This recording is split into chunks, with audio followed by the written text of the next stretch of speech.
Tanya, can you hear me?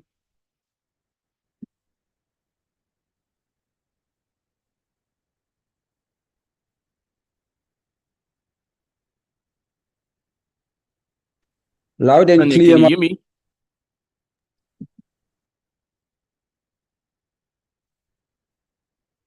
Tanya? We can hear you, Mario. Thank you.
You have 3 minutes now.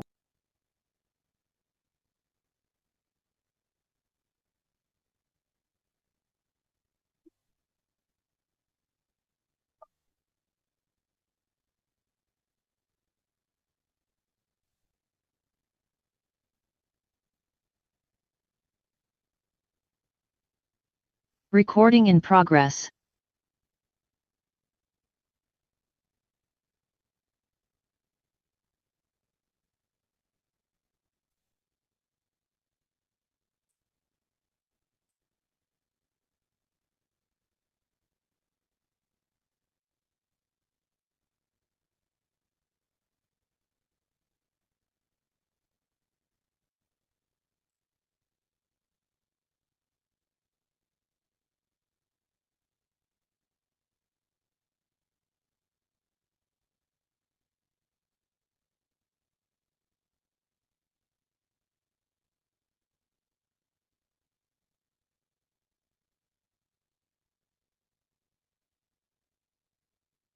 No.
The Deputy Speaker.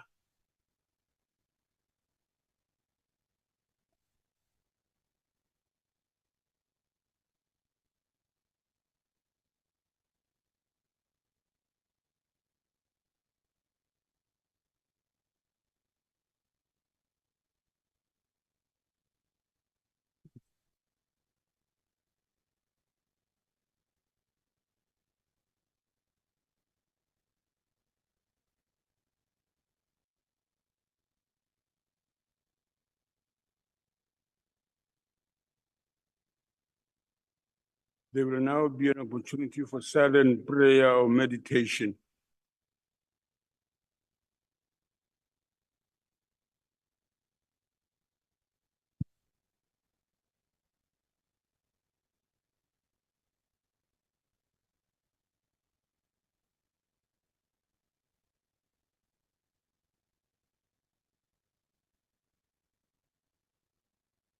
Thank you. Please be seated.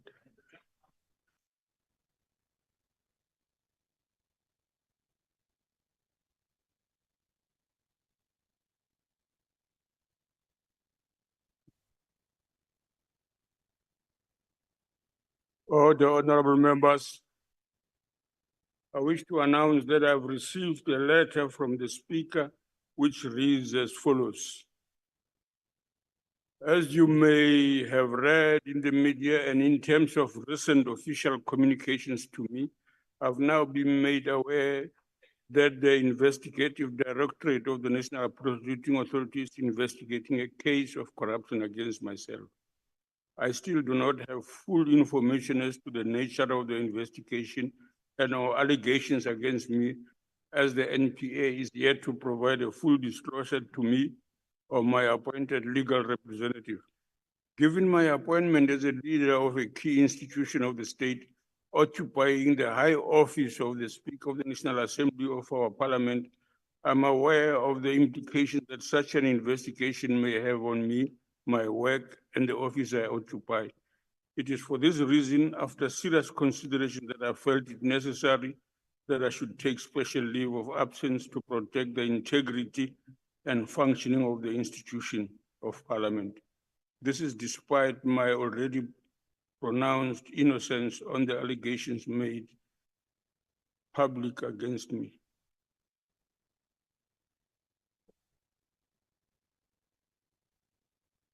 I believe that depending on the provision of the rules of the National Assembly, the matter should be brought to the attention of members at the next sitting of the House.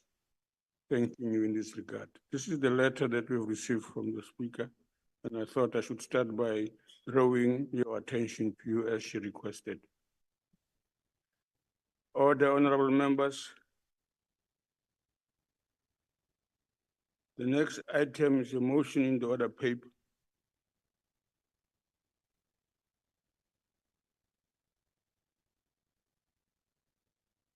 Thank you, Honorable Acting Speaker. I move on behalf of the Chief Whip of the Majority Party that the House suspends Rule 290 subsection 2A, which provides inter alia that the debate on the second reading debate of a bill may not commence before at least 3 working days have elapsed since the committee's report was tabled. For the purpose of conducting the second reading today on the South African Institute for Drug-Free Sports Amendment Bill. I thank you. I now put the motion. Are there any objections? No objections. Agreed to. The Secretary will read the first order. Consideration of report of Joint Committee on Ethics and Members' Interests on non-disclosure of members' interests for 2023, contravention of Code of Ethical Conduct and disclosure of members' interests. I'm informed, as has been the practice for other ethics reports, that there will be no declaration taken once we have adopted the report. I will proceed to issue the reprimand to the members concerned as recommended. I now recognize the Honorable Chief Whip of the Majority Party. Acting Speaker, I move on behalf of the Chief Whip of the Majority Party that the report be adopted. I thank you. The motion is that the report be adopted. Any objections? No objections. Agreed to.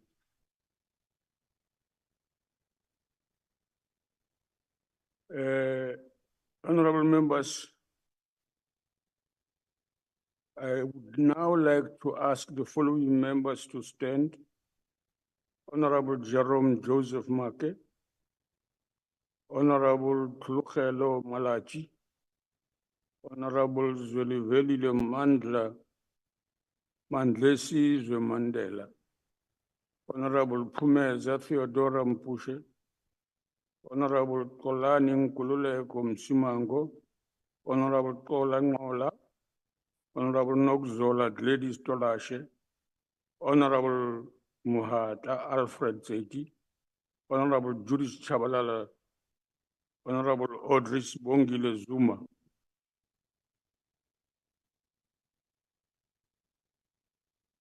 Order, honorable members.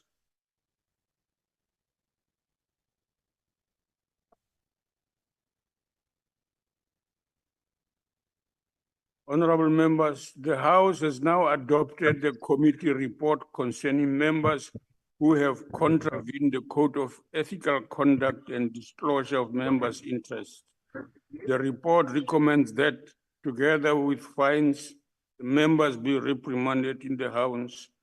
A reprimand in the House is aimed at ensuring that discipline is meted out fairly, transparently, consistently. I will now issue the reprimand, and I have already done so, requested the members to stand. Before you begin to perform your functions as members of Parliament, you pledged obedience to the Constitution. You also pledged to obey, respect, and uphold all other law and perform your functions to the best of your ability. These undertakings foster both trust between individual parliamentarians and the public, but also the status of Parliament as a preeminent institution of the state. The Code of Ethical Conduct, Disclosure of Members' Interests provides a set of values for members. Among other requirements, the Code obligates members to annually declare their financial interests in a public register. This allows the public to confirm that no member may have been exposed to a conflict of interest. You, honorable members, have failed to disclose your financial interest for 2023 in due time. It is apparent from the committee report that you were provided fair opportunity to present your records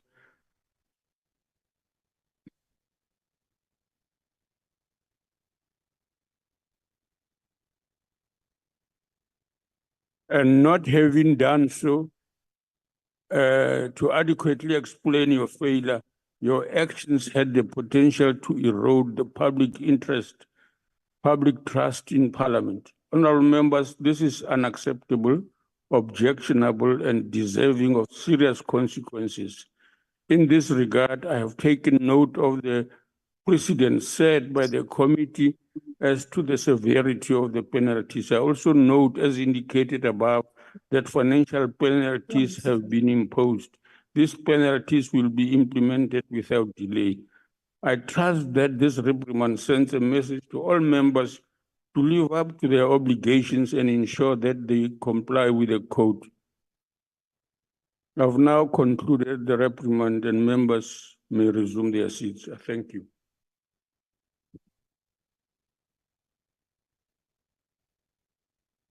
Yes, Honourable Member.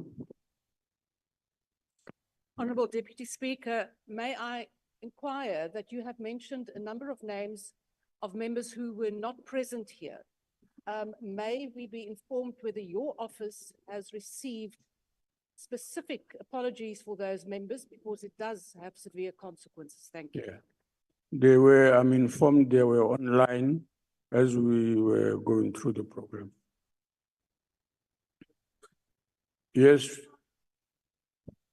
Deputy Speaker, the practice in this Parliament is that if you are online, you have to show your video. Thank you. Have the videos on? It's just not when you switch. But they did show their videos. Our videos were on. We are on the platform and present. Thank you. Yes, we are on the platform. Honorable members, you shouldn't be talking before I invite you. Honorable member, we are assured that they were on video online, and this should have actually made it very clear that is the case. Thank you very much, honorable members. Thank you, Honorable Speaker.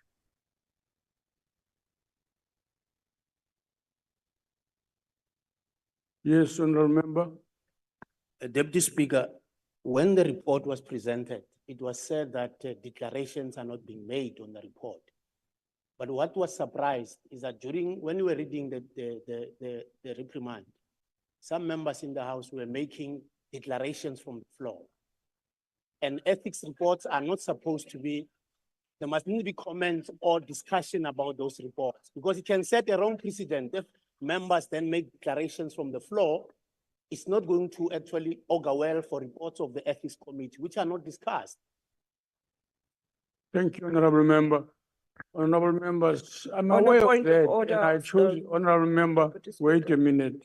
Thank you. Please You don't wanna note? interrupt as I'm speaking. Just You're take gonna your note? seat. Thank you. Honorable members, it is appropriate that we conduct ourselves as is expected on these matters. I hear those remarks from the floor. They were out of order, but I chose the better method of talking to the issues in front of us, conveying this message that we take this thing seriously. I hope members will learn from this and not repeat this conduct. I hope none of this thing will ever happen again. Thank you. To convey our conviction that it is appropriate that we conduct our affairs with dignity.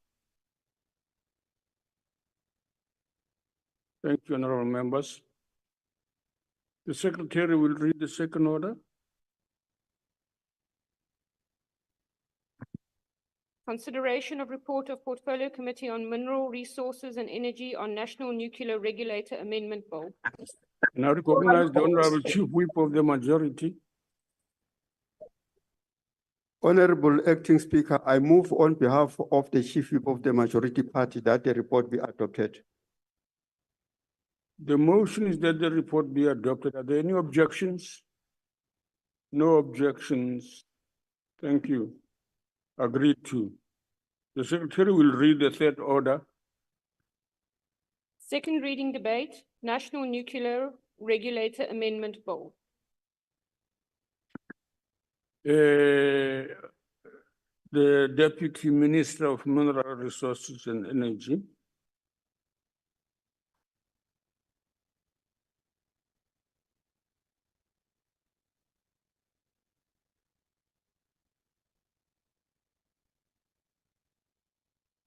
Thank you so much, Deputy Speaker.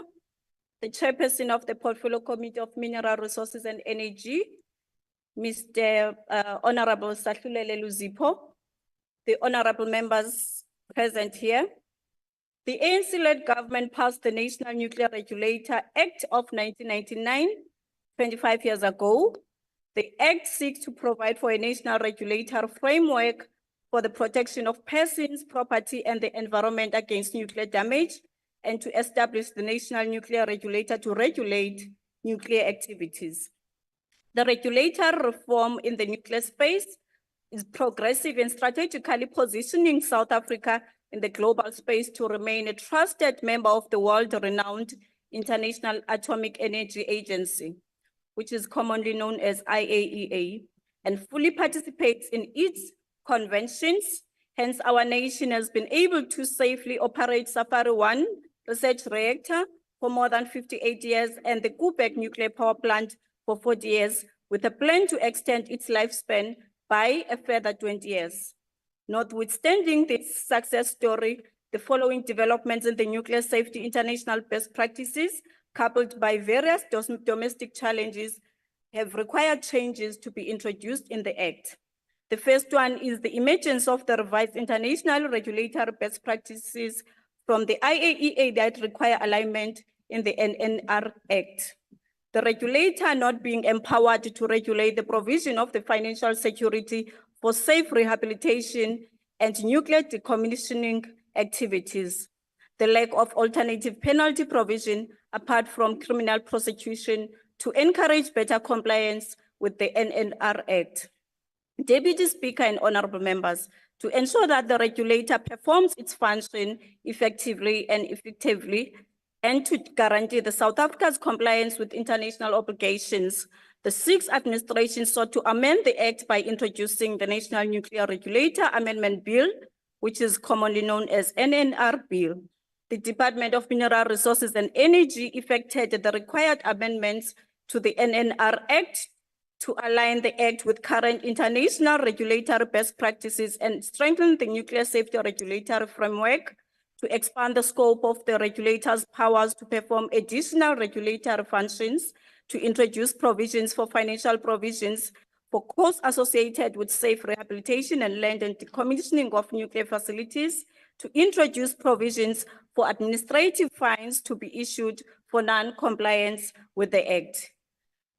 Deputy Speaker, we are pleased that in effecting these amendments, we kept to the Batupili principles.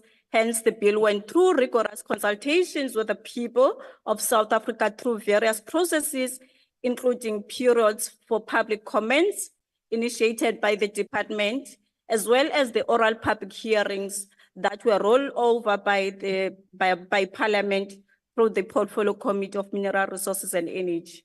We are of a firm view that the strengthening of the regulatory framework for nuclear safety will greatly contribute towards ensuring the protection of persons, property, and the environment against harmful effects of radiation and nuclear damage. It is in this context that we are particularly encouraged by the support for the amendments for the NNR bill by the citizens of this country. House Chairperson, we table the NNR bill for consideration and adoption by this august House. I thank you. What a way to end. Honorable Luzipo.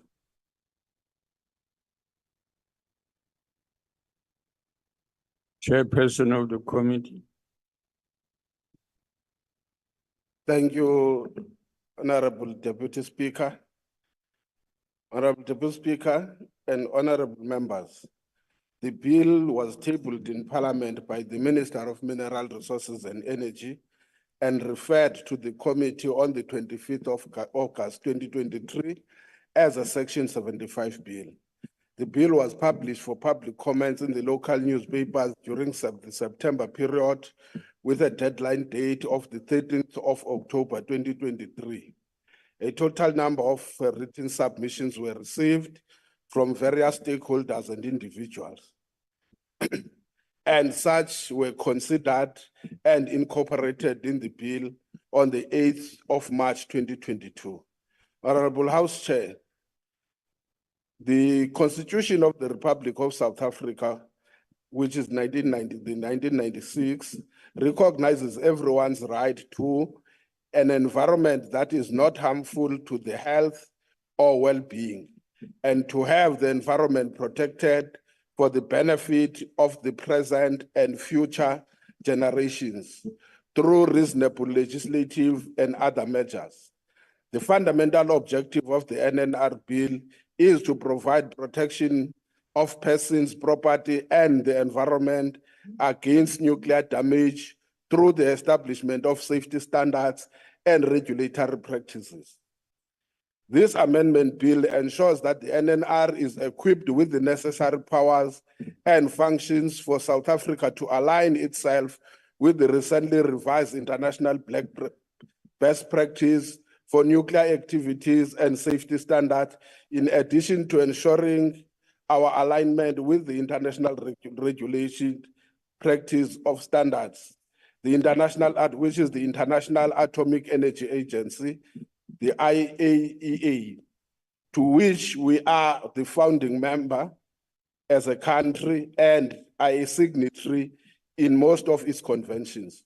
One of the critical aspects that require alignment with the IAEA is to underscore the role of the regulator as one of the focused, as the one that focused on nuclear security only through the lens of safety objectives and regulatory standards. As a result, the NNR bill explicitly and importantly excludes the regulator from any nuclear security matters that are covered in the 1999 Nuclear Energy Act. However, to maintain a balanced approach, the bill empowers the regulator to make recommendations to the minister on declarations of nuclear activities. The bill recognizes that clear communication of scientific and technical terminologies is essential. To this end, this bill includes the definition and an explanation of the terminologies that have been approved in the IAEA's safety glossary up to 2022 to promote consistency of terminology and usage in the regulatory framework for nuclear safety and the work of the NNR.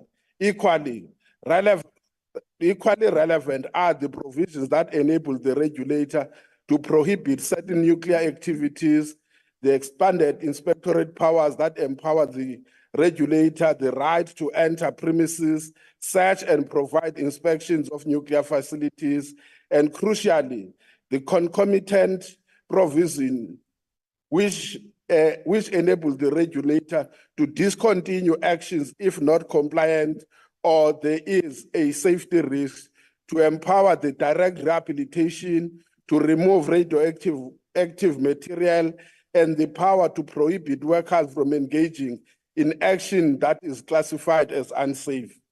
This is critical to operational nuclear power stations such as Koeberg, and in preparations for the additional nuclear energy generation. As we are aware, the current IRP 2019 provide for the extension of the Koeberg nuclear power plant design life by another 20 years.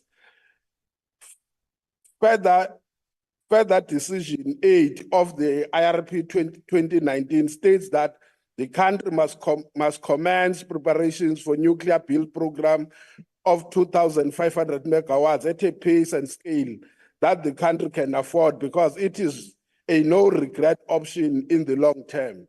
The procurement process have commenced. This bill therefore ensures that these various processes will meet the threshold for international best practices for nuclear safety and nuclear security. Honorable Deputy Speaker, The committee unanimously agreed to the provisions that facilitate better public participation to key aspects for nuclear sites and licensing and pre-construction activities. This must be viewed as an important step towards transparency and accountability that is necessary in the nuclear sector. Therefore, the NNR bill not only signals our government's continued support of development-focused multilateral frameworks and the effective response to our obligations with respect to the international law. Equally, the NNR bill provides a timely legal framework within the South African context of strategic and urgent implementation of the various pathways for energy generation.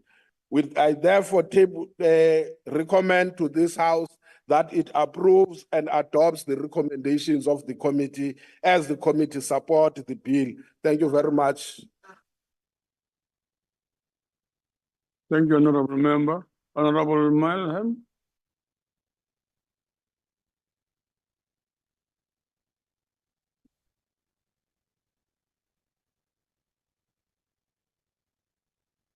Deputy Speaker, there can be no doubt that the nuclear age heralds a bright future, both from a technology and energy perspective. It is one that promises boundless energy and great leaps in science and medicine, but also a horrible escalation in warfare, devastation, and environmental damage. From its earliest beginnings, when Marie Curie was conducting experiments around the radioactivity of various elements and ultimately dying from radiation poisoning, the risks associated with nuclear technology have been self-evident. While nuclear energy has the potential to revolutionize our world, it also carries inherent perils that demand our attention and vigilance. In a tale spanning nearly 100 years since the discovery of nuclear fission in the 1930s, we have seen the advent of X-rays and nuclear medicine. We have seen nuclear power plants and ships and submarines that are powered by nuclear reactors. At the same time, we have witnessed the devastation unleashed by nuclear weapons on the cities of Hiroshima and Nagasaki, and the environmental impact of the failures at 3 Mile Island, Chernobyl, and Fukushima. South Africa has its own unique nuclear history. In the 1950s, South Africa began developing its nuclear capabilities for peaceful purposes. However, during the apartheid era, there were covert efforts to develop nuclear weapons, culminating in the successful detonation of a nuclear device in 1979. The fall of the apartheid regime in the late 1980s and early 1990s led to the dismantling of the nuclear weapon program.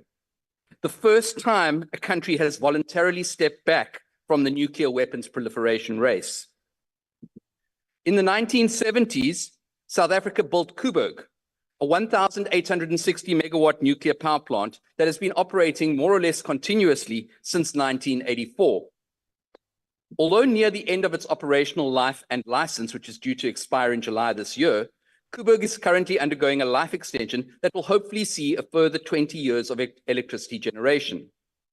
At Pelindaba, the home of the Nuclear Energy Corporation of South Africa and the place where much of South Africa's nuclear weapons research was conducted, the Safari 1 research reactor has been operating at the highest levels of efficiency since 1965.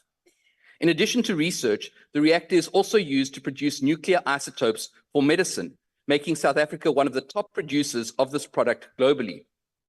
Today, South Africa's nuclear sector is primarily focused on nuclear power generation, research, and nuclear medicine. However, despite the peaceful intentions, the sector faces numerous challenges which necessitate strict regulation. And this is where the National Nuclear Regulator comes into play. Regulatory bodies such as the NNR establish safety standards for nuclear installations. These standards cover everything from siting and design to operation and decommissioning. By adhering to these standards, we can minimize the chances of accidents and protect our environment. Acceptable risk is the cornerstone of regulatory control. The NNR evaluates risks associated with specific facilities and activities. Authorizations are granted based on rigorous safety assessments, ensuring that only responsible operators handle nuclear technology. At the same time, our legislative and regulatory framework places the prime responsibility for safety on authorization holders. They are liable for any nuclear damage caused by their facilities or actions. This accountability encourages diligence and adherence to safety protocols. The NNR needs to ensure that authorization holders comply and have the necessary resources to mitigate any risks that may occur. The NNR also oversees emergency planning and preparedness with regard to nuclear facilities and materials. Timely response to accidents and during accidents can mitigate their impact. Lessons from past incidents inform our readiness for any unforeseen events. The National Nuclear Regulator Amendment Bill amends the existing legislation to bring it in line with international definitions, norms, and standards. In addition, it takes the first baby steps to safeguard the independence of the regulator, although, in our opinion, it does not go far enough. Specifically, following inputs from the DA, the bill now places a responsibility for shortlisting the candidates for appointment to the NNR board in the hands of the Portfolio Committee, rather than in the hands of the minister. This aligns with other regulatory bodies overseen by Parliament. Nonetheless, we remain concerned that the minister still retains the overall power to appoint and disappoint, contrary to international best practice. In fact, as far back as 2011, the International Atomic Energy Agency, their Integrated Nuclear Infrastructure Review, identified this as a significant risk and have repeated it regularly since then. I quote, "The Minister of Energy and the National Nuclear Regulator are identified as having regulatory function over nuclear activities. Considering that the Minister of Energy is also in charge of the promotion of nuclear energy, and given that the Minister appoints the NNR board and CEO, approves NNR's budget and promulgates regulations, the INIR team is of the view that the separation between the regulatory functions and the promotional activities is not adequate, thus calling into question the effective independence of the NNR," end quote. As we speak, the Democratic Alliance is pursuing legal action to review the RFP for 2,500 megawatts of nuclear power, announced by the Minister of Electricity late last year. We do this not because we question the role of nuclear power in South Africa's long-term energy mix, but rather because we want to ensure that due process is followed and that our nuclear sector is legally compliant with all appropriate legislation and regulations. At the same time, we need to acknowledge that the procurement of new nuclear power now will not alleviate load shedding in the short to medium term. It is not the silver bullet that will end the rolling blackouts that have characterized the ANC's government.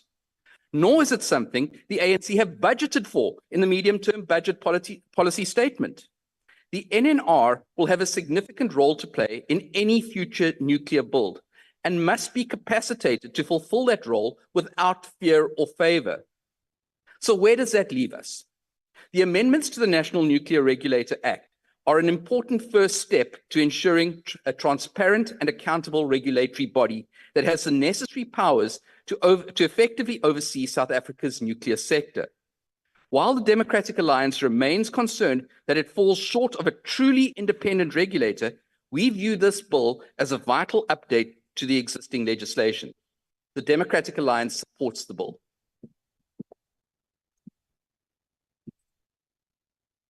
Honorable Mkhwebane.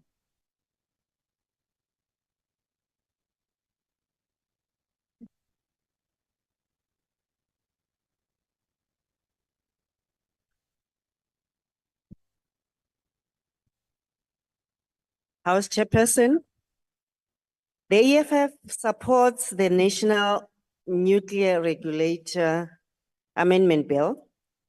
The National Nuclear Regulator Amendment Bill seeks to ensure that South Africa aligns itself with international nuclear safety standards. And to do this, we must change the powers and functions of the National Nuclear Regulator. Our position as the EFF is clear. We maintain that to stabilize energy supply, we must maximally pursue a mix of energy sources, including the expansion of our nuclear capacity beyond Kubek Nuclear Power Station, which remains the sole nuclear facility in Africa. Nuclear must be a large part of our low carbon and efficient base load source of energy. And we must pursue this program with the necessary agency, discipline, and dedicated resources. The reality is that nuclear energy, as things stand, is one source of energy that can play a decisive role to ensure that our base load power generation is stable without being affected by external weather. Since rain in South Africa affects the quality of coal, something that does not happen anywhere else in the world. It is nuclear that can ensure that we produce large amounts of electricity whilst reducing our carbon emissions. We are unapologetic that South Africa should continue to maximally use coal and explore scientific technologies such as carbon capture and offsetting mechanisms to ensure that we reduce emissions, but nuclear power will contribute as it is a low carbon source of electricity. The reality is that even on cost, nuclear is far much cheaper. It is a fact that a nuclear generated kilowatt is far much less than what is being stolen from Eskom through power purchasing agreements with independent renewable power producers. It costs 40 cents per unit, a far much significantly lower price than the 6 rand per unit for electricity generated from renewable power producers. On top of this robbery, these are the very same independent power producers whose projects have a state loan guaranteed of more than 187 billion South Africans. Imagine that, which is the value of private capital-led initiatives to try and make a profit from electricity generation, and the state has guaranteed that should they fail to pay back their loans, we will all be collectively responsible for their mess. That is enslavement of our generations to come. Lastly, nuclear will give us the necessary energy security and independence, which is central to economic stability and security, as we have witnessed in the past 15 years, the damage caused by the unreliable sources of unreliable supply of electricity on the economy because of electricity blackouts and load shedding. Honorable members, we should immediately pursue global cooperation with nations that have experience and capacity to build large-scale nuclear power plants.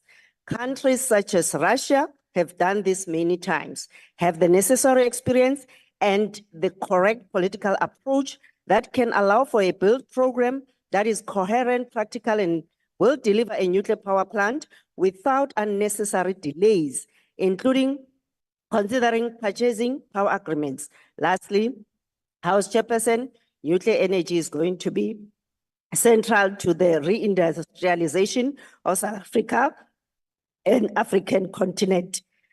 The EFF supports the Nuclear Regulator Authority Amendment Bill. Thank you, Chairperson.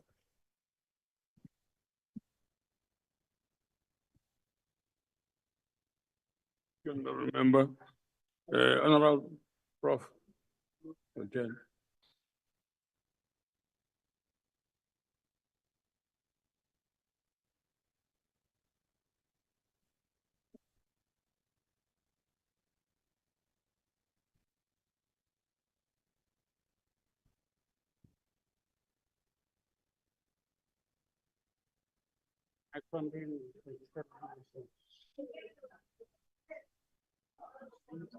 Honourable House Chair,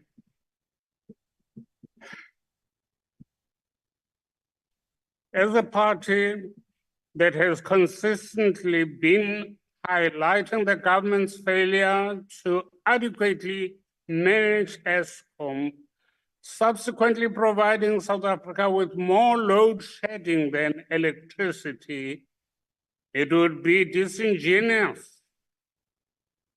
of us. It would be disingenuous of us not to welcome any attempt at increasing Eskom's electricity generation capacity. As we have stated in this House last week, we welcome the plans to incorporate nuclear power generation as it will most certainly lessen the load and expectation on ESCOM. However, as a party that also takes our environmental responsibility very seriously, we need to emphasize the importance of the government's management of nuclear facilities. While nuclear power is a very clean source of energy generation, as opposed to our country's over-reliance on fossil fuels, we still need to be cognizant of the dangers that come with it.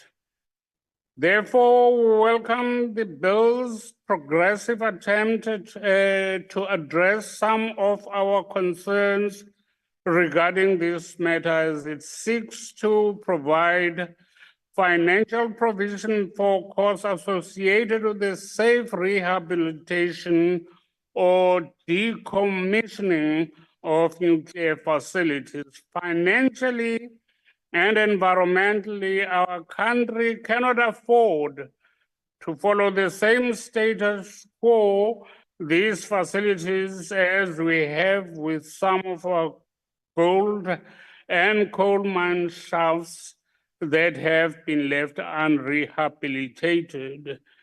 It is with this in mind that we urge the Department of Mineral Resources and Energy to ensure that effective plans are put in place for nuclear waste disposal, and that the regulatory body is made up of individuals with the necessary knowledge and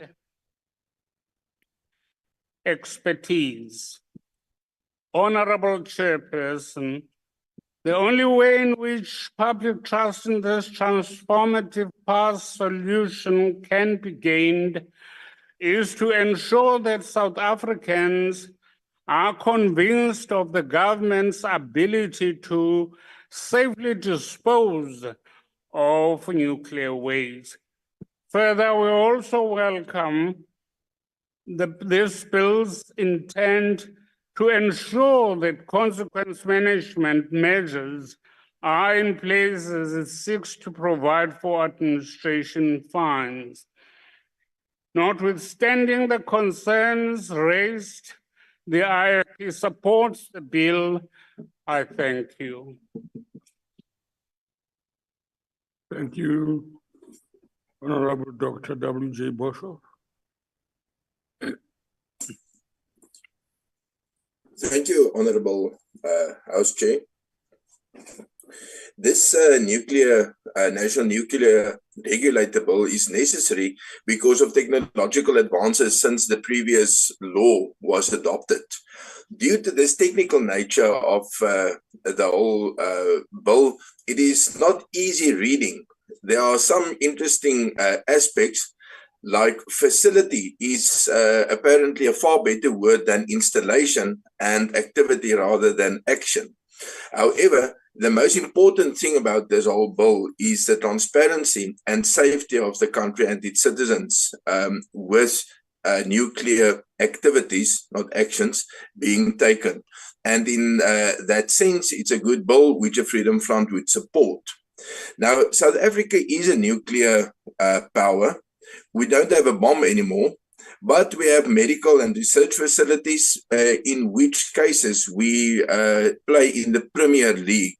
And it is important, as these kind of activities, when done wrong, can cause irreparable harm. Daar is 'n paar goed wat belangrik is. Natuurlik dat die land ook van kernkrag gebruik vir elektrisiteit. Nou, die heel beste kernkragsentrale wat daar is natuurlik die son. Hy is presies op die regte afstand van ons af om nie skade te veroorsaak nie. En die tegnologie om dit op te vang het eintlik saam met die skepping gekom, naamlik groen plante. Maar ons is effens beperk in ons eie vermoë om elektrisiteit en nie net hitte-energie nie van die son te oes. Daarom dat ou kernkrag oplossings soos die korrelbed reaktors, kleinskaalse modulêre korrelbed reaktors nou weer 'n nuwe lewe kry. Suid-Afrikaanse tegnologie wat ons ongelukkig self nek omgedraai het, en met ons bedoel ek meer die ANC regering, en wat om daardie rede weer terugkom na Suid-Afrika toe vanuit dieselfde navorsers, maar waar hulle nou in Amerika sit. Hierdie wetsontwerp bevat twee sake wat die minister betref, wat eintlik nogal baie belangrik is. Die ene is dat klousule 39 van die wetsontwerp het dit vir die minister moontlik gemaak om sekere wesenlike magte na die direkteur-generaal toe te delegeer en daarmee dus sy eie politieke aanspreeklikheid vir swak besluite eenvoudig om van te verwyder. Nou ons het in Suid-Afrika in die verlede al ministers gehad wat heel waarskynlik nie die tegniese kennis rondom kernkrag gehad het nie en ook nie die belangstelling om dit te verkry nie en wat daarmee Suid-Afrika in 'n paar baie moeilike situasies beland het. Die wetsontwerp soos wat hy gestaan het, sou dit moontlik gemaak het vir hierdie mense om sonder verantwoordbaarheid terug te gaan en net eenvoudig te sê wel dit was die direkteur-generaal wat so besluit het en nou ja, ek weet nie veel van die dinge nie en dis die einde daarvan. Gelukkig is klousule 39 van die wetsontwerp deur die portefeulje komitee verwerp en dit sal nie deel wees van 'n nuwe wet nie. Dan kom ons natuurlik ook by meningsverskille wat tussen die minister en die raad kan inkom en dit is belangrik dat die minister moet weet dat die mense wat hy aanstel op hierdie raad kundiges moet wees op die gebied, nie noodwendig ondersteuners van kernkrag nie. As ons kyk na die geval van meneer Pieter Becker, wat hy afgedank het en toe weer moes aanstel as 'n lid van die raad, omdat hy gesê het, jy kan nie op die beheerliggaam wees, op die regulatoriese owerheid wees sonder om dit te ondersteun nie. Daarmee het hy dit presies verkeerd verstaan. Iemand met die nodige kennis, maar wat skepties is oor die tegnologie, is juis 'n belangrike korrektief in 'n saak soos hierdie. Ek dank u. Thank you. Is UDM present? ATM? Good. NFP, Honorable Sheikh Imam?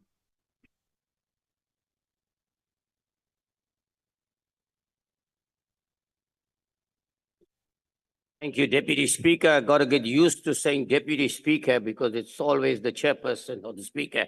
But welcome, Deputy Speaker.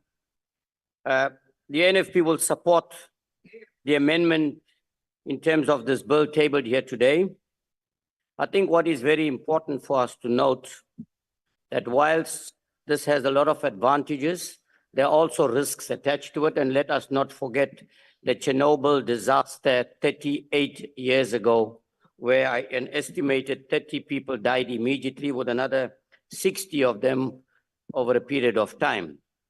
But I think having taken note of the report, we are quite convinced that the committee has done everything it necessary has to do, including, of course, submissions. And we do note that OUTA, one of the organizations, has raised concerns about its independence.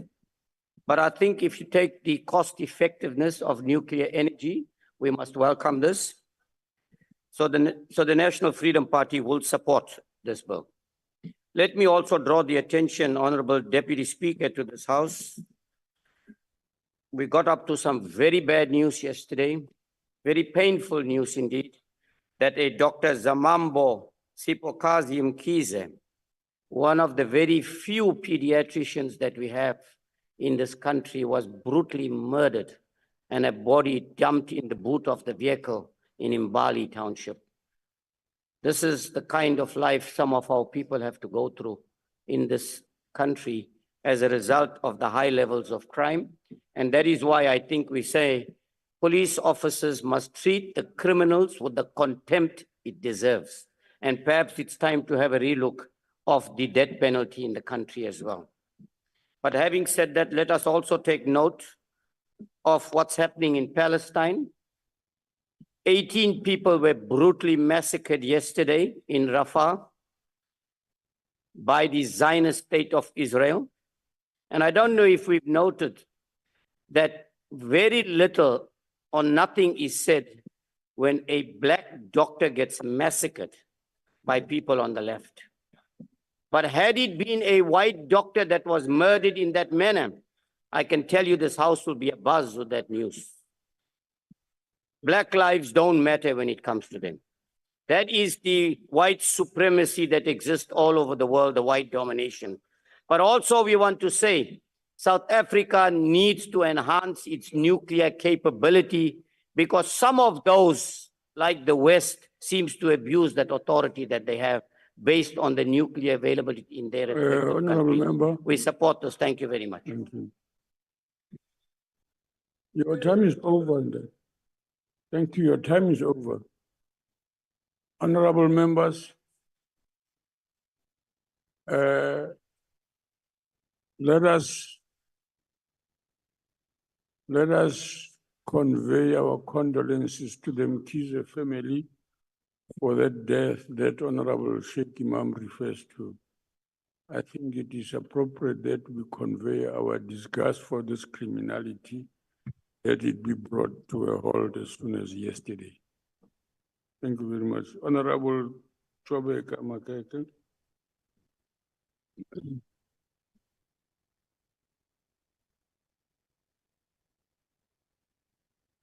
Honorable Deputy Speaker, the African National Congress supports the amendment to the National Nuclear Regulation Bill.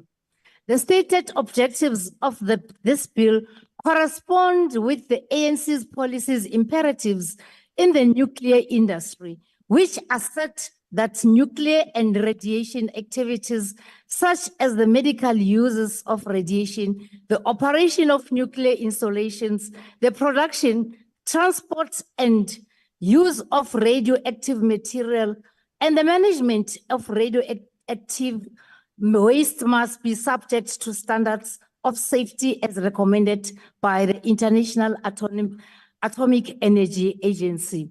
While the primary responsibility for nuclear safety falls within the remit of the National Nuclear Regulation, nuclear and radiation risks transcend the NNR, and thus the amendment to Section 6 of this bill provides the organs of state, including the various departments, Department of Forestry, Fisheries and Environment, the Department of Health, the Department of Energy, the Department of Employment and Labor, the Department of Minerals, Resources and Energy, the Department of Water and Sanitation, the Department of Transport, to cooperate to ensure the effective monitoring and control of radiation hazards in addition to nuclear hazards.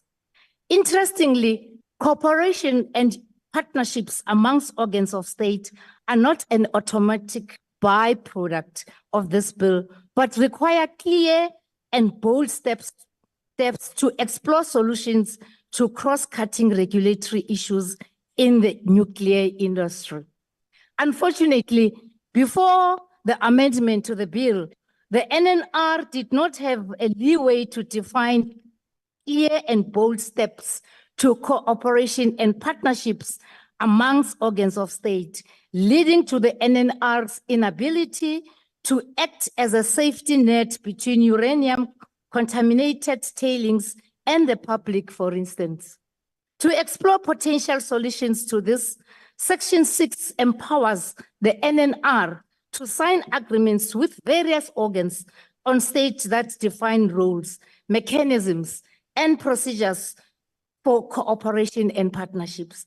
Perhaps important to this debate, the agreements also include specific steps to take in case of non-compliance or disagreement over the implementation of the agreements. In this way, this bill encourages interaction amongst involved organs of state and allows them to develop a regulatory framework for nuclear and radiation safety with a focus on finding common ground.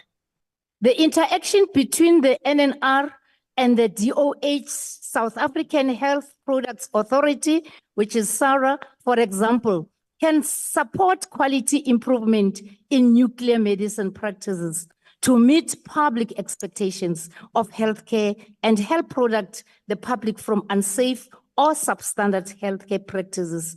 Nuclear medicine, which uses radioactive material, has had a positive effect in curbing various cancers such as prostate, thyroid cancer, neuroendocrine tumors, and more recently, terminal brain cancer. Moreover, it has demonstrated effectiveness in improving the quality of life for patients with debilitating conditions like rheumatoid arthritis. To ensure that nuclear medicine is recommended as the primary diagnostic or treatment go-to and reaches patients in need, nuclear medicine centers must be established at district, provincial, and national level hospitals across the country. Amendments to Section 5 and 6 of this bill empower the NNR and the SARA to cooperate to exercise regulatory oversight effectively and efficiently with respect to the monitoring and control of radioactive material used in nuclear medicine centers. While nuclear medicine centers are important, they are not the only key players in delivering nuclear medicine. Nexus Nuclear Radioisotopes Group also plays a critical role in the production and supply of nuclear technology-based products and services for healthcare, such as molybdenum, which supports the practice of nuclear medicine. As such, this bill strives to deliver an optimal regulatory framework for nuclear medicine, which in turn will enable nuclear medicine centers as well as the NTP group and their professionals to achieve and maintain high standards of healthcare. Amendments to Section 26, which extends and clarifies the responsibilities of the holder of authorization, and Section 38, which extends the role of the NNR in emergency planning to emergency preparedness to respond, create an environment conducive enough for the NNR to ensure the health professionals and in nuclear and radioactive facilities are well trained to improve safety and quality in healthcare practices on the other hand, and to review the emergency plans of nuclear and radioactive facilities and keep them updated to minimize radiological incidents and emergencies on the other hand. Going further, the amendment to Section 5 of the bill empowers the NNR to exercise regulatory control related to safety over the construction, seating, and decommissioning and closure of nuclear installations. Part of the reason why this amendment is so attractive is that it empowers the NNR to play a critical role. I thank you, Chairperson. Honorable Jafta. Thank you, Chairperson. The National Nuclear Regulator Amendment Bill seeks to amend the National Nuclear Regulator Act. The bill authorizes the regulator to perform additional regulatory functions and provides for additional powers of inspectors. It also regulates the decommissioning of nuclear facilities through introducing financial provisions. Honorable Jafta, one moment. Honorable Hendricks, please switch off, and anybody else, please let's make sure that we stay switched off. Go ahead, Honorable Jafta. Sorry about this interruption. Thank you, Deputy Speaker. It also regulates the decommissioning of nuclear facilities through introducing financial provisions dealing with rehabilitation and closure costs. The bill also provides for establishment of the National Dose Register and centralized database of radiation workers. Honorable members, to fully understand the provisions of this bill, one must look at the primary functions of the nuclear regulator. These include, amongst others, providing for the protection of persons' property and the environment against nuclear damage through the establishment of safety standard and regulatory practices, including exercising regulatory control related to safety over the design, construction, operation, manufacture of component parts, and the decontamination, decommissioning, and closure of nuclear installations. The bill was therefore set against these objectives. It introduces a regulatory regime that ensures that the regulator implements the provisions of the Principal Act without hindrance. We therefore, Honorable Deputy Speaker, support the report and the bill. Thank you very much. Thank you, Honorable Member. Is Cope present? Online or in the House? What about the PAC? Is the PAC there? Okay, in their absence, let's invite Honorable Hanif. Does your date know? No, Kanji Prat. Baie dankie, Deputy Speaker. It's very refreshing to have you in the House in top form. Honorable Deputy Speaker, I would like to congratulate the Portfolio Committee for going the extra mile to ensure that we have amendments before us that is going to meet international requirements. It's very important that South Africa shows that it keeps up with developments. Although it is sad that we have stopped research and development to have in place a nuclear bomb, because that would have put us with the big players to use nuclear energy. And we've heard honorable members speak about the many benefits that the country can have as it grows this particular sector. I hope, Deputy Speaker, that we do not forget that we do have a nuclear facility near Atteridgeville in Pretoria. And as you know, that was built at the same time that the Kubuk nuclear plant was built, but was largely used for research and development, some of the areas in health and other areas that honorable members spoke about. I just hope that with the regulatory authority now being strengthened and working with so many different government departments, which is also, we need to congratulate the Portfolio Committee for bringing everyone on board. We need an incubator at Atteridgeville. Atteridgeville is one of our up-and-coming African areas. We have many young students there that can educate themselves with nuclear energy in this incubator and take the country forward. I think it's very important. We've heard from the honorable member of the EFF that we need to reduce electricity costs. It cannot be that because people are trying to make fortunes in Eskom, that the country must pay these high costs. So I hope, Honorable Deputy Speaker, that there will be interest in seeing how we can better utilize the facility that we have in Atteridgeville. Algemar supports the amendments. Thank you very much, Deputy Speaker. Thank you. Honorable Wolmarans.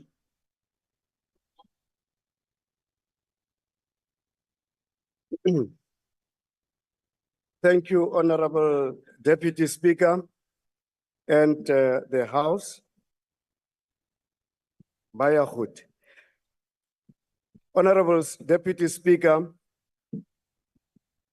the NNR bill is also, in our view, how we can make or maximize the country's comparative advantage to drive sustainable development and the transition to a low carbon economy. Honorable Deputy Speaker, Kuberg Nuclear Power Station, which is called Kuberg, is the lowest marginal primary energy cost of our base load stations. It was designed to operate for 40 years. Whilst its operating life serves both as the cheapest option for generating electricity on the levelized cost of electricity that is called LCOE basis, and as an investment into sustainable and low carbon electricity generation infrastructure, it will reach its end of design life in 2024. This is this year. Consequently, and in line with the integrated resource plan and expectations for continued energy security beyond 2024, South Africa has started to consider the extension of operations of Kuberg beyond the time frame originally anticipated. Of importance, the International Atomic Energy Agency, IAEA, has published safety requirements and safety guides to guide its member states for the operation of nuclear power plants beyond the initial time frame for which they were licensed or designed. On the safety side and consideration, planned activities related to the long-term operation, LTO, including aging management of the infrastructure, systems and components important to safety, to enable Kuberg to operate its 1,854 megawatts capacity for another 20 years beyond 2024, that is until 2045. It continues according to schedule. For instance, the IAEA's safety aspects of long-term operations at Kuberg in March 2022 found that the plant has addressed most important deviations in aging management activities and preparations for the safe LTO. Nevertheless, some aging management activities are still in progress for Kuberg's LTO to achieve full compliance with the IAEA safety standards. For illustrative purposes, two of the most important aging management activities within the scope of evaluation for LTO includes reactor pressure vessel and steam generations. While significant milestones completed included the reactor pressure vessel replacement and 3 steam generators replacement at Kuberg 1 and 2, has not yet completed a similar long outage as Unit 1 to replace its 3 steam generators and the reactor pressure vessel. As such, completing the replacement of the 3 steam generators at Unit 2 is identified as being a prerequisite for Kuberg to operate safely beyond its original licensed operating period of 40 years beyond the 2024 this year. The ANC supports the amendment of the National Nuclear Regulation Bill since one of its primary objectives is to ensure that Kuberg's LTO safety case is benchmarked against IAE safety standard and international best practices. Put differently, the NNR bill complements the ANC's policy imperatives in the nuclear industry as it empowers the National Nuclear Regulator to oversee Kuberg's LTO in a manner that ensures that the plant complies with nuclear safety to protect individuals, society, environment against radiological hazard linked to use of nuclear technology, as espoused by other members who have spoken before. In particular, Section 7 of this bill expands the functions and administration tool of the regulator, where it empowers the NNR to approve or reject Kuberg's requirements, LTO safety case. It aligns or misaligns with national and international regulator requirements, standard practices for LTO. We are confident as the ANC that ESCOM boasts impressive nuclear industry competencies, as well as necessary staff and supporting infrastructure that will persuade the NNR to amend its current license to operate Kuberg safely and reliably for another 20 years.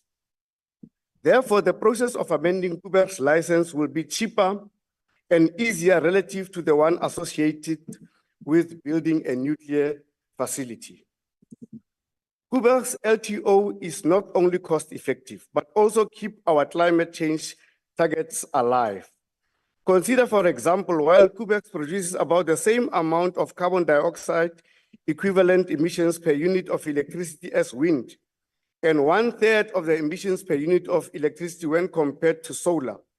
The amendment of Section 26 of this bill recognizes climate change mitigation as a priority as it compels all nuclear authorizations, including ESCOM, to set aside adequate financial resources for rehabilitation and decommissioning activities. The amendment to the bill offers many benefits beyond Kuberg's long-term operations. For instance, the amendment of Section 2 of the bill, which covers, amongst other things, site evaluation and manufacturing of components, empowers and strengthens the NNR to play a critical role in procurement framework for the 2,500 megawatts nuclear new build program, which is called the NNBP. To be sure, the amendments of Section 2 of this bill tasks the NNR with the responsibility to oversee crucial processes of selecting and evaluating sites suitable for the construction of nuclear power installation as part of the implementation of the 2,500 megawatts NNBP. Moreover, since the rollout of the 2,500 megawatts aims to guarantee the industrialization and localization policies of the country, the amendment of this Section 2 of the bill empowers the NNR to determine which structures, systems, and components need to be specifically used in the construction of the nuclear installation. In turn, the rollout of the 2,000 megawatts NNBP will create a massive infrastructure development, thus stimulating the economy and enabling the country to create thousands of high-quality jobs for engineers, scientists, artisans, technicians, and various professions. Going further, the amendment to this bill is of fundamental importance when it comes to reaping greater potential benefits from the country's comparative advantage in uranium.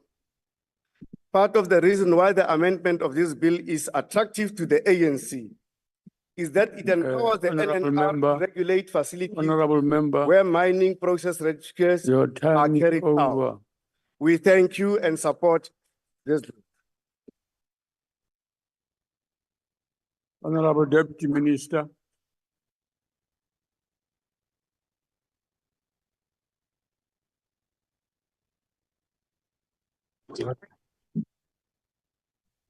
Thank you so much, Deputy Speaker.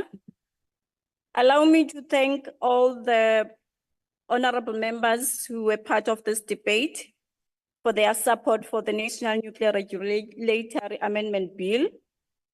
House Chair, the IAEA indicates that several countries are planning to include nuclear power for climate change mitigation as per their national determined contributions. And as the country, we are saying nuclear energy shall form part of the South Africa's strategy to mitigate climate change. You know why? Because it has been declared by the International Energy Agency that it is one of the cleanest sources of energy. That includes oil and gas. House Chair, there is a view from the DA that there are processes that were not followed during RFP on nuclear new build. However, our understanding is that all the due processes were followed. In 2021, Minister Mandasha made determination in terms of Section 34 of the Electricity Regulation Act of 2002 for the procurement of 2,500 megawatts of nuclear energy. Again, when the Minister of Electricity, Dr. Ramokgopa, took over, he followed the due processes and he has done due diligence. You know what I'm going to advise is that rather than the DA taking money and taking this RFP for review, they must take that money and pay for salaries of staff. This morning when I woke up, I saw an article indicating that City of Cape Town is still struggling to manage their waste management, and the city is very dirty. So take that Honorable money member. and sort out your problems. Thank you. Thank you.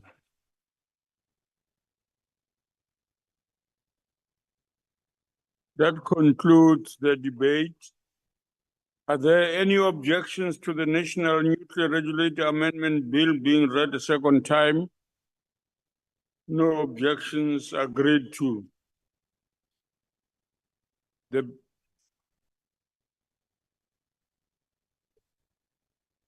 Secretary will read the bill a second time. National Nuclear Regulator Amendment Bill. The bill will be sent to the National Council of Provinces for concurrence. The Secretary will read the fourth order. Consideration of report of Portfolio Committee on Water and Sanitation on South African National Water Resources Infrastructure SOC Limited Bill. Thank you. The Minister of Water and Sanitation. I recognize the Chief Whip. Thank you, Honorable Acting Speaker. I move on behalf of the Chief Whip of the Majority Party that the report be adopted. The motion is that the report be adopted.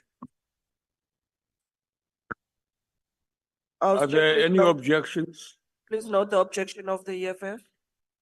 We'll note the objection of the EFF. Who else? No objections, agreed to. The fifth order. The Secretary will read the fifth order. Second reading debate, South African National Water Resources Infrastructure SOC Limited Bill. Now you can come, Honorable Minister and Honorable Ntombela.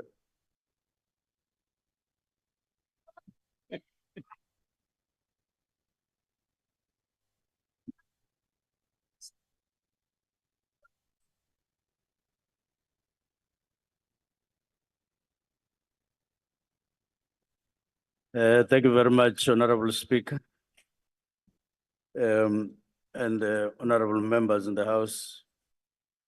Just a few facts. First one, municipalities cannot in the country provide reliable supply of treated water to their residents if there is no sufficient raw water available to them.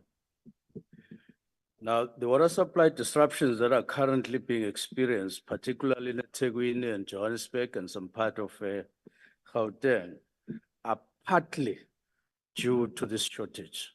It's real. There are other factors, of course, like huge leakages and other managerial issues on water.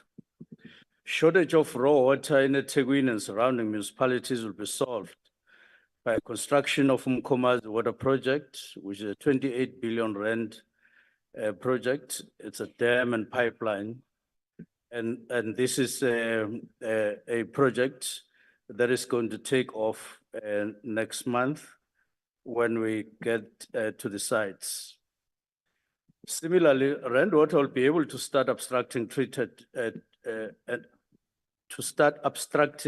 and treating water from the integrated Vaal River system, and then start supplying more treated water to Gauteng municipalities once the 40 billion phase 2 of the Lesotho Highlands project has been completed. In the future, we will require more such projects if we are to ensure water security for the country. But additional resource projects also need to be developed to ensure access to water services to all South Africans. Department of Water and Sanitation is currently implementing several national resource infrastructure projects, which will enable increased access to water services, including long-awaited Umzimvubu project in the Eastern Cape. However, South Africa is a water-scarce country, and there are limits to which we can continue providing water through building additional dams. There's climate change, there are all other issues. And therefore, in future, We'll also need to diversify the water mix, such as desal, groundwaters, and using return flows from treated wastewater systems. We also need to have more effective water conservation and water demand management. We talk about this every day. Honorable members, the water sector in South Africa must be financially self-sustaining. In other words, citizens and industries must pay for the water they use, and these revenues must be used to maintain and operate water infrastructure as well as to invest in new water infrastructure. Now, the main reason for establishing the National Water Resource Infrastructure Agency is to address this challenge of insufficient funding for national water resource infrastructure. Currently, such funding is raised by TCTA, which is an entity under Department of Water and Sanitation. And the TCTA doesn't own any substantial assets and can only raise funds in the market based on explicit National Treasury guarantees. The current fiscal environment, the ability of National Treasury to extend these guarantees is actually limited.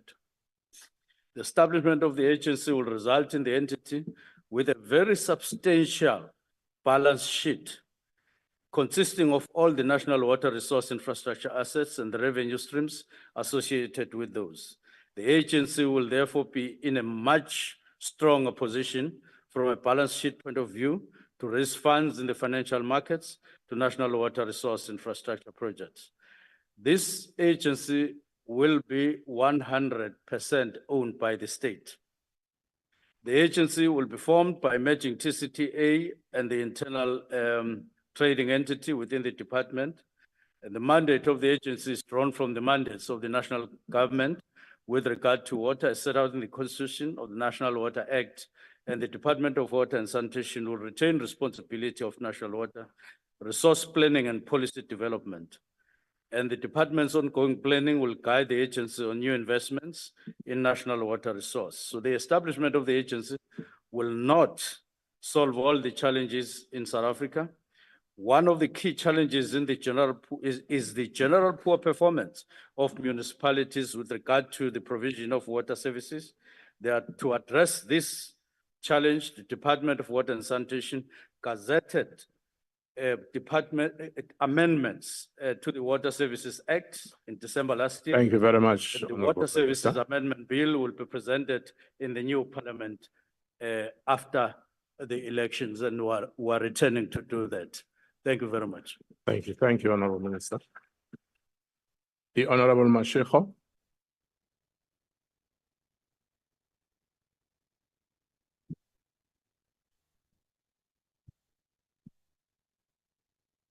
Sawubona nkosikazi.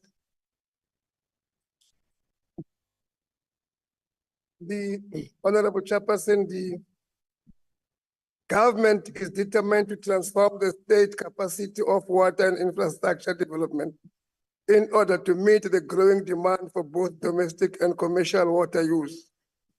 This commitment is evident in its plans to create the National Water Resources Infrastructure. For that reason, the Ministry of Water and Sanitation has tabled in Parliament the long-awaited South African National Water Infrastructure Agency Bill. And as a portfolio committee, we have successfully processed it internally. We are also required by law to involve our people in the lawmaking process through public participation, which we have also successfully done as a portfolio.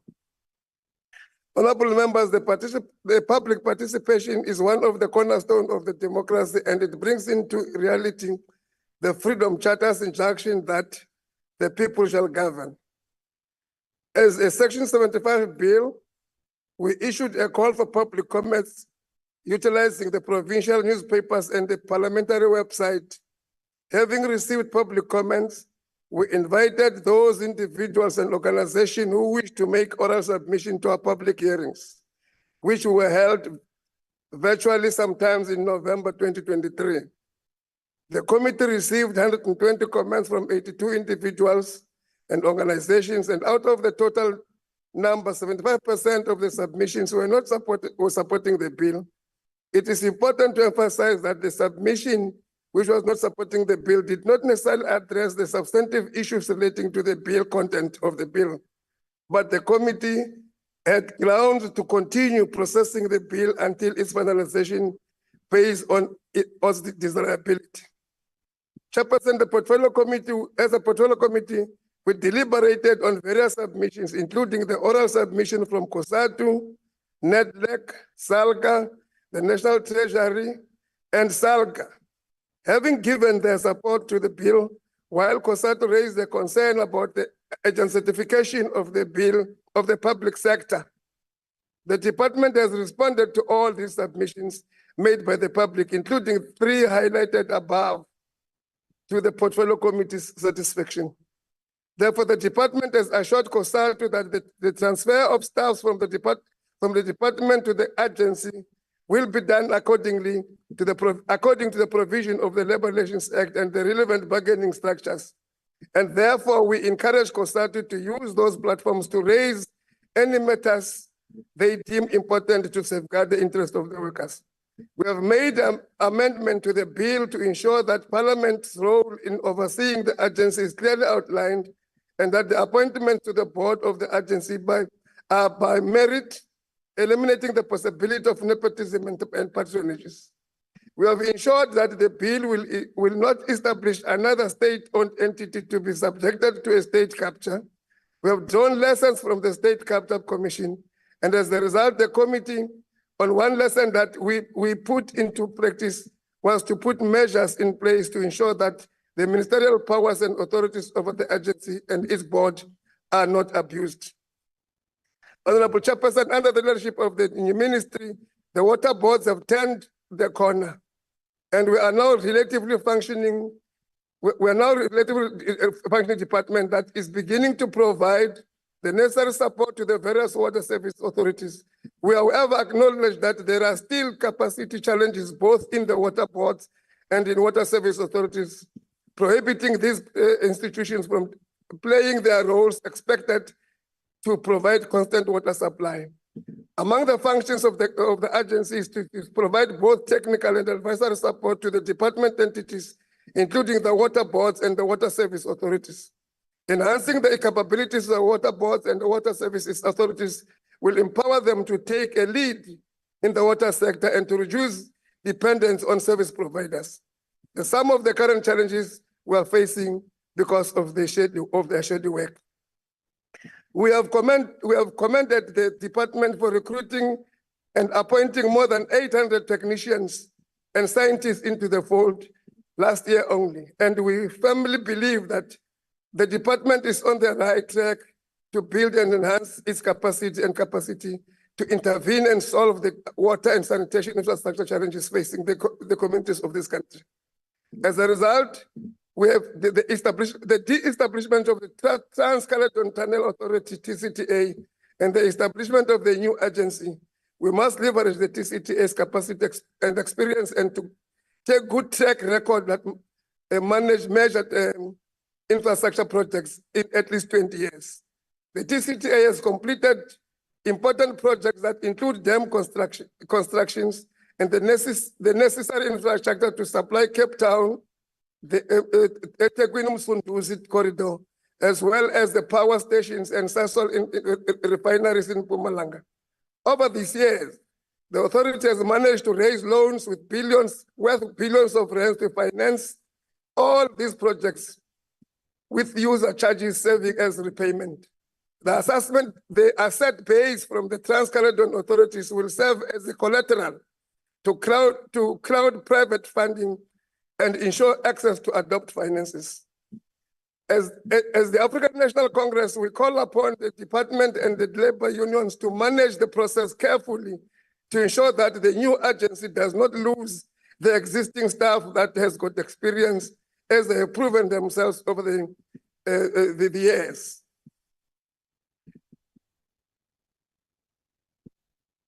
As the African National Congress, we submit that the agency should provide critical support to some of the struggling water service authorities who are struggling to attract and retain skilled personnel.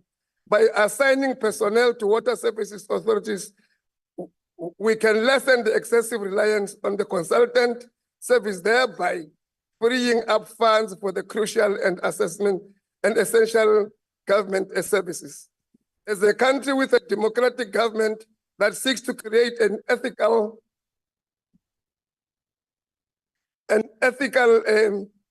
responsibility, with the committee is therefore support the work of the bill. Thank you very much.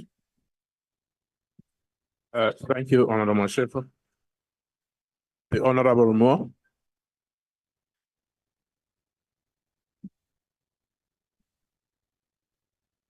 Thank you, Chairperson. As the ANC seeks to ram this terrible legislation through with a parliamentary majority that they will not have for much longer, perhaps those of us in touch with reality ought to reflect on how we arrived at yet another ANC-induced crisis. I come from the beautiful and dynamic province of Gauteng, traditionally known as South Africa's economic heartland.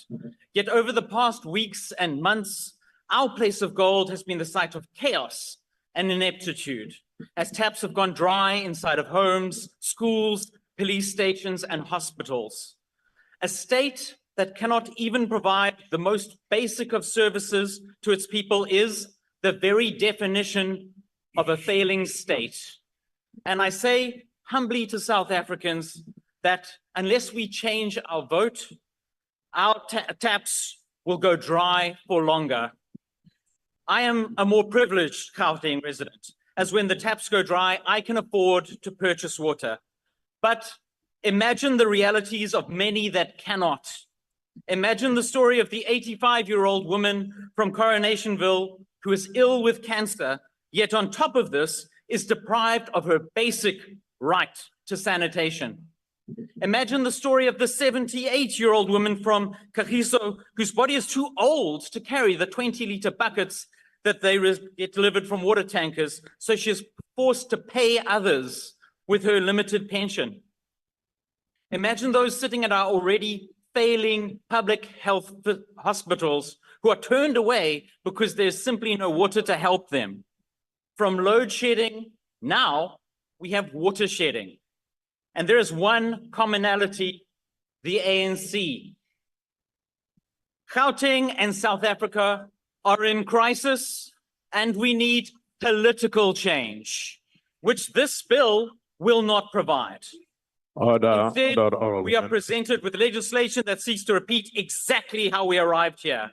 Among the many provisions, the bill seeks to further centralize power to the minister. It aims to create the ESCOM of water, and the ESCOM of water will lead to national water shedding. I say that again, the ESCOM of water will lead to national water shedding. Has the ANC not learned anything from its former minister, Nomvula Mokonyane, who spent billions on her war on leaks? Yet our country still loses almost 47% of its water to leaks. But in the ANC's world, there is no water crisis. Their puppet mayor in Johannesburg was quoted saying, "There is no water crisis." The same mayor who said that the water is flowing through the pipes when a valve was closed. Residents of Gauteng are angry, and we are desperate for change. On the 29th, we can turn this ship around. The DA will stop this disastrous legislation in its tracks, and it will not become law. The DA will build new infrastructure. We will maintain our country's current infrastructure. We will ensure that local governments spend their money wisely and that no water is wasted. We will ensure that government infrastructure grants are spent wisely, and we will regularly test all of the nation's water to ensure that it's safe for consumption. Honorable member. We can deliver this change. We do not have to live in societies where our homes, schools, and hospitals are dry. We can have a government that cares for our human rights and does not deprive us of water. It is time for the DA to rescue South Africa. I thank you. Thank you, Honorable Member. The Honorable Masala.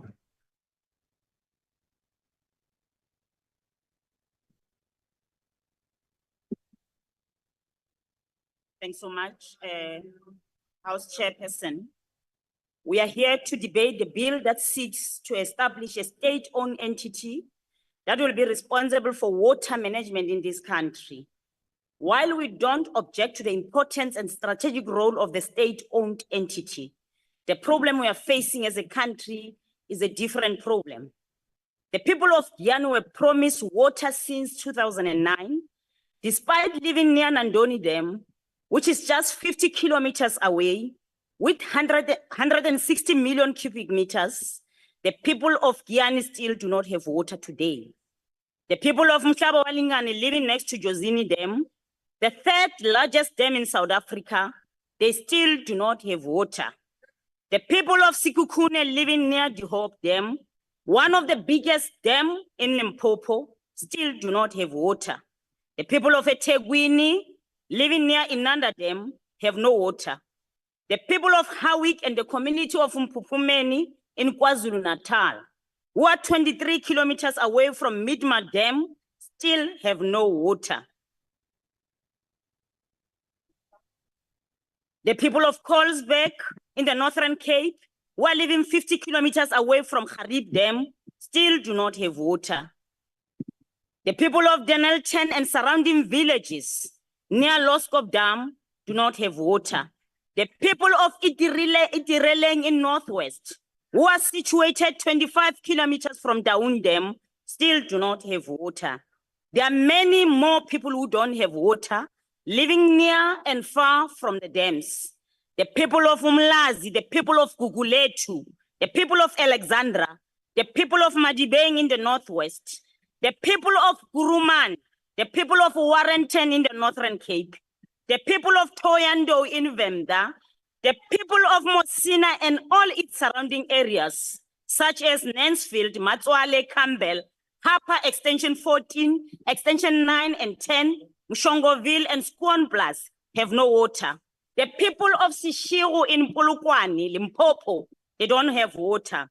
Our problem is not that we don't have water in South Africa. Our problem is not that we don't have engineers in South Africa. Our problem is not that we cannot build water infrastructures in this country. The problem is that the ANC government has neglected the water infrastructure in the last 30 years.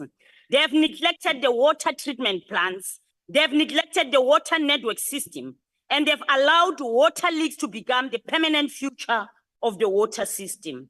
And they've done this while they're giving the people of Hammanskraal water that is killing them. When we say the ANC is killing people with water, we are talking about the people they are killing in Hammanskraal. When we say the ANC government is killing people with water, we are referring to the residents of Kimberley who are consuming contaminated water unfit for any living being. Their health and well-being are compromised due to the negligence of this government, resulting in shortened and deteriorated lives.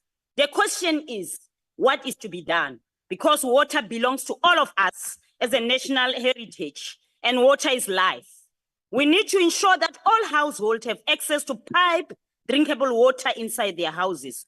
We don't want a state-owned entity that is going to manage tenders between the state and contractors. We want a state-owned entity that will employ engineers, a state-owned entity that will employ artisans, a state-owned entity that will employ planners, and build internal capacity to upgrade all aging and dysfunctional water infrastructures.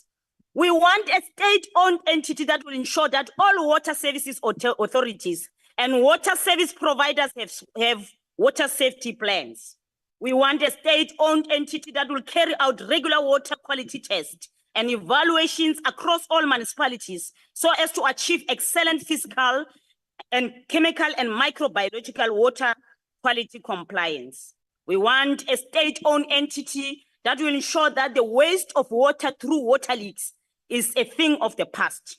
And we don't want a state-owned entity that operates for the sake of profit, but a state-owned entity that operates for the benefit of the people. We are raising all this because transparency and the accountability when dealing with the National Water Resource Infrastructure Agency bill was at times shambolic. We appreciate that there's a need to improve the management of our water resources. And we know the Honorable ANC government Msala. has no political will and Thank you very capacity. much. When the EFF takes over power on the 29th May, we are going to prioritize water and make sure that our people have access. Honorable Msala, your time is up.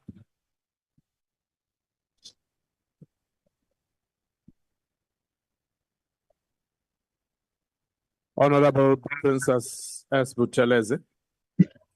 Thank you, Chairperson.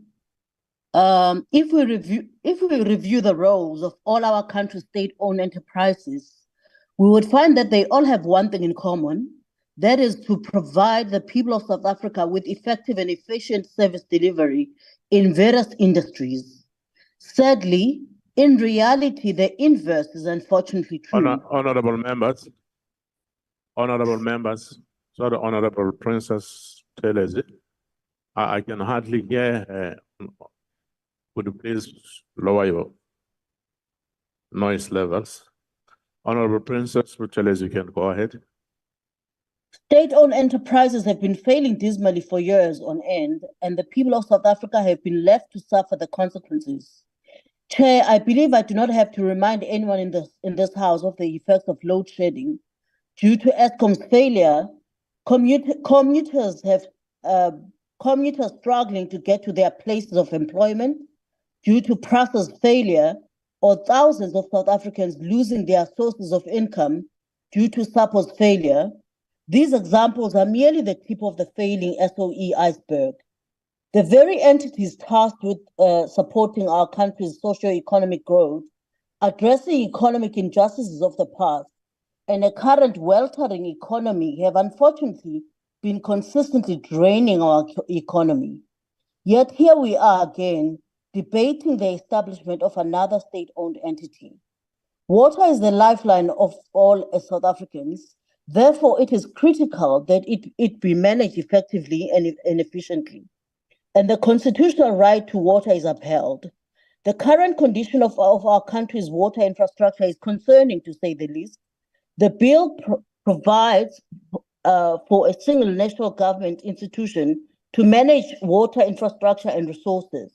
However, considering that corruption and mismanagement have run rampant in institutions run by the government, as the IFP, we have to err on the side of caution. Why is the solution always a new agency or state-run entity when we already have institutions in place to ensure the effective management of our country's water infrastructure? The unnecessary duplication of mandates only provides government departments with effective scapegoats when they fail to deliver on their mandates. We have seen how departments blame shift and how South Africans are still left with challenges unaddressed.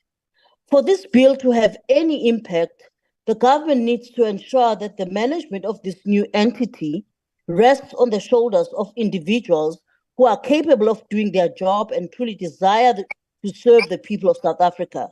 In consideration of the reservations made, the IFP supports the bill. Thank you, Chairperson. Thank you very much, Honorable Buthelezi.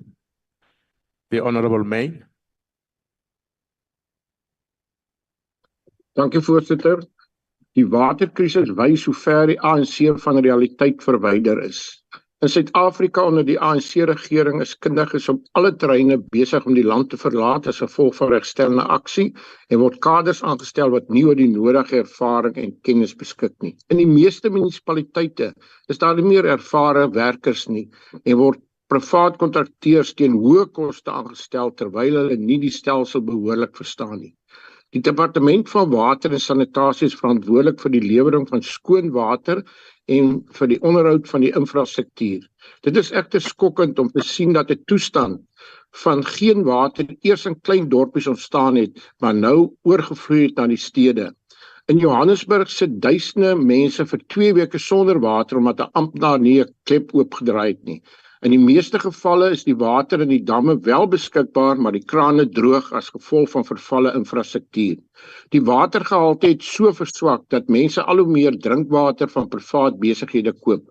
Daar is daadwerklik 'n waterkrisis, maar een waarvoor daar ernstig gekyk moet word om kundigheid terug te kry in die stelsel. Die ANC beskik nie oor die kapasiteit en of die politieke wil om die situasie te besleg nie. Die water wat aan byna die helfte van die land verskaf word, voldoen nie aan die nodige gehalte toets nie. In baie gevalle betaal die munisipaliteit nie verskaffers se rekeninge nie, toevoer word verminder en die wat wel hulle rekeninge aan die munisipaliteite betaal, ly ook daaronder. Miljoene rande is oor die laaste 3 dekades begroot vir die instandhouding, opgradering en oprig van nuwe infrastruktuur, maar al wat gesien word is agteruitgang en verval.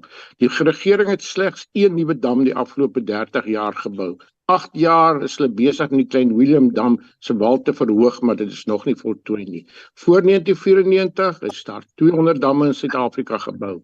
Ons weet Suid-Afrika is een van die droogste lande in die wêreld en daarom het die Vryheidsfront Plus in 2022 voorspel dat beerdkrag met die hulp van die privaat sektor binne 3 jaar verbeter kan word. Ons sien die goeie werk wat die afgelope jare deur die privaat sektor op die gebied van sonkrag gemaak het. Die regering tesame met die privaat sektor kan net so verskil maak wat die waterkrisis betref. In Swane gaan ongeveer 35 en in Johannesburg 50% van die water verlore en dit is 'n tendens dwars oor die land as gevolg van vervalle infrastruktuur. Die kundigheid by Randwater wat verantwoordelik is vir die suiweringswerk het ook die afgelope jare dramaties versleg. Wat is die kort en langtermyn oplossing vir die waterkrisis? Nuwe waterbronne sal gevind moet word en die gebruikers van water opgevoed word om minder water te gebruik. Die privaat sektor sal moet betrokke raak by die verbetering van die infrastruktuur. Die Vryheidsfront Plus het sedert 2019 gepleit dat geen bouplan by die munisipaliteite goedgekeur mag word alvorens daar nie voorsiening gemaak word vir die opgaar van water nie. Dit kan geskied deur watertanks verpligtend te maak en die hoeveelheid liters om op te gaar moet bepaal word deur die grootte van die dakoppervlakte. Elke HDP-woning moet van 'n 5000 liter watertank voorsien word. In sekere dele van die land waar goeie reënval is, behoort inwoners nie eens van munisipale water gebruik te maak nie. Indien daar nie aan die voorstel van die Vryheidsfront onmiddellik aandag gegee word nie, sal inwoners binne 5 jaar van honger en dors sterf. Die tyd het aangebreek om die land van die ANC te reinig. Dit moet op 29 Mei 2024 gebeur. Ek dank u. Dankie, pardon me. The Honourable 3. Honourable House Chairperson, the ACDP notes that this bill seeks to provide for the establishment of the South African National Water Resources Infrastructure Agency as a state-owned company and a major public entity. In other words, the establishment of another SOE. The Department of Water and Sanitation is commissioned to ensure that the country's water resources are managed sustainably and equitably for everyone's benefit. But it has been in a constant state of flux, contributing to instability of governance. The ACDP agrees with the Helen Suzman Foundation, which noted numerous challenges in the department, which includes poor financial management, where in the 2017-18 financial year, the department reported an overdraft of 119 million rand, cumulative unauthorized expenditure of 933 million, irregular expenditure of 6.1 billion, 16 million of fruitless and wasteful expenditure and accruals and payables to the value of just over 2 billion. The water trading industry is in an even worse financial position, where it reported an overdraft of 1.4 billion, fruitless and wasteful expenditure of 1 billion, accruals and payments to the value of 1.4 billion, and a deficit of 573 million. The situation today is no different. The department has consistently experienced instability in leadership over the past few years.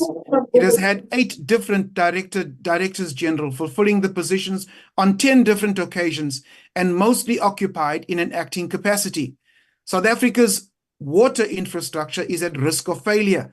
Consistently poor performance of water and sanitation infrastructure is attributed to poor governance in national and local departments, poor asset management, insufficient maintenance, lack of technical skills within key planning and operational divisions in both the departments and municipalities, poor enforcement of policies, theft, vandalism of infrastructure, financial mismanagement, and funding shortfalls.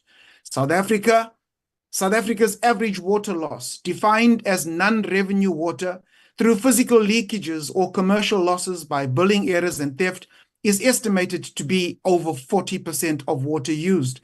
The ACDP believes that well-monitored public-private partnerships are the way to go, but certainly not another SOE.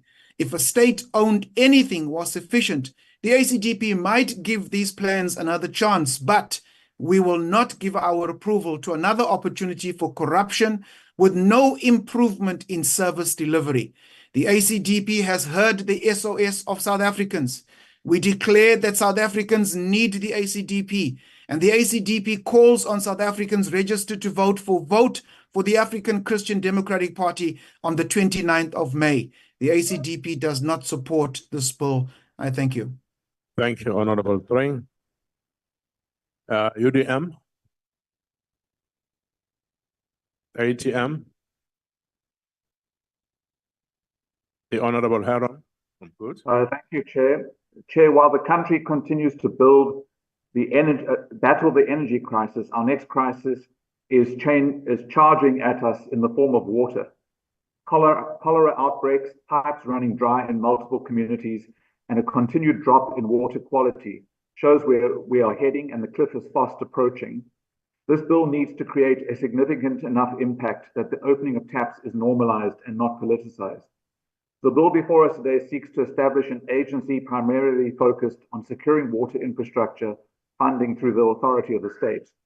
While it is undeniable that funding for our massive rehaul of water infrastructure is vital, the continued focus on operational changes will lead to our current crisis in areas like Gauteng devolving due to lack of agency. The 2023 Water Services Drop Program reports, the Blue, Green, and No Drop Watch reports, show that almost 50% of the water in our municipalities is unsafe to drink. This should set alarm bells off, but the continued collapse of infrastructure remains the primary concern. Good stresses that water is a basic human right and that this country is failing its citizens by denying them this right. The South African Human Rights Commission Limpopo reports of 2023 showed that a third of the residents do not have access to safe water. Streams that are unmaintained are the only source of water for cooking, cleaning, and drinking. Good asks that the nation to accept the fact that we are already in a water crisis. It is time we acknowledge and act with urgency that this human right requires. The bill has the potential to ensure that there's a faster process of refurbishment or the potential to be another wasteful expenditure. We must ensure that it's the former. The objective of the agency this bill seeks to create is to provide, operate, and maintain the national water resources infrastructure and fund the cost thereof. This is a colossal task and requires an immense focus on groundwork and transparency. With a continued breakdown in both water and sanitation infrastructure, we expect this agency to be thorough in the evaluations of our existing infrastructure and target the communities who are most vulnerable.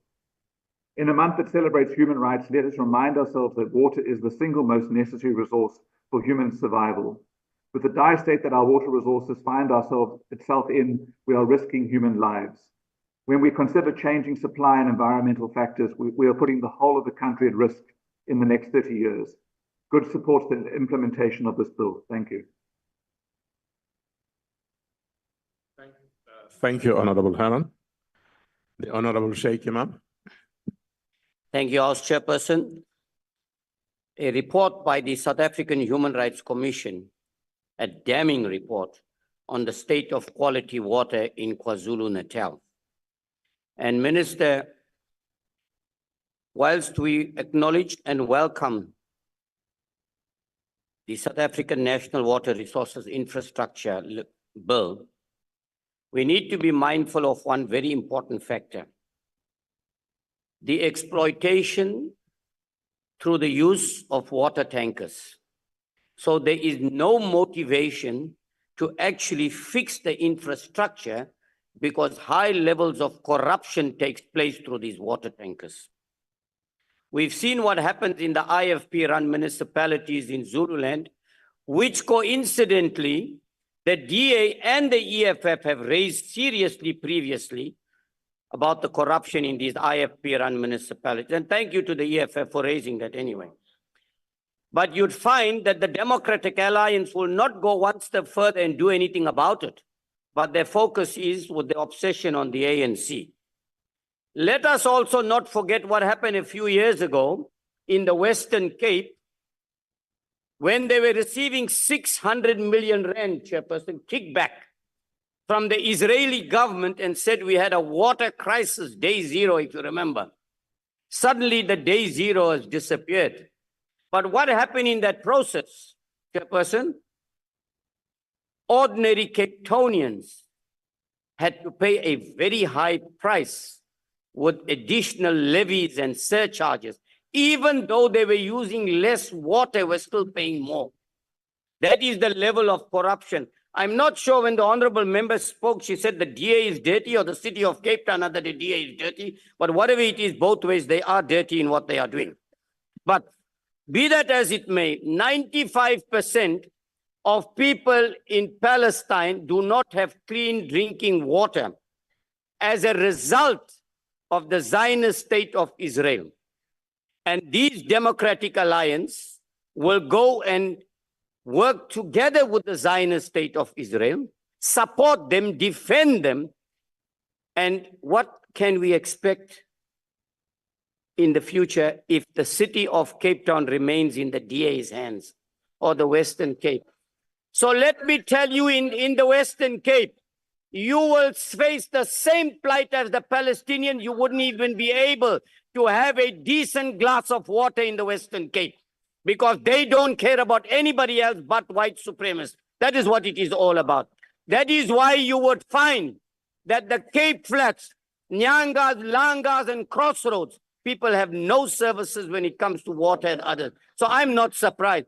But go to the Bishop Courts and the other areas. Thank that you is where very they much, come from. Honorable That's where they Imam. deserve and support. So I'm calling on you not to support the DA. Thank you very much, Honorable Imam. Your time is up. Thank you.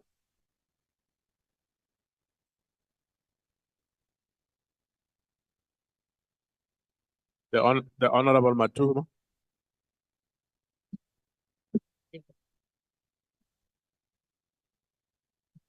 Mohlomphehi modulasetulo, ditho tse hlomphehang maloko ka kakaretso. Setheo sena se tla ntshetsa pele le ho sireletsa dikatleho tsa demokrasi, tokelo ya ho fumana metsi a hlwekileng ebile a nowa ke maAfrika Borwa ohle. Ka hona re tshwanelang ho voutela mokgatlo wa ANC. Mohlomphehi modulasetulo, ha re phethela kgwedi ya ditokelo tsa botho tlasa sehlooho se reng dilemo tse 30 tsa hlompho le kgothatso ya ditokelo tsa botho naheng ya bo rona. Re sebeditse mokgwa wa molao ho fetisa molao e tsweletsang pele le e tlisang phethoho e tla fana ka moelelo ho ditokelo tsena tsa botho. Setsi se tla fetola lekala la metsi molemong wa setjhaba se neng se ihlokomolosilwe naheng ka ho ntlafatsa mehlodi ya metsi. Hape kajeno ka tlung ena e kgabane re phethela tshebeletso ya molao ho amohela ha molao motheo wa setsi sa naha sa meralo ya motheo ya mehlodi ya metsi o tla fetolang haholo lekala la metsi molemong wa setjhaba se ne se qhiletswe ka thoko naheng ya rona. Batho ba batsho ka kakaretso le maAfrika Borwa ka ho kgetheha. Re araba Honorable Moore. Setheo sena se tla ba bokgoni ho kenya tshebetsong diprojeke tse kgolo tsa meralo ya motheo ya metsi naheng ka bophara. Esita le dibakeng tse hole tsa mahae, ditho tse hlomphehang. Le ha diprojeke tsena tse kgolo tsa meralo ya motheo ya metsi di na le mauno hang tse kang tlhahiso ya mesebetsi le ntlafatso ya moruo wa lehae nakong ya mokgahlelo wa kaho. Re na le tshepo ya hore lekala lena le tla ba le kgahlamelo ya moshwelella ya moruo wa kahisano metseng e ne e futsanehile metseng ya kgale haholoholo dibakeng tsa mahaeng during apartheid times. Ke rata ho totobatsa ditshebetso tsa mantla tsa naha. Honorable Matuba, there's a point of order. Thank you, Please take Honorable your seat. Chairperson. Could you please take your seat, Honorable Matuba? I'm rising on Rule 84, Chair. Honorable Mhlala has spoken an unparliamentary word of saying the member is speaking lies. He must be called to order.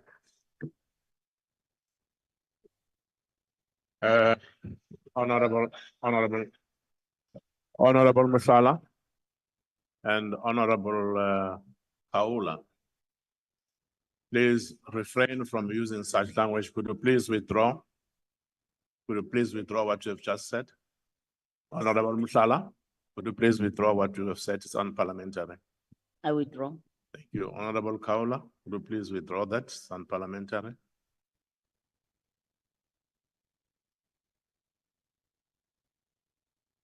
Ngiyabonga. But kodwa mina ngithe Honorable akashongo ukuthi Kaula. ekwasha uja. Hayi Honorable kade Kaula, uyahlukumeza please. kodwa. Ngiyaxolisa. Okay. Thank you very much. Shall we proceed, Honorable Matuba? Ditho tse hlomphehang. Le ha diprojeke tsena tse kgolo tsa meralo ya motheo ya metsi di na le mauno hanghang tse kang tlhahiso ya mesebetsi le ntlafatso ya moruo wa lehae nakong ya mokgahlelo wa kaho, re na le tshepo ya hore lekala lena le tla ba le kgahlemelo ya moshwelelle ya moruo wa kahisano metsing e neng e futsanehile mehleng ya kgale haholoholo dibakeng tsa mahae. Ke ka hona ma-Afrika Borwa a tshwanetseng ho voutela mokgatlo wa ANC. Ke rata ho totobatsa ditshebetso tsa mantlha tsa naha le hore setsi se tla matlafatsa ditshukunyetso jwang. Ditho tse kgabane ho fetiswa ha molao motheo ha ho bolele hore e tla theha lekala ho tloha qalong ena le ho e tla kenyeletsa le ho haha hodima mosebetsi wa motheo wa Trans-Caledon Tunnel Authority, karolo ya lekala la moralo ya motheo ya lefapha le setsi sa kgwebo ya metsi le basebetsi ba lona. Re na le tshepo ya hore lekala lena le tla matlafatsa ho kena dipakeng tsa matona ho rarabolla diphephetso tsohle tse amang metsi. Ha jwale letona le kene dipakeng diprovinseng tse fapaneng tse kang Limpopo, Musina le Gauteng, Tshwane.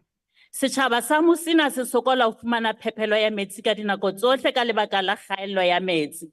Mme letona le kene dipakeng ka ho theha tshebetso ya katoloso le tshebeletso ya metsi e tla fetisa metsi ho tswa Zimbabwe e le tharollo ya mahareng dikolotsong tsa metsi ha merero e ntse e tswelletse e hlophiswa bakeng sa tharollo ya nako e telele bakeng sa sebaka seo.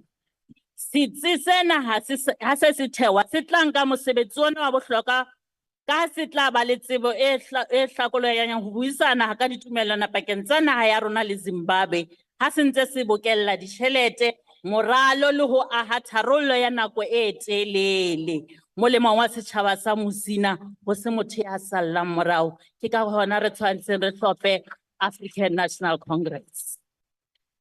Modulasetulo ya hlompheha Tshwane provinseng ya Gauteng e etelletsweng pele ke DA bo kena dipakeng ba matona bo tla ho fana ka tshehetso ho sebetsana le maemo a tshohanyetso metsi le tsamaiso ya dikgwerekgwere haholoholo ka ha e ama sebaka sa Hammanskraal. Boitshukinyetso bona bo batla bo etsa bonnete ba hore sebaka sa ho hlwekisa metsi a ditshila sa Rooival se a sebetsa le hore disebediswa tsa ho hlwekisa metsi tsa Themba di a ntjhafatswa, Honorable Mohlala, ebile di a natlafatswa le ho hlokomela hore di tle di kgone ho fana ka metsi a nkuwang ho metse e haufi le Hammanskraal. Lefapha la Mesebetsi la Tsamaiso ya Dikgwerekgwere le toropo ya Tshwane ha bana bokgoni ba bokella tjhelete bakeng sa merero ena, mme lekala lena le tla bapala karolo ya bohlokwa ho fumaneng ditjhelete tse hlokahalang ho tsepamaisa maikutlo dibakeng tsa mahaeng le ho sebedisa metsi a ka tlasa lefatshe. Projeke ya metsi ya Umzimbuvi e ka Kapa Botjhabela e ka ba le bokgoni ba ho fana ka metsi ho malapa a ka bang milione ha e se phethilwe. Ke enngwe ya diprojeke tsa bohlokwa tseo lekala le lokelang ho di ela hloko ka ho kgetheha. Kgaello ya ditjhelete. Honorable Matuba, would you please take your seat? What's your point of order? Ngiyabonga. Hayi ukuthi kabi angilwi. Right njobe khuluma ilanguage yethu njobe 11 but What is your point of order, honorable member? Ngitoboze kakhulu angizwi la ukuthi uthini. This is abusive. Okay. What's the rule you standing on in the first place when? Honorable Kaola, I'm informed that the interpretation is coming through perfectly. Okay, please proceed, Honorable Matuba. Kgahello ya ditjhelete di sitse merero ona ka dilemo tse mmalwa empa re dumela hore setsi se tla be se le boemong bo botle ba ho fumana tjhelete e jwalo bakeng sa morero. Masepala wa Stereke wa Mathole le masepala wa mahaeng ho la Kapa Botjhabela haufinyana tjena o nkile qeto ya ho sebetsana le diphephetso tsa ona tsa metsi ka ho kenya ditshebetsong projeke ya dibilione di le 4.5 ya ho kotula phepelo ya metsi mawatleng bakeng sa ditjhaba tse neng di hloka menyetla. Masepala ka bona o keke wa hlola o eba boemong ba ho bokella tjhelete e jwalo. Re tshepa hore lekala le tla thusa masepala tabeng eo. Matlafatso basadi batjha le batho ba ba sa itekanelang e lokela ho ba tsona tse tlang pele bakeng sa mosebetsi le tshebediso ya ditjhelete ya setjhaba ya setsi. Ditho tse kgabane ha re ka foswa ke ho bua ka matlafatso ya basadi batjha le batho ba ba sa itekanelang re tla be re fositse ka ha le bona ba hloka menyetla. Re boetse re lakatsa ho ipiletsa ho letona la metsi le tsamaisa dikgwerekgwere ho etsa bonnete ba hore boto ya ditho tsa lekala le bontsha dihlopha tse tlokotsing setjhabeng sa habo rona. Re boetse re kopa hore setsi sena ha se se theilwe se bule menyetla ho basadi le batjha ba tswang ditjhabeng le bana hore ba tle ba kgone ho ba le phihlello ya ho ba le mosebetsi, dibasari, dithupello le boithuto. Sa rona ke ho sireletsa jwalo ka African National Congress dikatleho tsa democracy le tse tsitsipaletsang merero wa diphethoho tsa mmuso o eteletsweng pele ke ANC ho fumana bophelo bo betere bakeng sa batho bohle ba rona ba Afrika Borwa. Ke santsane ke kgwehla ma-Afrika Borwa ho ya dikgethong ka di-29 tsa May, mme ba kgethe ANC dipampiring tse 3 tsa ho kgetha hobane ke yona mokgatlo o tlo ba ntshetsa pele. Re a leboha.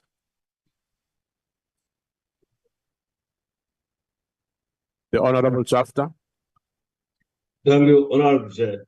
The aim of the bill is to establish the Water Resource Infrastructure Agency. In terms of the bill, the agency will be responsible for the acquisition, disposal, funding, maintenance, operation, management, and such of funding of the national water resource infrastructure. Linked with the purpose of the National Water Act and the National Water Strategy, the bill overarching theme is to advance both the social and economic needs of water users in developmental and sustainable manner. Transboundary water resource-related matters which were previously under the cash-strapped TCTA will now fall under the mandate of the agency. The primordial purpose of the TCTA was to focus on the work of the Lesotho Highlands Water Project. Its mandate increased over time to include funding and acquisition of national water resource infrastructure.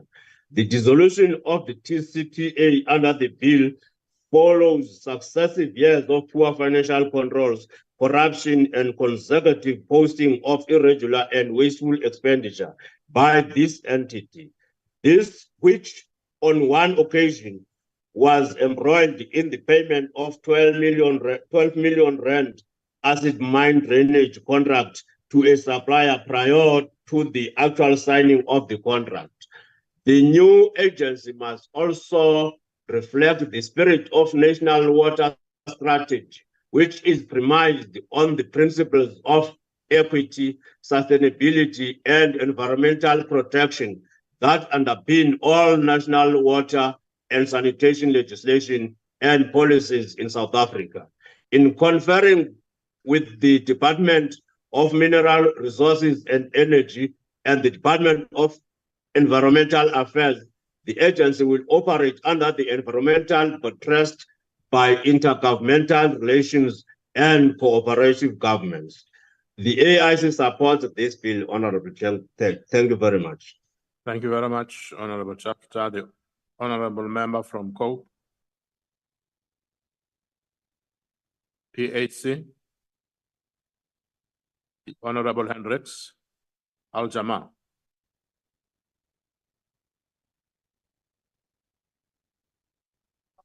The Honorable Mayberg.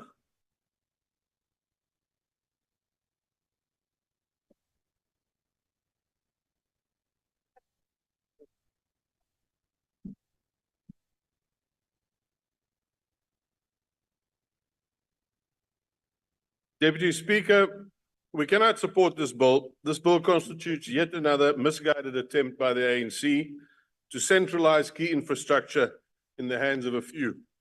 The purpose of the bill is the establishment of yet another fully state-owned company or SOE, this time to administer, operate and fund all infrastructure related to national water resources. It is an indisputable fact that all of our state-owned enterprises under the ANC have been an unqualified failure and continues to wreak havoc on the economy, not to mention the livelihoods of ordinary South Africans. The continued dysfunctionality of entities such as Eskom, SAA, Transnet, Telkom, to mention but a few, despite huge cash injections of billions of rands, would surely dissuade any reasonable person from dumping the nation's entire water infrastructure into yet another ANC-run SOE. The department and the minister has thus far been unable to furnish the country with a single credible argument why the creation of yet another SOE with massive resources at its disposal will not slide down the same slippery slope of corruption and mismanagement.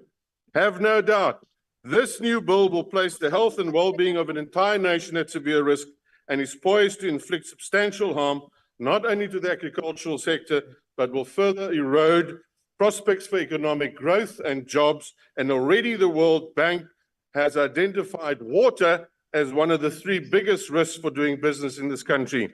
Deputy Speaker, South Africans can be forgiven for viewing the creation of this latest SOE with deep skepticism, if not complete mistrust. For decades now, we've witnessed the ANC wrecking ball at work. So apart from our principled opposition to the creation of yet another SOE monster, we have 2 overriding concerns. Firstly, unchecked dictatorial ministerial powers, and second, little to no legislative oversight. The bill facilitates gross political interference in operational matters and allows for unbridled political favoritism in the appointment of the entire board, its chair, its deputy chair, the CFO, the whole lot. It's catered deployment all over again. Clearly, the board is simply an extension of the minister. In fact, a ministerial subcommittee dressed up as a board, fully subservient to Luthuli House and destined to drown in a quagmire of corruption, nepotism, and mismanagement. Importantly, at committee stage, fellow honorable members, at committee stage, all reasonable proposals aimed at ensuring the establishment of a truly capable and independent agency board, or suggestions to improve parliamentary oversight, were all simply smacked down by the arrogance of ANC apparatchiks hell-bent on scoring own goals in extra time. Alas, this bill will not instill confidence or attract investment because it simply confirms the government's love affair with failure. Nor will this bill improve water delivery or secure infrastructure. It will hasten its demise. And this bill will certainly not entice the private sector to get involved. Instead, it will put the fear of Gordon in them. It is simply put, honorable members, the last kick of a dying donkey. I thank you. Thank you, Honorable Member. The Honorable Zaki.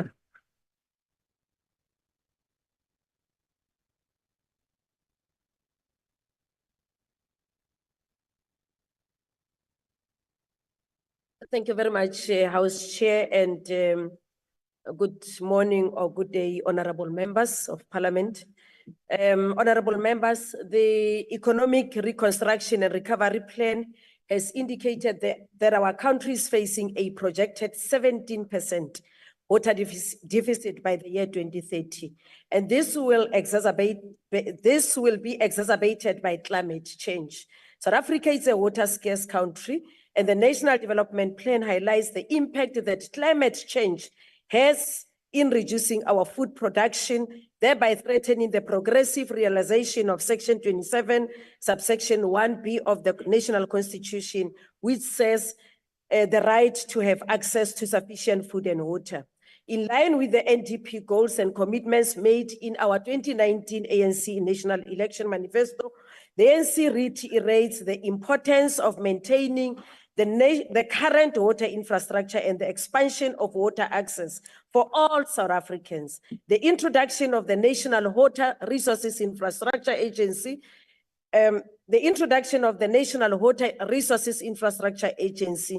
is the realization of the goals proposed by the National Planning Commission. Honorable members, as the ANC, we firmly believe that the creation of the National Water Resource Infrastructure Agency aims to enhance our ability to manage and conserve water resources, ensuring a steady supply of safe, clean drinking water, including in remote areas of our country, thus ensuring that no one is left behind. Our water infrastructure project, as stated by the President, Cyril Ramaphosa, during the Sustainable Infrastructure Development Symposium held few days ago at Century City in Cape Town, have traditionally been financed largely through the fiscus. And the Development Bank of Southern Africa estimates that we'll need about 1.2 trillion by 2030 to address our water and sanitation infrastructure backlogs. Through this agency, we will be able to raise finance and undertake large investment in water resources infrastructure using the substantial balance sheet of the agency. In this regard, I would like to reiterate the call made by the President on social compacting to building and growing our infrastructure-led development in line with the ERRP. Honorable Chair, the 2022 census report has highlighted the advancement made by our democratic government in terms of providing water and sanitation to historically underserved communities. It was reported, and this is a fact, that at least 82.4% of households in the country had access to pipe water or have access to pipe water either within their yards or inside their homes. Progress was also recorded on the number of people who have access to flushing toilets, which currently stands at just above 70% in the country as of 2022. Honorable members, the establishment of the agency will enhance central planning and coordination of all major water infrastructure projects. The agency will collaborate with the National Department to plan major water and sanitation projects comprehensively, anticipating future demands and identifying optimal solutions. The quest to meet future water and sanitation demands needs to take cognizance of the impact of climate change, and those solutions must be climate resilient. As the ANC, we have recognized that some of the persisting water and sanitation challenges emanate from the inability of local municipalities to sustainably operate, maintain, and repair water and sanitation infrastructure, as is the case in the city of Tshwane, wherein the Minister of the National Department has intervened. And you have acknowledged that, Honorable Mhlala and members of the DA, that the national government is a nation at work. We are working and will provide services to our own people. We believe that the agency will address these issues and use its capabilities to develop a national strategy to address the persisting challenges and provide support to the ailing municipalities. Order, honorable members, order, please. Honorable Second. Honorable Second. Honorable Second, there's a point of order. Could you please take your seat? Honorable members. Honorable Musala. Honorable Chairperson. Honorable Musala. Honorable Hadebe. What's your Yes, point of order? Chairperson, I'm rising on the fact that Honorable Mhlala and Mam Kauda, they are running a commentary, actually drowning the speaker on the platform. They can heckle, but they cannot drown the speaker. Thank you. Honorable members, that point of order is sustained. Please just control your noise level. Honorable Grace was doing the same Just thing when control your speakers were voice, your speaking. noise levels, please.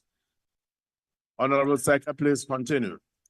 Thank you very much, Honorable House Chair. Kaula.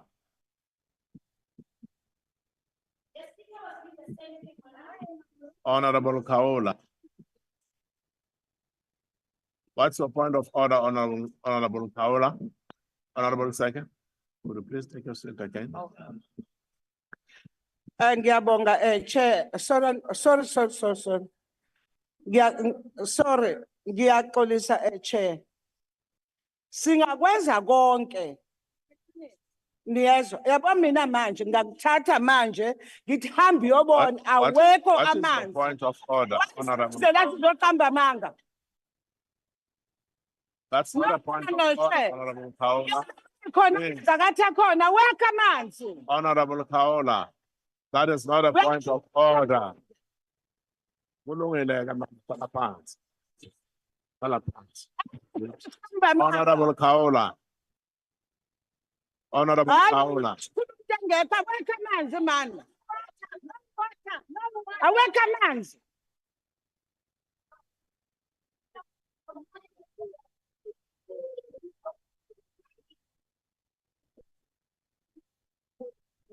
Honorable Kaula. I'm giving you a warning, Mama. Please do not behave that way. No, please sit down. Take a seat. Ngiyaxolisa. Thank you very much, but please don't behave that way. Kubuhlungu kumina. Kulungile, hlala phansi, ma. Nina nilwazi lusizo siphuma kulona. Honorable Kaula. Honorable Kaula, that's not the way to go about it.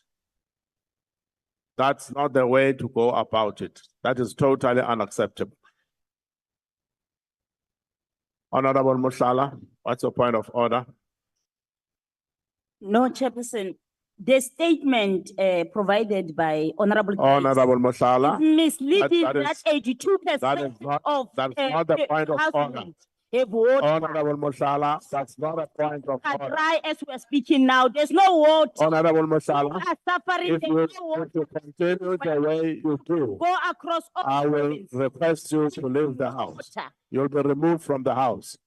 If you behave, you continue behaving the way you do, you will be removed from the house. You cannot just disturb the flow of the debate unnecessarily. All members of different parties have got opportunities to state their cases, including that of the EFF. So please don't do that. You may proceed, Honorable Secretary. Thank you very much, House Chair. I think the census report must be circulated to other members of this House because what I'm reading is what the census has captured. Is the report from census. Honorable Chair, as members of the ANC, we made our inputs in the portfolio committee without resorting to mudslinging or disruptive behavior. We rejected clause 5 of the Principal Act in order to align it with the existing legislations. Additionally, we ensured that the minister remains the sole shareholder as the agency is established as a fully state-owned company. And we provided for this in chapter 2 under clause 3 of the bill. The bill will ensure the attraction of board members with the requisite skills and capacity and provision. Honorable, thank you. Sorry, the hand of Honorable Zulu is up. Could you please take your seat? Honorable Zulu.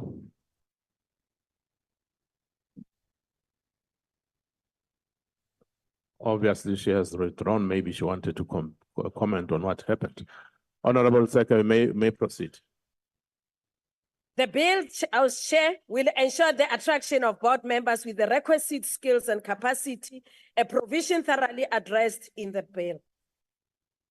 Honorable members, Honorable Chair, as the oldest liberation movement of the African continent, once bitten, twice shy.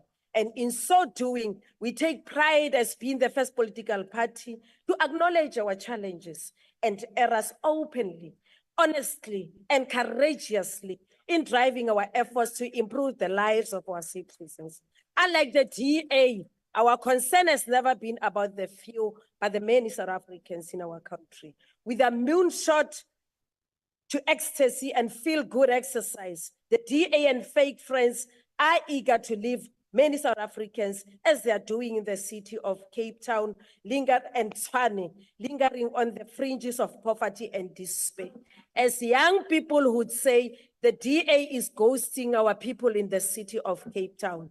The rejection of this bill is evidence of the total neglect and disregard for initiatives aimed at improving the lives of our people.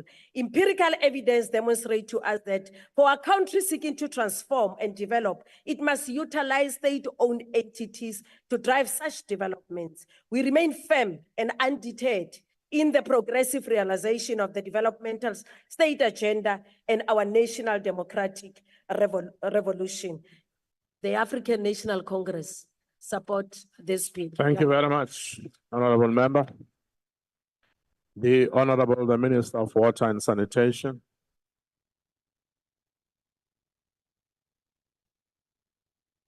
Thank you very much, House Chair. Firstly, I would want to express my appreciations to the Portfolio Committee led by the Chair for the work that they did going around consulting. And I must say that they came up with a lot of useful views as expressed today, and we endorse all of them. Thank you very much, Chair and the Portfolio Committee. The agency is really going to make a lot of improvement on the water resource side. There's no doubt of that, including the added muscle on raising funds to do this. TCTA is already doing so. I don't know where it comes from that there should be doubt.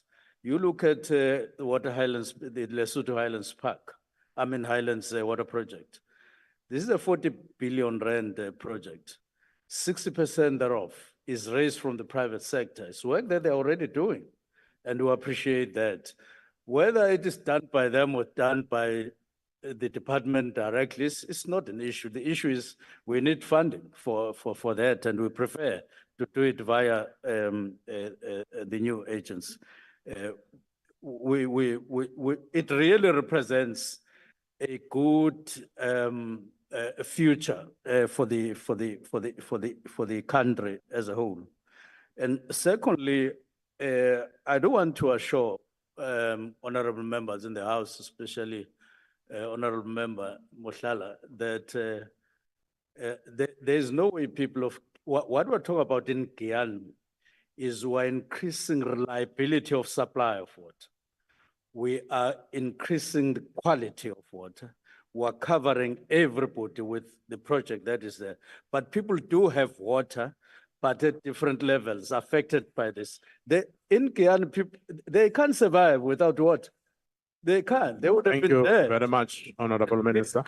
And I then want to say that we're shifting, as we've already said, that our attention is on services, of course. Thank you very much. That concludes the debate, honorable members.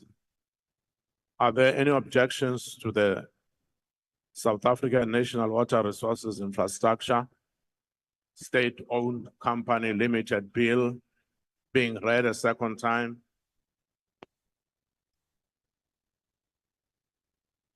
I note the DA. Chairperson, please note the objection of the DA.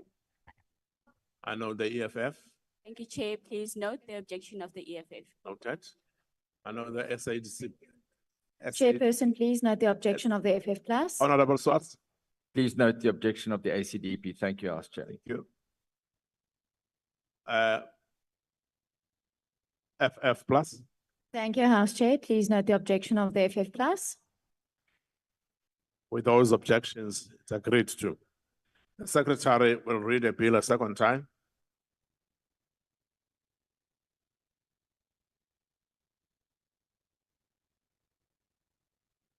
South African National Water Resources Infrastructure, SOC Limited Bill. The bill will be sent to the National Council of Provinces for concurrence.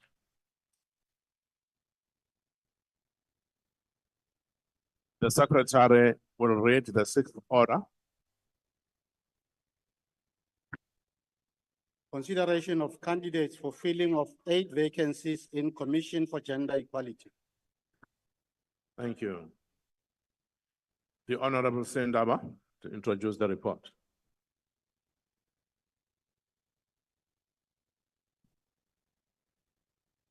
Thank you very much, House Chair. Honorable members, honorable ministers and deputy ministers present here. Bahlali baseMzansi, good day. I think it's good day, yeah. Gender equality, I hereby present the report on filling in vacancies for the Commission for Gender Equality by the Portfolio Committee on Women, Youth, and Persons with Disabilities. Gender equality is one of the key principles of South Africa's Constitution of 1996, which prohibits unfair discrimination based on gender.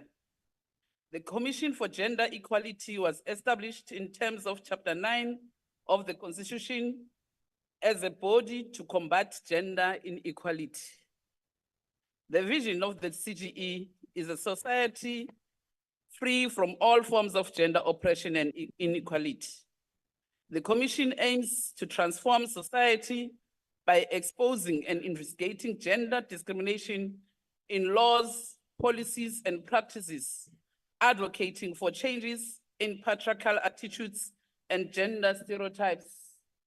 Honorable Ndaba, please do not converse members on the platform. The Commission aims to transform society by exposing and investigating gender discrimination in laws, policies, and practices, advocating for changes in patriarchal attitudes and gender stereotypes, and instilling respect for women's rights as human rights. Despite the existence of law and policy to combat gender discrimination and inequality, and discrimination is still a reality for large portions of South African society, particularly women who face an onslaught of gender discrimination in public and private sector and private spaces. The Commission for Gender Equality has a very important role to play in helping us to realize a society free from all forms of gender oppression and inequality. It is imperative that CGE be adequately resourced, both in terms of financial and human resources. The Commission for Gender Equality Act, as amended in 2013, assigns to the National Assembly the responsibility for addressing commissioners' vacancies. This process was recently concluded by the Portfolio Committee on Women, Youth, and Persons with Disabilities, and we report as follows.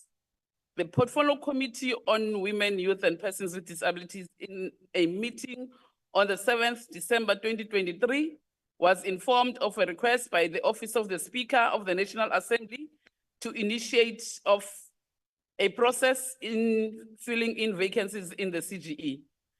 The committee was requested to fill 6 vacancies in CGE, 4 vacancies of the commissioners whose term ends on 31 July 2024, 1 on the 31st of March 2024, and another on the 31st May 2024.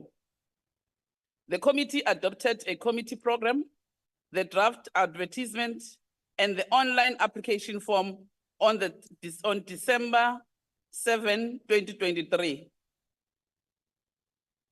Advertisements were placed on the 22nd of December 2023 on various media platforms, namely print and electronic, with a closing date for the 7th of February 2024.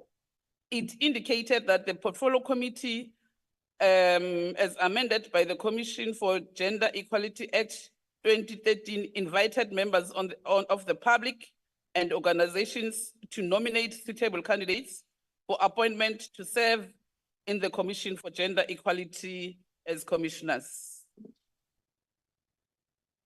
A set of qualifying criteria based on the legislative framework as stipulated in Section 193 of the Constitution and Section 3 of the CGE Act 39 of 1996. The criteria, I'm not going to go through the criteria and the advert, honorable members, because it's there in our report. I will go straight to what the committee has recommended. Having taken into consideration the constitutional imperatives and the Commission for Gender Equality Act, the committee agreed that motivation, technical knowledge, strategic leadership. Thank you very much, Honorable Ndaba. 5 minutes, Sepeli. Yebo, siyabonga. Okay. We request that the House adopt the candidates that we have recommended to the House and the recommendations. Thank you very much. I will now recognize political parties wishing to make declarations. The usual times for declaration of votes will apply. The DA.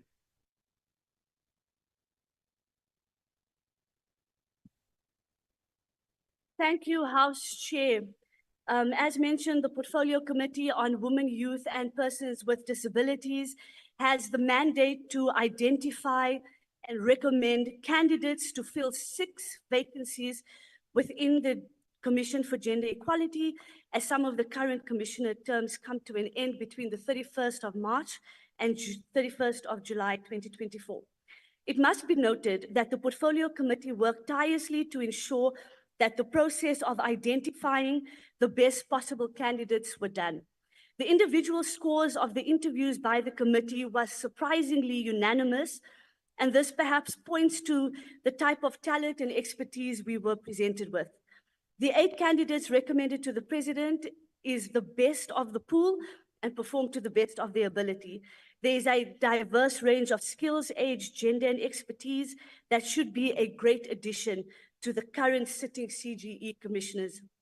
The DA has continued to raise the issue around public participation and maintains that more effective ways of ensuring proper public participation must take place.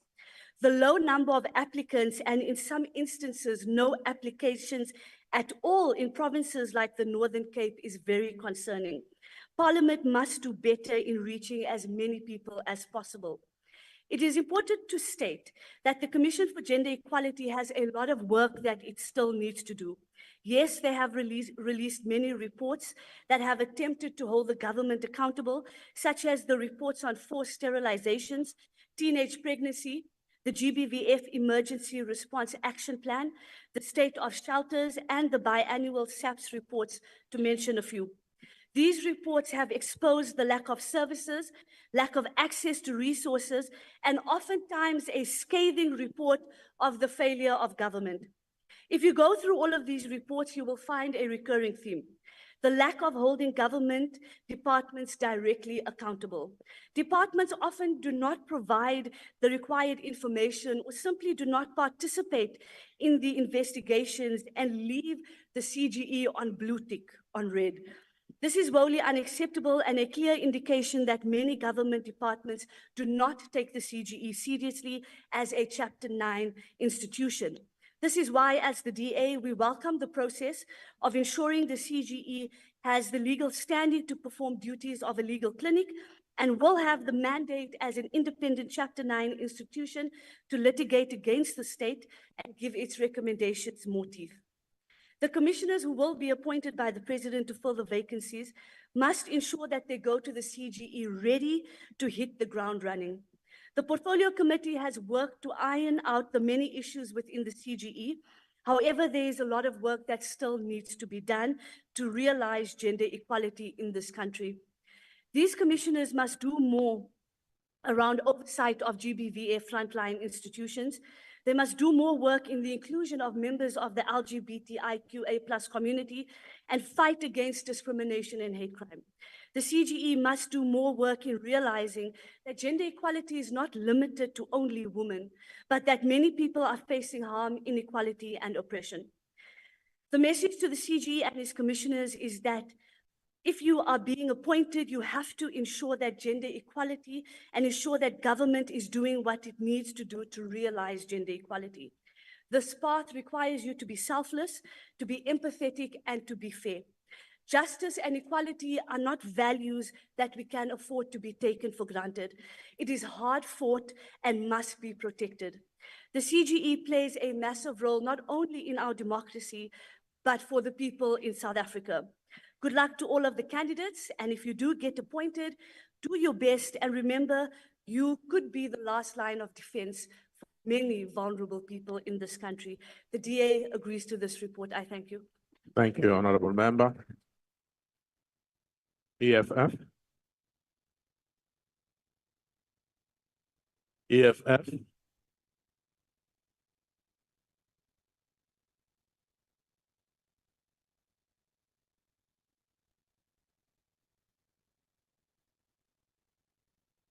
Order, honorable members.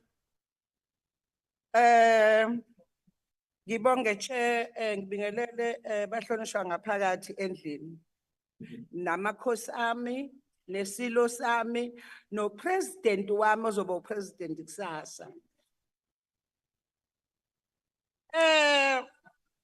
Portfolio committee, we are CGE, senze sure ukuthi sihlala phansi, siyabheka ukuthi abantu abazogcwalisa lezikhala, abantu abazokwenza sure ukuthi bayawenza umsebenzi wabantu abahluphekile phansi abangazi ngama-rights abikakhulukazi emakhaya, abakhubazekile, abesifazane nabesilisa.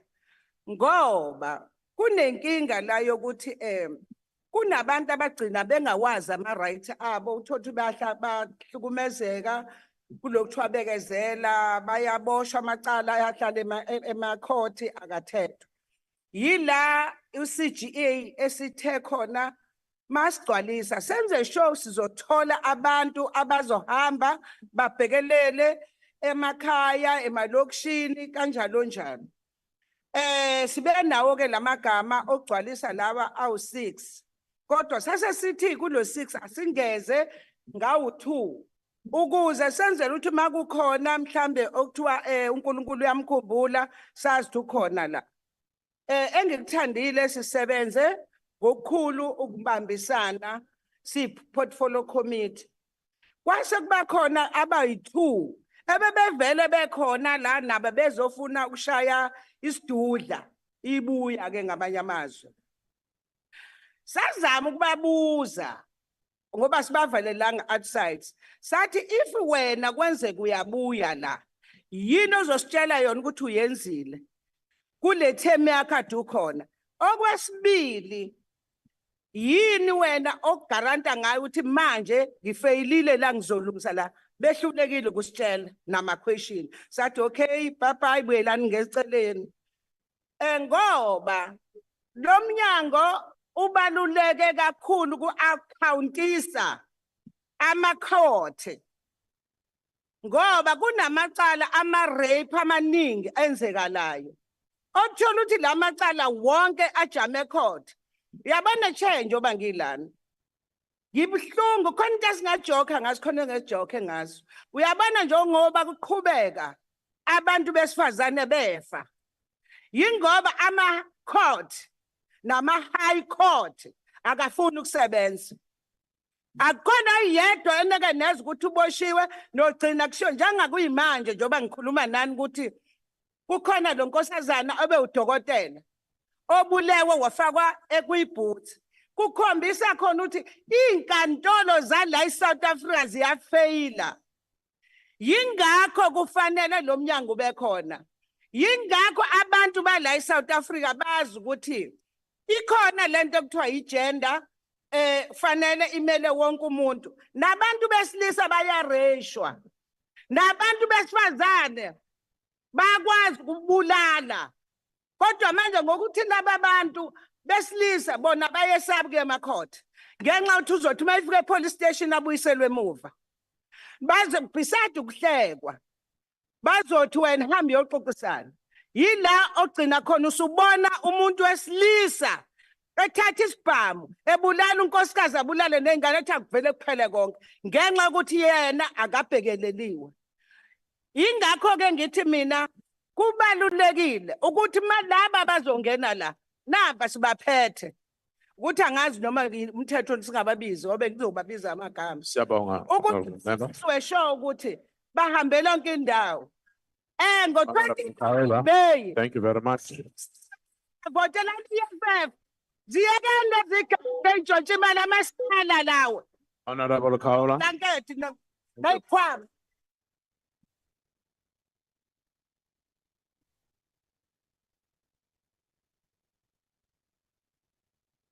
IFP. Thank you, Chairperson. Order, honorable Mhlambe- members. Qhubeka, honorable Hlengwa. Thank you, Baba. Mhlambe ngingakaqali angikhumbule umphefumulo kaMamkhize uZamambo, udokotela, mina ngibuye ngibe kwa health. May her soul rest in peace. Amen.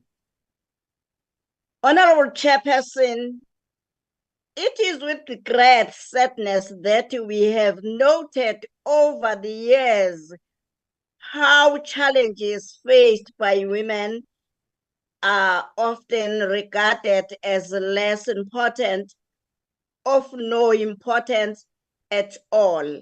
We see how our women are murdered daily for simply failing to walk outside or disagreeing with a partner. We hear and follow the stories of how our women and girls are kidnapped and never found in this country. We have seen the worst of worst things happen in our women and children, leading us to protest and march, but the perpetrators still face minimal to no consequences. Chairperson, an institute such as Commission Gender Equality, it is of utmost importance. It is within mind that the IFP wishes to reiterate the report's recommendation to strengthen the independence of the CGE and its reach through revising the funding of the Chapter 9 institution. We also wish to commend the Committee on Women, Youth and Persons with Disability for the dedication shown to determine new commissioners before the end of 31st March. Sibashayele ihlombe. The process followed prioritized the principles of transparency and enabled the committee to work freely and fairly. It was a pleasure to form part of selecting the new commissioner, as this indicates the commitment of this House prioritize addressing the challenges faced by South Africans women. Ngiyazicelela siyacela ukuthi sengathi lo mnyango ungathiwa xaxa imali ukuze laba bantwana babantu abangenela ngokuyinikela bayithole basebenze kahle. The IFP accept the report. I thank you. Thank you very much, honorable member. FF plus.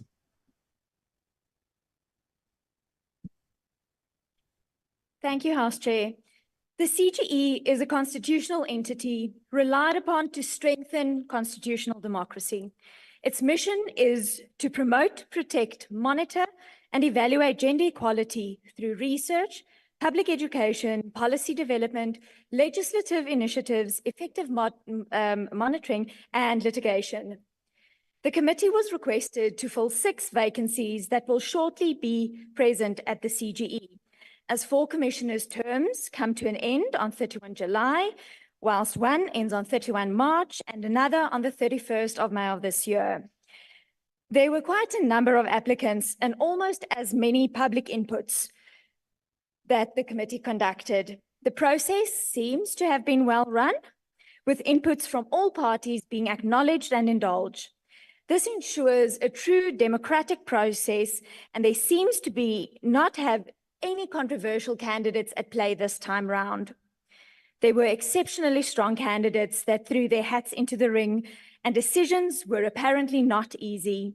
Many of the eventual candidates are from the NGO space, round activists, academics, all primarily working in areas of GBV as well as women's and children's rights. Amongst the candidates are a current commissioner, lawyers, directors of NGOs, to name but a few. Qualifications range from a variety of degrees at many reputable universities around the world. What is, however, important is that this commission needs to be an unbiased organization that is not influenced by prejudice or connection. The greater the pool to choose from, the better this eventuality will be. This also minimizes the chance of politically connected candidates to eventually take up positions. In a country that has largely not addressed the qualms or taken the necessary steps to combat GBVF, an entity such as the CGE plays a very important role to keep people and government accountable. It is, however, still my fear, as with everything else in South Africa, that personal gain and power will speak louder than the needs of the people. I thank you. Thank you very much, Honorable Member. ACDP?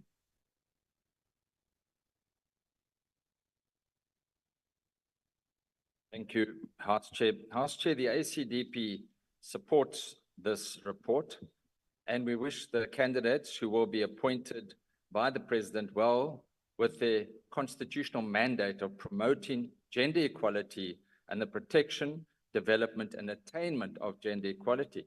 And it is against this background that the high levels of gender-based violence in our country and across the world must be considered. Far more needs to be done to protect women and children, and we see many conflicts across the world. We see in Yemen, hundreds of thousands of people dying. We see Sudan, hundreds of thousands of people dying there. We see Syria, many people are dying there as well. And women and children need to be protected. And before Honorable Sheikh Imam refers to Israel-Gaza, let us be reminded what the United Nations has said on the plight of women and children there.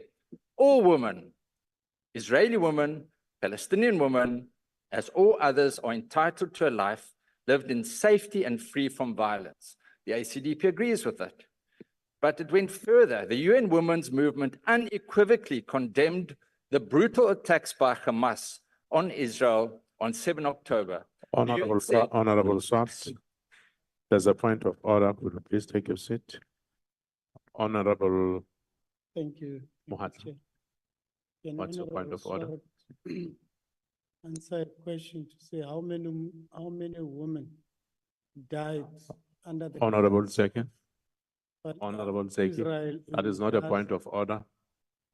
Please take your seat.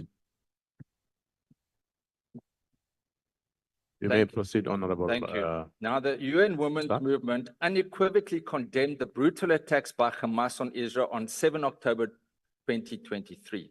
The UN said it was alarmed. This is the United Nations that everyone quotes. Alarmed by the numerous accounts of gender-based and sexual violence during those attacks.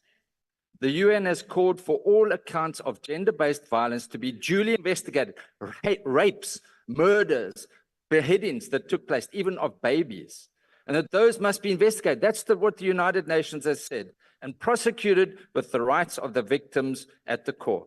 The ACDP agrees with this, and let us treat all issues as with what has happened in Gaza as well as in Israel. Let us treat that with the same condemnation and not only condemn one side. The ACDP will support this report. I thank you. Thank you very much, Honorable Swartz. UDM? ATM? Good. NFA?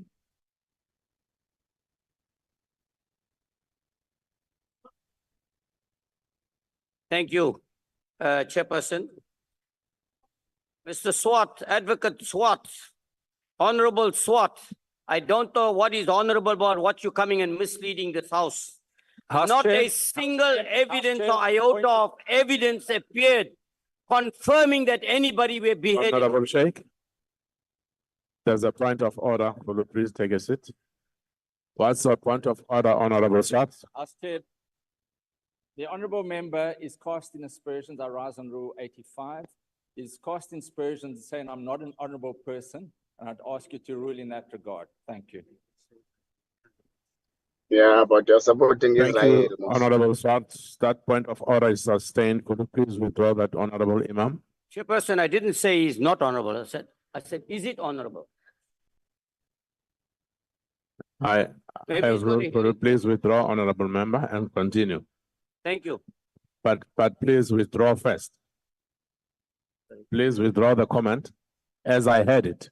Oh, thank you, Chairperson. I withdraw if I did say that. No, he's not- unconditionally. Okay, I withdraw. I withdraw. Honorable Imam, You can see the puppets of the Honorable government. Imam. I withdraw.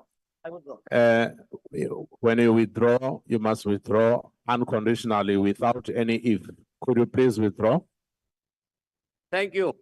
Chairperson, I withdraw. Thank you very much. You Now- may proceed. These puppets of Israel here are coming here and talking about issues to deal with women and children, when it is estimated by the same United Nations that honorable, so-called honorable Swart is talking about, 75,000 people that were affected, Honorable 25,000 of whom are women and children that were massacred. Honorable Imam, you cannot say to a member he is a so-called honorable member. Please Right. withdraw that. Thank you, Chairperson. He's not so-called, he is honorable. Right. Now let's start off by saying, first of all, they want to talk about women and children. But 25,000, the very same United Nations he's talking about is just said 25,000 women and children have been massacred. And this John Steenhuisen or Honorable Jayon State they talk about is saying very loud and clearly, one man's genocide is another man's freedom. So let me say to all of you in South Africa and particularly the Western Cape, genocide is coming to the Western Cape and it's coming to South Africa if you support the DA, Honorable Imam, point of the order. Freedom, Honorable Sheikh. the IFP, these are Honorable all Sheikh. puppets of the West. Honorable Sheikh. There's a point of order. Order, honorable members. Honorable members, please. Honorable members, please. Lower your voices. Honorable Swartz, what is your point of order? Honorable Kaola. Honourable Chair. Kahle, sicela ukulalela. I rise on a point of order. Honorable Swartz, what's your point of order? It is not permissible for the House Chair, for the honourable member to refer to unparliamentary language to call for a genocide in the Western Cape. That is hate speech in terms of Rule Constitutional Section 16. That is hate speech. It's the proper. May I just complete, House Chair? Thank Sorry, you, Honorable Swartz. It is the propaganda. Honorable Imam. Honorable Swartz, he did not call for it. That's it. He said He it's mentioned it, genocide. did not call for it. I would- Calling for it is something else. Would you look So at the the text? point of order is not sustained. Honorable members, can I make a request to you, Honorable Imam? The issue of Palestine is a very emotional issue. So let us be wary on what kind of words we use as we debate on such issues and mention issues of that nature. So please. Thank you very much, Chairperson. It sounds like we have a hearing problem among some of our honorable members in this House because they have selective hearing. They want to hear what they want to hear. But very clearly, let me say this. If you continue supporting that Order, honorable members. you continue supporting the ACDP, you continue supporting the IFP and the Freedom Front, then the Western Cape will end up into a genocide. Because what they're doing in Palestine and supporting, they will do exactly the same thing. So I am saying to you, stay away from these political parties who sell their souls for 30 silver coins. Now, on the matter before the House, Order, honorable on the members. matter before the House, we support the recommendations that have been made. Indeed, this gender commission has serious challenges, and there is no doubt about it that in order to put its house in order. Honorable Sheikh, it's a point of order. Honorable Khatib, what is a point of order? Chairperson, I'm rising on Rule 84. The honorable member Mylan cannot call another member a little man. He's a member.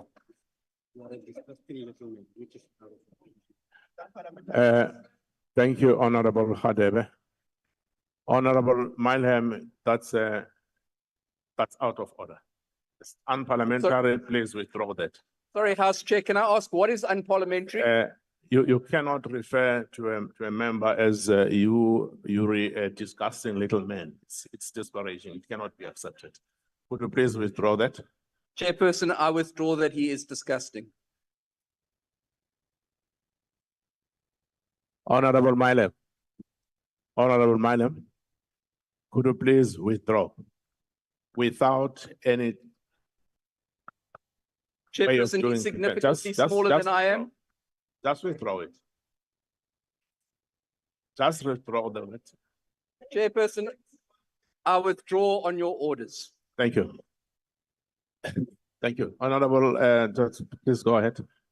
This is what happens when racism is embedded in your genes. This is how you conduct yourself.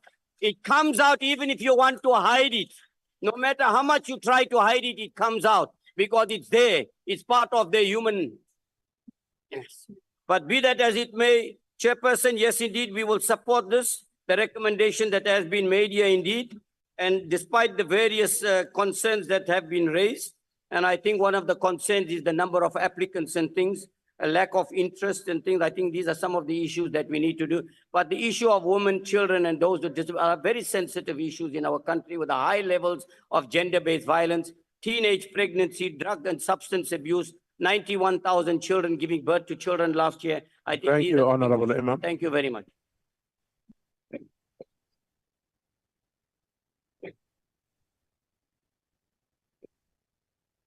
Honorable members,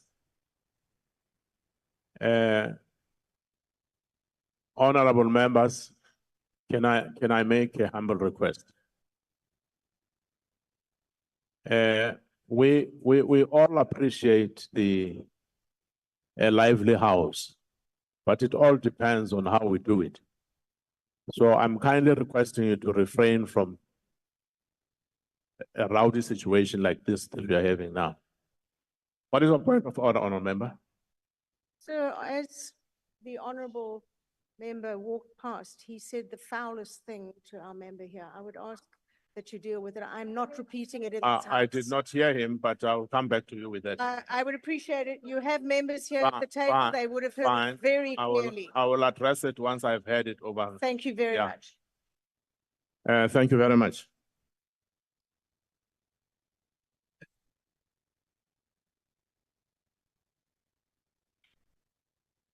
AIC. Thank you very much, Chairperson. Honorable members. Chairperson, the Gender Commission performs an important role in our constitutional democracy. That's why, as the AIC, we believe it must be led by women and men of great competency, experience, and commitment to gender equality.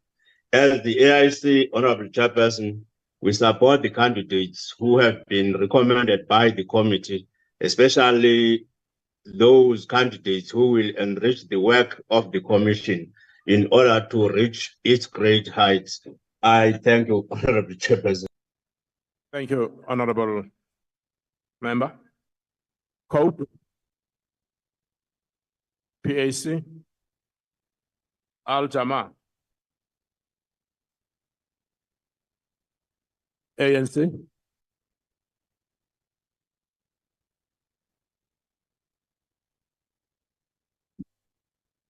Ke a leboga modulasetulo pele ke tlo tsamaiša ntlo le setšhaba sa Afrika Borwa ka kakaretšo. Ke rata gore bjalo ka komiti ya basadi bana le batho ba phelang fasa ga se itekanele. Rena bjalo ka lekgotla la badimo le batho a re kwane le diphišamare goba diro tše e leng gore a di gabotse setšhabeng. Be ke rata gore re fetiše bohloko ba rena bjalo ka lekgotla go ba lelapa la Dr. Mkhize. Re boya gape re fetiše mahloko le diphišamare tše di diregilego go PA ya SG ya African National Congress ye leng gore ke Kelly Matata re re a moya bona a e robale ka khutšo. Modulasetulo bjalo ka komiti yeo ba bjalo ka lekgotla la badimo le batho rena re kwane ka ge le diboledi tše di fetileng goba magoro a mangwe a leng party ya komiti ya rena re kwane ka batho ba ba latelago. Ke kwešiša gore ntlo ga mmogo le ma-Afrika Borwa a na le ditokelo tša gore a tsebe gore re recommenda bomang.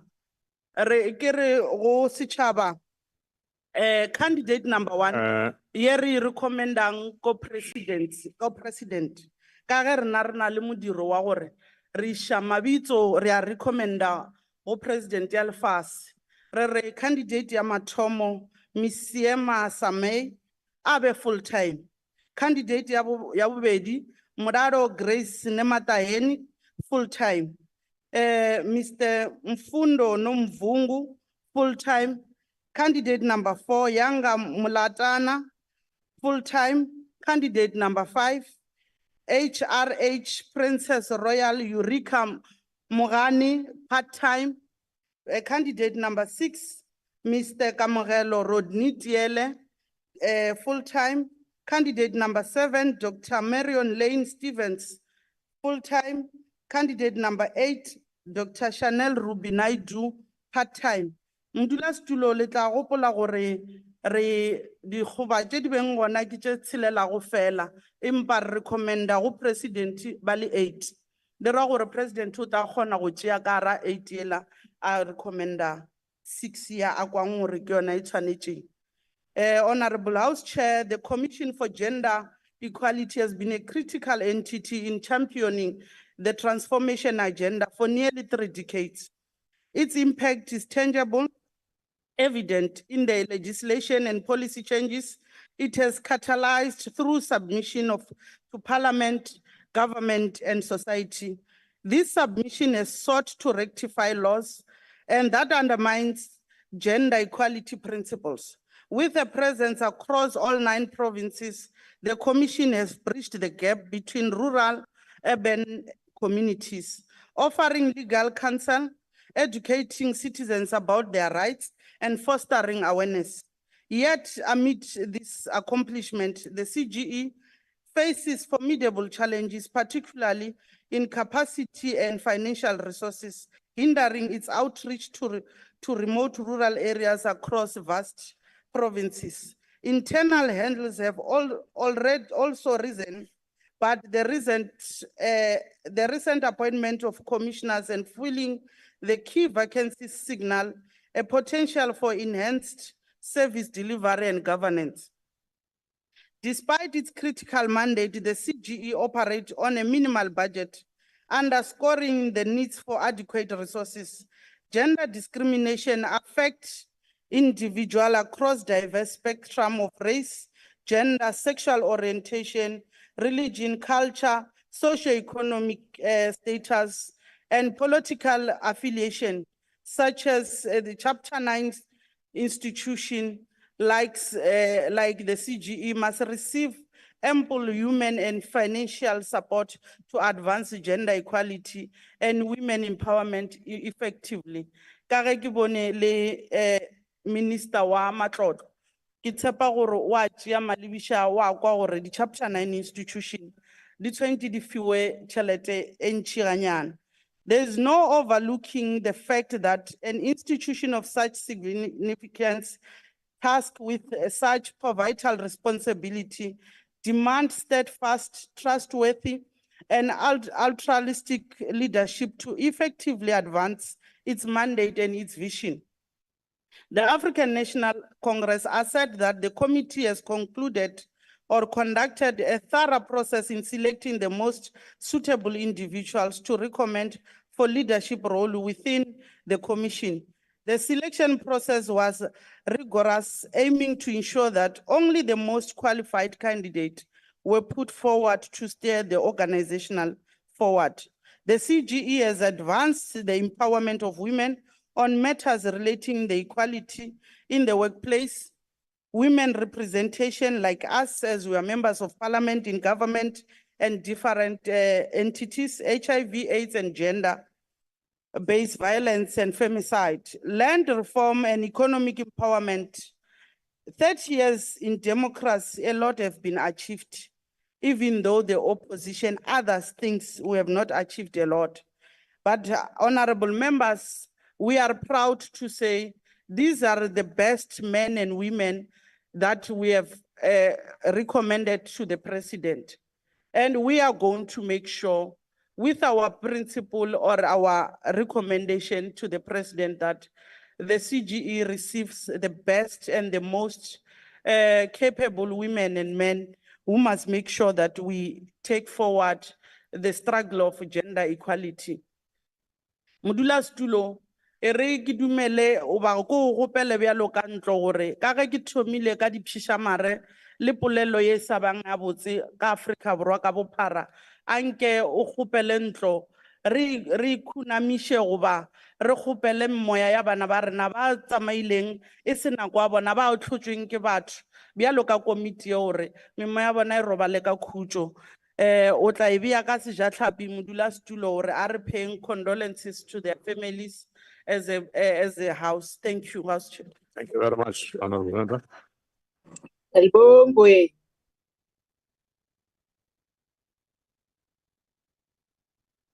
The question before the House is that the following candidates be recommended for appointment as commissioners on the Commission for Gender Equality, as it appears on the order paper.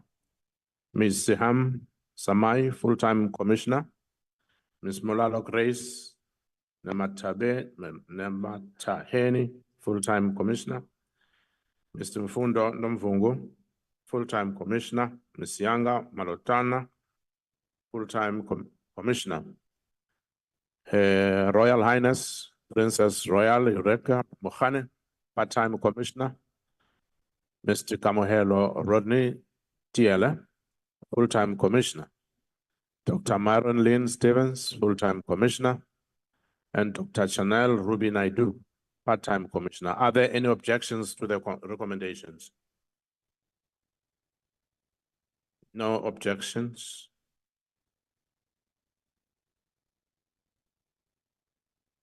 Order, honorable members. In terms of section 193, subsection 5B, 2, and Roman figures of the Constitution, persons recommended for appointment as commissioners must be approved by the majority of the members of the Assembly. As there is no demand for a division, members will be required to record their support for the nominations in order to establish whether we have the required majority in support of the recommendation. The bells will be rung for 5 minutes to alert members to the voting process.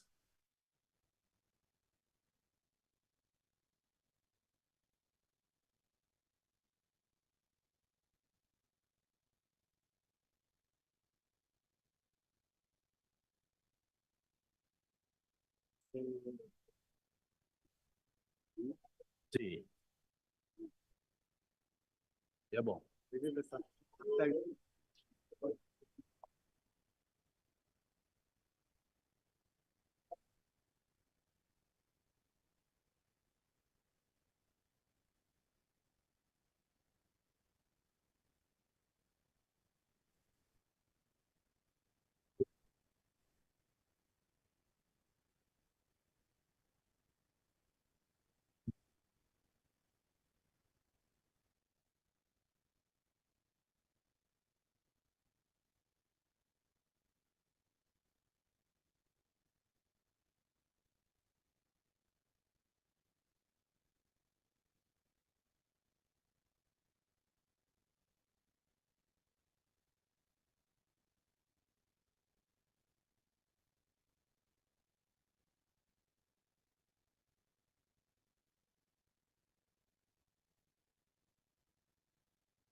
Honorable members, please take your seats.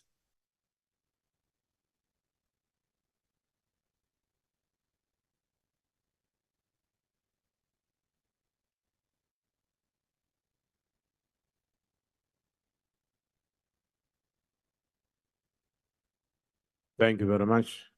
Honorable members, the Speaker has determined that in accordance with the rules, a manual voting procedure will be used for this division.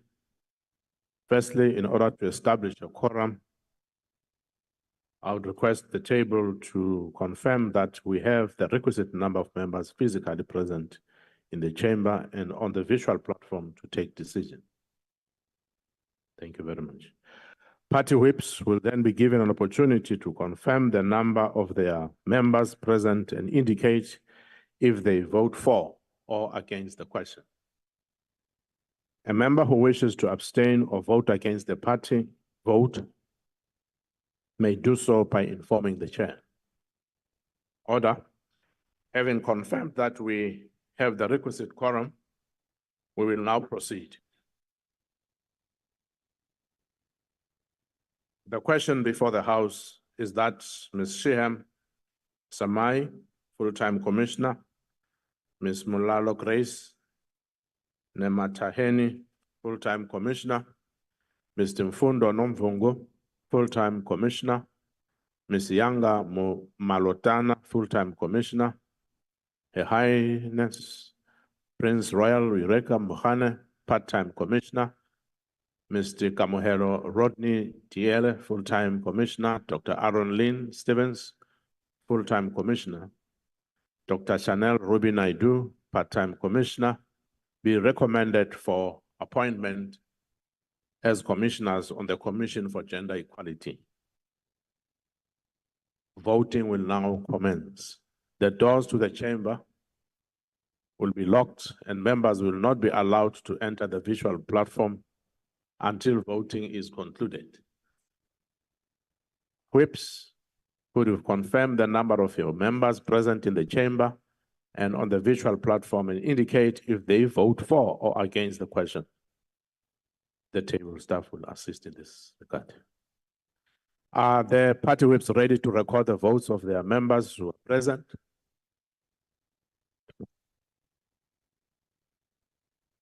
Thank you. ANC. Thank you, Honorable Chairperson.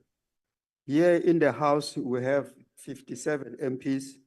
On the visual platform, we have 163. 163. The total of 220 members of the African National Congress are voting in favor of the report. DA. Chairperson, in the House, we are 17 members, online 35, that is a total of 52 in support. Thank you. EFF. Thank you, Chairperson. On the virtual line, we've got 21. In the House, we've got 10, and that is 31 voting for. Thank you very much. IFP. Thank you, Honorable Chairperson. On visually, we are 6, and inside we are 2, 8 vote in favor. Thank you. FF plus. Thank you, House Chair. In the House, we are 1. Online, we are 5. That is a total of 6 voting in support. Thank you. ACDP. Thank you, House Chair. I'm trying to check if Mr. Thrin is on the platform, but it's 1 in the House and possibly 1 on the virtual platform. So it would be 2 in favor, or if it's not on platform, 1 in favor. Thank you. Thank you. UDM. ATM. Good. ACDP. Chair, I've just confirmed from the table that there's 1 on the platform and 1 in the House. Thank you. Thank you. NFP.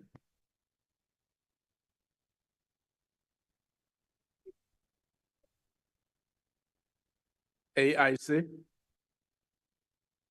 1 on the platform in voting in favor, Chair. Thank you. Hope.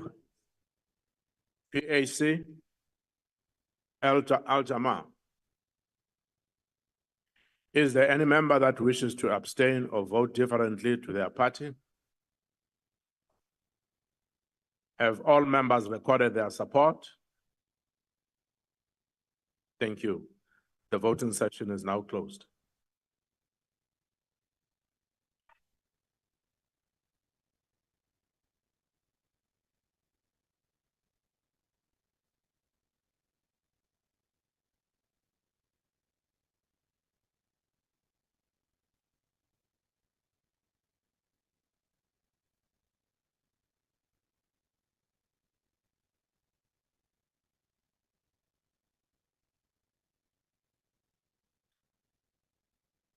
Thank you, honorable members.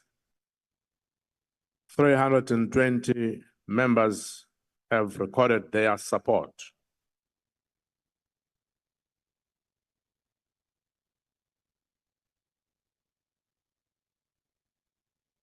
As the required majority has been obtained in terms of section 193, subsection 5B to Roman figures 2 of the Constitution, the recommendation is therefore agreed to. The requisite majority has been obtained.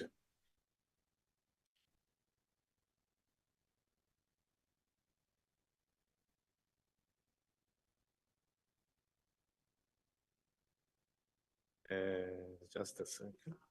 Just a second. Just a second. Honorable members, I will now suspend the proceedings.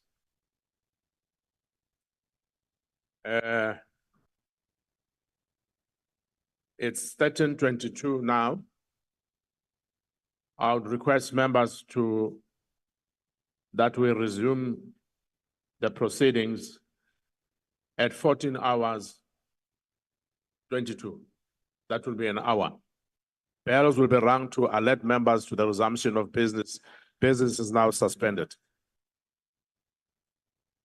Hour 13:22. Recording stopped. Not 2 o'clock.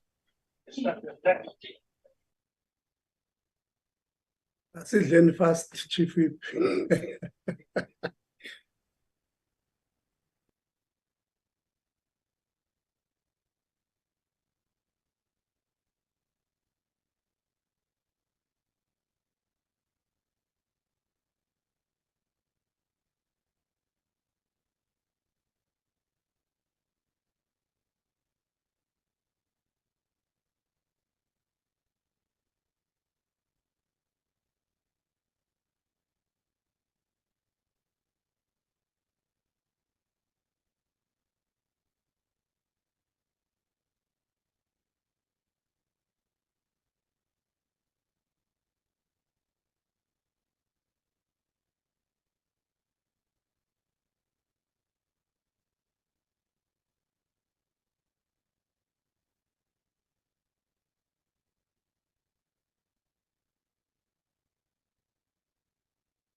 Recording in progress. Recording Chairperson. stopped.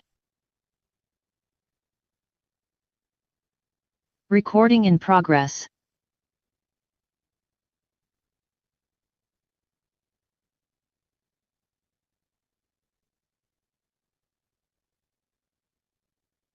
Honorable members, we may be seated.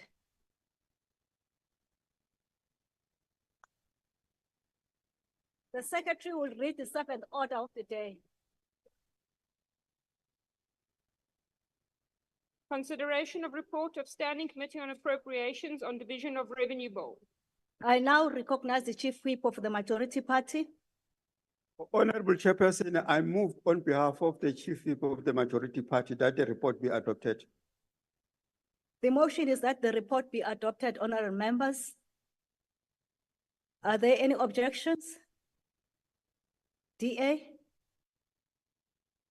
Chairperson, please note the objection of the DA. Thank you. The objection of the DA shall be recorded accordingly. The motion is agreed to.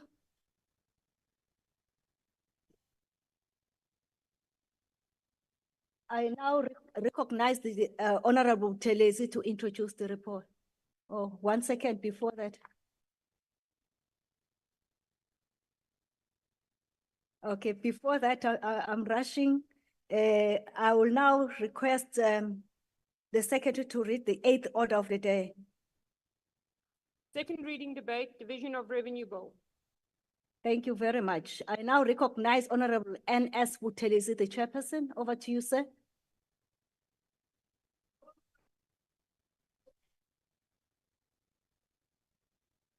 Honorable House Chair, honorable ministers and deputy ministers, honorable members, zakhamuzi zaseNingizimu Afrika. The African National Congress supports the Division of Revenue Bill. The people shall share in the country's wealth. So declared our people at the Congress of the People in 1955. That is what this bill does. It distributes national raised revenue among the 3 spheres of government. A total of 2.136 trillion rand expenditures projected in the budget, increasing to 2.373 trillion rand in 2026-27. Non-interest allocation is 1.749 trillion rands. This is shared as follows, honorable members. 48.5% national, 41.8 provinces, and 9.3% to local government. A combination of equitable share and constitutional grants is used to address the deliberate underdeveloping of our country. Our country was invaded and its indigenous people deliberately underdeveloped by successive racist laws like the Appropriations Act, Bantu Education Act, Pass Law, Separate Amenities Act, the Abominable Land Acts, and a battery of other apartheid laws aimed at keeping the owners of the country and its wealth at a state of perpetual hewers of wood and drawers of water. That is the mess that the democratic government, led by the African National Congress, is dealing with. I know, Chairperson, that some among us who happen to be beneficiaries of this injustice want us to believe that this never happened. The wounds of dispossessions are there. Chairperson, today apartheid is ownerless.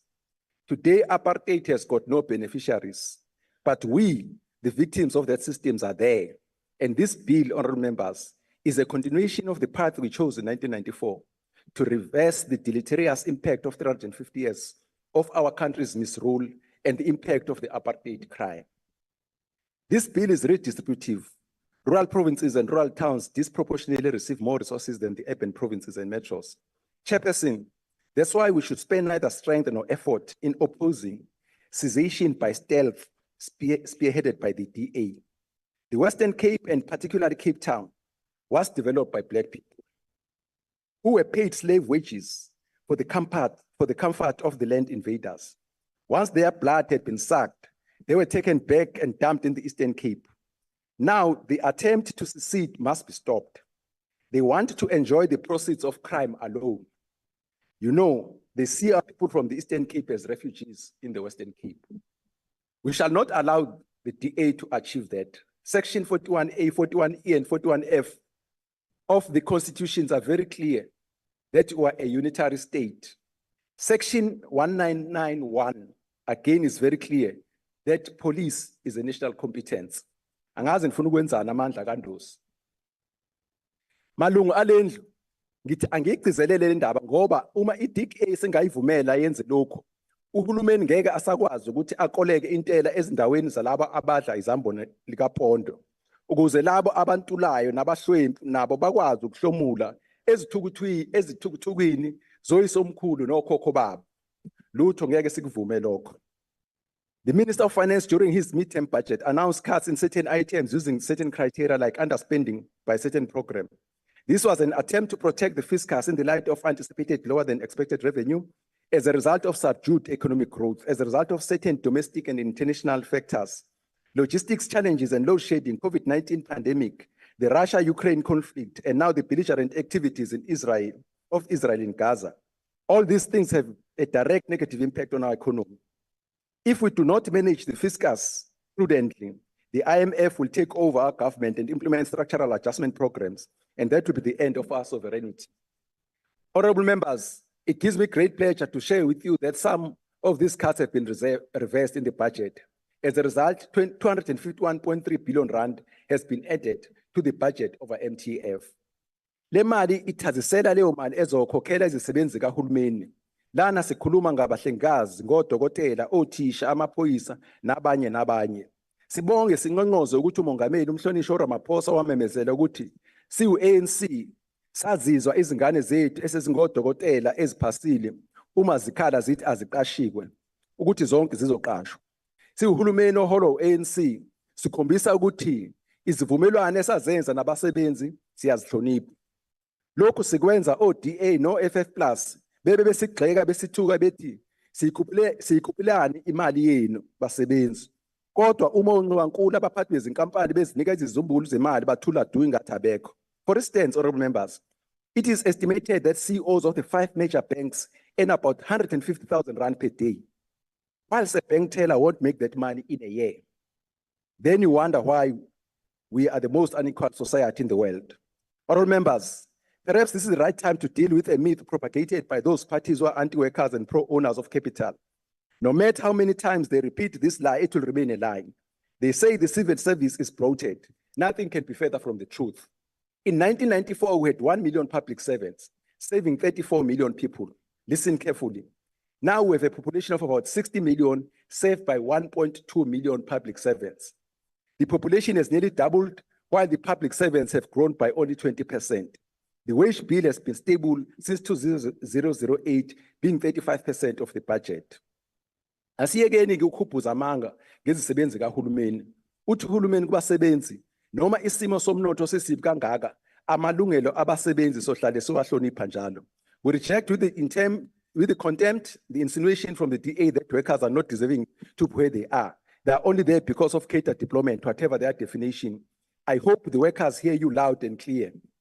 The outcome of the Pretoria High Court, when it rejected the argument of the DA wanting catered deployment policy to be declared unconstitutional, laid bare the falsity of the argument. The Mail and Guardian concluded, quote, the DA has suffered a knock after the Pretoria High Court rejected with cause its application to have ANC deployment policy declared unconstitutional, unquote.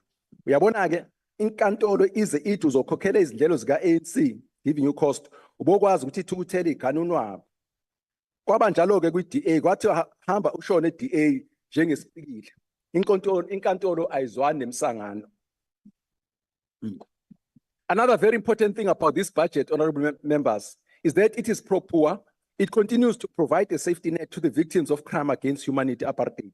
Of the 2.37 trillion total consolidated expenditure, a whopping 1.41 trillion is for the social wage. This means that this is the money which goes to education, health, human settlements, public transport, and social grants. This is 60% of the total budget.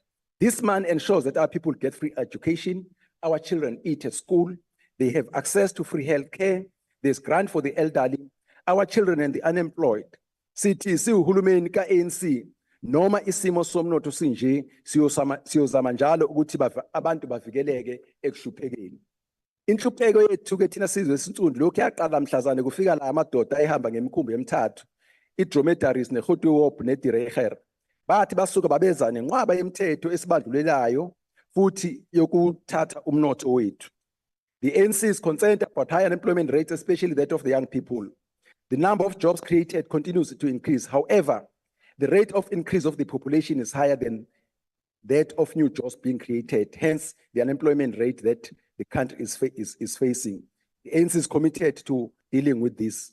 Honorable members, this DORAP allocates 61.4 billion rand for employment programs. The Presidential Employment Initiative has been hailed by the young people themselves as very effective and progressive intervention by the President and the African National Congress. During public hearings, young people have been unequivocal in supporting it and calling for its continuation. At least 1.7 million people have benefited from it, hence we are allocating money for its continuation. ANC head you Bantabasha. The ANC also calls upon the sustainability of private companies who are very important for job creation and revenue for government. At the height of stress in companies during COVID-19, the government introduced the temporary employer relief scheme. A total of 64 billion was used for this program. Honorable members, there's no doubt that for us to be able to achieve our socio-economic objective and fiscal sustainability, the economy must grow and grow inclusively at a high rate to keep pace with the growing population. The more than 900 billion rand earmarked for infrastructure over MTF is one such contribution by government. This is important because it also attracts private sector money so that we can all contribute towards employment creation. More of this will be covered by my comrades coming after me. The African National Congress supports the Division of Revenue Bill 2024. Thank you. Thank you. Honorable members, I now recognize Honorable J.N. Villiers of Atuse.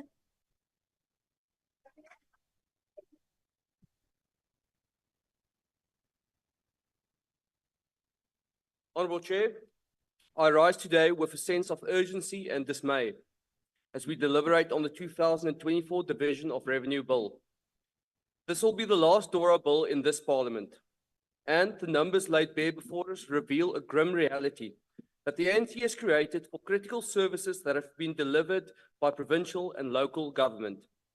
Provinces and municipalities provide the essential services on which our citizens rely, and the Division of Revenue Bill shows how recklessness and bad decision-making has a negative long-run impact on the ability to pay for critical funding services. Direct national transfers to provinces are projected to increase at a rate woefully below inflation. We're talking about a mere 3.8% annually, hardly enough to keep up with the pace of rising costs of healthcare and education. Healthcare inflation, in particular, outstrips consumer inflation and therefore requires stronger investment.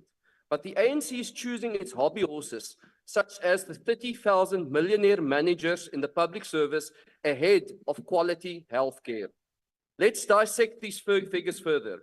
The provincial equitable share, the lifeblood of provincial services, is being slashed by billions. 19 billion in 1 year, 20 billion the second year, 21 billion further down the line in 3 years. And let's not forget the conditional grants, reduced by 6 billion, 9 billion, and 11.8 billion over the medium term. This isn't belt tightening, it is strangulation. But what's the rationale behind these cuts? Simply, the state's failed attempt at managing the public sector wage bill is now coming back to haunt us. Provinces last year were left to pick up the shattered pieces of this failed approach to the budgets, forced to make excruciating choices between keeping the lights on in hospitals or the doors open in schools, or paying increases to civil servants.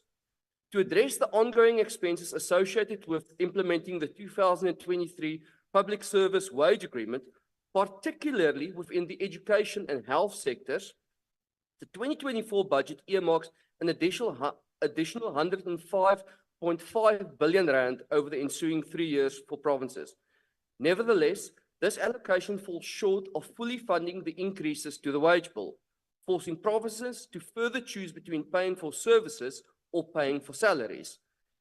Even essentials for the poor, shelter, are now facing cuts due to long-term financial mismanagement. Consider human settlements development and informal settlements upgrade grants, lifelines for those living on the margins to get housing. This bill proposes substantial reductions of 1.5 billion and 1.2 billion rand respectively. It's an affront to all the promises the ANC has been making on the campaign trail about delivering houses to the poor, and it's a betrayal of vulnerable citizens. Over the last 5 years, this government has squandered multiple opportunities for reform, choosing instead to prioritize pet projects over public services. Now, faced with the consequences of their mismanagement, they expect the poor to foot the bill through savage cuts to essential services. But the DA refuses to stand by idly and watch as the ANC drives our provinces and municipalities into further disrepair. The upcoming election presents us with a chance to halt this reckless agenda. We cannot allow them to continue looting while our hospitals crumble and our schools suffer. This time, it is time to rescue South Africa now. The stakes could not be higher.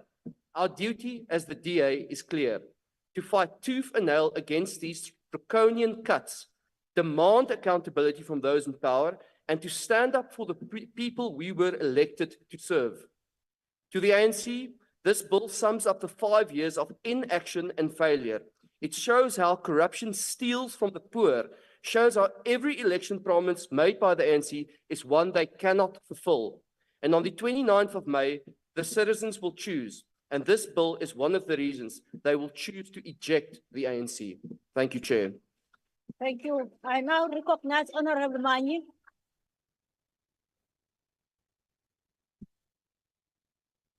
Thank you, House Chair.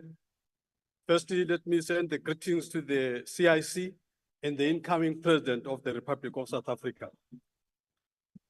Let me also take this opportunity to say well done to all the officials, commissars, and ground forces that have made our professional manifesto rallies a roaring success.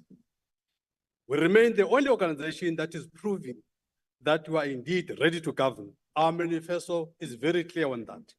House Chairperson, the economic freedom fighters reject the division of revenue bill and will explain why. We have placed on record that the EFF believes that the division of revenue falls short of concrete solutions to resolve the electricity crisis in South Africa that is threatening our economy. I mean, how can we give 9% equitable share to local government and still think they're being serious? Really now? It falls short of addressing the plight of the poor South Africans who depend on basic services such as clean water, effective public health care, etc., etc. Minister, your government has year on year proven to the poor South Africans that you really just don't care. Many of our villages don't have proper roads, water, and clinics, and they don't even have chronic medication. As we are all on the campaign trail, what exactly will be excuses to the young people who have passed matric and could not find university or TVET placements? How do you look at them in the eye and say they must vote for a failing government that doesn't care? To be a woman in South Africa these days is one of the most terrifying things. Yet your government is failing to invest in proper and visible policing. As the Economic Freedom Fighters, a socialist organization deeply committed to the well-being and empowerment of the working class and the marginalized communities, we support the findings and observations and recommendations put forth by the Standing Committee on Appropriations regarding the second adjustment appropriation bill. However, we acknowledge that the committee's recognition of the proposed additional allocations aimed at addressing critical issues such as energy crisis and the upcoming general elections. All those allocations are nowhere near enough. We emphasize that such allocations must be part of a broader strategy to fundamentally transform the socio-economic landscape of South Africa in favor of the majority. The proposed reduction of 400 million from the Department of Cooperative Governance Community Work Program is deeply concerning, Minister. The failure to effectively manage contracts and implement programs aimed at addressing unemployment perpetuates the cycle of poverty and inequality. The department must be held accountable for its shortcomings and take urgent steps to improve its performance to ensure the effective delivery of services to those in need.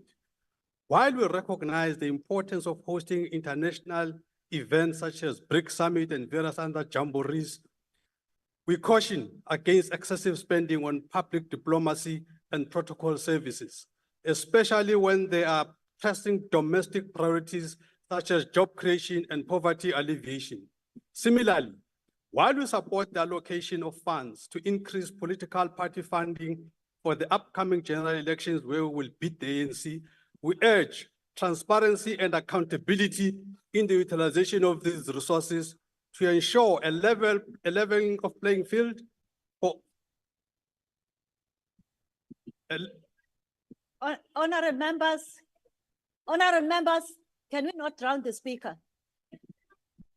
Order, honorable members. Similarly, while we support the allocation of funds to increase political party funding for the upcoming general elections, we urge transparency and accountability in the utilization of these resources to ensure a leveling of playing field for all political parties and to prevent any undue influence on the electoral process. The principle of equitability should be carefully managed, not to disadvantage the smaller parties. The committee's recommendation for greater transparency and accountability in budgetary process is commendable. We echo the call for the Minister of Finance to provide more explanatory information on the rationale behind the adjustments appropriation bills to ensure public resources are utilized effectively and in the best interest of the people. Furthermore, the Minister of Cooperative Governance in the 7th administration must provide a comprehensive evaluation report on the performance of the community work program and take proactive measures to prevent similar allocation reduction in the future. As we conclude, we acknowledge the necessity of adopting this second adjustment appropriation bill to address immediate fiscal challenges. Although we reject it, we stress the importance of ensuring that budgetary decisions are guided by principles of social justice, equity, and accountability. As the EFF, we remain committed to advocating for policies that prioritize the needs of the working class and the marginalized communities, and will continue to hold the government accountable. When we take over in the coming couple of months, people of South Africa will feel that a new government that has got purpose is now in charge. One of the first things that we'll do is to get rid of this useless layer called provinces, where money is, people don't know what to do with it. In Northwest, instead of using their money properly, they buy donkeys and carts. In the Eastern Cape, instead of using the money properly, they are busy with some useless scooter ambulance project. The EFF will ensure that the proper equitable share is sent to the local government where it matters, where the rubber hits the road. So people of South Africa, don't despair. The Red Sea is coming. Thank you. Thank you, honorable member. Honorable members, I now recognize Nkosi Buthelezi. Honorable Nkosi Buthelezi. We shall pass. I now recognize honorable vessels. I've just said we shall pass. I'm recognizing honorable vessels.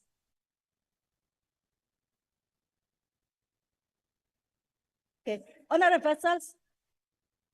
Honorable vessels, you'll wait. I'm advised that he's on the line. I don't know why he's not unmuting himself. No, Honorable Buthelezi, are you on the Chairperson, line? Okay. I over am to on you. the line. I was unmuting myself. It was saying here the host is not allowing me to participate. It's your fault, they're not my fault. Okay, you may proceed, sir. Yeah, you must apologize, Chair. Thank you very much. Ngiyabonga kakhulu kwihlalo ehloniphekileyo namalunga onke endlu. Ukhulume kahle ke lapho uswalisa usihlalo wekomiti mayethula i-report le esikhumbuza ukuthi ezinye izinto eziqukethwe inkululeko yethu kwakuba umnotho wezwe kwabelana ngawo bonke abantu abahlala kulo izwe. Yiqiniso futhi ukuthi nxa kwabiwa imali ngokweminyango eyahlukeneyo kuningi esikulindelayo njengezakhamuzi zezwe. Nokufanele bakutakule abantu bakithi abasobhukwini. Kodwa ke ishwa elikhona sihlalweni lesilaziyo sonke njengamalunga endlu elithi izinkece zonke ezisuke zabiwe kweminyango yahlukeneyo ayifinyeleli kubantu njengalokhu kusuke kuhlosiwe. Lo hulumeni ke we-ANC akakwazi ukuyiqhenya ngalokho akwenzile kule minyaka engamashumi 20 okungenani esemandleni. When we discuss the Division of Revenue Bill, we need to place emphasis on critical issues that has long been neglected. The prioritization of local government in revenue allocation. It's imperative, therefore, Chair, that we recognize the pivotal role that local government play as the forefront of service delivery and community development.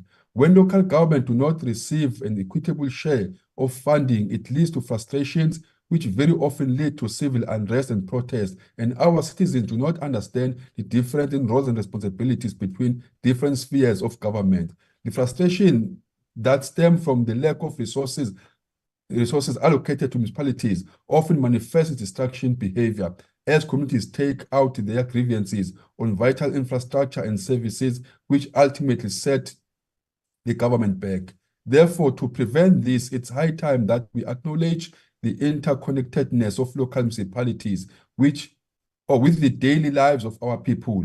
They are responsible for essential services such as water, sanitation, roads, and housing and services that directly affect or impact the quality of life for the majority of our people. Neglecting the funding needs of local government not only hampers their ability to fulfill their mandate, but also determines the fabric of our society. The purse is shrinking, Honorable Chairperson. Our economy is still in dire state and collection of revenue continues to decline. It's time that the government direct its effort where it's most needed. It's often said, Honorable Chairperson, that a new broom sweeps clean.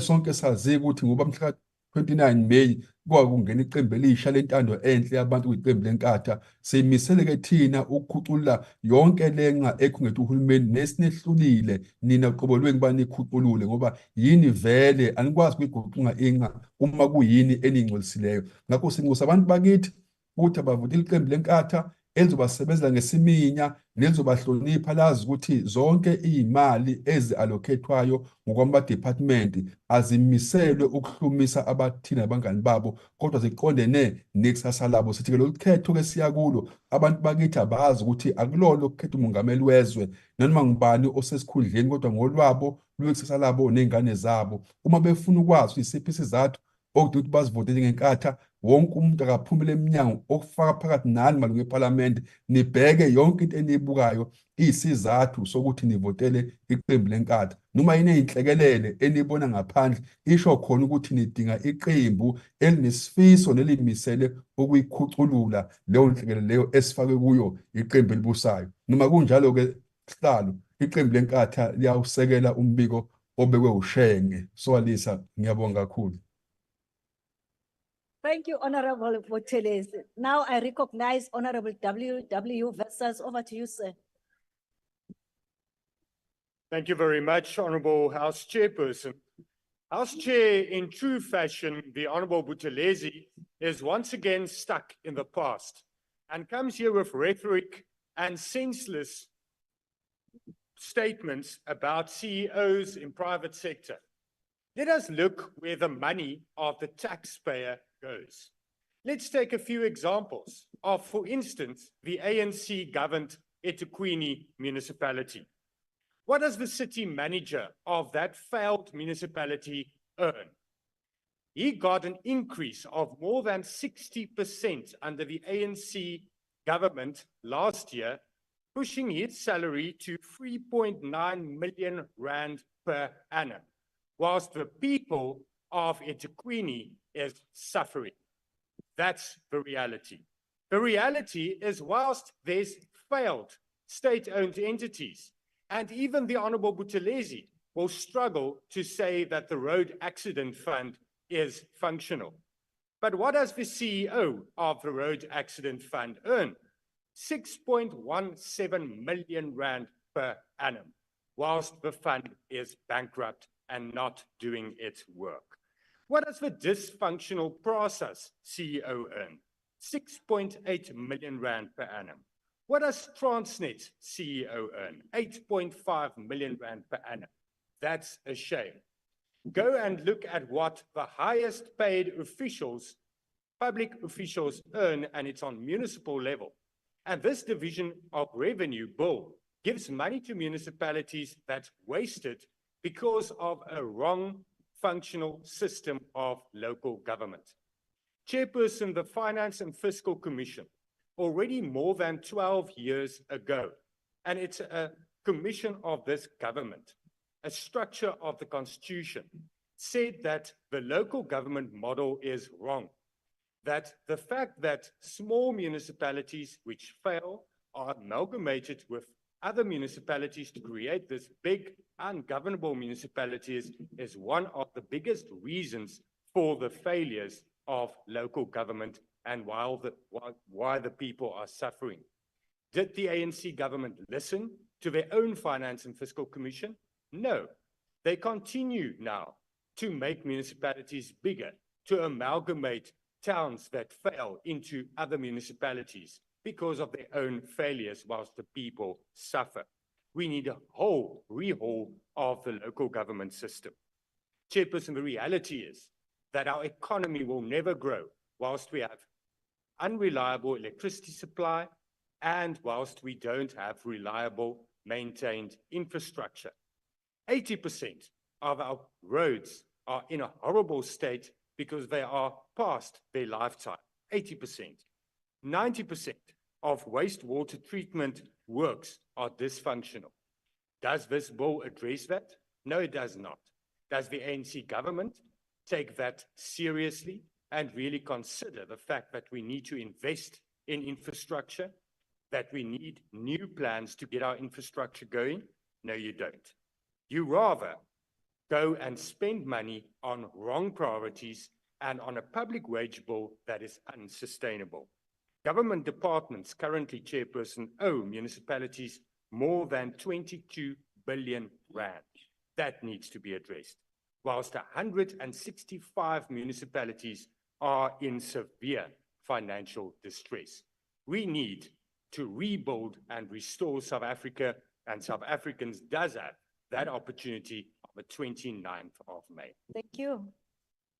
I now recognize Honorable S.N. Swart. Thank you, House Chair.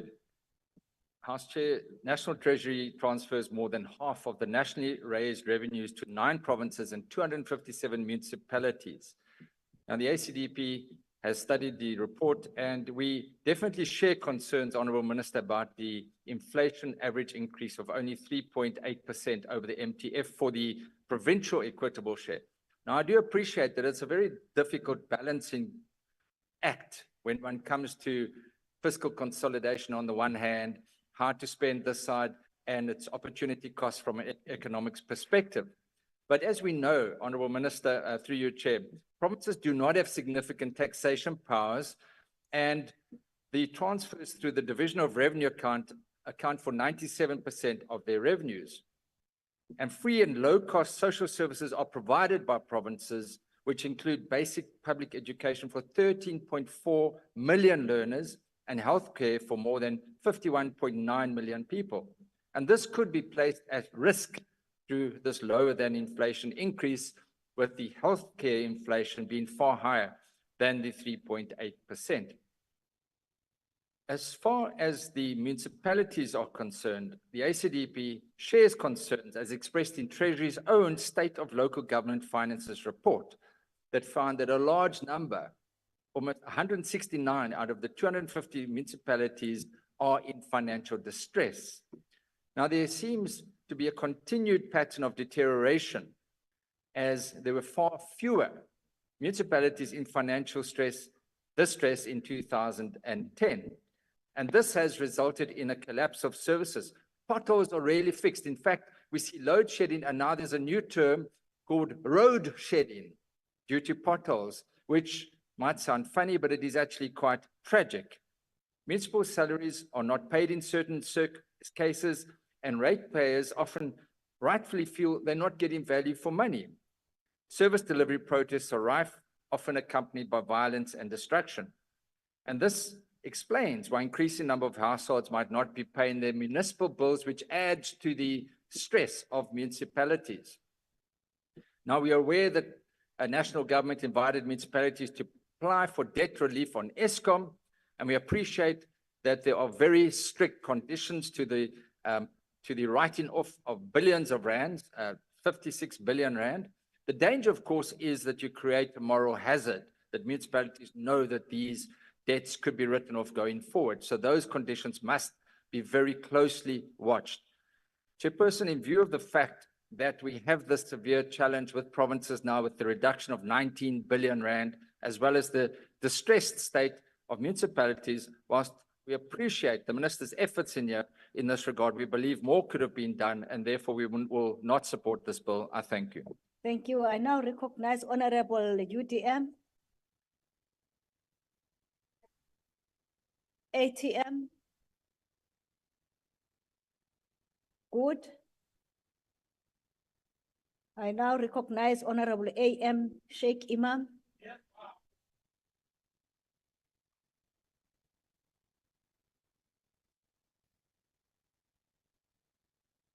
Thank you, Chairperson.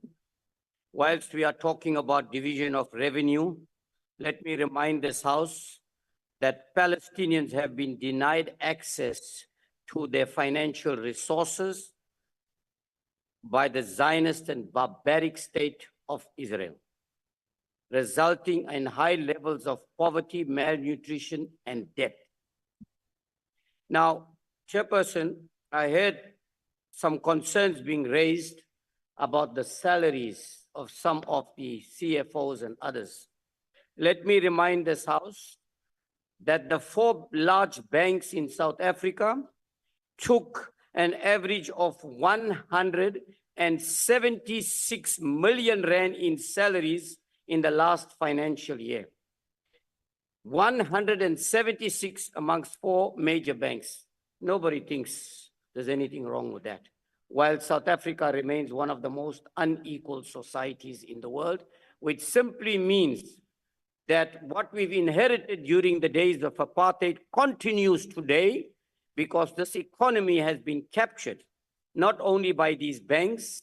Let us not forget Discovery Insurance, which has just been now forced to pay in terms of a latest judgment, who are repudiating claims left, right, and center. But Minister, allow me to thank you, if you're here, on the allocations, particularly to the Department of Health, where I have just established, after a lot of pressure, that 828 medical graduates have now been accommodated by the department. In fact, that is a good story to tell. Let me also welcome the additional allocation to the South African Police Services, as the police officers still are underpaid, very poor benefits with 13 rand a day danger allowance, okay, living in shacks in informal settlements. I think it's something that we should also be dealing with. I want to talk about allocations to provincial governments. I see there's a reduction. In fact, I'd be happy if we completely remove it, and perhaps that's the way to go. On local government, a lot of money is being underspent. Doni municipality is one ideal example where they've underspent, but we've allocated a further 10 million rand to them, and I think we need to address them as far as. But lastly, I want to touch on the most important thing. With the amount of money that is being allocated to local government, something like, I sound like a stuck record and my chairperson is here, and that is, which they don't mind because they are looting in terms of that in the local government, and that is not getting value for money. I think, Minister, we need to take some of these local municipalities and do a forensic audit on them in terms of all the procurement and tenders that are ordered, and you'll find some of my friends here have been looting left, right, and center. We support this bill. Thank you very much. Thank you. I now recognize Honorable TV Tobias. Over to you, ma'am. Honorable members, good afternoon. Chairperson, Mokgatlo African National Congress o tshehetsa tekatekanyo ena ya ditjhelete e tswang ke molao ona. Chairperson, if you are listening to people on my left, you will think that the ANC has not built 4.2 million houses in South Africa. Now, let me remind our colleagues, the strategic objective of the ANC is to build an unsexist, an unracial, and I repeat, an unracial, a democratic and a prosperous society. This is the only organization with a balanced policy of making sure that all people, black and white, are treated equally in this country. Therefore, honorable members, we have a choice to undermine compelling evidence that has been presented by the minister through our ignorance, or we should state the obvious through a portfolio of evidence, which I'm going to do, if you allow me, Honorable Chairperson, to present a portfolio of evidence of the work that the ANC has done. On education, the 2024 budget continues to make critical interventions to expand support for the poor and the working class. 480 billion has been allocated to learning and culture in this 2024 budget, and 30% thereof is allocated towards post-school education and training, and 68%, honorable members, towards basic education for the teen swallows. 9.7 billion is allocated to the school nutrition program and conditional grants. And given the importance of combating child hunger and stunting, more than 10 million learners receive a meal on each school day through this program. Through the Presidential Employment Initiative, 4 billion will be set aside for the employment of teacher assistants, which will create 32,000 job opportunities in this country. And at the core of this education program is the placement of unemployed youth in schools.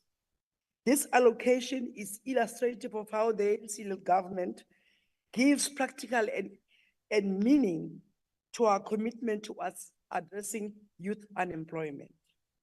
The ANC-led government has introduced a new comprehensive student funding model that aims to support students, including those currently not supported by the National Finance Aid Scheme, NFSAS, and funding through the policies that the ANC has established.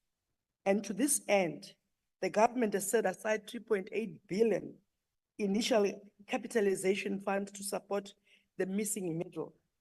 This amount will fund 31,884 missing middle students.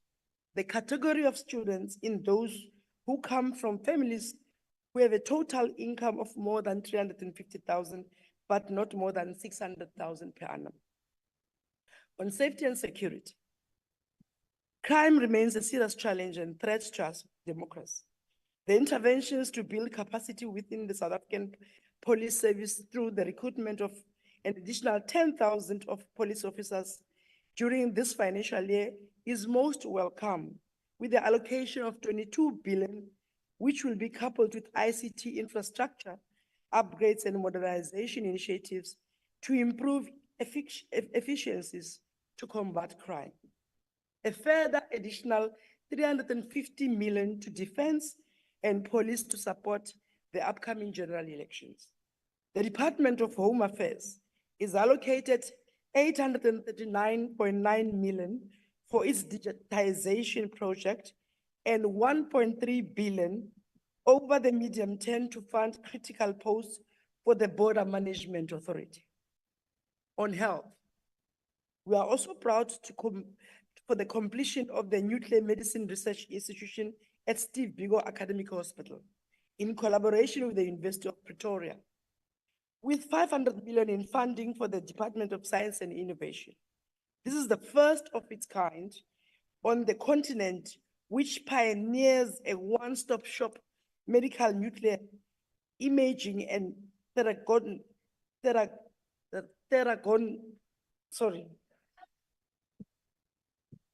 diagnostic facility, which will be revolutionary in nuclear medicine. Honorable members, we at times were victims of our success. In 2014, we only had 1,308 medical graduates by 2024. This number increased to more than 2,210 medical graduates, a 60% increase. It is indicative of the successful expansion of access to higher education that the ANC-led government continues to enable for previously disadvantaged South Africans.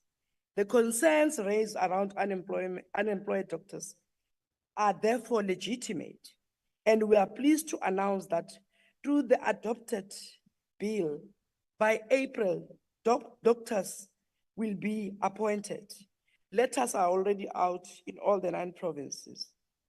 On infrastructure development, 44 billion has been allocated for 37 regional bulk infrastructure projects across the country.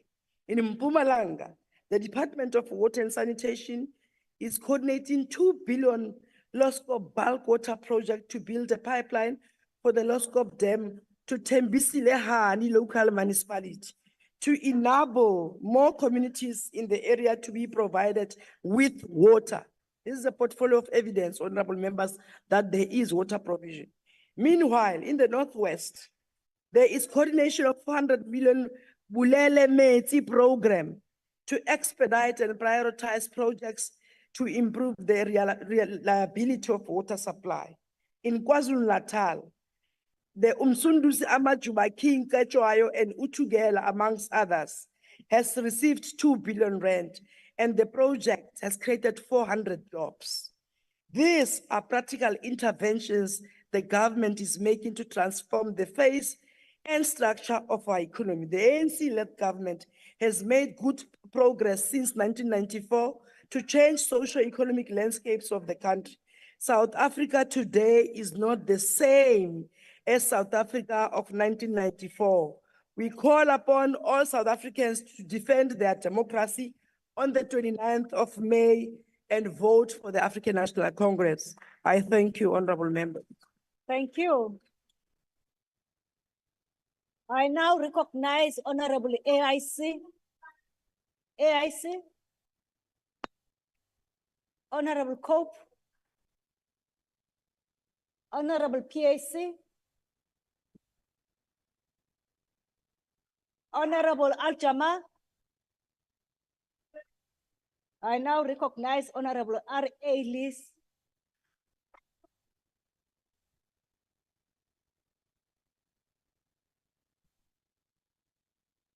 Sanibonani.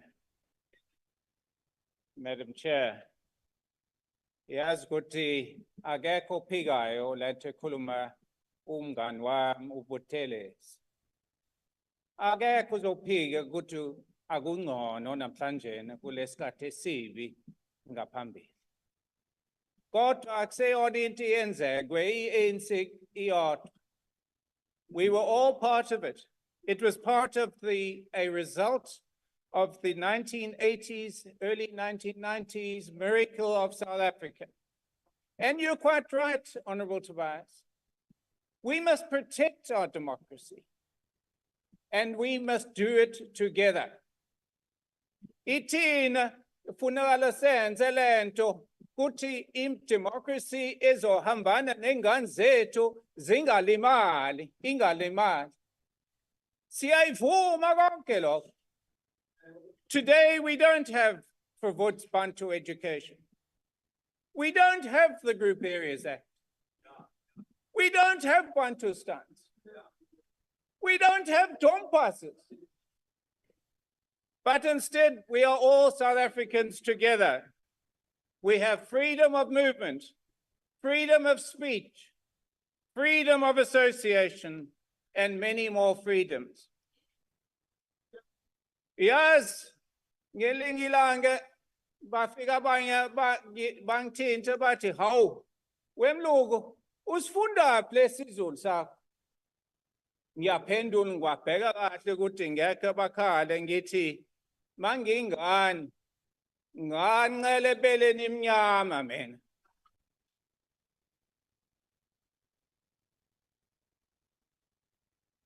Order, honorable members. Honorable Madam Chair, members. I am an African, like many other South Africans. I and my wife have fought against racism our entire adult lives and indeed during my childhood. I was blessed with having wonderful parents who instilled self-discipline and an ethic of hard work in me. I was taught to treat all people with respect and that the apartheid system of racial discrimination was evil and had to be overcome. My father went to work as a laborer with a pick and shovel on the railways at the age of 13 in 1920. He did this in order to feed his family when my grandfather was bedridden for years with TB and lost the complete use of one lung and partial use of the second lung. This hardship at the age of 13 didn't create a victim of my father, but instead gave him the determination to take every opportunity he could to improve his life and those of his family. Thus, he went to night school and got his matric. And after a few years working as a laborer, he jumped at the opportunity of becoming an apprentice electrician. This was a trade that was able to enable him to provide for his family even in his last and 80th year on earth. So much has changed for the better in South Africa over the past 34 years since the release from prison of our founding President Mandela. But Madam Chair, we could have done much better. Education standards for the majority of our children remain way below those required of a winning nation. Poverty levels are possibly worse than they were during apartheid. The government boasts about 27.8 million South Africans, 45% of our population who receive grants. This should be an embarrassment, not an achievement. We celebrate that the majority of our people are forced to live off grants instead of proudly working hard and looking after themselves and their families. Why do we constantly focus on inequality instead of the extreme levels of poverty imposed upon our people by a government which is fixated on outdated and failed Marxist ideologies of 1848? Why have we abandoned the lead taken by Nelson Mandela at Davos in 1992 when he abandoned the evil of failed policies of nationalization? Yet here we are 32 years later, still insisting on the state ownership and control of a completely failed airline. Thank you, Honorable Member. Your time is up. Madam Chair, Why are you shouting? Why are you shouting? How say why are we being shouted at? Why are we being shouted at?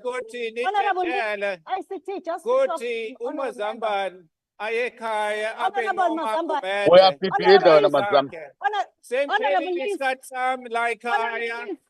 Ngiyahamba. Salani kahle. Rawulebo ndate Mazamba. Usebenzile Mazamba. Uyabheda.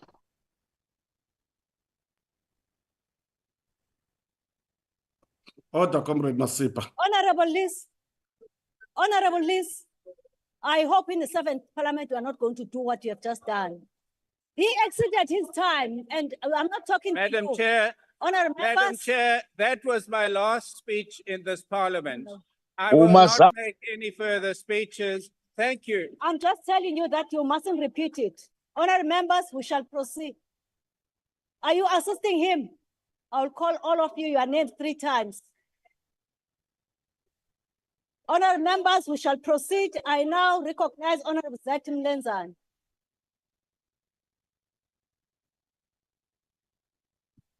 Kuboches. Honorable Mpumsa. Okay, you may proceed, sir. Perhaps, Chairperson, taking the better part of the speech by Honorable Mazambane, let alone these last paragraphs, I would complete what he said by saying, these are all remarkable achievements that the ANC-led government made since our democratic breakthrough. We have broken the intergenerational poverty and grown the middle class exponentially. To illustrate the point, in 2001, 13.8 million were part of the middle class, but speaking today, over 24 million people are regarded as both middle and upper class. The number of women purchasing homes is increasingly, rapidly increasing. In 2020, 30% of mortgages were approved or historically disadvantaged women. This alone speaks to real progress that is enabled by the policies of the African National Congress. Honorable members, our economy has been stagnant for over time. We're making progress on a range of economic reforms to support the investment and job creation. To this effect, the ESCOM debt relief has provided much support to the unit to restructure operations and conduct critical maintenance. Transnet has been granted a guarantee of 47 billion to meet its borrowing requirements. The use of this guarantee is conditional on the implementation of a comprehensive turnaround plan to improve operational efficiency and achieve financial sustainability. A further 19.2 billion is located to Transnet recovery plan for capital investments on locomotives and improving the availability and reliability of critical equipment. I will touch on a few points. 750 million is prioritized towards the Department of Agriculture for food security and the livelihood programs. On trade and industry, allocations of 2.3 billion are made to support the SEZs and 156.3 million for industrial parks, 417.6 for critical bulk infrastructure, and all this goes as we can boast that the master plans had many spin-offs for the SMEs. The ANC-led government has further created a conducive environment for business and local production by setting tariffs to protect local industries such as in poultry, agro-industry, clothing, textile, and so on. We're further reprioritizing 964 million to support programs for the transition from internal combustion engines to electric vehicles. I said I will be picking on a few points. Tourism accounts for 30% of world services exports and the largest export category in many development countries. The industry is tremendously an employment generator. Travel and tourism contributes 8.6% to South African economy and provides 9.2% of employment within the country. We're therefore appropriating 596.7 million to support employment in the sector through training of youth on norms and standards for safe tourism operation, and will create an estimated, 17,988 job opportunities, and will be reaching out to 250 SMEs. You're talking a lot on about local government. Let me just touch on a few things. Local government, we know, is the sphere of government arguably the most important and which is the closest or in the cold face of delivery. Therefore, the budget allocates 163.2 billion to this sector and is directed, and we have got direct conditional grants in that sector. And also we've got 22.2 billion, which is for the indirect grants over the 2024 METF. With infrastructure grants accounting to 96.3% of the allocations and capacity grants at about 3.7%. These allocations will catalyze economic activity, create jobs, and make sure that there is life at local government level. We further welcome the efforts to support the struggling municipality by allocating 2 million for introduction of smart meter grants. Now, let me come to this before my time ends, because I want to spend time on this. On the DA's Tshwane understanding.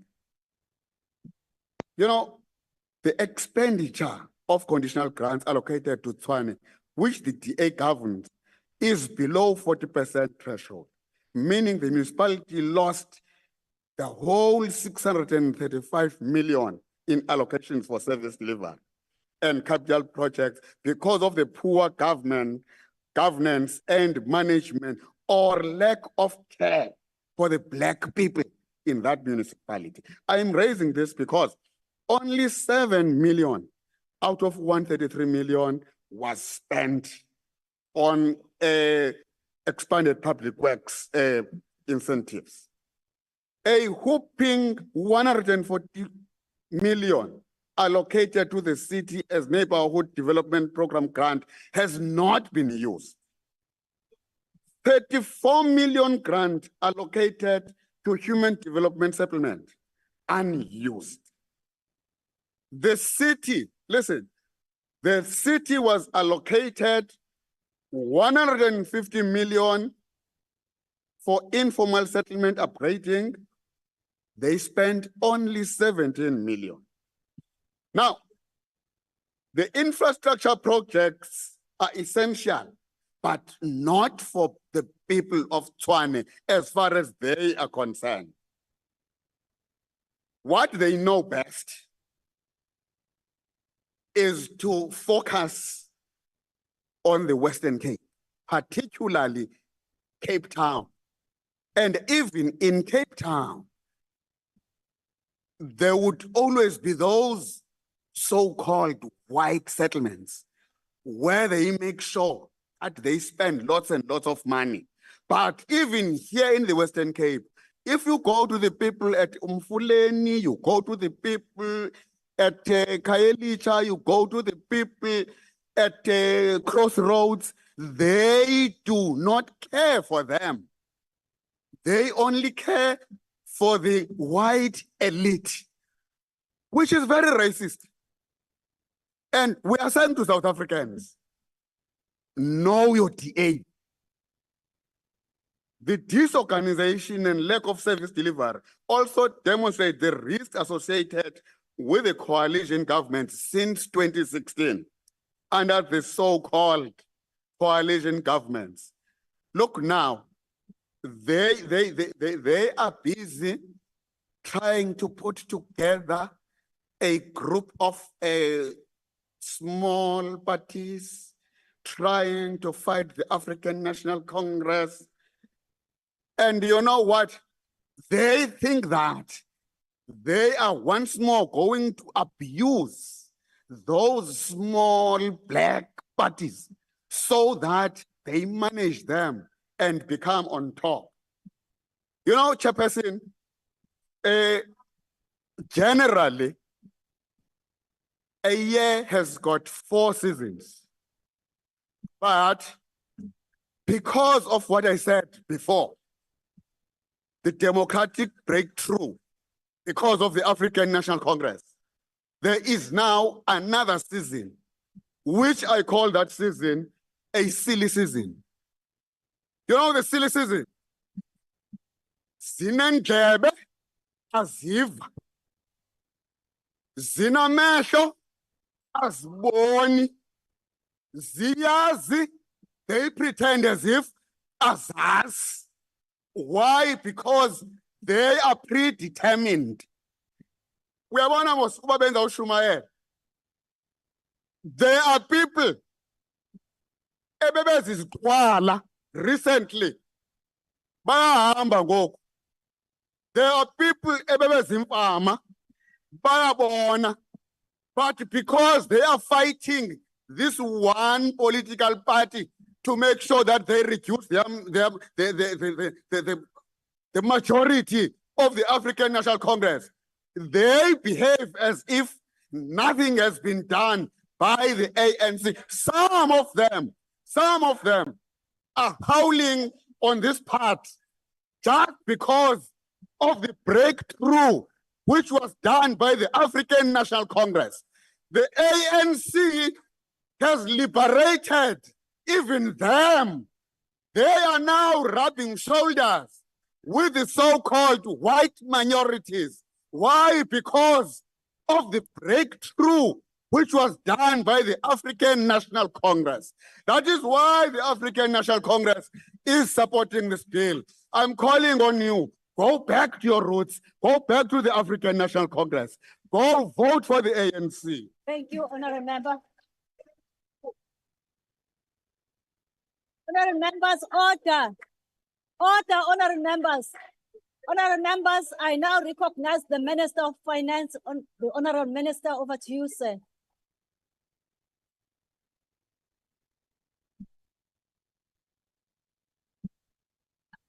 Honourable Madiba, Honourable Madiba, kawume kancinci basathetha sibamamele. Thank you very much. You may proceed, Honourable Minister. Honorable House Chair, the Division of Revenue Bill fulfills an important role in the equitable distribution of the national raised revenue. Much has been made about cuts over the MTF. Little has been said that there's a difference between what we tabled in the medium-term budget policy statement on the 1st of November and the numbers tabled on the in the budget. Because the numbers, in fact, the budget cuts have been reversed. I'm going to come back to what is still remaining on the cuts. Provinces get about 42% of the national raised revenue, which constitute about 97% of their revenue. Of the 3.4% of that comes from own revenue provinces collect from issues such as motor licenses. But what we've done by reversing these budget cuts, we've helped the provinces to be able to pay for teachers, doctors, nurses, and other critical service delivery posts. That's what we have achieved. What are these functions the provinces are conducting? The honorable member Swart from ACDP has mentioned the point that we're providing basic support to basic education to about 13.4 million learners. We're also providing support healthcare to 5.9 million South Africans who do not have access to medical aid. That in itself is a significant achievement by this government. Over the MTF, we intend moving from 706 billion in 23-24 to 729 billion rand in the next financial year for provinces. Municipalities get 9.8 of that national raised revenue. Over the MTF, they'll get another 531 billion rand. It is important to note that 11.2 households, 11.2 households, each of those households get a subsidy of 567 rand per month. 11.2 households, 567 of each get 500 rand subsidy. I'm going to unpack that in a moment. I'm going to unpack that in a moment because Honorable Manyi says the Division of Revenue says nothing about electricity. What Honorable Manyu does not do, Kayla, you have not been able to read the budget properly. What is interesting is that we publish volumes of documents to help members to be able to digest information. What does that information tell you about electricity in municipalities? In municipalities, we provide about 70 billion rand for those services. Now, what happens? Here's the problem. Here's the problem. Precisely because people are not paying for services, municipalities are not providing the subsidy to these people. The money is available, right? But because people are not paying for services, therefore municipalities are not providing a subsidy. What then happens is that they direct the money for other uses. How has this government responded? The current government. How has this government responded? This government then says, okay, you municipality and the consumer were providing you with a debt relief. What does that mean? Is that the municipality provided it can take, again, we're providing an incentive, put prepaid meters to the consumer to be able to pay. And that consumer's debt will be wiped off. And the municipality will be wiped off. That's the current government. That's the current government. Much has been said about the cars. If you look at the cars, included the honored member from the DA makes reference, I would not be making reference to this grant if I was the DA, the informal settlement grant. Precisely, the DA is famous of not being able to spend that grant in the Western Cape. That's the grant that's being underspent by most of the provinces. And he makes that point that we're making a deduction on that point. The deductions we've made, the cuts we've made over a long time, relates to performance. Let me take you back. In 2022, we had 28 billion rand underspending. In previous year, we had 36 billion rand underspending. Where was that coming from? It was coming from conditional grants. It was conditional. We have tailored the expenditure on conditional grants in line with the performance of the relevant departments. So when you make reference, no province has lost on its equitable share. Now, again, that requires that we scrutinize the budget document effectively so that we should understand the budget. We provide enough information for people to read and analyze the budget. You know, there's this notion that a lot has been public service. I think we're doing bad thing because we're undermining the public and performance of the public service in this country by continually bashing on them. I don't think it's in the interest of the country, it's in the interest of the public service for them to perform by continually bashing on them. I don't want to go into detail on that. Safe to say, this government has done all of these things to start increasing tax for the past few years. Compliance revenue is performing very well. We've done also this while maintaining our fiscal sustainability. We were on track to maintain that. There's a tendency to contrast Mandela against the ANC. I don't know, where does this thing come from? Where does this thing come from? Because the ANC is still continuing and pursuing Mandela's project. And that project was crafted in the Ready to Govern document in 1990s. And we are on course in pursuing that document. We have not at all moved away from that document. So there's a tendency to distinguish people from the party as if this party does not belong to Mandela. This party belongs to Mandela. Of course, like all other parties which are in government, we do have our own shortfalls and mistakes. And of course, as the ruling party would have mistakes, somebody who does not do anything can make mistakes. It's only people who are doing something who are likely to make mistakes. We accept. Tell them. South Africans are aware. South Africans are aware as we go to the 29th of May. What is fiction? What is fact? What is a dream and what is reality? We have got a footprint and a track record of running this country on a sustainable basis. I think as we go to the elections, South Africans will be aware of that track record. I thank you, Chairperson. Thank you. Thank you. Alibongwe. Honorable members, that concludes the debate. Are there any objections to the division of revenue bill being read for a second time? DA? Chair, please note the objection of the DA. Shall be noted accordingly. EFF? Please do note the objection of the EFF. FF plus? Thank you, House Chair. Please note the objection of the FF plus. ACDP? Thank you, House Chair. Please note the objection of the ACDP. All those objections shall be recorded accordingly. The secretary will read the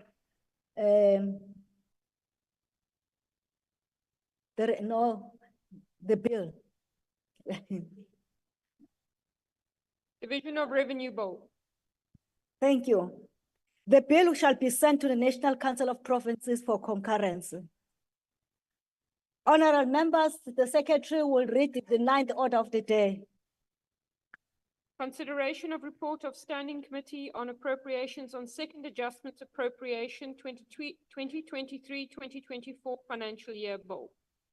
I now recognize the Chief Whip of the Majority Party. Honorable Chairperson, I move on behalf of the Chief Whip of the Majority Party that the report be adopted. The motion is that the report be adopted. Any objections? DA? Chair, please note the objection of the DA. The objection shall be recorded accordingly, honorable members.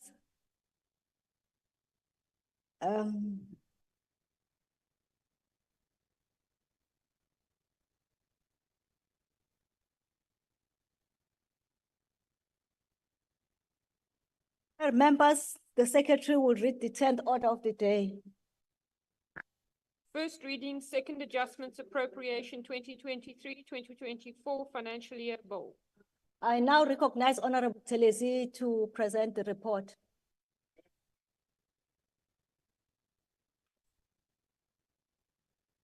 Thank you, Chairperson. The African National Congress supports the Second Adjustment Appropriation Bill B6 2024. What is interesting, perhaps even before I come to this, honorable vessels, I haven't heard you rebutting the fact that CEOs, they do 150,000 rand per day, and the teller in the bank can't do that. Can't do that in a year. It's a fact. So that there are other things perhaps which are wrong, which are happening. This doesn't make it right.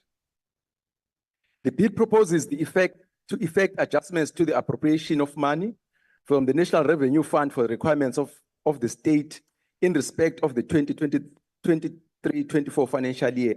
The bill mainly proposes adjustments of the allocations in the peace and security cluster and public service administrations. These are labor-intensive departments, and therefore provision should be made for the wage agreement between labor and government. As the ANC government, we respect agreements we get into, and we do not see the workers as a cost, but as an important asset who are in the forefront of service delivery. We continue to note our public service workers are proportionally servicing more people because of the increase in the population and services they must deliver, those things ushered by the new democracy. Honorable members, let us say upfront that the question of underspending continues to be an elephant in the room, as it has been demonstrated what is happening in Tshwane. So it's one area that honorable members as a committee were agreed on. And I think we should really be focused rather than politicizing that thing. Underspending is a problem of government, whether it's DA, whether it's in Tshwane, it is a problem. I think let's accept that so that we can start dealing with it. In the committee, we are very clear that in most cases, there are no reasons to justify underspending, but a myriad of unsound excuses. The different portfolio committees ought to be very careful on these excuses. We now know that the underspending from which the money is distributed mainly came from the indirect grants.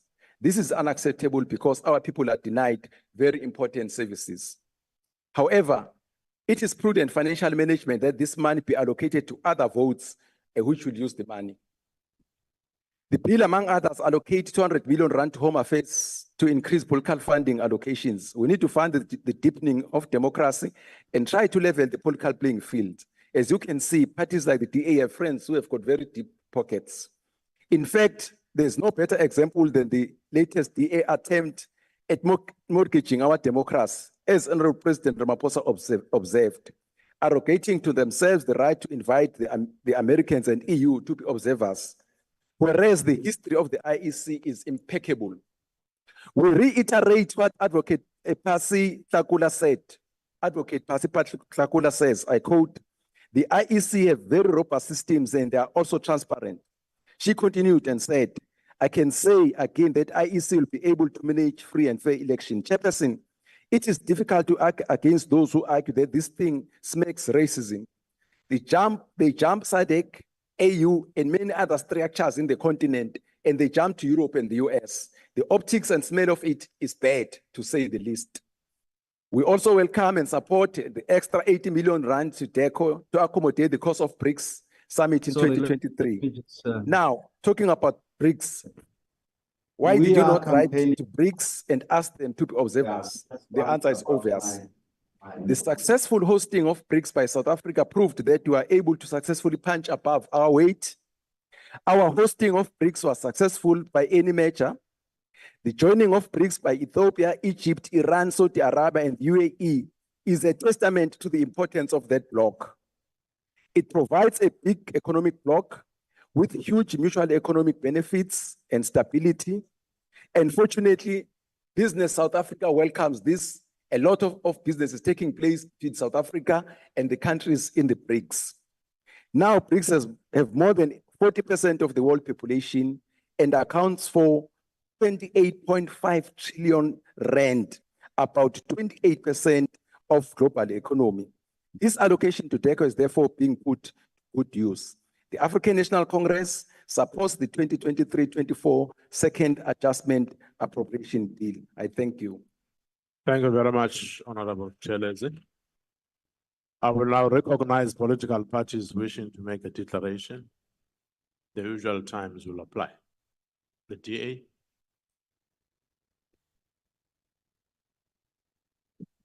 Thank you, House Chair. House Chair, it's entertaining to be at the tail end of this Parliament. Of course, this is the first time I've been in a full term of Parliament. And I didn't realize that when you reach the end of a Parliament, that ANC speakers who are not returning become the most animated speakers of the lot. It's highly irregular. I wish they had the chutzpah and the sort of ability to deliver these great speeches all through the term. It would have been a lot more interesting for all of us, and the debates would have been a lot more fun if we could have seen the ability of these ANC speakers today. But I suppose one wakes up only when it's too late, which typically how the ANC runs governments. Now, well, the reason why we have a second adjustment appropriation bill at the moment, Honorable Chair, is because two things happened this year that led to this bill. One is the public sector wage bill was not budgeted for properly with the increases, which has resulted in a myriad of problems.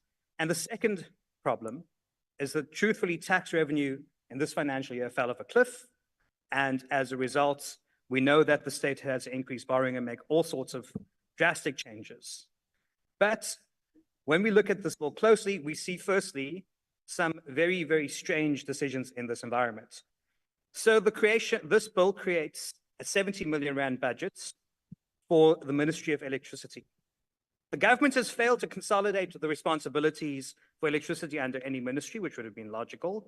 And now we have a third powerless minister while we have record levels of load shedding. Pouring more money into this function without proper accountability measures is not only wasteful, but it is also irresponsible. Secondly, there's a reduction to the COGTA department by 400 million rand. And this will impact things like the Community Works Program. And it is because of administrative failures and finalizing contracts with implementing agents. If there's one thing the ANC is good at, it is messing up contracts. So here we go again. They're cutting funding for vital community initiatives due to their own bureaucratic inefficiencies, and it is unacceptable and will only exacerbate many socioeconomic problems in the country. Furthermore, there's an additional allocation of 200 million rand in this bill for party political funding allocations. I guess billboards aren't cheap, and when you can't get the sign of how much confidence people have in a party is whether they're willing to donate. And if they can't donate to you, it's not a good idea to take it from the public. Just some advice. I know you've spoken about having business break dinners and 10,000 rand at seats, tickets, and so on. I've seen the ads, I get them. Of course, I don't attend. My money goes where I'm going to get some value for it. But if you can't fundraise, please stop stealing public money to pay for your elections. It is not a good idea. And yes, you can pass a law, but you're still taking public money to pay for your election campaign. That is why this bill must be passed today, regardless of its problems, because you must get the money. So just own up to it. Nobody wants to give you money anymore. You're yesterday's news. So lastly, we've got an additional 80 million rand in this bill to the Department of International Relations and Cooperation for the hosting of the BRICS Summit. And Honorable Buthelezi asked the DA why we didn't write to BRICS. Well, BRICS now includes Iran. And what the message is to that the ANC is sending to the country is that if you are a woman in South Africa, be afraid, because the ANC now approves how Iran treats women. They had no objection to including Iran in BRICS, despite its atrocious record on human rights and LGBT rights, open arms for Iran, a bad act on the international stage.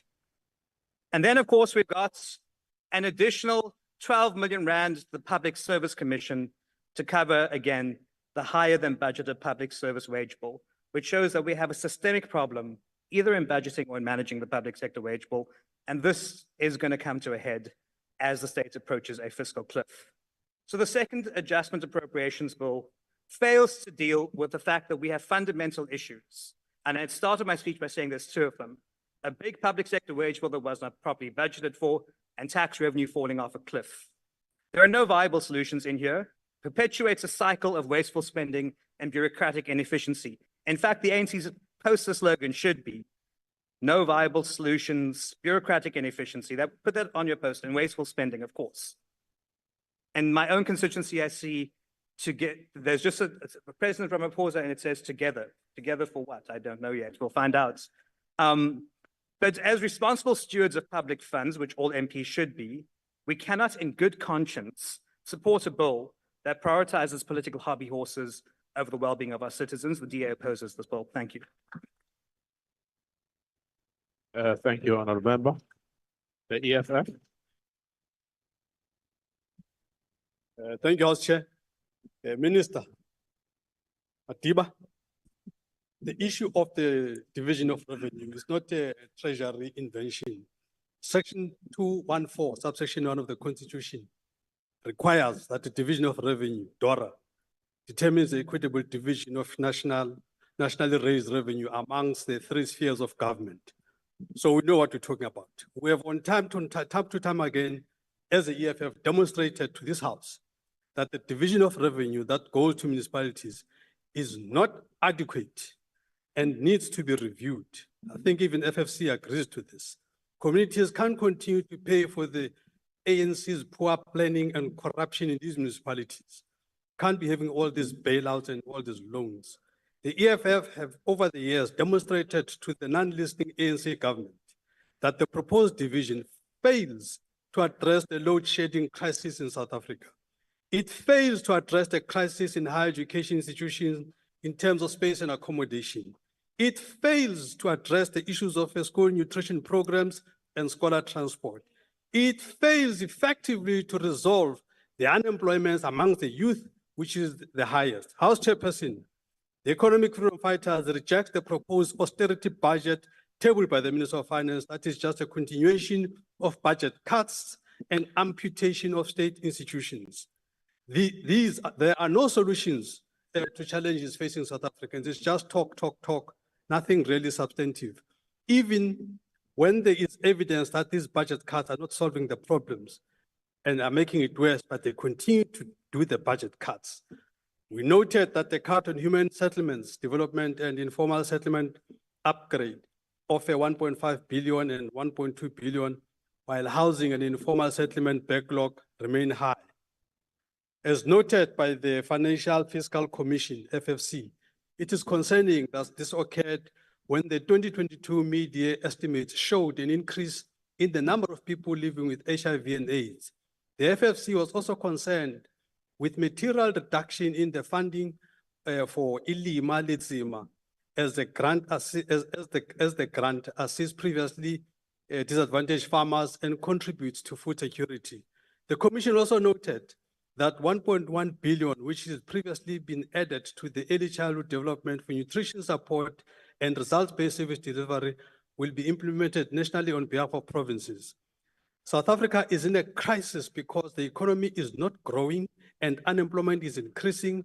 Our revenue is therefore not growing. It's a matter of a simple economics. Grow your tax base by reducing unemployment. Why is it complicated? The EFF believes that only industrialization, massive industrialization, not just industrialization, can make a meaningful impact in reducing unemployment among the youth. Since 2014, the EFF has been highlighting the shenanigans of transfer pricing, has been highlighting the negative impact of base erosion and profit shifting on South Africa, which has become increasingly evident with the reduction of tax revenues, resulting in escalating rates of poverty, inequality, and unemployment. The Multilateral Convention to implement tax treaty-related measures to prevent base erosion and profit shifting came into effect in January 2023, but to date, no real progress has been made. As I conclude, as with everything policy or convention, it is clear that once again, the ANC government is failing on the implementation side. Therefore, people of South Africa, 29 April, don't make a mistake, make an X where it's red. Make an X with the EFF, that's your future. Thank you. Thank you, Honorable Manye. IFP. Thank you, Sihlalo hloniphekileyo. Sibonga ithuba. Njengoba-ke sitikile lo mthethosivivinywa sihlalo, kubalulekile ukuqaphela ukuthi lo mthethosivivinywa ucosulwa nje kuphela lokho okuqoshakala esikhwameni sikamgcinimafa kazwelonke. Ngakho kufanele sikugcizelele ukuthi ukwabiwa kweyinkece lokhu akukhona nje ukuchitha icala, kodwa kunomthwalo noma kuhambisana nomthwalo kwemfanelo onzima ukuqinisekisa ukuthi lezi inkece ayisetshenziswa nangayiphi indlela kuphela zifeza lokho emiselwe khona futhi zikufeza ngempumelelo. Ukukhathaza kwethu njenge-IFP ukuthi kumele kuthathwe iy'nyathelo ey'qinileyo zokuqinisekisa ukuthi izimali ezabiwe ayiqondiswe ey'nhlosweni zazo, hhayi ukuba zenze okunye. Ngokudabukisayo siye sibone kaningi iy'khathi iminyango kahulumeni yehluleka ukufeza lokho eyabelwe iy'mali ukuba ikufeze, zigcine zibuyiselwa emuva, kungakhathaliseki ukuthi abantu bakithi bahlupheka kangakanani futhi izidingo zabo bayifisa kangakanani. It's essential, therefore, that government departments not only spend in accordance with their allocations, but also address issues of maladministration and curtail fruitless and wasteful expenditure. Appropriating funds is a significant step, but it cannot stand alone. Ngeke-ke sihlalo hloniphileyo sikwazi ukuvumela ukwehlula kweminyango ngaphakathi ukusebenza ukuba kubukele phansi noma kuthunaze umsebenzi wokwabiwa kwezimali. Kodwa-ke akakaze kwenzeke emhlabeni nje nakuphi ukuthi ubeke abantu abangekho qotho nabangamaqili emandleni bese uthemba futhi wena kanye babekileyo ukuthi bawukwenza ubulungiswa uma beba imali. Yingakho-ke sibona ukukhwabanisa okungaka ngoba vele siyigile thina ngokubeka abantu abangathembakele. Ukuze-ke sifinyelele isihlalo endaweni efanele la khona zonke iy'mali ziyokwenza iy'nhloso, zonke iy'mali zingekuthathwa eminyangweni ebalulekileyo zisiwe eminyangweni okulula ukuthi zidleke kuyo. Kuyodinga ukuthi sikhethe iqembu nabaholi abaqotho nabathembekileyo, iqembu elihloliwe lavivinywa neqembu elethembisa kanzulu. Linye kuphela-ke iqembu eNingizimu Afrika elithembisa kanzulu nokuyiqembu lelo le-IFP esithi abantu bakuleli abalethembe ukuze lenze lokhu elidume ngakho. Ngakho siyabethemba abantu bazoyikhulula bona kulamaketanga abayibophabona kubo ngoba labo bebethemba sebekhombisile hayi kanye hayi kabili kaningi ukuthi sebephosa ithawula behlulekile. Siyabonga kakhulu sikhalo. Thank you, Honorable Buthelezi. FF plus.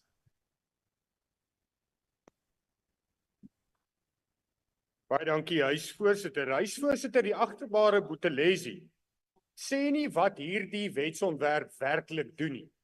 En die agbare Saroepen is heeltemal korrek.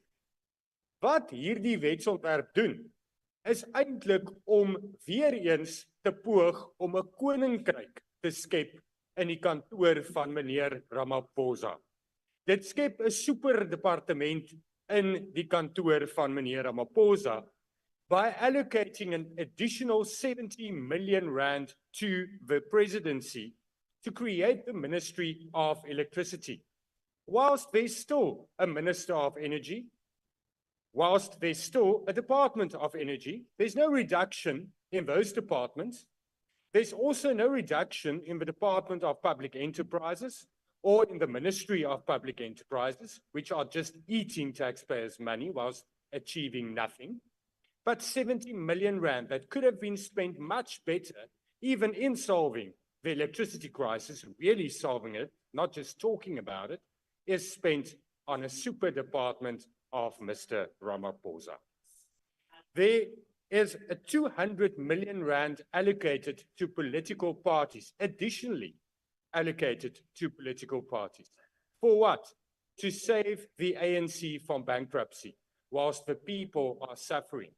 That, Honorable Buthelezi, is what you should tell people out there about this second adjustment appropriation bill, because that is what it actually entails. The 80 million rand allocated to the Department of International Relations is in effect, Minister, unauthorized expenditure, because that expenditure already took place, because that's typical of how the ANC manage finances. You can't adjust an unauthorized expenditure correctly. There is a PFMA that provides for how you should handle unauthorized expenditure. That summit already took place. You didn't have money for it, but that's how this government operates. It spends money that it does not have. It eats away at taxpayers' money. But, Chairperson, just as confused as the EFF's political and economic policies are, so confused the Honourable Money is on where on the order paper we are. We were on the second adjustment appropriation bill now, but just as confused he is on the election date. Election, Honourable Money, is taking place on the 29th of May. And on the 29th of May, South Africans will be able to vote against this wrong priorities and senseless, nonsensical bill. I thank you. Thank you, Honorable Persons. ACDP. Thank you, House Chair. House Chair, the ACDP shares concerns expressed about the second adjustment appropriation bill. Now, if one looks at the reduction, the proposed reduction of 400 million rand under cooperative government, and in particular, it relates to community work program, and considers that with the reduction of 8 million rand under the public works, expanded public works program, then it must be of deep concern to us, given the high levels of poverty and unemployment in the country. Now, whilst we appreciate as the ACDP that the private sector is the main sphere to create jobs, given the high levels of unemployment, it is also helpful where the state has come in with this successful program with job creation. Many people have been assisted in this program, the expanded public works program, and therefore it is highly regrettable that its budget has been cut in this regard. Chairperson, as far as the 200 million rand transferred to the represented political parties fund is concerned, the ACDP shares concerns that particularly given the amendment to the Electoral Matters Amendment Bill, which will change the funding formula for parties, as we alluded to previously when this matter was debated, from a 66% proportional and 33% equitable to a 90% 10% allocation, This will mean that if that Electoral Matters Amendment Bill is signed into law before this 200 million rand allocation, that will mean that the ANC will receive substantially more in terms of this new allocation, which, as we've previously indicated, goes directly against what the ad hoc committee decided on in the previous parliament after extensive hearings in order to substantiate the section 236 of the constitutional provision of representative based on proportional and equitable. And let me remind us why that equitable side is so important. It is to level the playing fields going into the elections. It is to prevent muddied parties that are funded by big business from dominating the sphere. And it is, as was pointed out in the debate, when the 66%, 33% allocation was accepted by this parliament, it is to enhance multi-party democracy.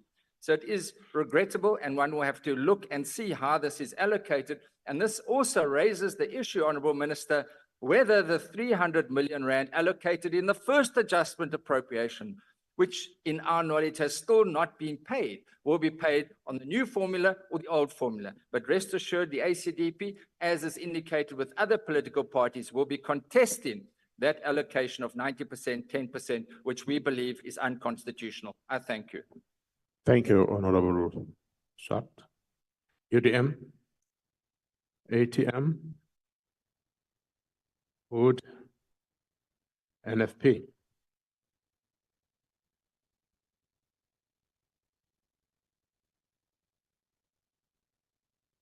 Thank you, Chairperson. Let me start off by raising my concern about Honorable Lenzana. You came here, you stood at the podium for almost 10 minutes. You were addressing the failures of the Democratic Alliance. And for the first time did I see the DA, I don't know what term to use. They were as quiet as ever because they did not have a response.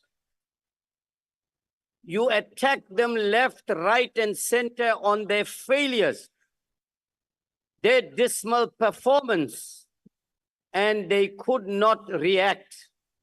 To such an extent, I can tell you that if you dropped a pin, you would have heard it on this corner. That's how, but anyway, that is a sign of failure, of accepting that we have failed rather than attacking anybody. It always says, you know, when you're pointing a finger, there's a few behind, so they need to look at them. But, Order, honorable members. and I think it is very important. We must understand when there is a lack of implementation, and let me tell you, it's not the first time. A couple of years ago, the entire urban settlement development grant was not used. Not used by the DA in the city of Cape Town. That's how bad the situation is. So what we should be doing is addressing why are we failing to spend those monies, and rightfully, as some of the colleagues have alluded to, that people suffer on the ground because of it. But then what do you do when those funds are available? So there's nothing wrong in reallocating them. In fact, if I had it my way, I'll allocate a lot more to Home Affairs, a lot more to police officers, SAPs. But be that as it may, I also want to raise concern. I heard Honorable Buthelezi from the IFP talking about when you get the wrong kind of people. I don't know which planet he comes from. Because KZN is an absolute mess where they're governing. And the Auditor General Chairperson has highlighted that time and time again. If you look at the corruption in the IFP-run municipalities, you know, I was just saying to a colleague from the EFF now, you must not think that because the DA, you don't hear much of the corruption, it doesn't exist. It exists. The only problem is they manage the corruption better. They know how to hide it. They mastered the art of that. Now in the IFP in KZN, I'm shocked when they come here and stand and criticizing somebody, but it's public knowledge how poor they govern. Anyway, Chairperson, we will support this bill that is tabled here today. But I think a very important message, Minister, implementation of programs and Thank you projects. very Thank much, you very much. Honorable Imam. AIC. Hope. PAC. No Al declaration, Chair. No declaration from PAC. Thank you very much, Honorable Chair. Al Jama. ANC.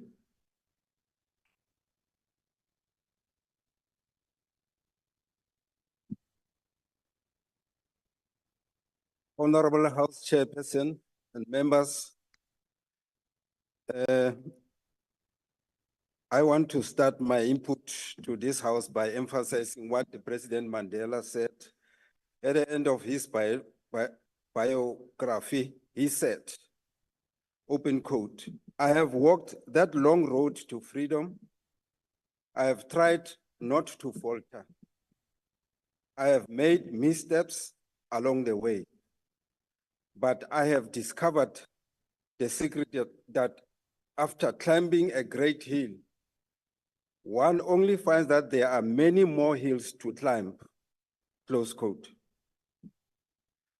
Over the past 30 years, the people of South Africa, led by the ANC, have been at the forefront of constructing a new South Africa. Naha ya rona e tsamaile nako e telele e leka ka matla hore e ntlafatse maphelo a setjhaba sa heso.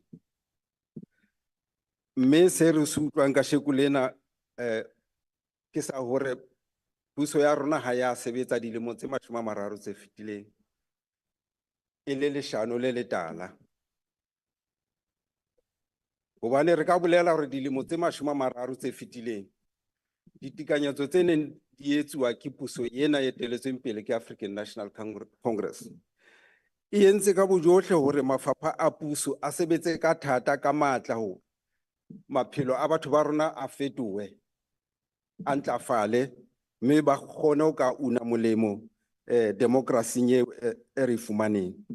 Mme re batla ho etsa kgoeletso le ho hlokomedisa batho ba heso hore batho bana ba ntseng ba etsa mohuo ba re bona ba ya morao ho 1994 ba se ke ba ya le bona.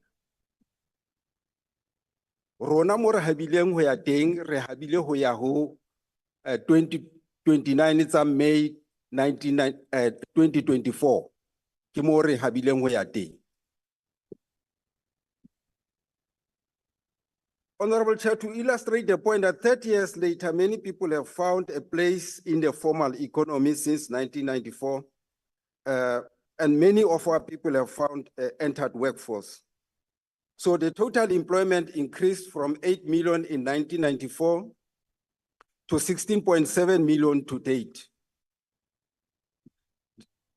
The South African economy is 3 times as large as it was 3 decades ago at the birth of democracy, and as individuals, we are on average better off by 1.5 times the monetary measures when we measure by the Human Development Index, which is health and education. So ke ka ho ke reng batho ba rona ha bana ho khutlela morao ho 1994. Se re fitile mo is scientifically not possible to go to 1994.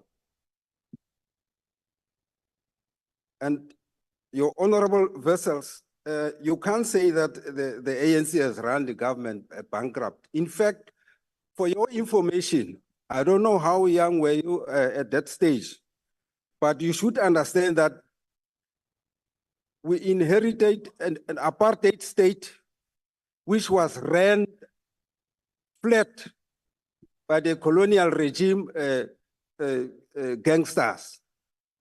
So we had to start from fresh to build this country, hence the work that I'm demonstrating that the ANC has done over the 30 years.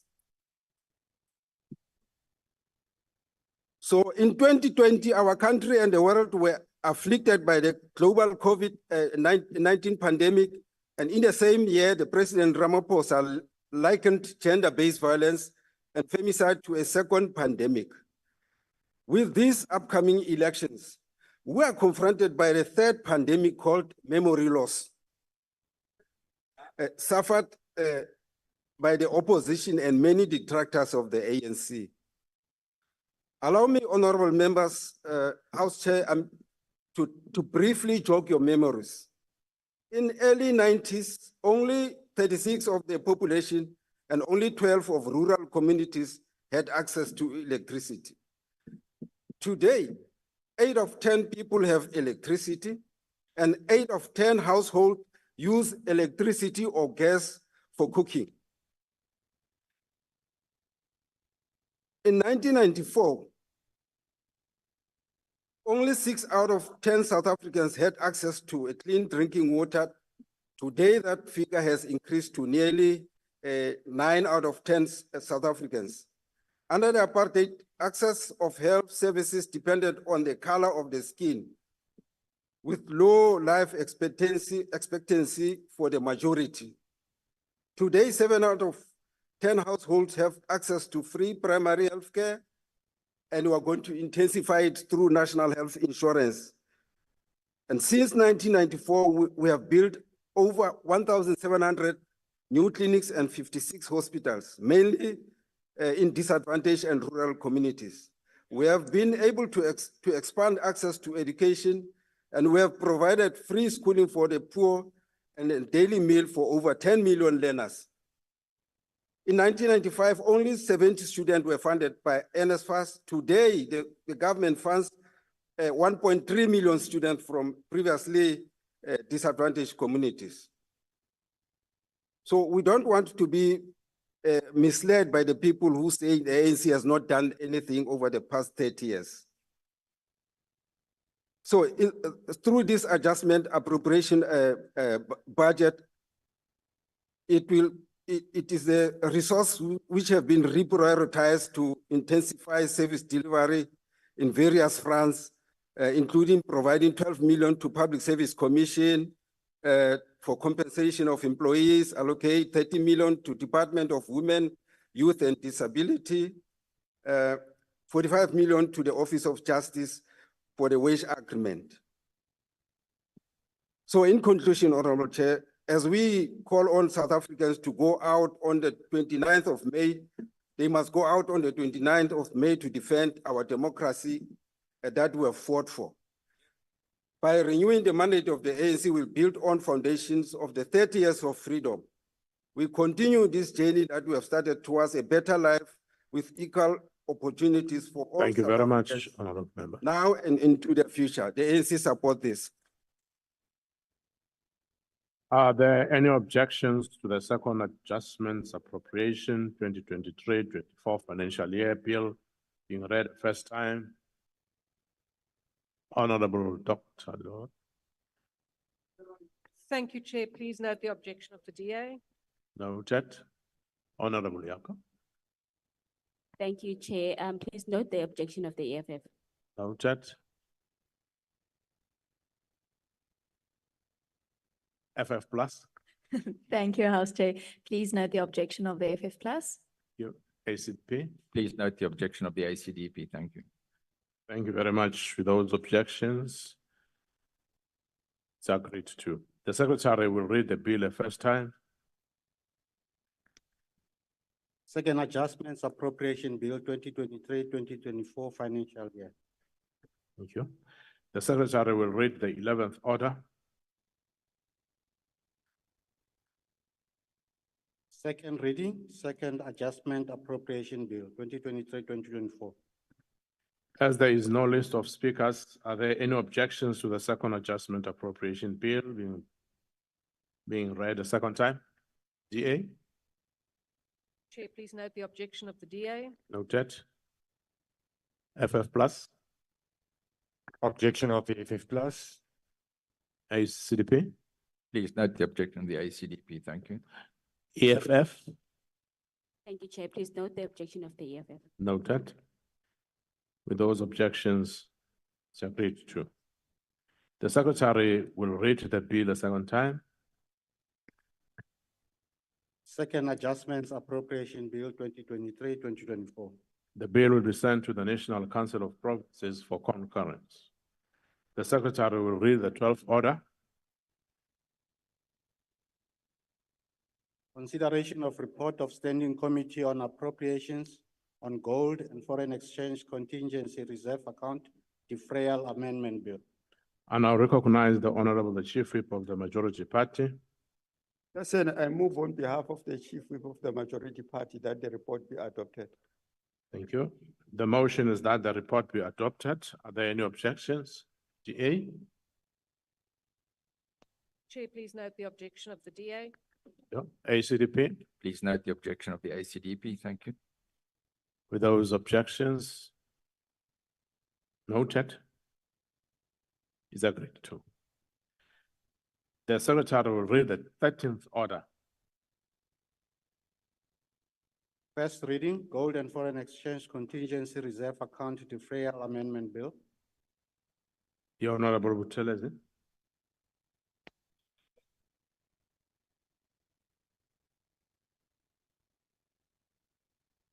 Chairperson, bese ke ngabingelela amalunga ahloniphekileyo ngaphambili, kodwa ke ngaphandle angibingeleli manje. Kodwa ke bengithi mhlawumbe before ngiqhubeke, cela laba abangayifuni le mali le enikwa ama-political parties bayibuyise. You can't come here and say uyikhulume kabi bese uyoyithatha ebusuku. So I think Madiba, there's additional money okunamaphathi angayifuni. The ANC supports the Gold and Foreign Exchange Contingency Reserve Account Defrayal Amendment Bill. All members, this bill amends GFECRA Settlement Act of 2003. What does it provide for? The Act allows the Minister of Finance and the Governor to set a positive balance in the GFECRA account by mutual agreement. The Minister and Governor have agreed on a new framework for managing this, and this requires amendment to the Act. Currently, the value of the account stands at a positive balance of 500 billion rand. When the rand depreciates, the account gains. So this R500 billion balance reflects the depreciation of the currency over a long time. Let me stress this, honorable members, this is an account of government managed by the South African Reserve Bank. Angithi ke khona abanye sebezoqala bagxumagxube bekhuluma into engekho bathi hayi nansi i-Reserve Bank uhulumeni useyothatha imali e-Reserve Bank. No, this is a government's account. Honorable members, in 2003, when this account was in deficit, government credited this account with 28 billion rand. So imali yaphuma kuhulumeni yakule account. So uma kunemali eningale, there's no harm with start imali yethu. The amendment establishes the rules as to how to deal with the excess in this account in the future. The amendment allows positive balances to be distributed in what is called a waterfall arrangement to 3 pools. GFECRA buffer to mitigate risk in case of rand appreciation shock. South African Reserve Bank contingency reserve and annual distribution once the 2 pools are adequately taken care of. This arrangement allows for proper risk management for the account and allows the Minister of Finance access to these government resources when needed and according to these rules. Honorable members, please note this is done by mutual agreement between the Minister of Finance and the Governor of the South African Reserve Bank. Because some among us like jumping to the threat to the independence of the Reserve Bank, here that argument is misplaced, it doesn't arise. Let me assure South Africans that what is being done here is in strict accordance with Section 224(2) of the Constitution of the Republic of South Africa. Honorable members, this is the last bill that we as Appropriations Committee are tabling in the 6th administration. I therefore would like to thank all of you, honorable members, for having worked with us and made it possible for the House to pass about 30 appropriations bills. Also, as the chair, a special thanks to the diligent Standing Committee on Appropriations and our support staff. We are also appreciative of the 2 ministers of finance we directly worked with, the former minister Tito Mboweni and the current minister Enoch Godongwane, and the deputy minister Dr. David Masondo, and of course the whole treasury team, the FFC and the PPO. We also thank the Chief Whip, Honorable P. Majodina, and Whipari at large, both from the ruling party and the opposition. Last but not least, let me thank Umuz Gamatepisa, Ubaba, Usheng, and Omasha, and my mother for the support I personally got from them. Lastly, thank Unjunkulu Wagwami, Umaklagaza, Utandega Nondotagaz, Umandulu Kawegaz, for the support and their understanding of long hours working away from home as we try to better the life of our people.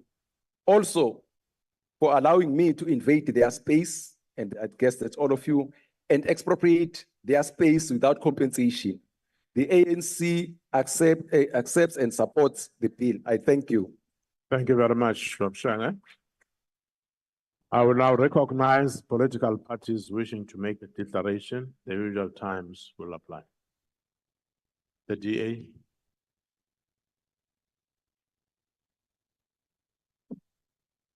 Thank you, House Chair. House Chair, government in and of itself does not have money and does not make money. Certainly this government doesn't make money, but government money comes from one source, its citizens and the activity of its citizens, which is taxed, not from anywhere else. Even borrowings are just money that citizens have to pay back in future. Now, the fact that we have this bill, the Gold and Foreign Currency Contingency Reserve Account Defrayment Amendment Bill, long title, is a demonstration of a simple truth, that this government has run out of other people's money. The state is dependent on taxpayers for money, and there's simply nothing left to tax. We have one of the highest tax to GDP ratios in the world.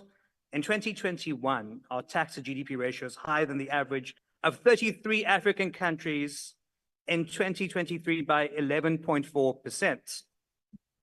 So we're now at a point where taxpayers cannot provide anymore, and the state has to turn to the Reserve Bank.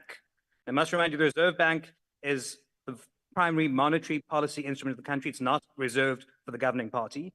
And going down this approach is a terrible decision. This account exists as a financial instrument held by our central bank to provide a buffer against unexpected economic shocks or crises. It exists to fulfill the Reserve Bank's mandate to stabilize our currency, ensure financial stability, meet external financial obligations, such as servicing foreign debt or financing imports, and of course, to defend the currency against excessive depreciation due to speculative attacks. The value of these reserves have only increased when measured in terms of a depreciating currency. And this is the only reason why there appears to be a lot of money in this account. It hasn't grown in value. The currency has just gotten a lot worse in value due to the myriad of economic issues. By raiding this account, the ANC is telling the country it doesn't want the rand to strengthen. And when the rand doesn't strengthen, the ANC is now saying effectively that it doesn't want lower fuel prices because we cannot afford a stronger currency after this bill is passed. So depleting these reserves for immediate short-term government expenditure can only have negative long-term consequences for the economic resilience of our country and the ability for this country to withstand future financial crises. Once these reserves are spent, this isn't 2003, there is no money to replenish it. And it'll be impossible as the country's external position deteriorates further or if foreign investors lose confidence in the economy, which is happening already. So considering the importance of this bill, it's rather shocking that this is a one-page bill with no fail-safes and no clear plan for settlements in the event of a rapid currency strengthening. So there is no upside to raiding this account. This is not and never was, as some people want to portray, a secret government slush fund. It is a critical instrument for financial stability. So raiding this account is a matter of last resort because the ANC has failed to grow the economy. A first promise failed since 94. It was in your manifesto 92. It failed to create jobs, another failed manifesto promise from 94. Doing this can only be done through meaningful reforms that will bring in tax revenue and improve people's circumstances in a meaningful way. The ANC has promised many, many plans in my short time in public office from 2010. I've seen a national development plan, a new growth path, a new deal, all the subsequent plans. And what this shows is that the ANC has no shortage of plans, but when it comes to the most basic aspects of implementation, nothing ever happens. And so we will not get economic growth. We will not get any more jobs. We will see further raiding of other parts of the government balance sheets. And so the DA does not support the raiding of this account. And it's a bad idea that shows what a desperate government does when you run out of other people's money. I thank you. Thank you, Honorable Member. EFF. Thank you, House Chair. As the Economic Freedom Fighters, a socialist organization committed to the advancement of the economic justice and equality, we largely support the findings, observations, and recommendations of the Standing Committee on Appropriations regarding the Gold and Foreign Exchange Contingency Reserve Account Deferral Amendment Bill. It's a tongue twister. Firstly, we are aligned with the committee's recognition of the bill's provisions, yet we assert that the measures should not serve as permanent fixtures within the government's fiscal framework. It is imperative that the government prioritizes long-term strategies aimed at fostering sustainable economic growth, which in turn generates revenue and facilitate the realization of strategic objectives without the need for the recurrent interventions. The committee's acknowledgement of the need for a broader balance sheet approach to address pervasive issues such as unemployment, poverty, and inequality resonates with our socialist principles. We advocate for the strategic allocation of resources, including those from the Gold and Foreign Exchange Contingency Reserve account, to finance targeted financial multi-stimuli aimed at alleviating poverty and fostering inclusive economic development. Furthermore, we share the committee's concerns regarding the exorbitant liquidity management costs associated with the utilization of the GFERCA. As proponents of prudential financial management, we emphasize the importance of exploring alternative avenues to mitigate these costs while ensuring optimal resource allocation for the benefit of all South Africans. Transparency and consultation are fundamental pillars of democratic governance, and we support the committee's call for enhanced consultation and transparency in the legislative process. Adequate time should be allocated for parliamentary scrutiny of bills, allowing for comprehensive consultation with stakeholders to ensure inclusive decision-making processes. In light of these committee's recommendations, we urge the Minister of Finance to prioritize the development of a comprehensive framework outlining the conditions for utilization of this GFECRA funds. This framework should be subjected to parliamentary scrutiny before the tabling of the medium-term budget policy statement, ensuring accountability and transparency in the allocation of public funds. Additionally, we advocate for the inclusion of such bills within the medium-term budget policy statement, affording Parliament sufficient time for deliberation and consultation with relevant stakeholders. This approach aligns with our commitment to democratic governance and ensures robust decision-making processes. In conclusion, while we acknowledge the necessity of the bill in addressing immediate fiscal challenges, we reiterate the importance of adopting a holistic approach to economic management that prioritizes sustainable development, social equity, and inclusive growth. As economic freedom fighters, we remain steadfast in our pursuit of our economic emancipation for all South Africans. It's about time that the South African Reserve Bank does something progressive in ensuring that it plays a role in alleviating poverty in the country. Indeed, these proposals go a long way towards ensuring that the socialist state that we envision as the EFF is realized. Yes, indeed, it's 29 May, that's the date for a socialist South Africa. We call on all citizens of this country that know what's good for them to vote for the EFF. Mandla! Thank you, Honorable Member. The IFP. Thank you very much, Sihlalo Hloniphekileyo, siyabonga ithuba. Ilaka lethu sihlalo salibeka kulolu daba futhi saweseka lo mthethosivivinyo. Ngakho ngeke sande ngomlomo njengembenge. Kodwa kubalulekile ukuba sikhumbule ukuthi isikweletu sezwe lethu kulendle ukuba sikhule sifinyele ku-3.2 trillion kulo nyaka olandelayo wezimali. Ngaphezu kwalokho eminyakeni emibili elandela lokho singahle seqe kuma-trillion ayisithupha. Nezindleko ke zokusikhokhela zenyuka ngokufanayo.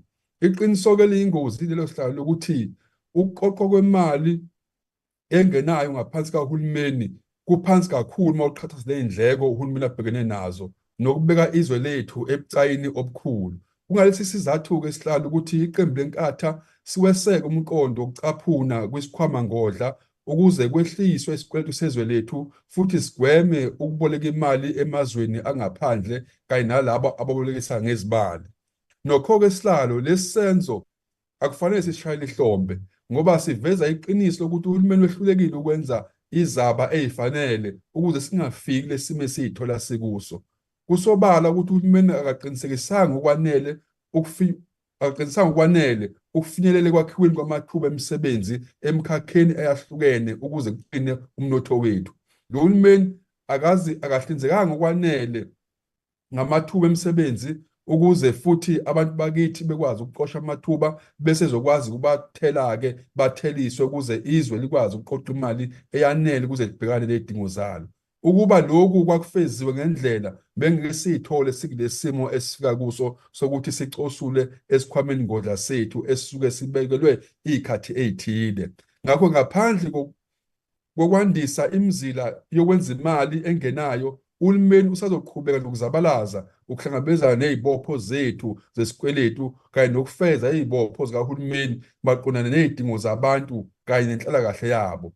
Ukungena ezindlekweni ngale ndlela kanye nokucaphuna esikhwameni ngodla njengoba senzile yinkomba ecacile yokungakwazi kahulumeni ukuphatha izimali ngendlela efanele. Le ndlela yokwehluleka igcizelela isidingo esisodwa esiphuthumayo kubantu bakithi sokuthi siguqule isimo siyibeke endaweni lapho khona kuzokwakheka amathuba emisebenzi, uhulumeni ekwazi ukuthi ahlawulise abantu abafanele babehlawule iy'ntela, akwazi ukuqoqa imali eyanele ukuze abhekane nezidingo zakhe zonke okufanele uba ayifeze njengohulumeni kuqine umnotho wethu. Kuyacaca-ke sihlalo ukuthi zonke lezi zinto ey'fanele uba zenziwe ukuze izwe lethu libuyele emzileni ziyokwenzeka kuphela uma kuguquka uhulumeni. Lo hulumeni-ke oyokwazi ukufeza konke lokhu uhulumeni we-IFP wenkatha yenkululeko, uhulumeni nentshisekelo, uhulumeni wentando enhle yabantu.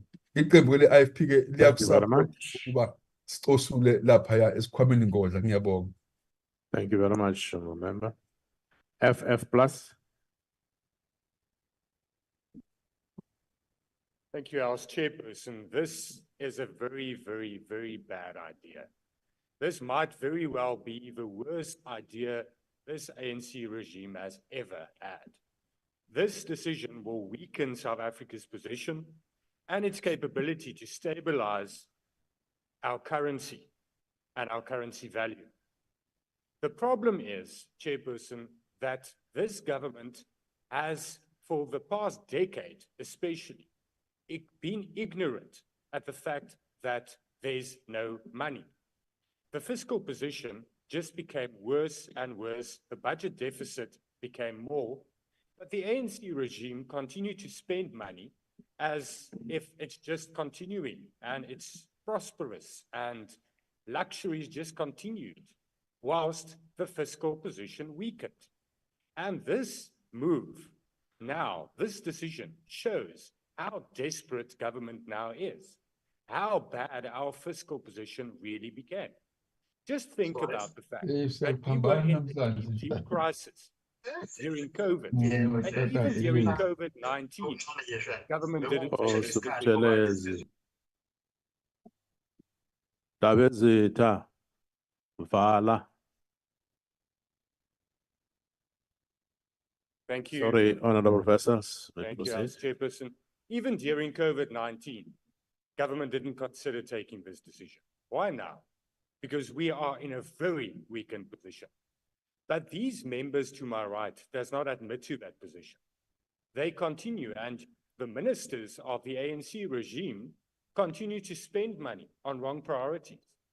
This government still allows exploitation. You still allow municipalities to misspend funds and misappropriate funds, whilst you have to make this desperate move that is short-sighted and unsustainable. And this shows to the public the crisis that we are in. 30 years later, and we are in a desperate crisis. It's a decade of wrong decisions, especially, that brought us to this position. We have to reject this bill today for the future of South Africa. This is short-sighted. Want jy sien, agbare voorsitter, die grootste probleem van die ANC regime is ook dat hulle slegs belasting wil maar dit nie verdien nie. Die goue gaans het op 'n eiers lê, want besighede maak toe, die privaat sektor sukkel, mense verarm en daar is nie meer belastinginkomste nie. Maar u wil nog steeds u pond vleis eis. U wil hê mense moet betaal vir iets wat hulle geen waarde voor kry nie, want die lewer nie dienste nie. Belastinggeld moet verdien word. En as u begin om 'n verantwoordelike regering te wees, dienste te lewer, infrastruktuur in stand hou, dan sal daar meer belastinginkomste wees en dan sal hierdie kortsigtige, gevaarlike besluite nie nodig wees. Thank you very much, Honorable Persons. ACDP. Chairperson, the ACDP shares concerns that have been expressed about the usage of 150 billion rand of the Golden Foreign Exchange Reserve account to offset the fiscal deficit. Now, Chairperson, there's a saying in Afrikaans that says, "Benode katte maak benode spronge." In other words, it's like a cat on a hot tin roof. And so we appreciate, and the ACDP knows that we are in a very desperate financial and fiscal situation, and that this is a way to try to alleviate that. This account houses unrealized profits created by the fall in the value of the rand in the past decade against the foreign exchange held by the bank. So the premise is that the depreciating currency benefits this account and therefore should be accessed. Now, the obvious question is what happens should the currency, as we all hope for, appreciate? And should the Reserve Bank's reserves drop below the acceptable limit? We hope it would appreciate, because then the oil price and other imports will be far cheaper, and this will be a stimulus to the economy. Now, it's interesting that the Reserve Bank initially argued that 100 billion rand of the 497 billion in this account tends to be impacted by market volatility, and running down the currencies or the country's reserve buffers at a time of heightened global uncertainty may not be the best strategy. But we appreciate that the Reserve Bank has now agreed to the proposal and that this settlement has now been reached. However, the ACDP believes that by accessing these funds, the ANC government is using this account to shield it from the consequences of poor policy choices, corruption, wasteful expenditure, bad policy decisions. In our view, it's like selling the family silver. It is very important for us to also appreciate that it creates a dangerous precedent going forward. What is to prevent future governments wanting to access this account again and again, and then raiding the account's reserve buffers until there is nothing left? This the ACDP will not support. Lastly, we would like to thank the Appropriations Committee and the chairperson for their very hard work under very, very difficult and limited time frames. This needs to be considered in the new parliament. I thank you. Thank you, Honorable Member. The UDM, ATM, Wood, NFP.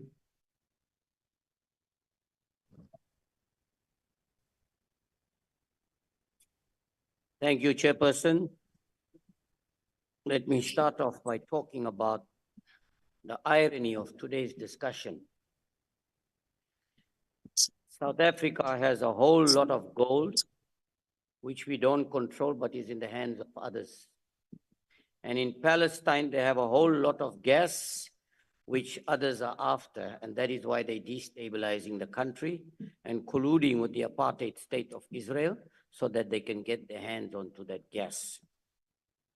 This is the reality, and that is why I think it is time that the African continent must take back what is rightfully theirs, take back control of their minerals, their agricultural land, their economies, their banks.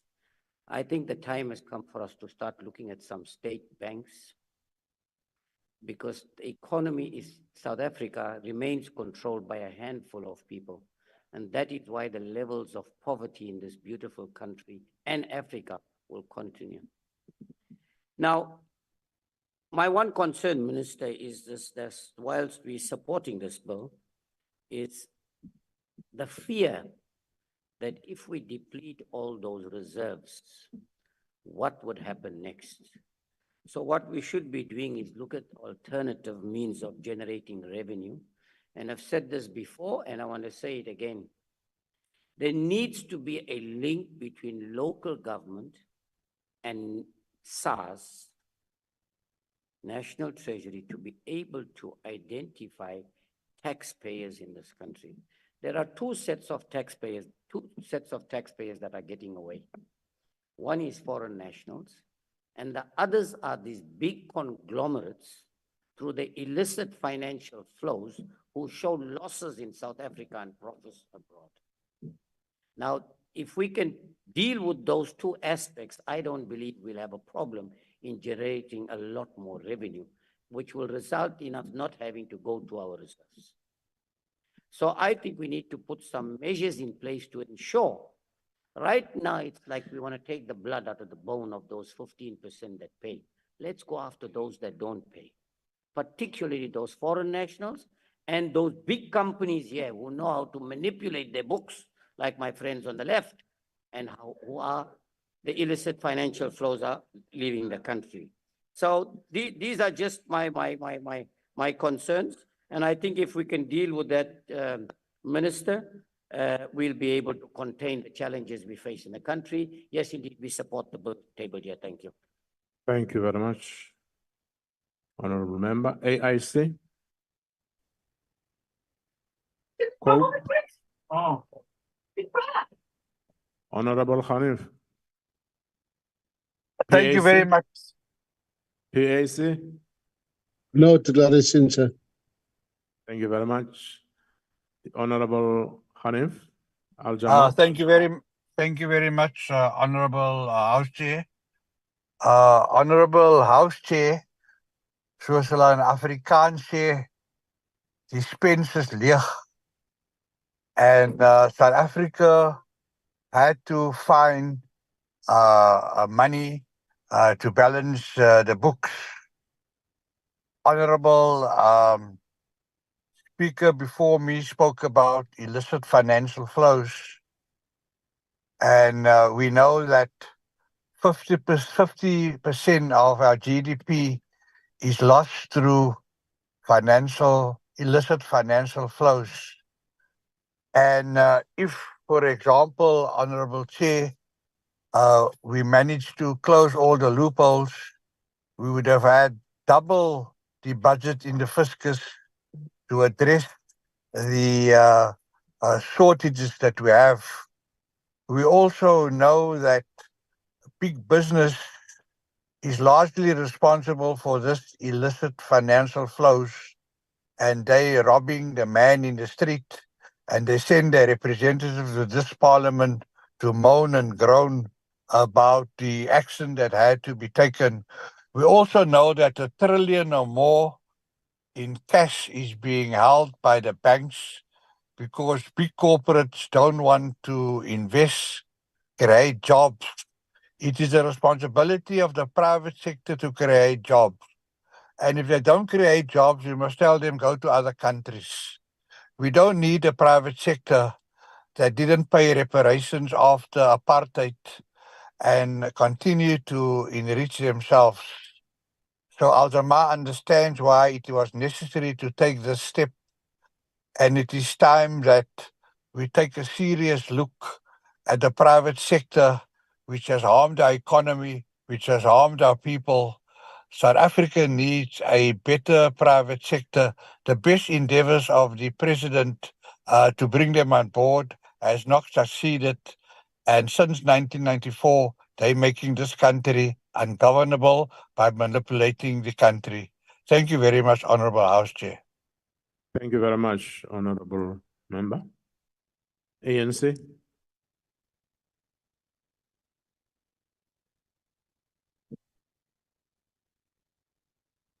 Thank you very much, House Chair, honorable members. Chair, allow me to start by addressing the issue of the noun that is used by honorable vessels, referring to the democratically elected government of the ANC as a regime. I think that's a demonstration of his abomination towards our democracy. And I say that because if you go and Google what the regime stands for, it stands for a government, especially an authoritarian one. Now, when you speak of an authoritarian government, you are speaking about a political system characterized by the rejection of democracy and political plurality. It involves the use of strong central power to preserve the political status quo and reductions in the rule of law, separation of powers, and democratic voting. Honorable Vessels is sitting here as a result of democratic voting. Honorable Vessels is able to debate on issues of the province and municipality because the separation of powers in this particular government. I think you're confusing our government with the apartheid government of the National Party pre-1994. Honorable Vessels further touches on the COVID-19 pandemic.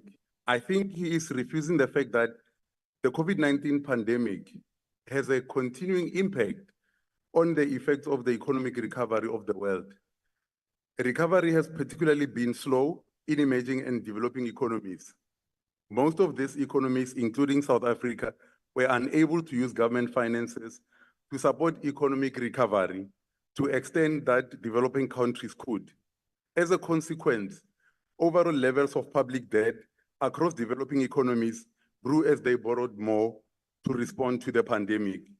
The South African economic growth rate has averaged 0.8% since 2012, which is far below what is required to address the high levels of joblessness and poverty.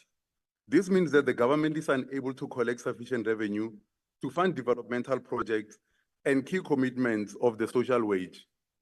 House Chair, over this period of low growth and rising expenditure, I beg your pardon. Over this period of low growth, government borrowing has ballooned to support rising expenditure.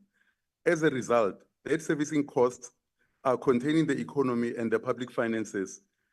These costs consume one in every 5 rand of revenue and absorb a large share of the budget than basic education, social protection, or health. Gross government debt is currently 72.9% of GDP. We pay 356 billion in debt service costs. This has the effect of crowding out public spending and investment. In other words, the money used to service the debt could have been used to fund education, healthcare, and invest in massive infrastructure development. Gross loan debt to GDP trajectory, on the other hand, is about 16 percentage points higher than the median emerging market level. We are of the view that reducing the debt service fee and costs is critical for growth and development. The decision of government to draw down 150 billion in the GFRECA balance will mitigate the fiscal trails by reducing borrowing by 100 billion for 2024-2025 financial year, 25 billion for 2025-2026, and 25 billion for the 2026-27 financial year. As a result, debt servicing costs will decline by 30.2 billion over the 2024 medium-term expenditure framework, which is accompanied by a reduction in growth in the stock debt. The reduction in our country's debt will enable the government to release funds to expand on investment in infrastructure for building of roads, schools, hospitals, and water and sanitation projects, amongst others, which is critical for the creation of jobs. As the chairperson mentioned earlier, this is not the first time that the balance of the GFECRA has settled between Reserve Bank and the National Treasury. Therefore, the committee received much support from the public hearing on the passing of the bill, except for concerns around the process. For instance, Dr. Sean Miller, a researcher and independent economist, raised several procedural and substantive concerns, He pointed out that it's illogical to process the GFERCA bill separately from the fiscal framework, as the Finance Committee has already taken a position on the balance of expenditure, revenue, and borrowing, as well as the proposed death part. COSATU supported the bill and its purpose to alleviate pressures on the country's fiscus. At the same time, it recognized the need for South African Reserve Bank to maintain adequate reserves to protect the value of the rand and the economy, something that the minister had touched on in his budget speech, whereby he committed that before the drawdown is effected, he will ensure that there are enough buffers to be able to be relied upon. I thank you, House Chair. The ANC supports the bill. Thank you very much, Honorable Member. Are there any objections to the Gold and Foreign Exchange Contingency Reserve Account Defrayal Amendment Bill being read the first time? DA? Please note the objection of the DA. It's noted. FF plus? Okay, House Chair, please note the objection of the FF plus. Noted. ACDP? Please note the objection of the ACDP. Thank you. Thank you very much. Noted.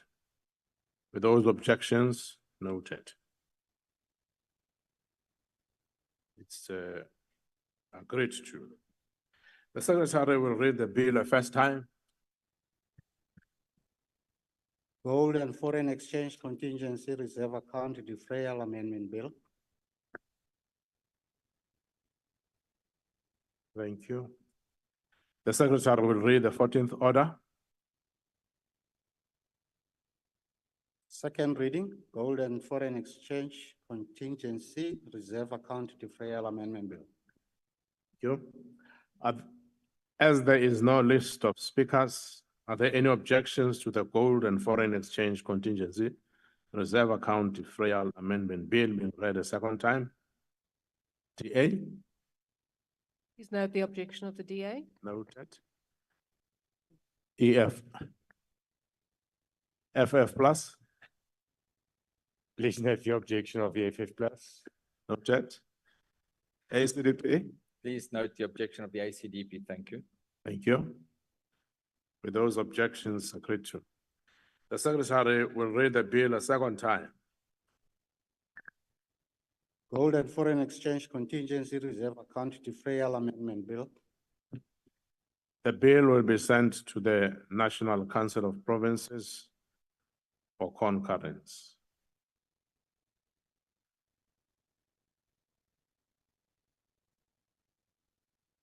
I now recognize the Honorable the Chief Whip of the Majority Party for the motion.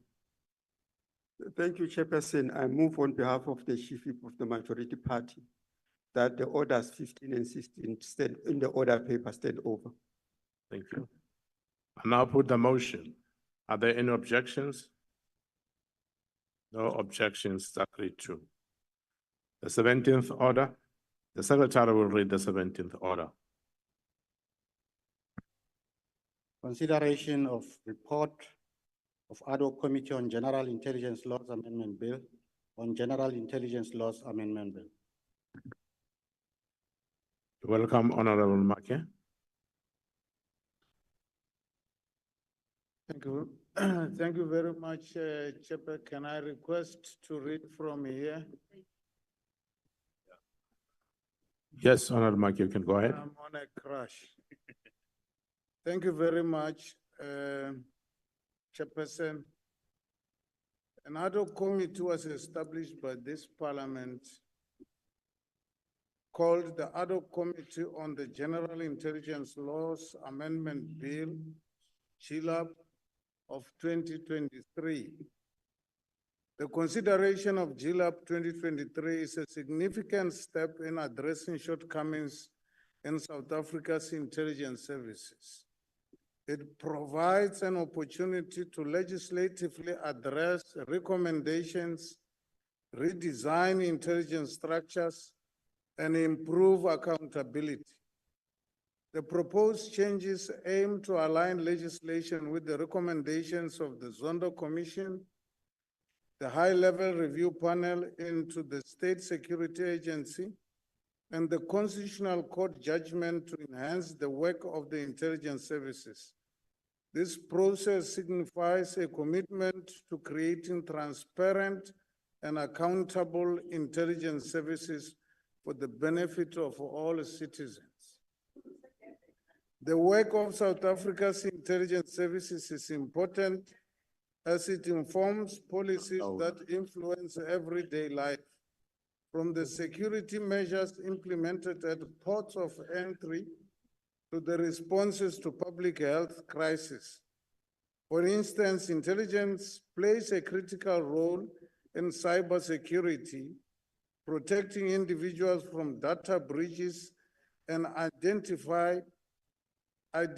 theft, preventing terrorist attacks, and contribute to the stability of financial markets.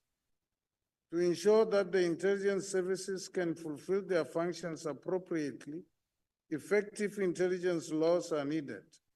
These laws will balance the proper functioning of intelligence services while upholding the rule of law and protecting civil liberties. These laws also establish clear boundaries, prevent overreach, and foster trust between citizens and the government, striking a balance between security imperatives and individual freedoms.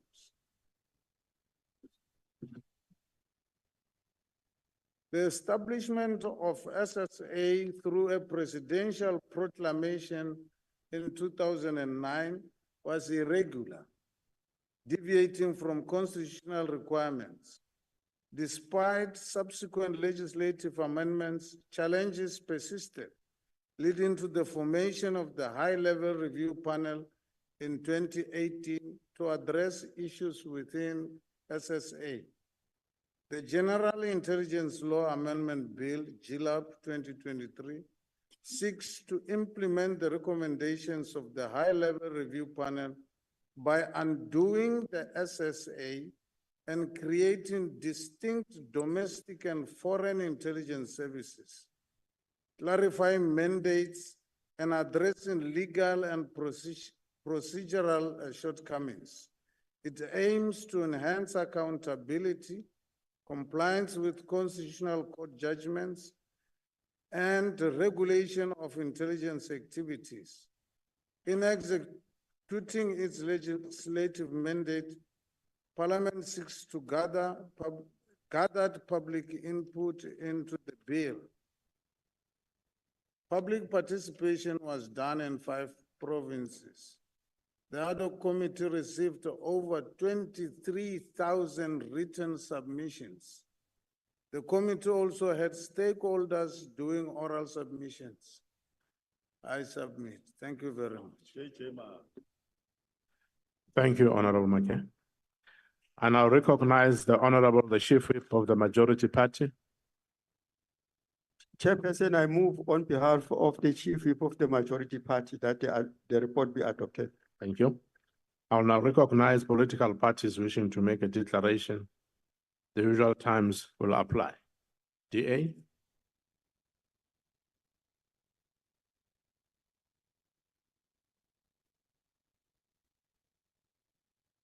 There have been many comments on how this ad hoc committee has rushed this bill. Well, let me put this into perspective.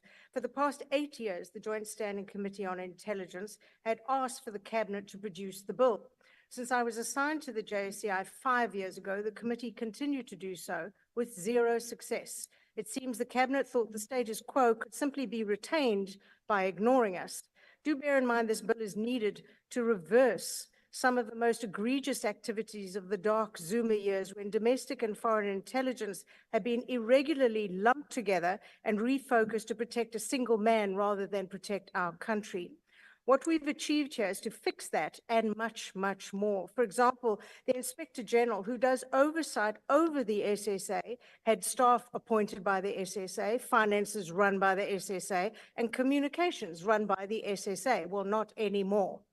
So the JSCI, which comprises only DA and ANC members, put our foot down, announced we'd had enough in our February budget speeches, and proceeded to handcraft a committee bill. Then an allegedly leaked version of the cabinet bill made its way to an unsuspecting and immediately infuriated public, not the committee, you understand. And finally, the cabinet delivered their version here in Parliament on the very day we were to release our committee bill. The committee members had read in the newspapers how church heads and heads of NGOs would now have to undergo some sort of security vetting and obtained a so-called security clearance certificate. There was no indication of what this would entail or what would happen should the church or NGO head fail to obtain such a certificate. Would we see the closing of our local mosque, the local Anglican church, the Shembe church, perhaps? The public reacted as one might have expected. It was like watching a hand grenade being lobbed amongst the pigeons at St. Peter's Square. The ad hoc committee received well over 23,000 submissions objecting to what the cabinet proposed, and quite rightly so. It is not up to us legislators to write laws to cover for the failings of our security services. Because one so-called church leader sprays doom into congregants' faces, because a so-called church leader is a rapist, so all churches must go through this? Actually, it's up to crime intelligence to do their damn jobs. I questioned the latest minister of our committee on this, live on TV, so without the protection of being locked in the JSCI room. I asked how they could have drawn up a bill containing such obviously unconstitutional clauses. I got a meandering story about how someone had leaked it. Well, thank heavens they did. Either way, when it arrived in Parliament, the constitutional law advisor sent it straight back to have those clauses taken out. It came back with those out, but an even broader and more egregious clause inserted, which gave the SSA free rein to spook whoever they wished, whenever they wished. They patently longed for the Zuma years, taking a big step towards a totally authoritarian state. I seem to have said over my dead body a great deal of late. So we went through every process meticulously, being lambasted for this cabinet bill as the reality of what was being proposed sank in across the country. We've taken out every single threatening, unconstitutional phrase and basically replaced it with our committee bill. We've gone through it word by word, checking and double checking that each would pass constitutional muster while equally allowing the various services to do their job of protecting the country. We have scrutinized the Amabongane judgment and ensured that every court instruction is complied with. What is before you represents 24-hour days over months. We moved heaven and earth to ensure it could come to the National Assembly today, then go through the NCOP processes in the 6th Parliament. Many of the members of the JSCI will then be new and be unaware of what we've gone through, how we as a committee have had to fight for professional staff, how we today work with a team unmatched in other committees, despite our having been sidelined for so long. We've turned the committee around over the past 5 years and are now feared by those who long for the era of unfettered looting. The bill before the House today is what is needed to reverse the evils of those truly awful years. It installs safeguards to protect our democracy, and we've covered every conceivable base, guided by the numerous reports wherein experts revealed the myriad shortcomings of mainly the State Security Agency. Sadly, a week ago, we were forced to remove logical, necessary clauses, calling for deputies for both the IG and JSCI chairs, but I'm sure they'll be introduced in the bill when it lands on the president's desk, whoever that president might be after the election. This is a very elegant bill, and I welcome it, I think it deserves its place here in this House. I thank you. Thank you very much, Honorable Member. EFF. Thank you, Presiding Officer. We must go on record that this is one of the laws that was rushed through and at a time when the 6th Parliament is about to dissolve. The Mufamadi report, which serves as the initial basis for this bill, has been part of public record since 2018. To await until the final hour in terms of this term of office for the bill of this magnitude, run through processes at a time of serious electoral contestation, is opportunistic to say the least. Nonetheless, there are 3 key substantial amendments that the bill proposes: securing the autonomy of the Office of the Inspector General for Intelligence, thus strengthening oversight over intelligence services, separation of the foreign and domestic branch of the intelligence services, and the legislation or legalization of bulk interception. The EFF is alive to the abuse that characterized our intelligence services in favor of fighting internal political factional battles within the ruling party, as well as against opposition parties and civil society in general. Also key was the looting and corruption, particularly by top generals in the public, in the office, in the police and the military, of secret accounts. The bill seeks to fight this abuse. However, the center of the abuse over the years has been the weak oversight capability of both the IGI and the JCI of Parliament. We must therefore welcome the new proposed laws regarding the appropriation budget of the AGI not being subject to SSA. We must welcome the amendments that empower the office of the IGI to determine the organogram and be responsible for appointments of personnel working in it and no longer the minister. What is missing, however, is the binding effect of the findings of the IGI. Ministers and heads of intelligence entities and services are still not bound to comply with the findings of the IGI. This means the IGI will continue to lack the necessary teeth to bite. IGI is the key to the health, growth, and sustainability of our democracy. It should be elevated to a Chapter 9 institution. Any democracy that does not see the significance of intelligence services to its functionality is doomed to failure, infiltration, and absolute dysfunctionality. Furthermore, the JCI would be of great benefit to a great deal if it were to be treated like SCOPA, where its chairperson, who at the moment is wrongly appointed by the President of the Republic, Speaker and Chairs of Parliament, must be an MP who is not from the ruling party. An amendment, at least to this section on the appointment of the chair of the committee chair, should have been effected to make sure that the JCI chair is elected also from amongst members of Parliament, like any other committee of Parliament. A key development also lies with access to the Auditor General to secret account for the intelligence service to ensure maximum accountability. There have been massive evidence of the looting of funds meant for intelligence, and many of who were caught with their hands in the cookie jar have not yet been prosecuted. This bill also, this bill, presiding officer, is also before us during a time when ample evidence of changing international balance of forces in favor of multipolar world is at play. In this changing environment, our country has evidently become part of the key targets of imperialist organizations, both of business and political nature, who seek a regime change in favor of retaining the international status quo.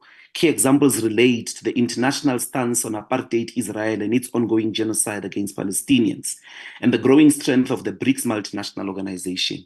There is massive collaboration from our political circles within the country with wealthy Western foreign forces, in particular targeting our elections this year to try and generate an election outcome that will shift South Africa's ethical, moral, and historically correct position on Palestine. These activities will rely on complex money networks to allow foreign meddling in our elections. At this stage, this is solely based on funding, indoctrination, and propaganda. This is Thank you very basically much, Honorable Member. which requires strong intelligence services, and these laws guarantee as a point of departure that particular strengthening of our intelligence Thank you, services Honorable Member. from political factionalism to guaranteeing and securing our democracy. We welcome the bill. Thank you. IFP.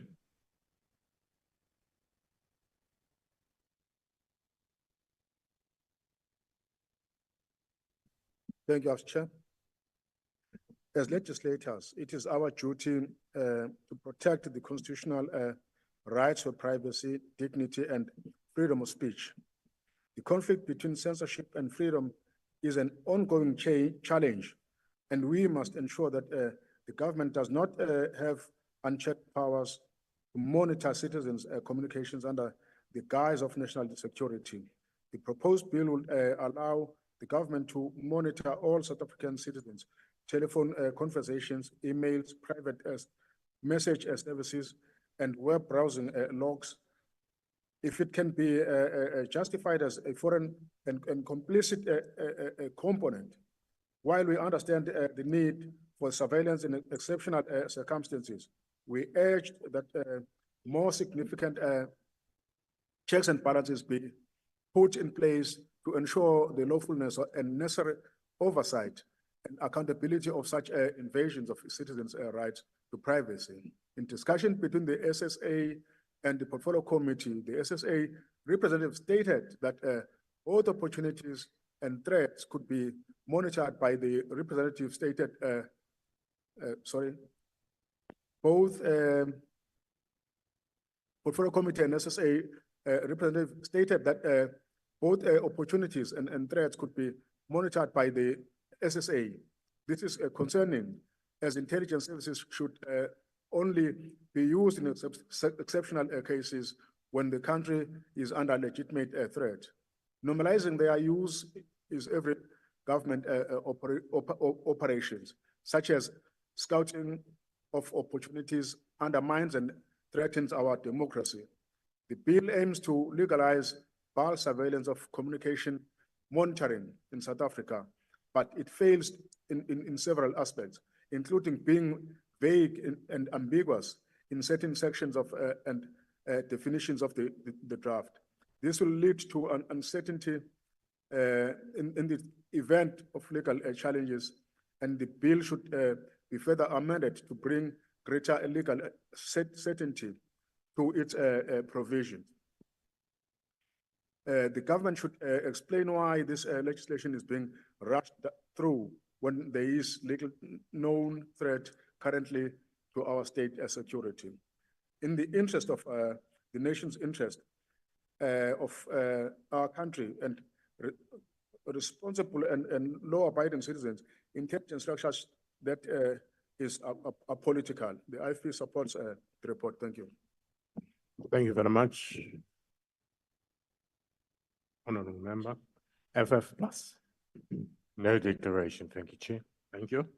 ACDP. Thank you, House Chair. House Chair, the ACDP appreciates that the bill before the House is a vast improvement on the leaked cabinet bill and seeks to undo the worst conduct during the Zuma years when intelligence services were abused to protect one man, former President Zuma, rather than the country. And it proposes revised intelligence services based on the recommendations of the Presidential High-Level Review Panel report, the White Paper on Intelligence, and international benchmark studies. It also responds to various court challenges, court rulings, such as the February 2021 Constitutional Court ruling on bulk and targeted interception. And it deals with issues of the Zondo Commission. And these issues the ACDP supports. Now, as was alluded to, churches and other faith-based organizations were outraged that they, and in fact all NGOs, would have to undergo some sort of security vetting as contained in the leaked cabinet bill. This resulted in thousands of submissions being made to the ad hoc committee from churches and other faith-based organizations who were concerned that they would have to be subject to vetting. Now, where did this ludicrous and unconstitutional clause come from? And how could it ever be implemented, given the backlog that the genuine vetting of public officials has at the moment? These objections resulted in these contentious clauses being removed. And this illustrates how churches and faith-based organizations can flex their muscles and have their voices heard to change legislation. However, churches were now very vigilant, as were any other NGOs, about any possible overreach of the state and by the state and possible state regulation of religion. Thus, whilst the bill has been substantially improved, organizations such as FORSA that enjoys a support spanning various groups, various denominations, millions of South Africans were still concerned that key definitions such as persons or institutions of national security interest, definitions of the threat of national security and national security in general, when read with Section 198 of the Constitution, are still overbroad, and that religious organizations who are engaged in lawful political activities, advocacy, protest, or dissent may still be caught in the wide dragnet of the bill, despite actually not being any threat to national security. These organizations suggested narrower definitions which were regrettably not accepted. And whilst we appreciate the substantial and significant amendments to the bill, had these definitions been accepted, these concerns would have been addressed. I thank you. Thank you very much, Honorable Sir. UDM, ATM, Wood, NFP.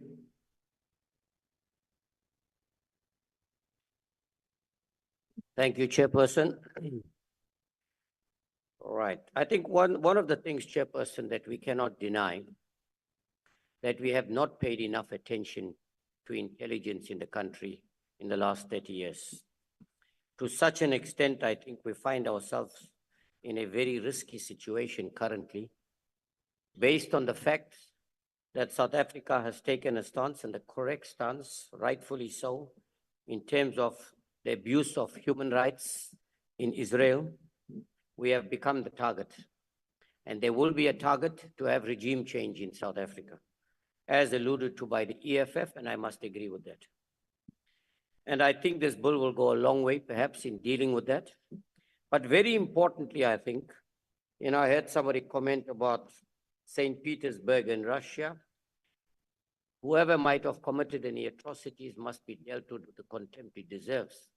But at the same time, I want to welcome the statement by the president of Russia, who says, I don't need anybody else to do our investigation, we'll do it ourselves. Strange enough, if any of you noted, that the United States says that they knew about this a while ago. Eh? Can you imagine? The best intelligence in the world knew there was something going to happen in Russia, did nothing about it and allowed it to happen. So you can see where this is heading to. And that's basically what can happen in South Africa if we do not pay serious attention to the issue of intelligence. We've seen what happened in 2021. We don't want a repeat of those. Now, we take note of the fact that there's been many objections and things, of course, but let us welcome the amendments that are being put here in place. The very important point I think that I want to make is that Israel had an influence on the apartheid government in South Africa pre-1994. And we have not broken that chain. And it is very important, if we want to have control of our country, then we need to deal with that matter urgently. I think it's a very, very serious issue as far as I'm concerned. And we know, without any doubt, that the Israeli intelligence, the United States intelligence can also interfere with the elections that are taking place in 2024. These are oppressors. They come from the same kind of, with the same amount of blood, the same color of their blood, if you can call it blood. They are no different to the Democratic Alliance and others, okay? So I'm saying to you, be mindful of that. Be mindful of who they have in the voting stations and things, because they can very easily manipulate this with their intelligence. We will support this. Thank you very much. Thank you very much, Honorable Member.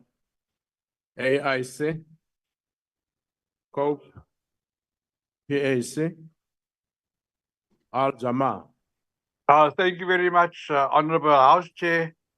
Honorable House Chair, it is a bit disappointing that for such a very important bill, that only 4 political parties became members of the ad hoc committee, in spite of the fact that Parliament invited every political party to serve on this ad hoc committee. When Al-Jama saw that only 3 political parties responded, as you know, we only have 1 seat in Parliament. Inshallah, after the elections, we'll have 10, then we can spread the word. But Al-Jama felt that this intelligence bill is so important that we had to find time to play a role. And I would like to thank our members from Limpopo, KZN, and the Western Cape, who made nearly 20 oral submissions before the committee. We are very happy that the Minister of Intelligence and the department seriously considered our concerns and amendments to give the Inspector General of Intelligence more power and more independence. And we'd like to thank the Minister for going the extra mile to make sure that the Inspector General of Intelligence is not a lame duck. Honorable House Chair, the situation we are in now is that we know that part of the CODESA agreement was that public servants keep their job. So many people in intelligence services they were from the previous apartheid regime. And I think that is one of the reasons why we are not making much headway with regard to keeping the country safe.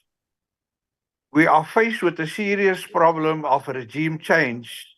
Now, normally, Honorable House Chair, when you speak about the regime change, you think about a military coup d'etat.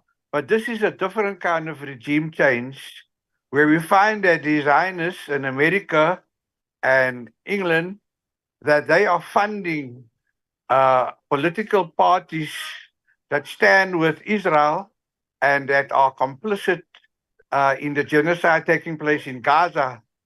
It was my position that those political parties who stand with Israel and who are complicit in the genocide should not even be on the ballot box. We have 2 days to object to their party list, especially those members on the party Thank list you.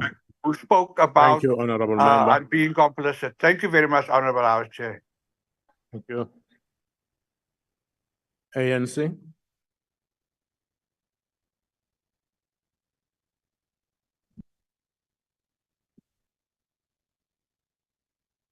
Thank you, Honorable House Chair. We are here today to deal with a painful past, but we must speak the truth and nothing else but the truth. Honorable House Chairperson, Honorable House members and fellow South Africans, in 2009, the civilian intelligence services were restructured through a presidential proclamation.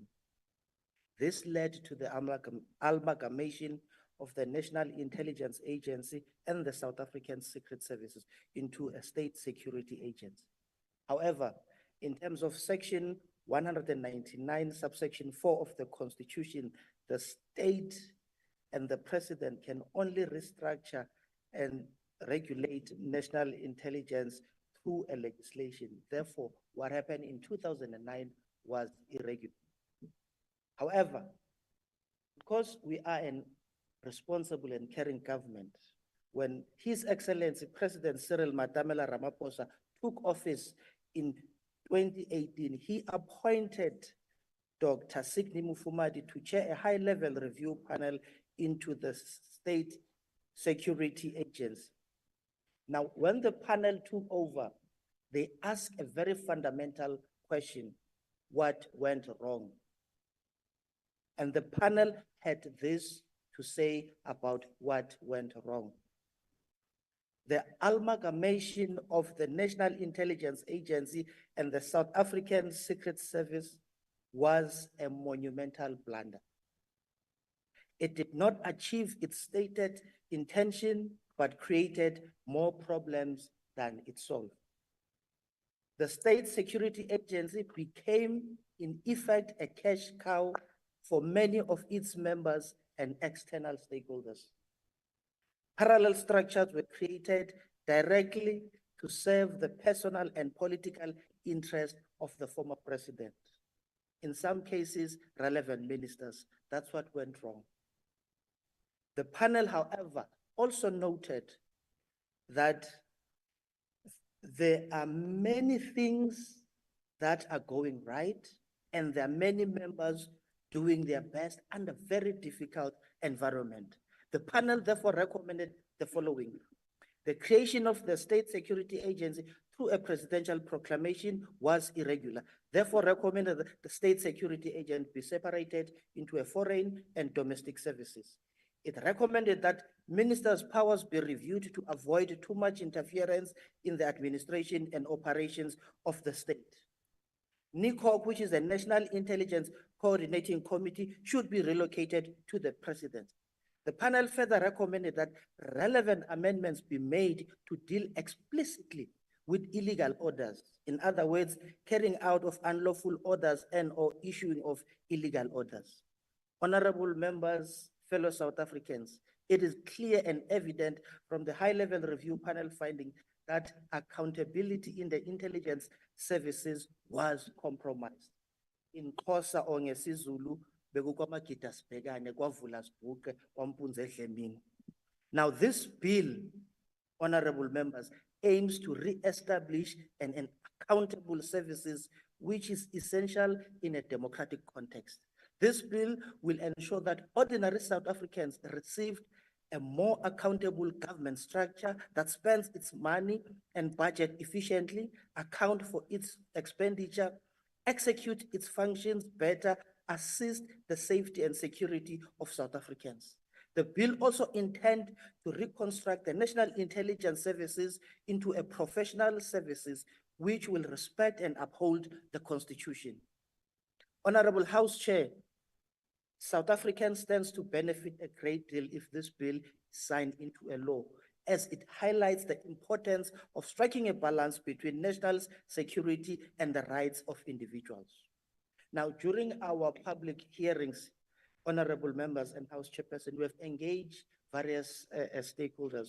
We've been to Lipalale, we've been to Tsanin, we've spoken with people of Dambuza, Pongolo, and eThekwini. We've engaged residents of Umlazi, KwaMashu, and Hout Bay, and Imizamoyed. All of them raised some areas of concern when it came to the bill, to mention but few. They've also raised issues and concern with the nature in which there were vague and uncertainties in some of the definitions as contained in the bill. They've also raised issues about the independence of the IGI. But all those issues were dealt with by this committee and attended to thoroughly. We've left no stone unturned in ensuring that we deal with these issues. As the things stand, Honorable House Chairperson and honorable members, all the issues that were attended to by this bill were unanimously agreed upon by the ad hoc committee. And issues that were raised by the IFP are issues of the past, because those issues have been attended to by the police, by this ad hoc committee. And the most contagious issue was the issues of interception of communication. And I want to explain in details so that everyone understand and comprehend when we talk about interception of communication, because it has two dimensions. One, we speak of targeted interception against a specific person or an entity. The second one is bulk interception. And in this regard, bulk interception happens only and exclusively outside the territory of South Africa. This is done primarily for the purpose of scanning the environment. And it is not a targeted interception, Honorable Member Mhlonishwa Ndabezitha. It is a bulk interception exclusively and only outside the boundaries of the country. And there are various platforms that are typically used for these purposes. If I were to mention but few, communication signals, images that are generated by typical satellite application, electronic signals, radar intelligence, and weapon systems. That's what is called bulk interception outside the country. The ANC moves for the adoption of this bill. I thank you. Thank you very much, honourable member. The motion is that the report be adopted. Are there any objections? FF plus. Thank you, House Chair. Please note the objection of the FF plus. Noted. And the ACDP? ACDP, thank you. The noted. Thank you very much, Secretary. The Secretary will read the 18th order. Second reading, General Intelligence Laws Amendment Bill. As there is no list of speakers, are there any objections to the General Intelligence Laws Amendment Bill being read a second time? Object, ACDP, thank you. Objection noted. The report agreed to. The Secretary will read the bill a second time. General Intelligence Laws Amendment Bill. Well read. Thank you. The bill will be sent to the National Council of Provinces for concurrence. The Secretary will read the 19th order. Consideration of report of Portfolio Committee on Sport, Arts and Culture on South African Institute for Drug-Free Sport Amendment. Thank you. I now recognize the Honorable Chief Whip of the Majority Party. Honorable Chairperson, I move on behalf of the Chief Whip of the Majority Party that the report be adopted. The motion is that the report be adopted. Are there any objections? No objections. Agreed to. The Secretary will read the 20th order. South African, second reading, South African Institute for Drug-Free Sport Amendment Bill. Thank you very much. The Honorable, the Minister of Sports, Arts and Culture is welcome to the podium.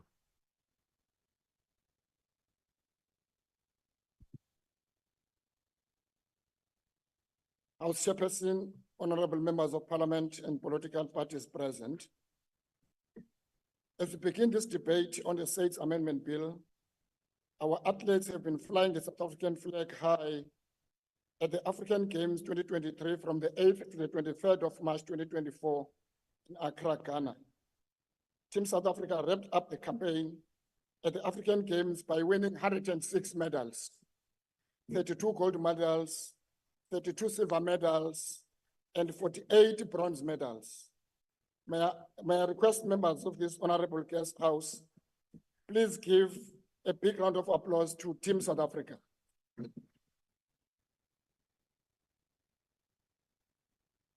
Another round of applause for the third place we now temporarily occupy in the medal table. I'm saying temporarily because we must strive to be number one, to be on the right on the medal table above Egypt and Nigeria. We also congratulate the Springboks women's team on their narrow win of 15-13 over Spain in their season opener over the past Saturday. To deal with an issue at hand, today marks yet another historic milestone in the evolution of sport movement, with all its tenants locally and globally. When we first heard of the disturbing news of South Africa's non-compliance with World Anti-Doping Code, we feared for the worst. One, the reputation risk and embarrassment for the country. Two, withdrawal of flag for national teams and participation in continental and international tournaments. Three, losing our status as an important player in drug-free sport and fair play.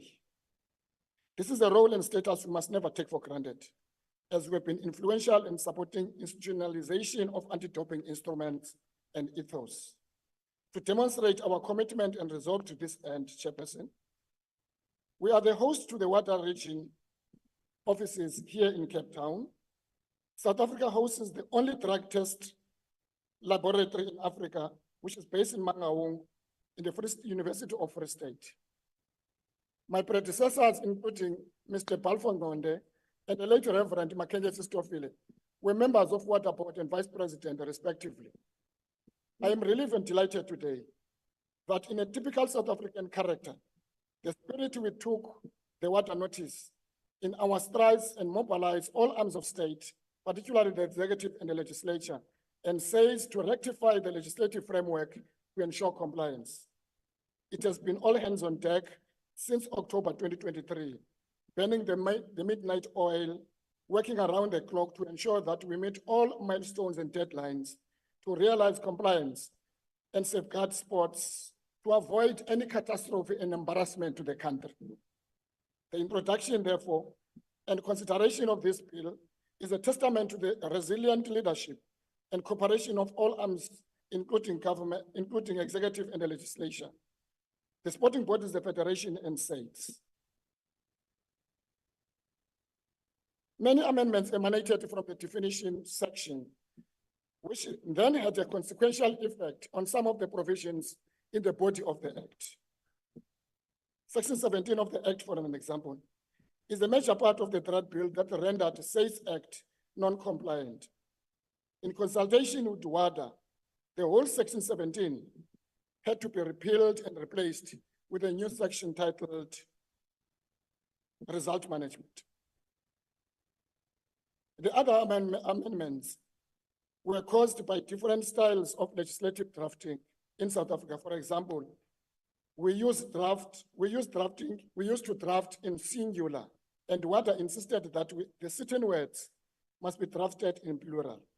whilst other amendments were results of change, usually named as nomenclature. I must in this regard acknowledge the following leaders who played an important role for us to be here: the President, the colleagues in Cabinet, and other role players, particularly the Portfolio Committee as led by Chair Beauty Delana and members of the Portfolio Committee, the Acting Director General, her officials in the department. We've already written a letter to WADA indicating that we are ahead of the timelines. And subsequent to the letter, I also written to the President of WADA. They've already put aside a date, the hearing on the 10th of July, which we think that 10th of July is late because today we are already adopting the bill as Parliament. The question many South Africans are asking, how did you get here? What are you doing about this? I've already appointed an investigator to establish how the lapse happened and the recommended remedial action. Consequence management will apply should it be established that negligence was responsible for the non-compliance. As we prepare our road to Paris, our teams can now perform better, knowing that the issue of our national flag, which is a symbol of national unity, is no longer the issue, which was an issue at the doorstep of Olympics, not all Olympics, of World Cup, as we're going to Paris, as well as India. This issue today will be addressed. Thank very you. much, Madam Chairperson. Thank you. Usihlalo wekomiti uMamdlulane.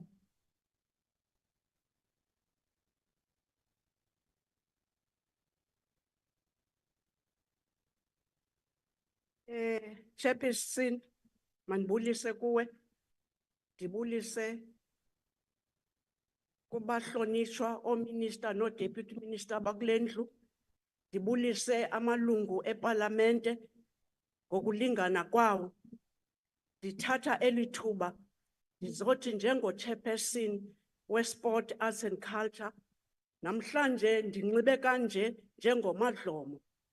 Ndizothi kuni ndiyabulela sizwe simnyama esenza ukuba ngo-1997 ndibe lapha kule Parliament.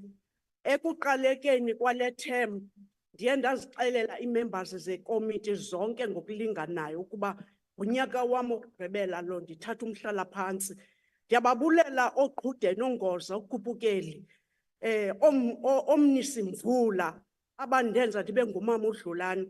Babulise oDlomo, ndibulise ifemeli yakwaNkosi, ifemeli yakwaNkosi eyayenza ukuba ibe yifemeli yethu eyakwaDuma Nkosi. Xa besisithi bhazalala sihamba amazwe, sihamba Chairperson, on a point of order. sihamba ingingqi ngengingqi. Point of order, bebehlala Chair. nabantwana bam. Can I take this opportunity? Relax, also- but relax. Can I take this opportunity to also thank you, Minister Zizi Kodwa. Ufike apha esinqeni, kodwa ayibonakali loo nto uba ufike esinqeni. Siyabulela. Honorable Dlulane. Yes. Hlala phansi kancane. The hand of the Honorable Ndlozi is up. Honorable Ndlozi. Thanks very much, Chair. There is a trend, man, of abusing the items in the agenda, where members are What is becoming. your point of order, Out of Honorable order, Ndlozi? Point of relevance. It's a point of relevance. The rules are clear Okay, that thank when we you are very discussing what much, is on the table, we Honorable must discuss what is on the Ndlozi. table. Sikuzwile. People are telling us about careerism here. That's a point of debate now. That's a point Yeah, of we're not debate here now. for you, Proceed, Honorable Ndlulane. On the 22nd of September 2023, the World Anti-Doping Agents called WADA announced that the current South African legislation, the South African Institution for Drug-Free Sport Amendment Act 25 of 2006, it is not compliant with the World Anti-Doping, that South Africa would not be awarded the rights to host nor participate in the regional, continental, and world championships and events that are organized by international bodies in sport. Another sanction to be employed by the WADA was that the South African flag would not be flown on the Olympic Games, as the Minister just said, On the 10th of October 2023, the Sport Ministry, alongside with SAIDS, have communicated its intention and commitment to lodge an urgent appeal to WADA about the decision post the WADA announcement on the 5th December 2023. Silapha ke namhlanje sisukela apha izolo ngoDisemba, kodwa namhlanje sizothi masibulele siyipasisile le bill, asiyipasisanga ngamandla wethu. Sibulela i-office ka-House Chairperson, i-office yo-chief bonke be-parties, that they've allowed us that we must sit during constituency days. We were sitting Mondays, we were sitting Tuesdays, we were sitting Fridays, and the rest. We are saying thank you to support this because it was about the South African flag. It was not about any other thing. As I'm continuing saying that the Portfolio Committee on Sport, Arts and Culture convened an urgent meeting with the National Department of Sports, Arts and Culture, as well as says to seek clarity and update on the matter. Furthermore, the Sport Minister and SAIDS affirmed that they will work tireless to amend the South African Institution for Drug-Free Sport Amendment Bill accordingly. In efforts to amend the SAIDS Amendment Bill, what Bill says is one of the key agents of the department, and the Department of Sports, Arts and Culture had initiated a public hearing process where the stakeholders were invited to submit their inputs in a written and honorary manner to ensure that no one is left behind. The Portfolio Committee also ensured that all relevant communities, stakeholders, as well as National Federation are invited for oral and written submission. This process was deemed to be one of the crucial steps for department and the South African Institution for Drug Sport to amend this WADA bill, and in order that it must comply with international standards.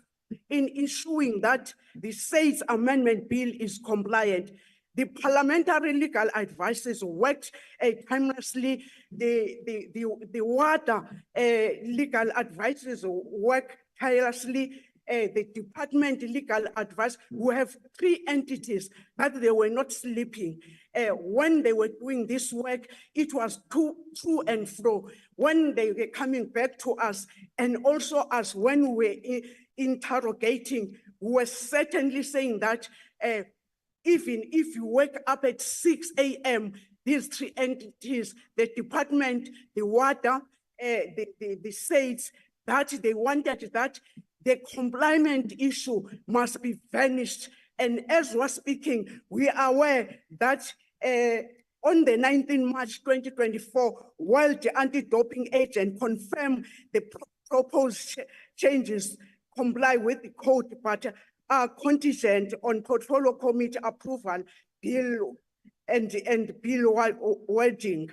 In efforts to ensure that SAIDS bill conforms to the global standard, the department says, together with parliamentary legal advices, effected the minor suggestion amended by the World Anti-Doping Agents on 20 March 2024. The South African government has demonstrated an unwavering commitment to adhere to global standards for the South African Institution for Drug-Free Sport Amendment. We are pleased that the South African Institution Drug-Free Sport has always provided the service required to ensure compliance with anti-doping standards. Complying with the standards set by WADA is a requirement for athletes to participate in major international sport events such as Olympics and various world championships. Today, we are here in front of this august house saying to you, on the 20th of March 2024, the Parliament legal advisor presented the proposed amendments as per the A-list which were agreed for the drafting of the bill. As consequently, on the 22nd March, the first set of proofs of the bill were sent to Creator on the 25th, when others were doing their own constituents, who were sitting then as this portfolio committee, and we met to discuss consideration and adoption of South African Institute for Drug-Free Sport Amendment Bill. The majority of the members have adopted the bill as presented by. We are requesting you to support and endorsing the adoption of said amendment bill as drafted now, is now compliant with the WADA. Amandla. Thank you very much. Siyabulela Madlomo. Thank you very much, honorable members. As we proceed, I will now recognize the Honorable Joseph.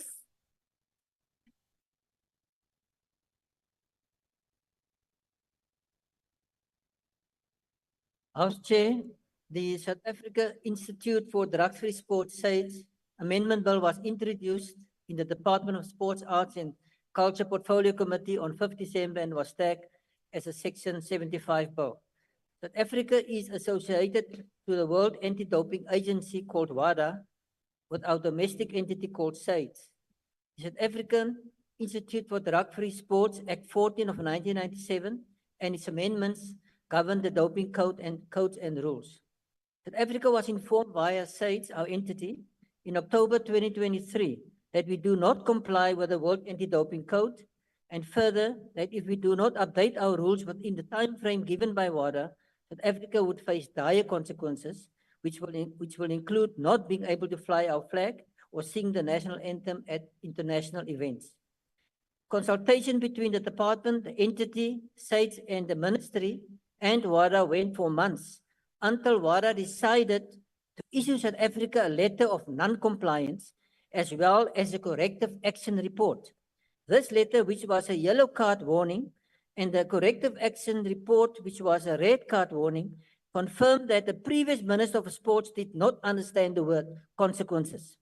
Given the current headlines, we are not surprised that the ANC ministers are similarly not unaware of the concept of this concept, nor do they have the political will to promote good governance. The bill was widely advertised and the committee received oral and written submissions from organizations such as SASCOC, SARU, Bodybuilding South Africa, Athletics South Africa, and from Culture, Arts, Tourism, Hospitality, Sports Sector and Training Authority. Chair, the objective of the amendment is to support and strengthen both acts previously passed by Parliament in promoting participation in sports that is free from the use of prohibited substances or methods intended to artificially enhance the performance of anyone participating in the sports environment. The intention is also to promote fair play and to promote health and well-being of sports persons. The amendments are of technical nature, which include changing words to comply with the definitions of the Principal Act, the Public Financial Management Act, testing with or without advance notice, changing from appeal management to result management, clarifying the independence of the independent doping hearing panel and the independence of the anti-doping appeal board. It clarifies the role of the minister in appointing the appeal board, and it clarifies the procedures to follow in connection with an appeal. Archbishop Thabo Makgoba made a statement 3 weeks ago on shaping the public discourse and South Africa's future. And he said, I quote, the Archbishop reflected on the role of athletes and artists in society. And he asked the question, what role should sportswomen and men play in our national conversations on politics, race and gender in society, and for the sake of the future of South Africa? He said that public figures can play a role in directing the discourse, and athletes with their fame and adoration they attract clearly possess the influence to advocate for the voiceless. He added that when the marginalized voices and those who are living in poverty and those who are suffering from inadequate service delivery and inferior education see the issues and concerns reflected on the national discourse, when it's raised, it empowers them.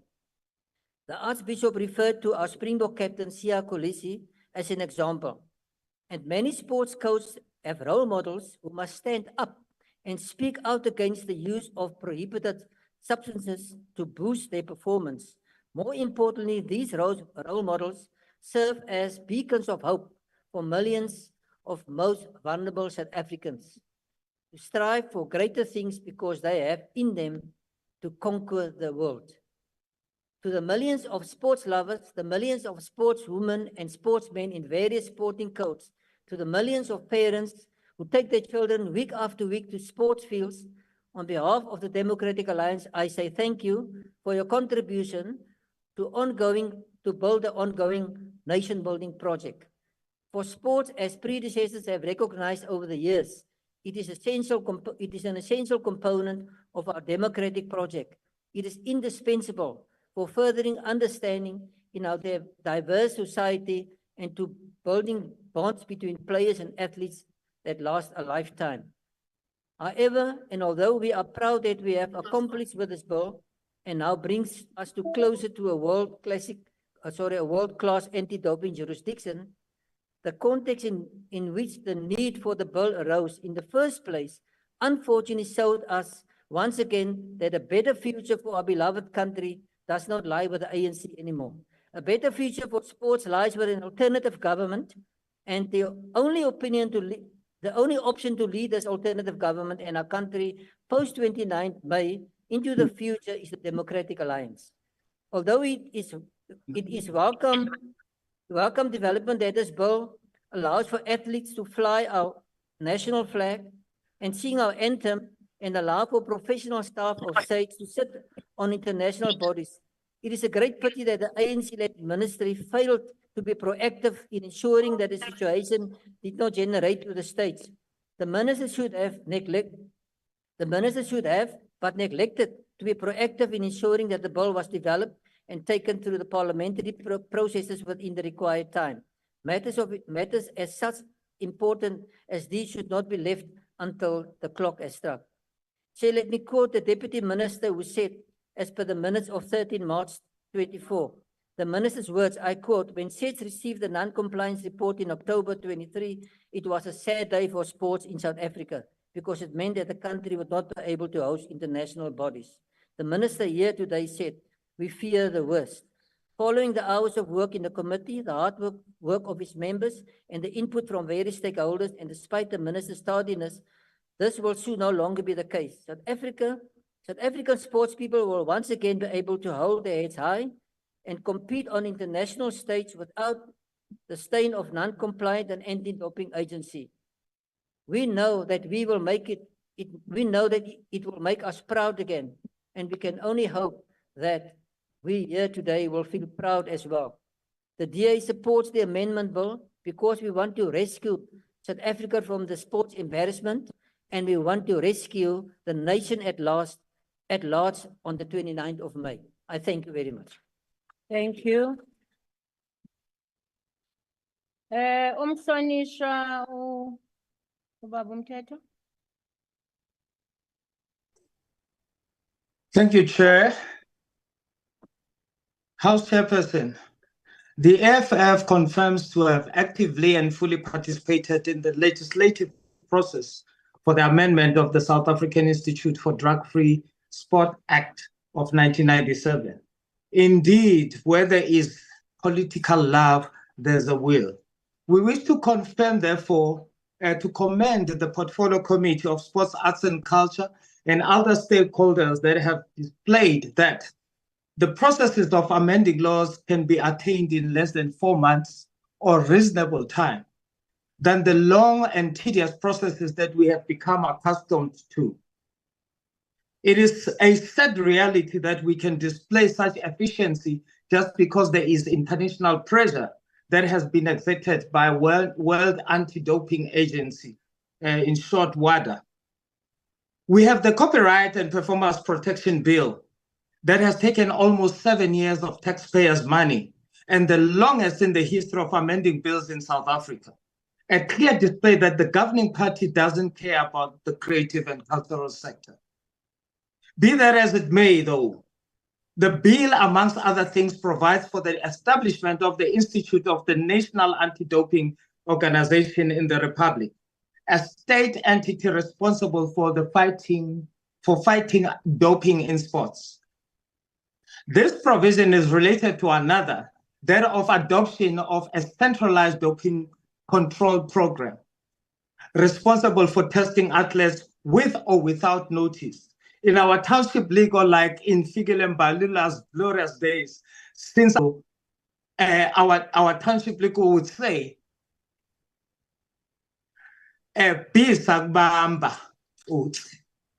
because you never expected to be unnotified, you never expected the unnotified testing.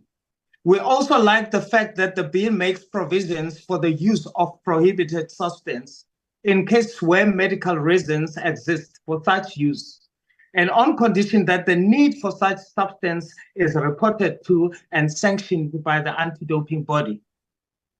Similarly, we welcome the establishment of Anti-Doping Appeal Board, which provides a mechanism for athletes to appeal the decision of anti-doping body. Taking into account our history of exclusion here in the country and internationally, this bill sets the standard for drug-free sport, but is also taking into cognizance the needs of those who want to participate in sports but have certain medical conditions. International sporting bodies, such as those which vilified our own treasure athlete, Caster Semenya, with regulations that perpetuate the arbitrary scrutiny of women's bodies in ways that are degrading and invasive of privacy, on grounds that are scientifically unjustifiable, regulations that are incompatible with respect for women's rights to bodily integrity, freedom from cruelty, inhumane and degrading treatment, dignity and non-discrimination can learn a lot from this bill.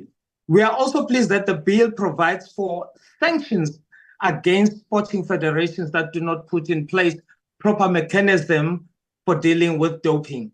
EFF is therefore in full support of mechanism for cleaning up our sport to ensure that athletes with the best natural ability are able to compete without having to resort to performance-enhancing drugs. It is for this reason, informed by the broad support displayed by the public participation in the amendment of this bill, that the EFF is convinced that the bill is in the best interest of all stakeholders who made their own inputs and nodding to the changes made. As EFF, therefore, we welcome the report and support the amendment bills as tabled here in this August House. Masibonke. Thokoze mhlonishwa. Umhlonishwa uLthuli. Akusuwe. Honorable Chairperson, I'm delivering this debate on behalf of Inkosi Uthuli. Yeah. Yes. Honorable Chairperson, the ills created through drug usage in South Africa are starting to take place in destroying the fabric of our society. Once South Africa was a nation of hope and growth, our focus was to use sport as a vehicle for good. One that would build a population of substance-free citizens. It is therefore concerning that these bills come as a mere response to the recommendation made by the World Anti-Doping Agency, and that the committee was pressed to make legislative change within the period of 4 months. Where was South African resolve to stop the carriage of drug usage gone? We should not make a change to merely avoid an embarrassing situation whereby sporting event would include us, but later have been proactive in our approach by making recommendation toward our own international best practice. Drug usage in South Africa knows to boundaries.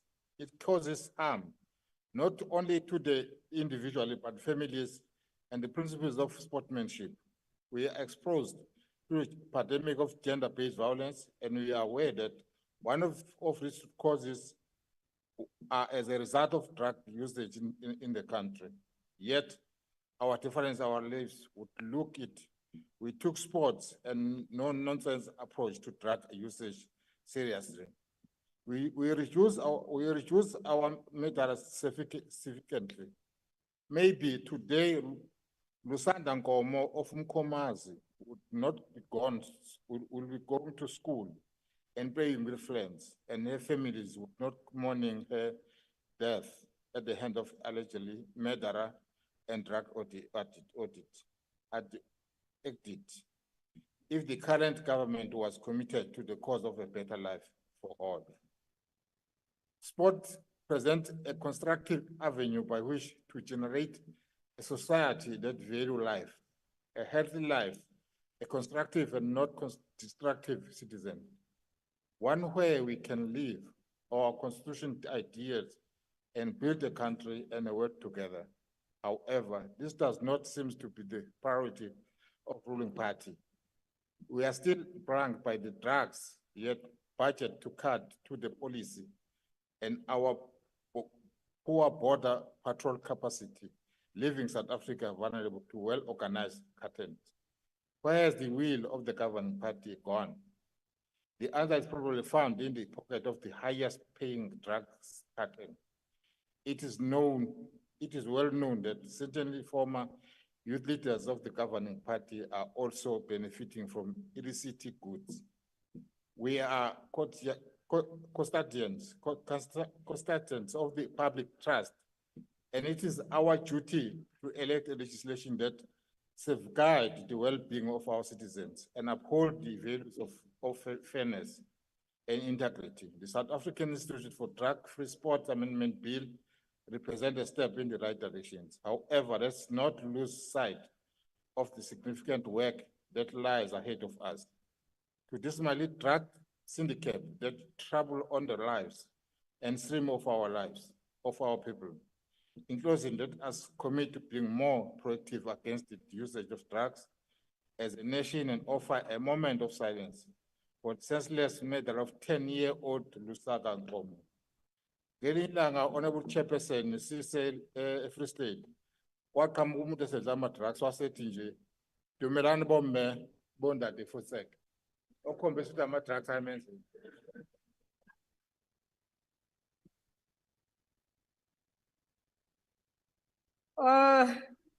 Agbara Lieutenant. Thank you, House Chair. Honourable House Chair, the year 2023 was an enormous year for sport in South Africa. The Netball World Cup was held on South African soil with our ladies delivering a stellar performance on the court. The Protea women's cricket team reached the final of the ICC Women's T20 World Cup. Banyana qualified for the last 16 in the Women's World Cup for the first time ever. Dricus du Plessis came even closer to the world title when he beat Robert Whittaker at the UFC 290. And of course, the highlight of the past 5 years of South African sporting moments was the Springboks winning the Webb Ellis Cup for the 4th time with their historic victory over New Zealand in the final on 28 October 2023. These sportsmen and women who played their hearts out for their country has done exponentially more for nation building and social cohesion than what the ANC government has ever done or will ever be able to do. Want die sien voorsitter, die suksesvolste nasiebouprojek in ons 30 jaar oue demokrasie is die trots wat elke Suid-Afrikaner ongeag ras, kultuur, sosio-ekonomiese agtergrond, geloof en oortuigings ervaar wanneer ons soos een nasie die bokke onder die vaandel van die Suid-Afrikaanse vlag ondersteun en met ons hoop, gebede en krete aanvuur om hierdie groot oorwinning te behaal. En amper is ons hierdie voorreg ontneem omdat die prioriteite van nog 'n ANC staatsdepartement heeltemal verkeerd was. Headlines like Springboks and Proteas face national flag ban after SA falls foul of World Anti-Doping Code just before the quarterfinal of the Rugby World Cup and before the Cricket World Cup was due to start was a great embarrassment for the proudest rugby and sporting nation in the world. That was because the South African government did not meet the deadline to amend the then outdated Drug-Free Sport Act, the one on our table today, to comply with the latest World Anti-Doping Code that came into force in 2021 already. Stappe wat reeds in 2021 geneem kon word, minimale wetswysigings, soos ons in hierdie wysigingswetsontwerp vandag kan sien, om die wetgewing met die internasionale standaarde vaartbelyn te maak, is agterweeg gelaat, omdat hierdie regering nie in staat is om die korrekte prioriteite voorop te stel en hulle werk behoorlik tot die voordeel van die mense van Suid-Afrika te doen nie. So sit ons toe met 10 dae om 'n wet te wysig om te voldoen aan die WADA standaard, om te verhoed dat ons nasionale trots onder 'n neutrale vlag sou moes deelneem. Laat ek net hier sê, ek dink nie die bokke of Suid-Afrikaners sou hulle van stryk laat bring nie, maar die vernedering is egter onaanvaarbaar. Die haas wat in der haas uit 'n hoed getrek moes word, was reeds vernederend genoeg, maar het gelukkig gewerk. Hierdie wetsontwerp is uiteindelik op 24 November 2023, 'n maand na die Rugby Wêreldbeker eindstryd, eers in die parlement ter tafel gelê en na die komitee verwys.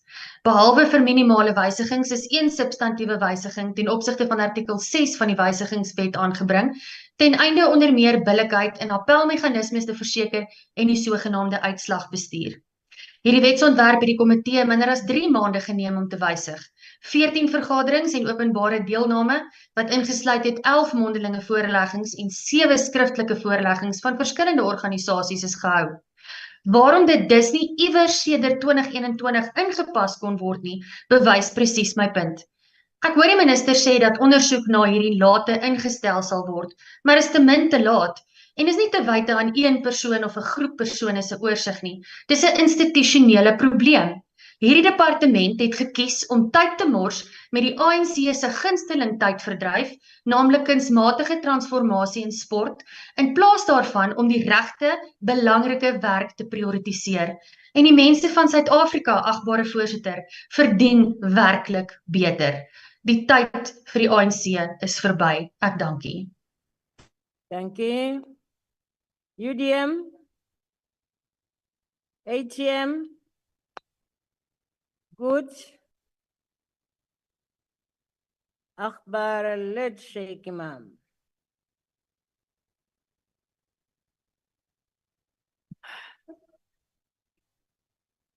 Thank you very much, Chairperson. Let me start off by reminding this House that 85 sportsmen and women have been massacred in Palestine. 55 of them are footballers, including 18 children and 37 teenagers. What is very clear, Chairperson, is this, that South Africa has not been compliant in terms of sites. However, I think this measures that we're putting in place will ensure that we are compliant and that we will be able to compete. But also, I think for us to be able to compete with the international community, we have to ensure there's grassroots sports development in the country. Many countries, Chairperson, sports development falls under the local authority. And perhaps what we need to do with these municipalities, many of whom are corrupt, should introduce sports coach, pay for them, and ensure together with schools and the community they are able to develop sports as another means of income in the long term. We find that particularly in many of our schools, only the privileged have the opportunity. Those that go to these privileged schools, of course, have the opportunity, and those are the ones that make their mark in sports. But I think if we can ensure that schools, sports, health, social development, all these departments come together, we'd be able to win the battle against failing in sports in the country. Some of our athletes, I think sportsmen and women, have performed exceptionally well.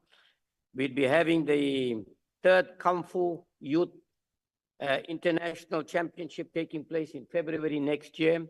Thanks to Kung Fu champion MJ Lee, Chairperson. He goes into every community, identify children from these families. You know, in the Western Cape particularly, you know what life is, a living hell for children in the Western Cape, in the Cape Flats, because they ignore the children in the Western Cape. If you're not white, there are no benefits, there are no facilities available to you. Now, this champion goes out, identifies those learners, takes them out and trains them and makes them into successful Kung Fu champions. Many of them have excelled exceptionally well. So having said that, and having taken note of the comments by the committee, We want to support this, and we believe that it can only do good in the interest of sports in the country. And lastly, I want to say that I hear people again and again saying, vote for this party, vote for that party. Don't forget to vote for Ahmed Manzoor Sheikh Imam for change. Thank you very much. Thank you. Honorable Akbar Leach Adams. This is a geleentheid now. Akbar Adams.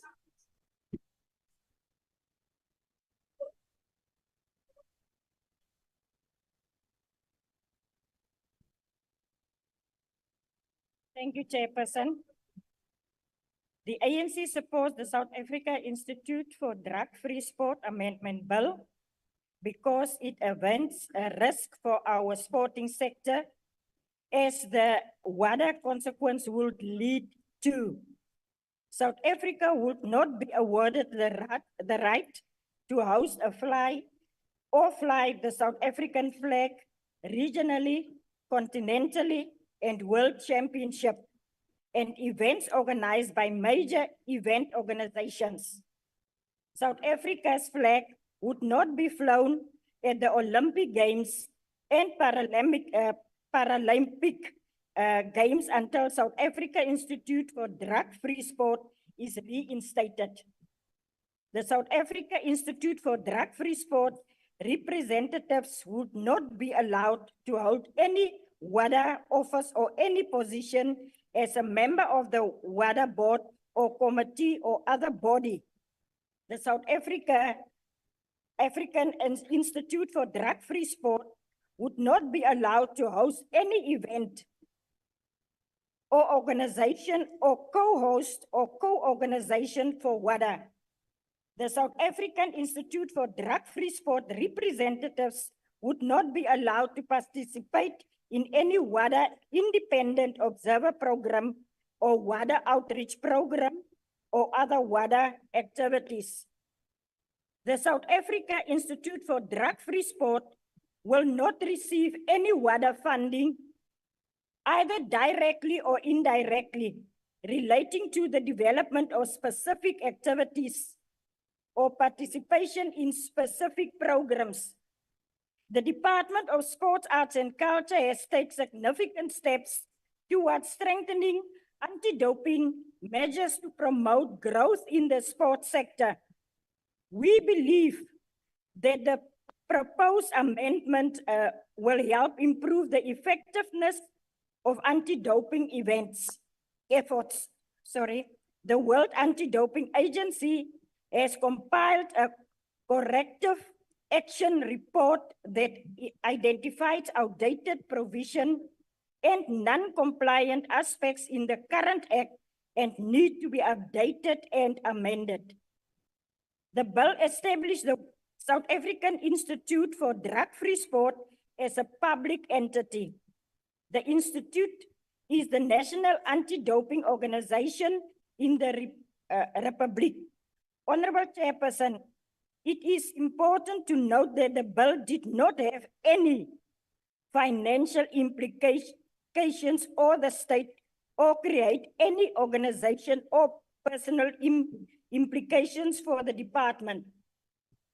Therefore, it does not impose any financial liabilities on the state. The South Africa Institute for Drug-Free Sport is important and plays significant role in promoting clean and fair sports in South Africa. Its impact goes beyond athletes, education, doping control, and rule enforcement, extending the legal advocacy, international collaboration, promotion of clean sports, value, and safeguarding athletes' health and performance. We want to express our appreciation for the promotion of clean sport values that South Africa Institute for Drug-Free Sport promotes. The South Africa Institute for Drug-Free Sport is an organization that strives to uphold the values of integrity, respect, and fairness in sport by advocating for clean competition and ethical behavior among athletes, coaches, and stakeholders. The South African Institute for Drug-Free Sport achieves this through various initiatives and outreach programs that aim to instill a sense of responsibility and accountability with the sporting community. The bill has highlighted the importance of good governance and accountability.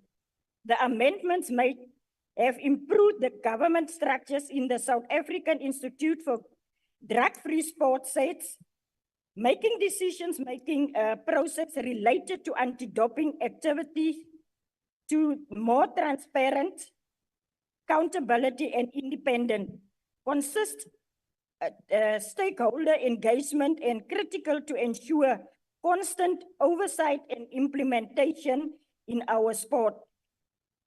This helps promote anti-doping governments and maintain a framework that effectively keep our sports clean.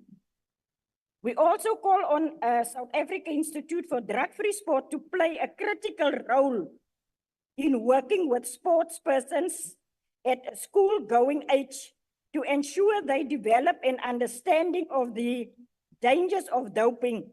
This is critical to develop a clean sporting culture at a young age and to protect them. Not passing this bill will be a betrayal for our sports person and to promote our national identity as South Africans' flag would not be flown. Sports have played a significant role in our efforts to achieve social cohesion and nation building.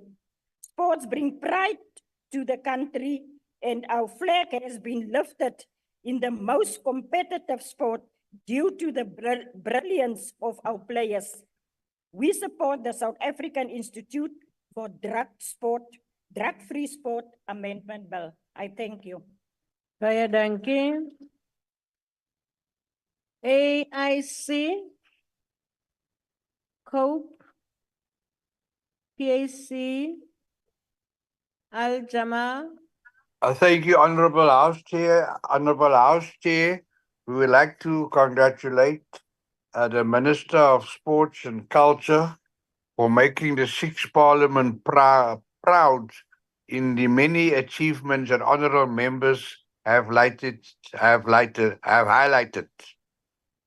Since the appointment of the Minister of Sport, things only got better, and it's a pity that the issue with regard to non-compliance that we are debating today fell through the cracks, but we'd like to thank the Portfolio Committee for a job well done. We are on track to do even much better in sport in the 7th Parliament. Thank you very much, Honorable House Chair. Thank you. Mike Maluman.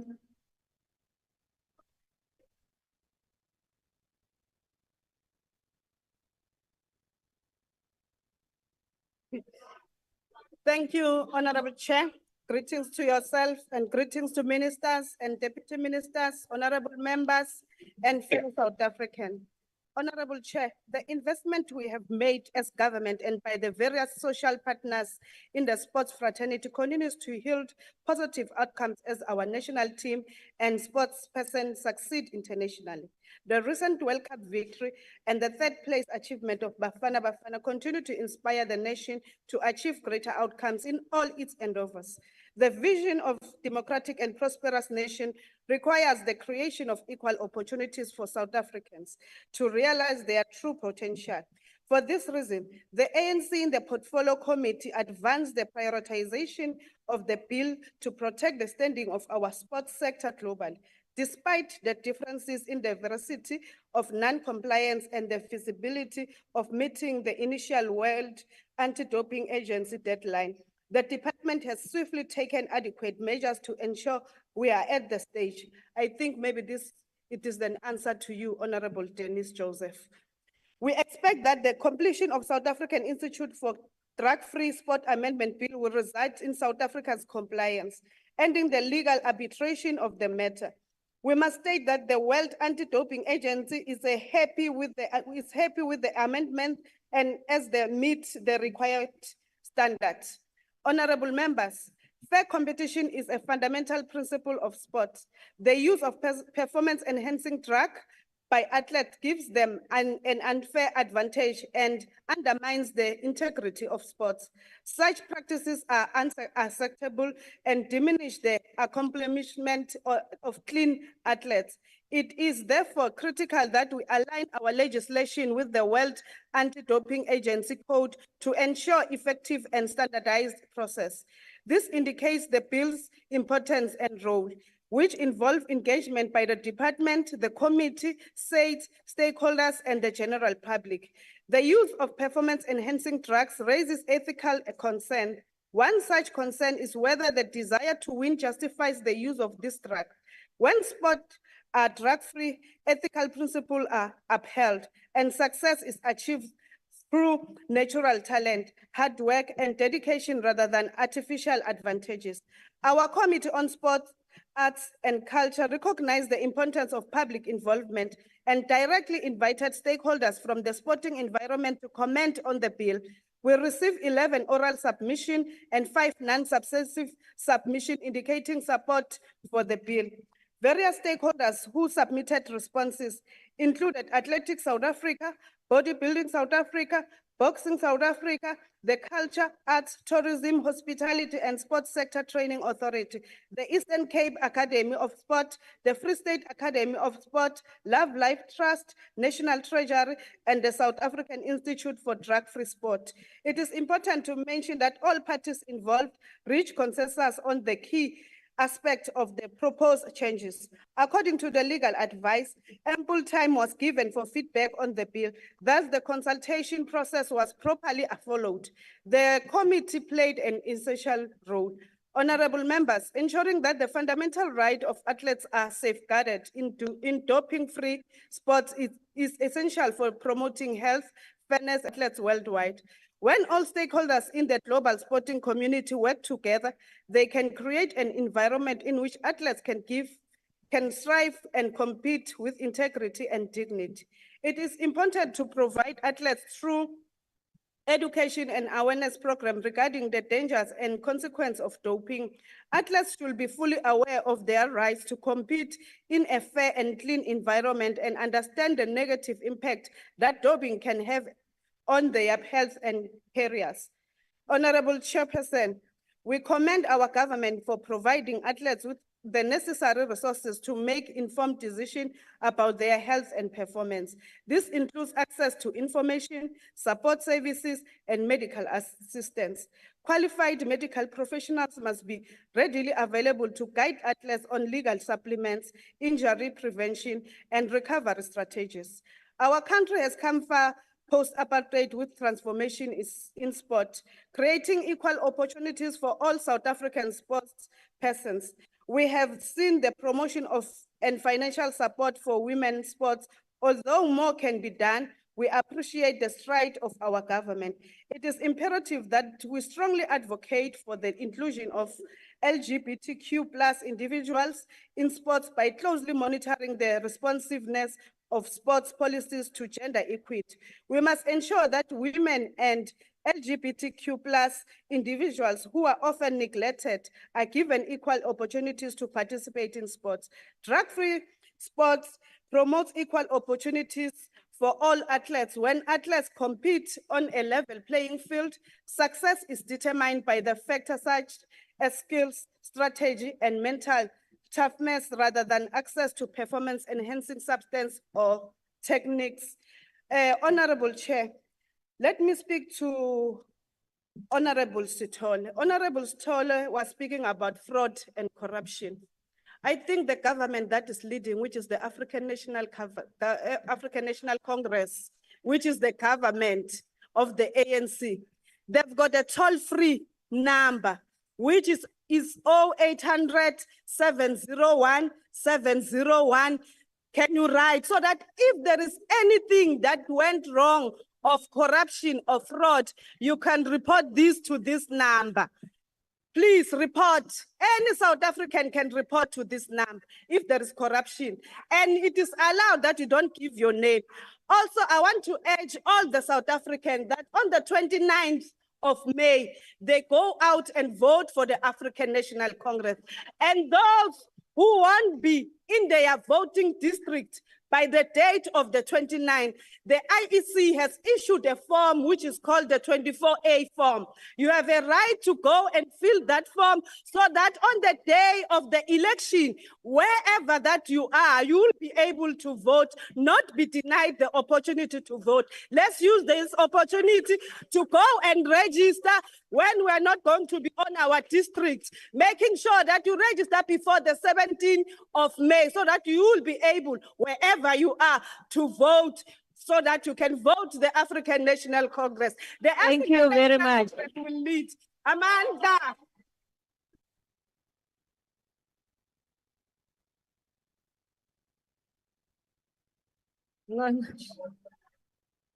Umphathiswa uyacelwa ngaphambili. No, thank you very much, Chairperson, House Chair. I think what has been exhibited by this short discussion is the power of sport. It is not a regular occurrence that this House agrees and adopts unanimously on anything. It is because of the power of sport, its ability to unite the people. And we were driven by that anxiety for the past 6 months, working with the committee and other stakeholders, because we understood sport as a tool and an instrument to get us closer to the nation of our dream. Not because there's a date called 29th of May coming. That date will come, I must just indicate. And I'm sure many of you won't be back. We will still be talking about sport because even post 29th, you'll need something called sport. Sport plays an important part in uniting our people. One would have imagined our national teams participating in some of the continental and global tournaments without a flag, without a national anthem. We know what a flag means. Flag is a symbol of national identity. We have seen what it has done in the recent past. National anthem is a form of unity. And therefore, I want to thank everyone and everybody for uniting behind our sporting in this country. Regardless of what happens on the 29th of May, this sport must continue to unite this country. Thank you very much. Siyathokoza Mhlonishwa. Honorable members, that concludes the debate. Are there any objections to the South African Institute for Drug-Free Sport Amendment Bill being read a second time? No objections agreed to. The Secretary will read the bill a second time. South African Institute for Drug-Free Sport Amendment Bill. Thank you very much. The bill will be sent to the National Council of Provinces for concurrence. We now proceed and I will ask the Secretary to read the 21st order. Consideration of report of Joint Rules Committee on proposed amendments to chapters 3 to 5 of Joint Rules of Parliament, 6th edition. I will now invite the Honorable Papo to take the podium and introduce the report.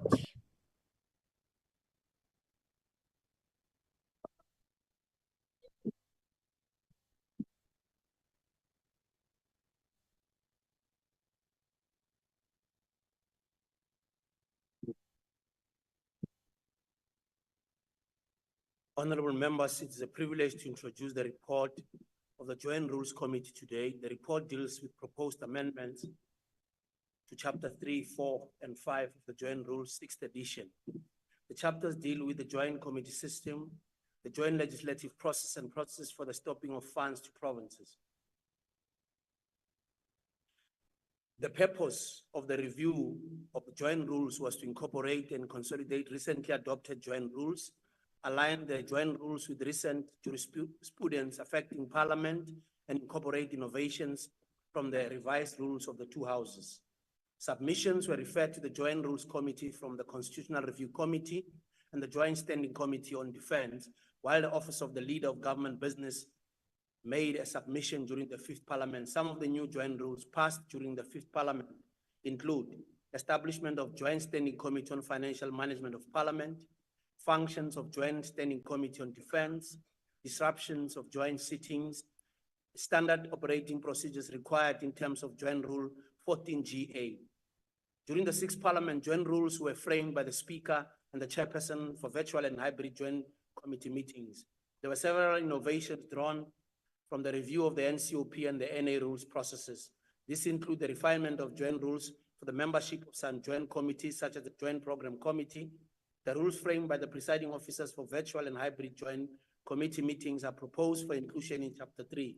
Rules that are obsolete, such as the rules for disestablished subcommittees of the Joint Rules Committee, are recommended for deletion. Recent jurisprudence regarding Parliament's legislative processes has been incorporated into proposals for amendments to Chapter 4 of the Joint Rules. Rules related to mixed bills are proposed for removal as they are no longer applicable to the legislative process. The ability of joint committees to consider legislation and provided for in Section 45, Roman figure 1B of the Constitution of 1996 has been clarified and will be facilitated through the establishment of the joint ad hoc committees to be established as the need will arise in future. The time period for comments to be submitted to the joint tagging mechanism is proposed for extension from 3 days to 7 days. This will no doubt benefit committees and the ability to submit the informed views to the JTM timelessly.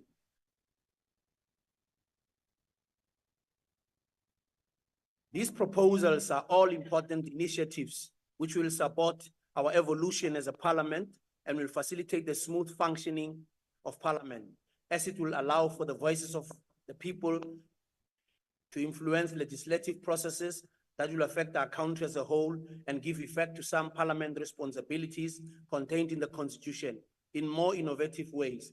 Indeed, they will facilitate our ability to advance the public interest, to grow our democracy, give effect to the principle of unity in our diversity contained in the preamble of our Constitution, and finally bring about a better life for all South Africans. Thank you. This is the introduction to the joint rules. Thank you very much. Thank you. May I now recognize the Chief Whip of the Majority Party? Honorable Chairperson, I move on behalf of the Chief Whip of the Majority Party that the report be adopted. Thank you very much. I will now recognize parties wishing to make declarations. The DA.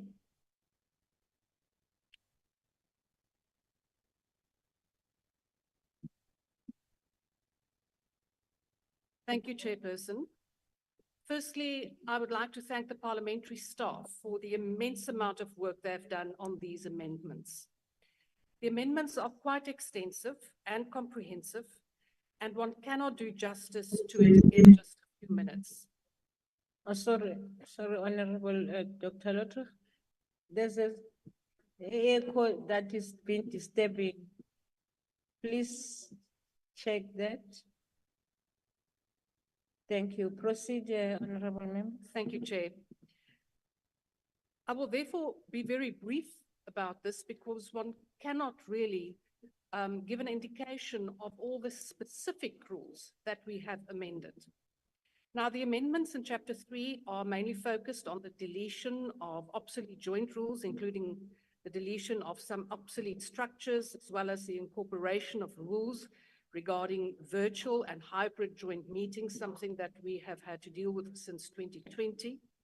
And it also includes more specific procedural matters, such as first meetings of joint committees, election of chairpersons, terms of office for members of joint committees or subcommittees, and a process for when houses disagree on joint rules on the Joint Rules Committee.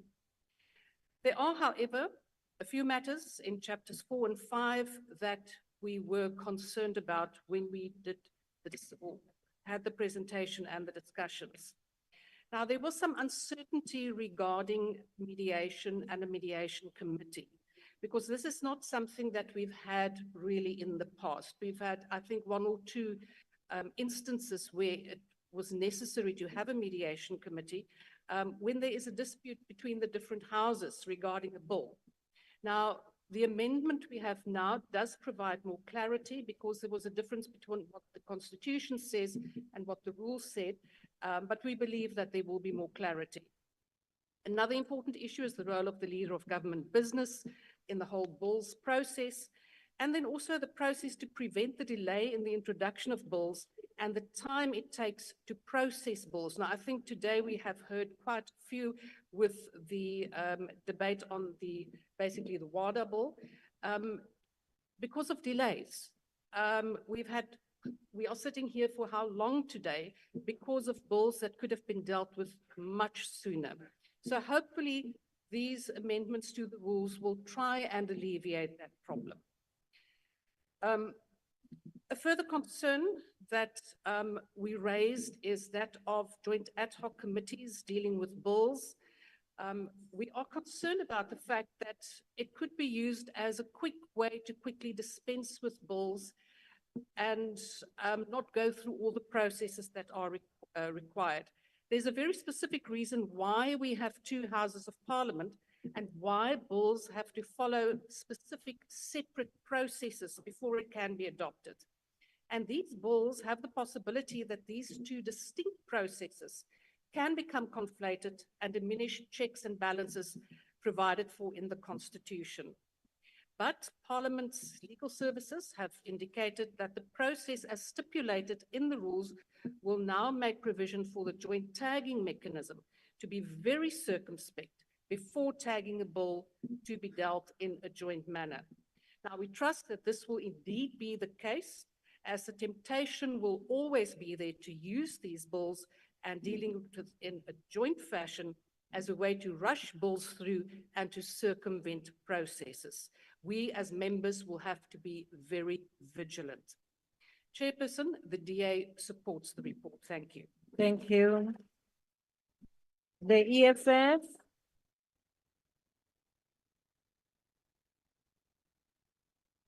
Any member of the EFF on virtual platform?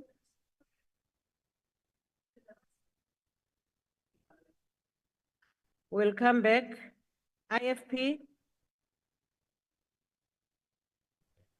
Thank you, Honorable House Chairperson. This report represents the culmination of inquiry into the update of the current joint rules of Parliament. Chapter 3 to 5 were interrogated by the JRC and amendment agreed to in respect of proposed deletion of obsolete joint rules, incorporation of framed rules on virtual and hybrid joint committee meetings and other rules. Matters requiring policy direction. Several substantive procedural changes have occurred since the 6th edition of joint rules was issued in 2011, namely the establishment of the Joint Standard Committee on the Financial Management of Parliament in the 5th Parliament, the dissolution of the Parliamentary Oversight Authority, Joint Committee on Ethics and Members' Interests published a revised Code of Conduct for members at the end of 4th Parliament. The revised code is currently being updated, and changes in membership of respective House components of joint committees based on revision of the National Assembly and the National Council of Provinces rules. Importantly, this also incorporates the framed rules on virtual and hybrid joint committee meetings and other rules, as well as proposed amendments of the Joint Standing Committee on Intelligence and changes in membership of respective House components of joint committees. Based on the revision of the National Assembly and the National Council of Provinces rules, Chairperson, besides the changes to be incorporated in the joint rules today, the IFP would like to request that each successive Parliament going forward reviews and updates the rules according to the framework, needs and challenges of each successive Parliament. Rules are not static, but rather transformative and must be adjusted from time to time to bring certainty to parliamentary procedures. The IFP supports the report. Thank you. Thank you, FF+. No declaration. Thank you, Chair. Thank you. ACDP, The ACDP supports the report. Thank you. thank you. UDM, ATM, good. NFP, AIC, COPE, PAC, Al-Jama, Al-Jama supports the report. Thank you very much, Honorable Chair. thank you, and the ANC.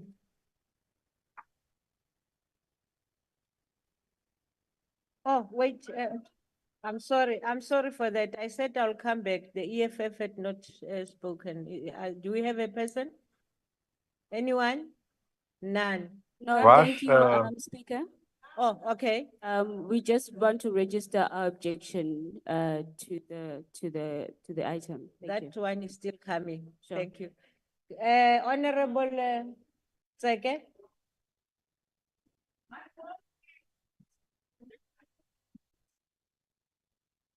Thank you, House Chair.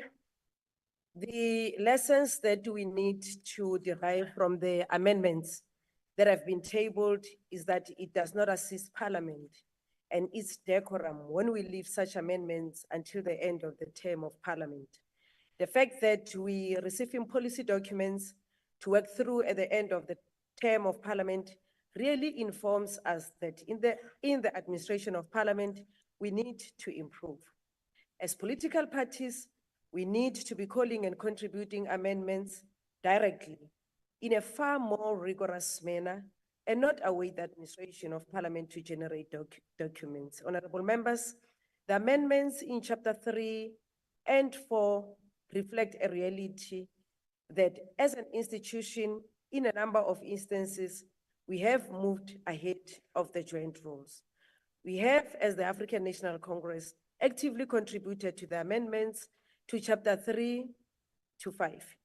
Under Chapter 3, we render obsolete rules that have not kept up with the changes that have occurred in the 5th and 6th parliaments.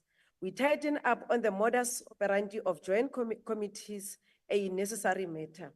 Whilst many, including the administration of Parliament, would say the amendments are technical, nothing is technical in a political environment like Parliament. So we are making these amendments which have political significance and consequence to how, as political parties, shall engage each other going forward.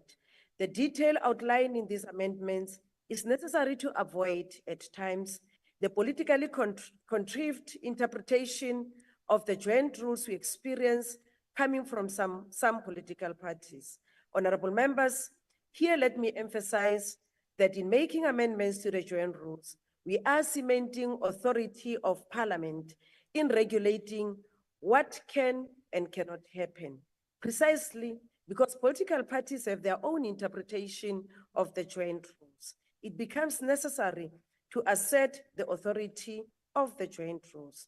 The events of COVID in 2020 have brought a new functioning to the whole of Parliament, hybrid and virtual meetings.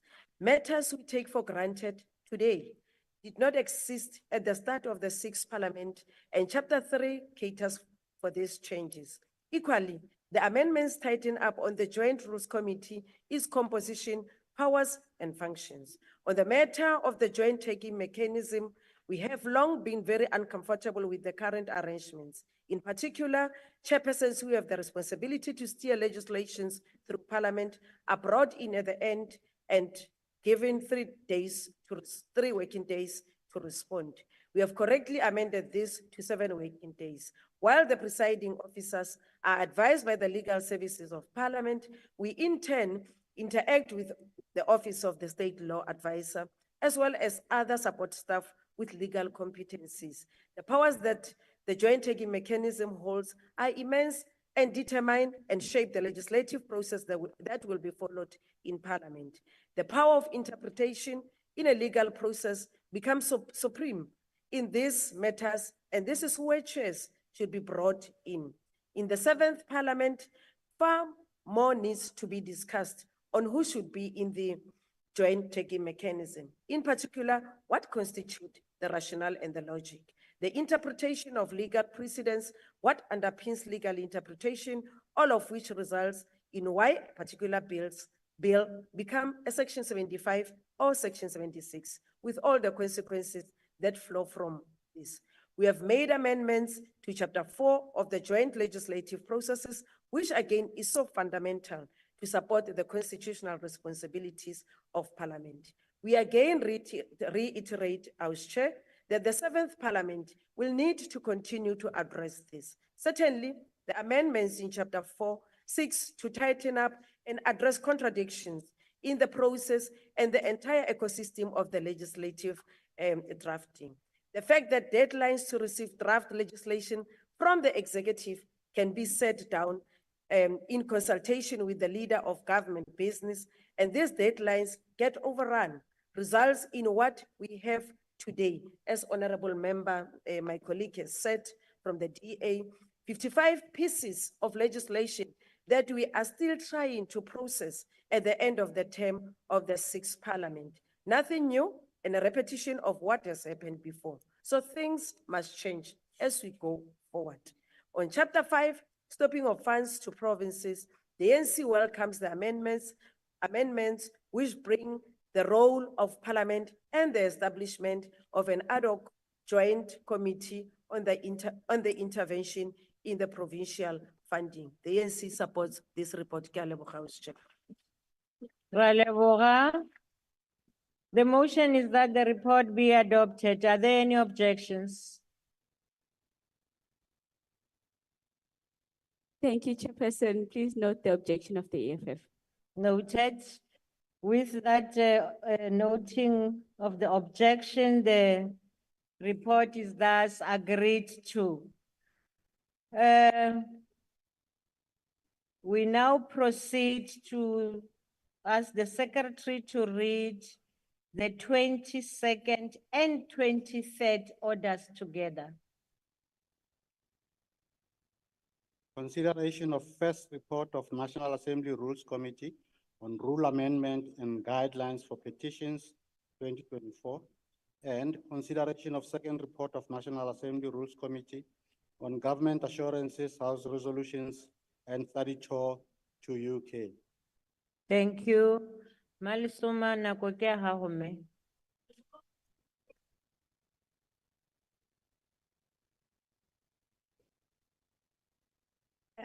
Thank you very much, Honorable House Chair. Good evening, colleagues and ministers and deputy ministers and fellow South Africans. Siyathobeka kakhulu kuma lapha kulendlu sizokhuluma ngokuchibiyezela nokubiyekezwa kokuziphatha nokulawula lendlu e-National Assembly. Siza kusihlanganisa lama report mphathiswa House Chair omabili njengoba sekubekwe ngaphambili. Sithi eqinisweni kakhulukazi ukuthi namhlanje sithula lembiko nje iqondanisa nokulawula nokusebenza kokuhlala kwalendlu, which ezalelwa ukuthi kube khona ukuxoxisana nezingxoxo nokuxhumana nazo zonke izinhla ezibalulekileyo ikakhulukazi legislative sector, the recommendations of the Judicial Commission of Inquiry into allegations of state capture, corruption and fraud, as well as the legislative requisites. Okokuqala nje ukuthi lo mthetho i-Rules Committee has proposed ukuchibiyela imithetho nokulawula ukulethwa noma ukubuyiswa noma ukusubmithwa kwama-petitions kulendlu. Siyazi ke belu ukuthi ekuqaleni umphakathi ubudlula njengephepha nokukhuluma nabantu abadala ukuthi idlule kumalunga eParliament mangabe beletha isiphakamiso kumbe izichibiyelo abafuna ulendlu ukuthi bukane nazo. Lo mthetho esiwulawula lana esiubeka namhlanje kulendlu ukuthi ababe nalo ilungelo nabo lokuthi bazibhalele ngqo eParliament ukuthi yini abangaphatheneke kahle nayo noma abafuna iParliament icubungule. Bese kodwa kokunye sikusho ukuthi sibeka ke manje ukuthi akungabi intambende nje kalayini kungazi ukuthi bayiphothulula nina kube insuku eziwu-90 which is 3 months phakathi kwalokho ukuthi baxhumane nabo beba-update kumbe babazisa ukuthi kuhamba kanjani ngendaba abasuke beyibikile. Okusho ukuthi lana siyamukela ke ukuthi amalungu eParliament, imphakathi, izinhla zomphakathi sesinelungelo uzawulawula ukuthi uzathatha isikhathi esingakanani ukuthi uphothulelwe ama-petitions abikiwe. Mangabe kukhona isidingo kwe-ofisi kaSomlomo waleyo ndlu bese ibisinikezwa amakomiti okuyiwona aqinisekayo ukuthi abhekelelana kombe i-oversight ukuthi implementa kanjani lawo ma-petition. Honorable House Chair, another matter that we have looked at, or the Rules Committee has looked at, has taken a position or is recommending a position that the rules require for the Assembly to be fully participate and potentially amend government budgets. The Money Bills and Related Matters Act has been in place since 2009, but certain processes in the Act required further work. Draft rules have been drafted and will be sent to the respective committees for political inputs. It is intended to finalize the relevant rules before the end of the 6th-term Parliament as the reason we are here today. The last matter, Honorable House Chair, which is the item number 23 on the order paper, is the report that deals with the study tour that was undertaken in 2023 to the UK, United Kingdom, in order to assess how the House of Commons oversees the office of the Prime Minister. This study tour arose due to a proposal that the Assembly considered the possibility and the practicalities of a committee to scrutinize the South African presidency. The study tour gave the delegation invaluable insights into international practices based on the engagements. The Rules Committee noted that while we already have a comprehensive procedures to facilitate oversight, we must remain proactive and receptive to the reform. The report also suggests that in the case of the presidency, the 7th Parliament should consider which committee would be the best place to scrutinize the budget of the presidency, notwithstanding that there are various mechanisms and bodies that oversight the presidency as it were. Honorable House Chair and honorable members, these are all important initiatives which will support our evolution of a parliament that is responsive to voices of the people. Indeed, they will facilitate our ability to advance the public interest, to grow democracy and advance democracy. Finally, Honorable House Chair and fellow South Africans, we bring humbly this report and we urge South Africans to vote ANC, not to do the mistake that others they think they are going to move. Sibonga kakhulu, siyathobela. Thokoze. Sosibephi wenhlangano enkulu ebusako. Thank you, Honorable Chairperson. I move on behalf of the Chief Whip of the Majority Party that the reports be adopted. Thokoze. Ngizobawa manje amaphathi afuna ukwenza ama-declarations ngithome nge-DA.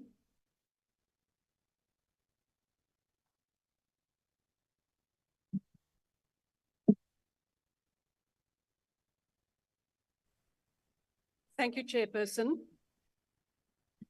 In this report, the Rules Committee made recommendations regarding a number of matters. And I would like to Honorable highlight- Mam Kaula Seblief. Angimuzo mamulo tritla. Kubek. Thank you, Chair. I would like to highlight 3 matters. And this has to do with Parliament and the people that we serve. Parliament is supposed to be responsive to the needs of the people. We are supposed to listen to people, but for too long we haven't. So it is a welcome development that we are now looking at improving the processing of public petitions. If you look at the order paper for today, and right at the back you will find all the petitions that have been submitted. We don't deal with them. We haven't dealt with them for many, many years. We have petitions that have been submitted 3 to 4 years ago. Nothing happens. So we really hope that this development in the rules will make sure that people's voices are indeed heard, that their needs are heard by this Parliament. And the same goes for the follow-up with government undertakings from the floor of the House. We often have ministers who make certain undertakings, specifically when we have oral questions. And the question then is, well, what happens? Is there any action taken after that? And we have no feedback on that. And then very important is a system to monitor House resolutions. We take resolutions in this House, but we never follow up. We never have a report on the feedback of whether anything was indeed done. So, Chairperson, we are in full support of this report, as it will really improve us as Parliament to listen to the people, to react to the people, and to know exactly what we have said and what has been done. And then lastly, on the trip to the United Kingdom, I was fortunate to be part of the delegation, and it was indeed worthwhile to look at the different ways in which, in their instance, the Prime Minister can be held to account. In our instance, it would be the President, and luckily it will be a different President in the 7th Parliament. But we learned valuable lessons there, and hopefully this will be taken into the 7th Parliament so that we have proper oversight and accountability. Thank you. Thank you. The EFF. Thank you, Presiding Officer. We view this final act under pressure by this Parliament to try and amend the rules of Parliament as a desperate act of a dead corpse to cast its shadow into a tomorrow that it cannot be part of. This collective has failed to hold the executive accountable, to make Parliament accessible to the public. We have failed to exercise executive scrutiny and accountability on the Pala matter, on the SAA matter in relation to Minister Gordhan. You have lost the right to amend the rules of Parliament. Leave the rules and let the 7th Parliament rise on a new day and determine new rules for itself. You can't want to cast yourself as a dying corpse, cast a cold shadow of your incompetence, of your inability to hold the executive accountable and become a true Parliament in relation with its consistency to the demands and the duties of the Constitution. You want to extend yourself to a new collective. We reject this attempt, and we call on all other members of Parliament to view this as a futile exercise, including that UK trip. It was a wasteful expenditure of members of Parliament who are not interested as a collective to hold the executive accountable. You have failed as a collective, together with your speaker who thinks she's above the law, presiding officers that are biased and constantly meddling in the interest of the ruling party. We don't care for you. You must stop amending rules. You have failed. You are a failed Parliament. Thank you very much. IFP. Thank you, Honorable House Chairperson. The Chief Whip of the IFP, Honorable Singh, went on this oversight trip, but is currently at the IPU Assembly in Geneva. I will accordingly deliver the declaration on his behalf in this report, which remarks are more focused on item 23, which are as follows. The IFP has been demanding accountability from all members of the executive, including the President. During the debate on vote 1, the Presidency, Prince Mangosuthu Buthelezi, lamented the fact that 1 was unable to scrutinize the vote correctly. This call was followed up by Honorable Singh in the Rules Committee, arguing that it was constitutional to provide oversight over all established committees in Parliament. After many interventions and continued persuasion, the Honorable Speaker, Mapisa Ngagula, recommended that one should look at how other parliaments conduct their oversight role. A desktop exercise was conducted, and it was shown that the UK Parliament's approach seemed to provide the best model for South Africa to adopt. An oversight trip was therefore facilitated, and this report contains the outcomes and recommendations for us to note and adopt respectfully. What was very clear in the UK was the need to conduct oversight of the Prime Minister. Many discussions took place to determine the modalities of such oversight. The UK has a committee of chairpersons of portfolio committees that constitute the oversight committee of the Prime Minister. What was established beyond doubt is that there must be an oversight mechanism in our Parliament. We need to develop these mechanisms early in the 7th Parliament, and we as the IFP look forward to that. We should not have a situation again in the reply to vote 1 where we lament the fact that we do not have adequate oversight over the vote. In conclusion, we consider the steps that have been reached as a victory for the IFP and for the legacy of the Prince Mangosuthu Buthelezi. May his soul rest in peace. The IFP supports the report for item 22 and 23 of today's order paper. Thank you. Thank you. FF Plus. Thank you, House Chairperson. The FF Plus supports both reports. Thank you. Thank you. ACDP. The ACDP supports the report. Thank you. Thank you. UDM. ATM. Good. NFP. AIC. COPE. PAC. Al-Jama. ANC.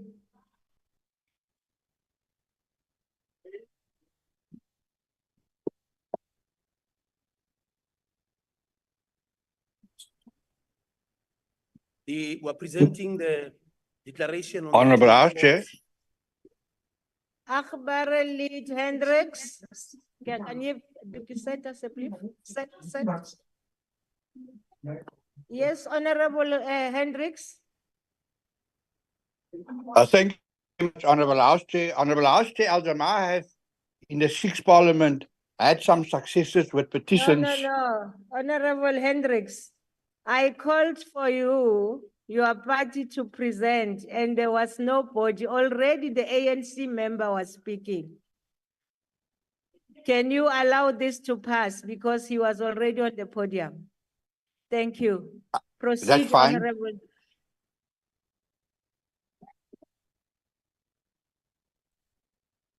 We're presenting a report on the rule amendment and guidelines for petitions and on the UK study tour by the Rules Committee.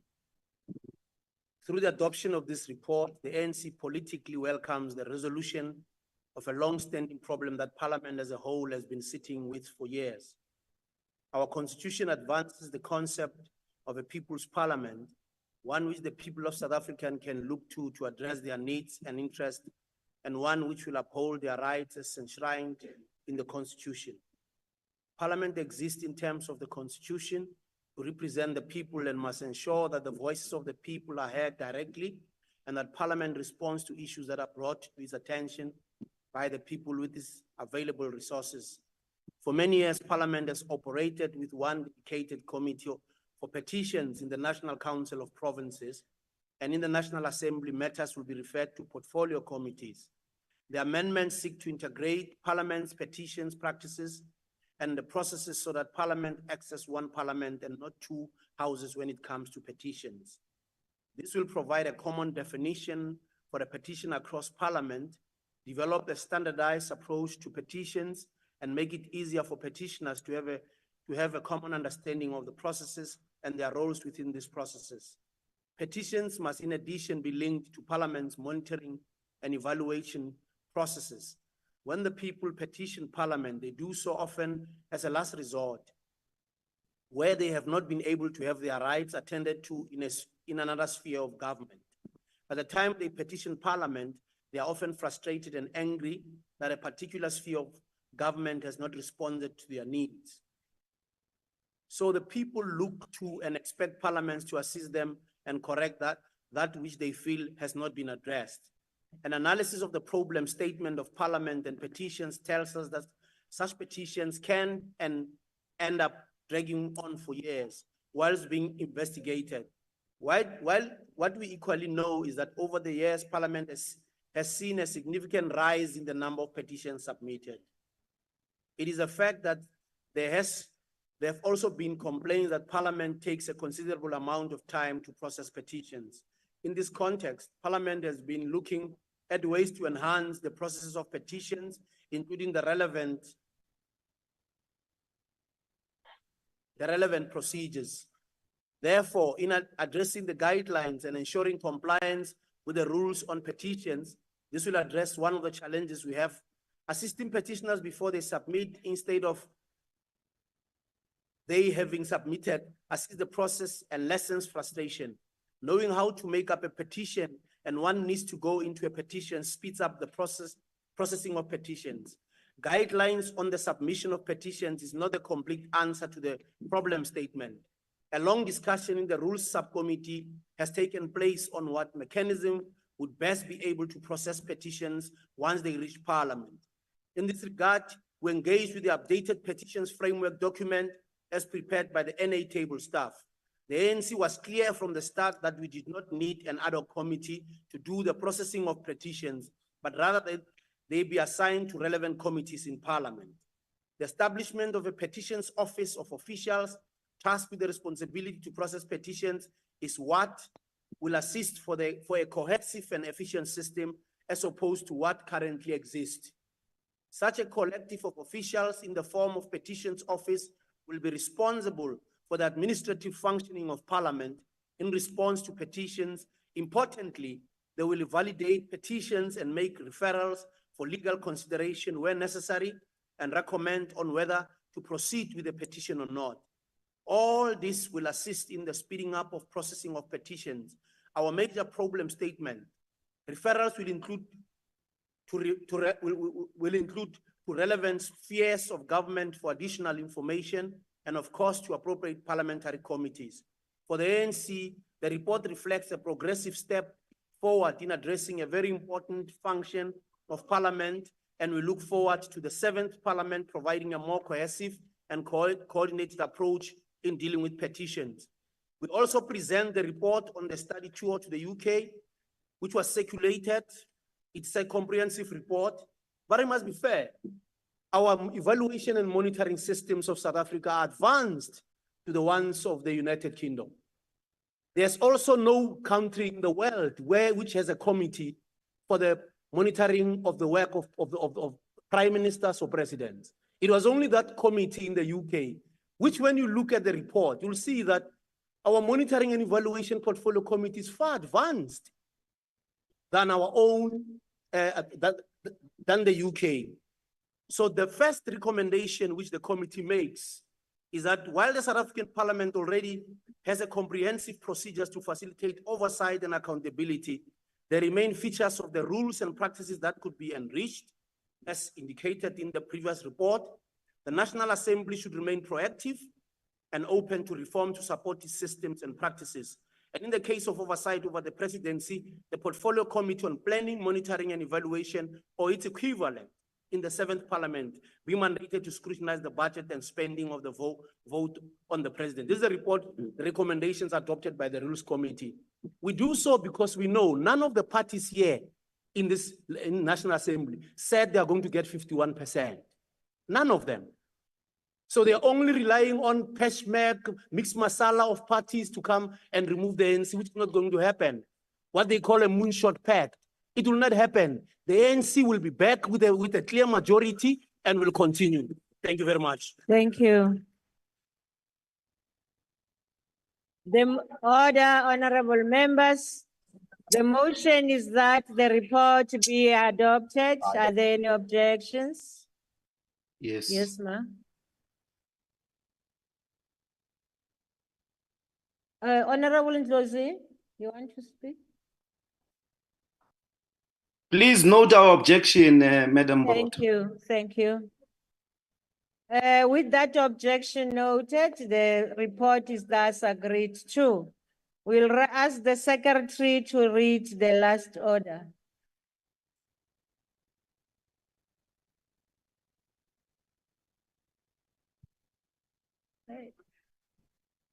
Consideration of report of Powers and Privileges Committee on allegations of conduct constituting contempt of Parliament by members of the National Assembly during debate and reply by President on vote 1 and 9 on vote 1 on 9 and 10 June 2022. Thank you. May I now invite the Honorable Dr. Tlhape, the acting chairperson of the committee.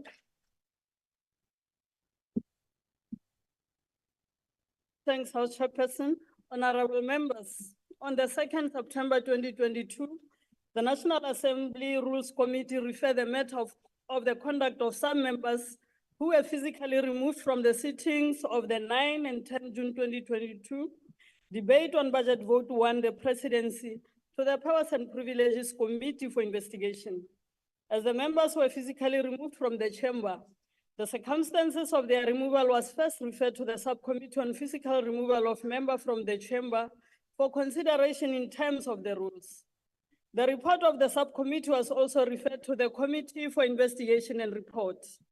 The committee was asked to inquire into whether the conduct of the affected members on 9 and 10 June 2022 constituted contempt of Parliament in terms of the powers, privileges, and immunities of Parliament and Provincial Legislatures Act number 4 of 2004. On 9 and 10 June 2022, honorable members A. Matumba, W.T.I. Mafanya, Estambo, M.K. Muntwedi, E.N. Tlangwini, B. Matulelwa, P. Mare, N.N. Chirwa, and Y.N. Yako were physically removed from the chamber and charged for committing conduct constituting contempt of Parliament. The members were physically removed from the chamber for committing various breaches of rules, including refusing to withdraw unparliamentary remarks, to leave the chamber when ordered to do so by the Speaker, and to leave the chamber when approached by the Sergeant at Arms as instructed by the Speaker. Some of the members physically interfered with parliamentary officials instructed by the Speaker to remove members who had blatantly disobeyed the authority of the Speaker. They had to be immediately removed from the chamber by the Parliamentary Protection Services. Assembly Rule 214, subsection 2, requires the committee to investigate a matter referred to it relating to contempt of Parliament by a member in terms of the procedure contained in the schedule of the rules of the Assembly, and to table its finding and recommendations. If the committee finds a member guilty of contempt, it is required to recommend an appropriate penalty or penalties. Notices of hearing and charges preferred against the affected members were served on them through their attorneys on 22 September 2023. They were informed that the hearings would be held on 15 and 16 January and 12 and 14 March 2024. Briefly, the essence of the charges preferred against the members were that they willfully and intentionally failed or refused to comply with the instruction of the Speaker to withdraw parliamentary remarks when directed to do so by the Speaker, to leave the House when ordered to do so by the Speaker, improperly interfered or impeded the exercise or performance by the House of its functions, obstructed other members from proceeding with the meeting of the Assembly, and improperly interfered with the performance by other members of their functions in the House. Some of the members interfered with the removal of members by the parliamentary officials. Now, honorable members, the committee engaged with the evidence presented by the initiator, which included the video footage of the incidents, the unrevised handset, and the sworn affidavits of the Secretary to the National Assembly, Mr. M. Kaso, and the Acting Sergeant at Arms, Mr. T. Maleme. It also had the oral evidence of the only witness called by the initiator, that of the Secretary of the National Assembly.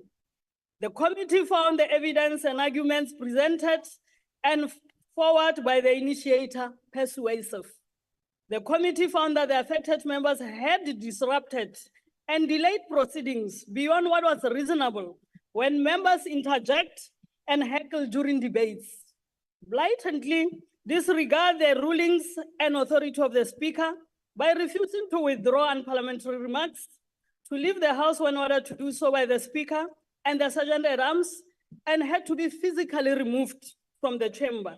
The committee found all the charged members guilty as charged. In light of the findings of the guilt against the affected members, the committee recommends that the National Assembly impose the following penalties with respect to the affected members. 1, an order to apologize in person by all affected members in the House to the President, the Speaker and the people of South Africa, as determined by the House as set out in Section 12(5)(c) of the Act before the 29 March 2024. 2, with respect to Mrs. Siako and Mr. Mafanya, a fine equivalent to 50% of their salary. Honorable Chape, unfortunately, the report is in the report. Unfortunately, your time is long up. Thank you. Thank you, Chairperson.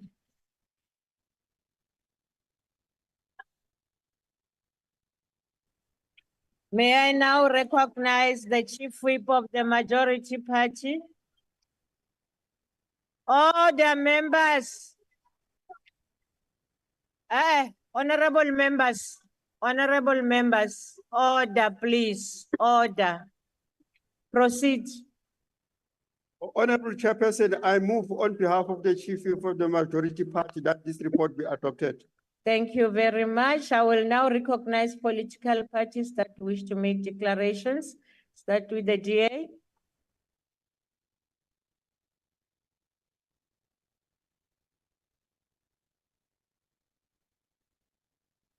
Thank you, Chairperson. I'm not going to be repetitive as the previous speaker dealt with the report's content.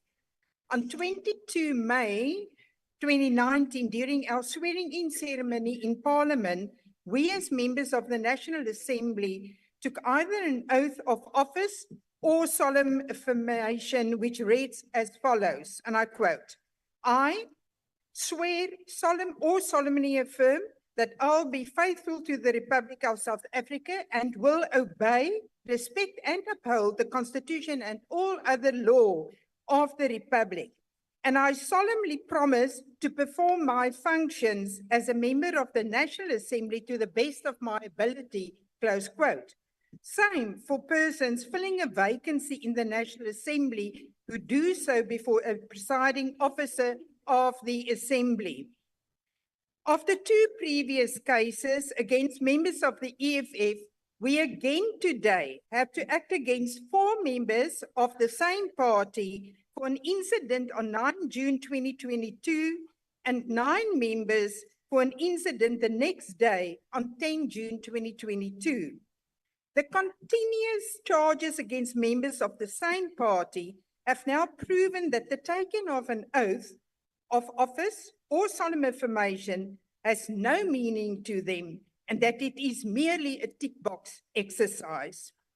The claim by members of this party that they have rights to be in plenaries to represent their constituents can never ever supersede the rights of all the other parties' members and the public listening to us.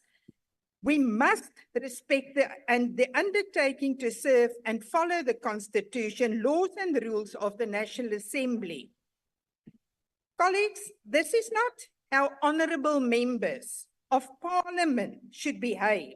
We should at all times be conscious that our responsibilities are to serve and be the voice of the people. So members, if you do not want to be removed from the chamber, touched by any officer, not appear in front of the Powers and Privileges Committee and be sanctioned by Order, members, order. And to forfeit your income or be suspended or be told to apologize publicly, follow the rules of which you all received a copy, like us. It should never be about you. It is about being a parliament to which all South Africans can look up to and trust. We support the recommendations as set out in the report against all the charged members. Thank you. Thank you. Thank you, order, honorable members. The EFF. Thank you, House Chairperson. The EFF is totally opposed to the adoption of this report. 2 central reasons bear evidence of the ridiculousness of its process and findings. 1, the committee that sat in the hearings never formed any quorum during the hearings themselves and was solely constituted by members of the ruling party whose interest cannot be denied in shielding the president from accountability. On the day of the adoption of the report or by the committee, members of the DA were there, did not vote because they too knew they had not participated during the course of the hearings. This matter was brought before the committee by the legal representative of the charge members but received no bearing. The same committee, which never formed quorum, focused, refused requests by the charged members for the speaker to appear as a witness. This refusal is in utter contradiction to the rules of natural justice, since the speaker is a key complainant, and her own account of events, her rulings were used to charge the members and find them guilty. The second reason why Parliament must reject this report, beyond the technical facts of its failure to comply with basic conventions of natural justice and procedural fairness, is the constitutional duty of members of Parliament to exercise oversight on the executive, in particular the president. Let us remember, as the report states, members were charged for saying, and I quote, "The president is a money launderer," that they accused the president, and I quote, "of criminal conduct." The latter statement regarding criminal conduct had been substantiated by a report of Parliament by the former Chief Justice.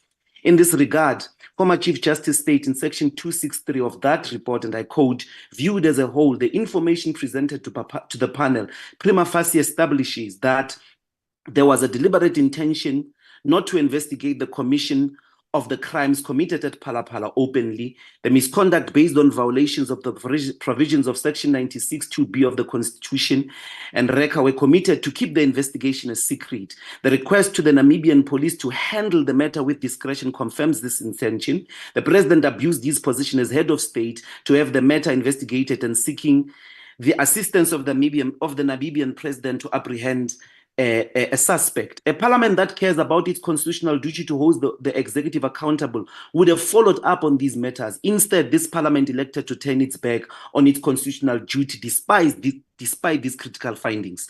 The MPs who stood that day were standing against abuse of the majority by the ANC and all other puppet parties, which now is using parliament to shield the executive from scrutiny and accountability. These MPs had a duty to stand their ground against the degenerating parliament collective, which insists on business as usual, shielding the president from accountability. What happens under the conditions in which MPs are suppressed? What happens when parliament turns its back against its constitutional duty to hold the president accountable? Members of parliament are forced to protest. What happens when even the rules are amended to make sure that the president, even during SONA, is not held accountable? Members of parliament are left with no option but to protest in the interest of defying unjust rulings and unjust laws. We are proud of each and every member of parliament of the EFF that defied on that day. They will go down in history as having stood against injustice, against unfair rulings, against the abuse of majoritarianism, against puppet political parties in the opposition that sought to shield the president. Palapala should have been scrutinized. The president of the ANC should have been held accountable in relation to his responsibility and role in Palapala scandal. That is our submission. We reject this report. And kudos to all those members of parliament. Thank you very much. Thank you. IFP. Thank you, Honorable House Chairperson. Integrity, Thank you. sanctity, Order, accountability, discourse, negotiation, and tolerance are the principles of our democracy founded on and upon which this parliament draws its existence. It is then said that we are here today and of recent more frequently to discuss the conduct of members' behavior in this house. The accusations of disruption not only prevent other political parties who wish to contribute, but also more critically disrespect those citizens who have exercised their vote to listen to their political representatives in parliament. Unfortunately, as much as we get hot under the collar in debate and know what is at stake with an unresponsive government, we cannot descend to vicious behavior as seen and heard in video evidence, reports, and testimonies. The degradation of public trust within this institution is further compounded when we disrespect the chairperson, our fellow colleagues, and the sanctity of this house. The act of throwing water bottles sends clear messages to our people that violence is the solution to their frustration, which cannot be accepted. In our society today, it becomes much easier to descend into violence rather than build constructive engagement, and giving way to such acts further ignites similar behavior amongst our communities. The source of gender-based violence may find its roots amongst the very acts of members in this House when violence becomes an acceptable means of engagement.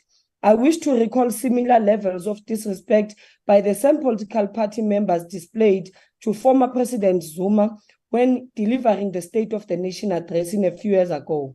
It was the founder of the Inkatha Freedom Party, the late Prince Mangosuthu Buthelezi, who reminded us that it was the voting public that elected the governing party.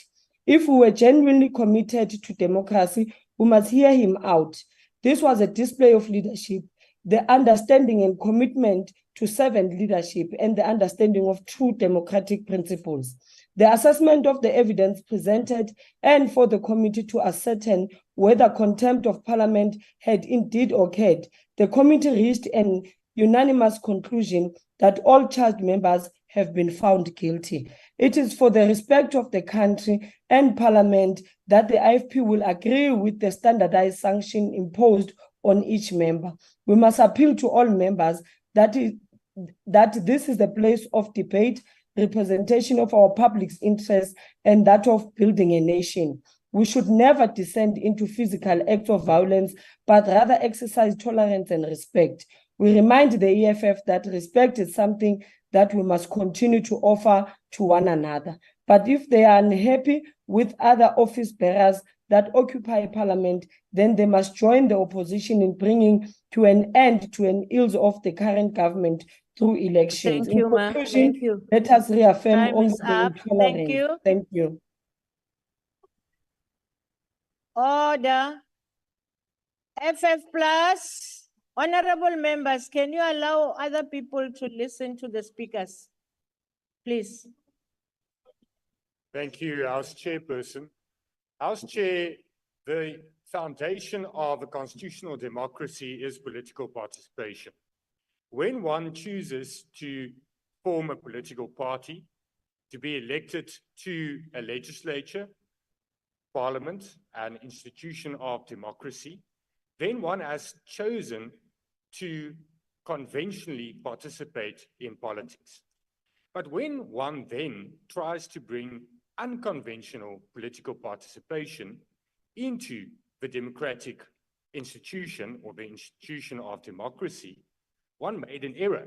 One should never have entered conventional participation in politics, because this institution is about debate. This institution is about vigorous debate, differing, but getting to a resolution. It's not about protest, and it's not about unconventional political participation. That's outside, and there's another realm for that. But the problem, Chairperson, is that when the EFF, when the Honorable Dr. Ndlozi refers to accountability and holding the executive to account, it's ironic because the behavior of the EFF, disruptions in this House, is actually the failure or creates the failure of holding the executive to account.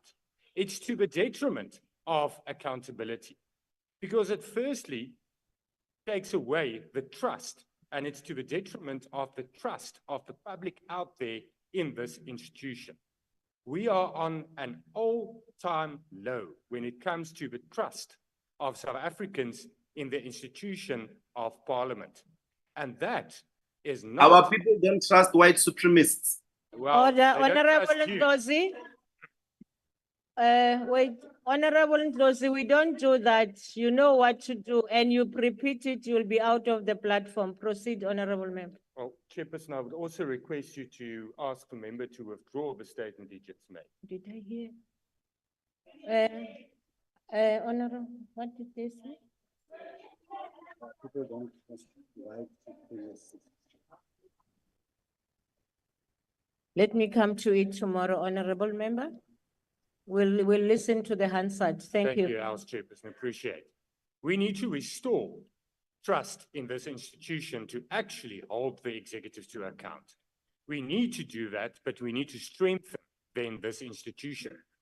What the behavior of members in this House disrupting it and taking law and order completely away from it is not building that trust. When you participate in conventional politics and in this institution of democracy, you need to respect law and order. And you can't preach law and order out there if you don't practice it in here. You need rules then, and then all of us need to adhere to those rules. What happens in this House on many occasions is really unacceptable, and the Freedom Front Plus supports this report. I thank you. Thank you. ACDP. ACDP. UDM. ATM. Good. NFP. AIC. COPE. PAC. Al-Jama. Let me give him a moment. Al-Jama. Okay. The ANC.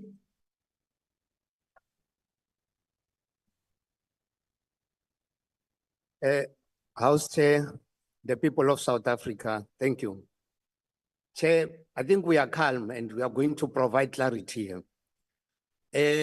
Chair, in light of the findings of guilt against the affected members, the committee recommends that the National Assembly impose the following penalties with respect to the affected members.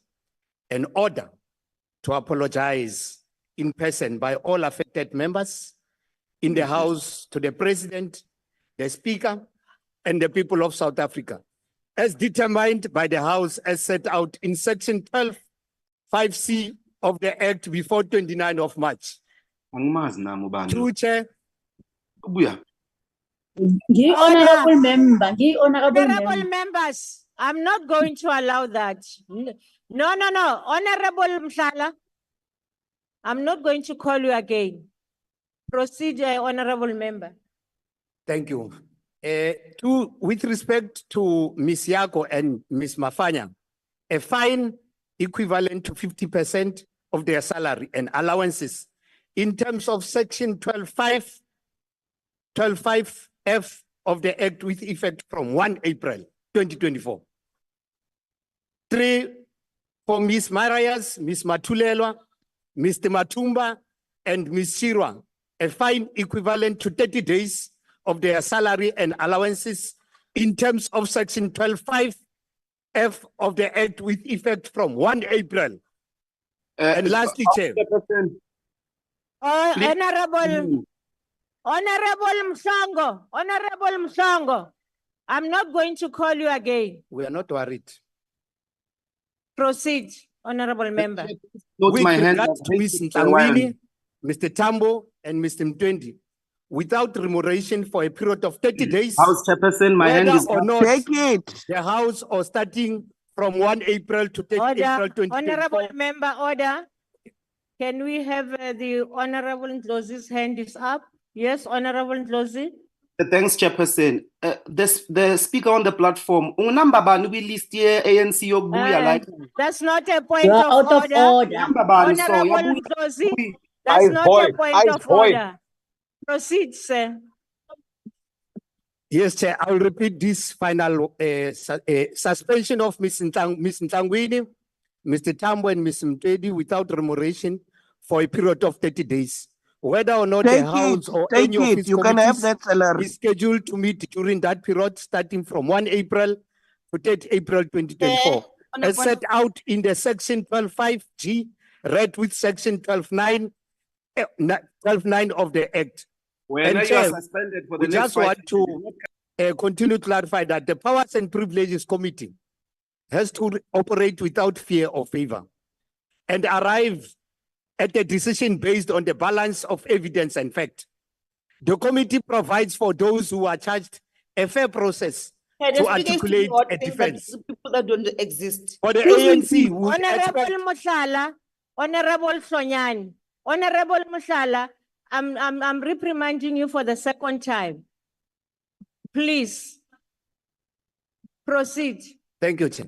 For the ANC, we would expect that from all members of the National Assembly, as public representative, the highest discipline, procedural correctness, and understanding of the decorum and protocol.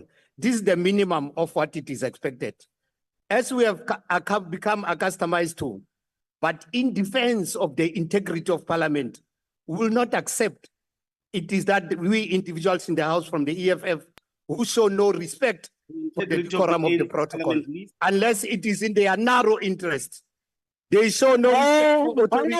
Honorable member, please take your seat. ICT, please remove Honorable Dr. Ndlozi from the platform. I've been saying that many times. Proceed, sir. Thank you, Chair. Honorable Mhlongo, Honorable Mhlongo, wait. Honorable Mhlongo, will you please leave the House? Honorable Mhlongo, will you please leave the House? I have told you, you do that again, it won't happen. So don't ask me for what. Leave the House. For what? For indicating that you've got no respect for criminals. Honorable Mhlongo, please leave the House. Honorable Mhlongo, you cannot talk to the chairperson. I have ruled on you. Leave the House. Chairperson. For what, Chair? Sergeant Arms, please assist us with removing Honorable Mhlongo. I'll come to you. I'm dealing with Honorable Mhlongo now. Take your seat. I'll come to you after this. Chair, you are not, Honorable, Chair, you are not fair. These people are shouting at I us all saw the your time, hand, keeping quiet. and you, We have no Honorable respect for criminals. Yako, I saw your hand. Please, I'll come back to you. Let's finish what I'm on. We have no respect for Honorable criminals. That's Mhlongo, what you must do. please leave We can the never House. respect criminals. Honorable Mhlongo hiding money. Sit down. Allow this. I can't allow this. I am a trust like he thinks he's in the Honorable Mhlongo, leave the House. including the speaker. Honorable, Parliament, switch is off always that that thing. they are collecting money with one. Point of order. The way you steal, you even steal wigs. They even bribe you with a Honorable Mhlongo, out of the House. Help us, please. You are thugs, you are crooks. Please All the leave the members House. of the ANC in those I am places, you are going thugs. to proceed You are thugs, with you that steal money, matter. you get bribed. You are even bribed by mixed portion and wigs. Please call the protection services. Thank you. Can I now? Yeah. Honorable Hlonyani was first. Wait. Honorable Hlonyani was first.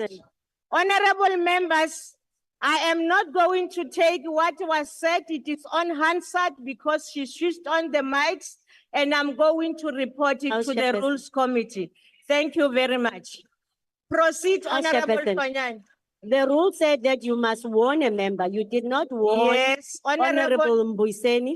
You didn't warn him. Okay. You have just asked him to be like taken out. Thank you. Can you please make sure that he comes back? No. Honorable Hlonyani, I hate you. Let me respond. That's a point of order. Again, I did say to Honorable Ndlozi, if he repeats that, I won't allow it. And that's what I did.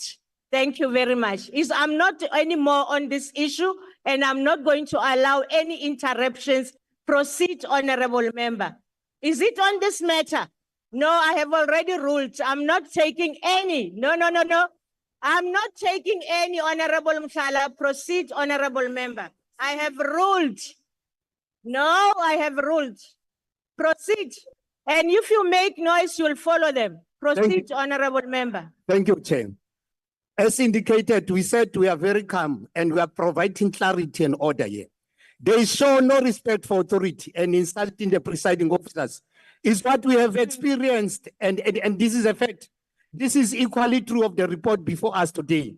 Over a 2-day period, in the same debate, 17 EFF members were physically removed from the chamber in terms of the assembly rooms rules.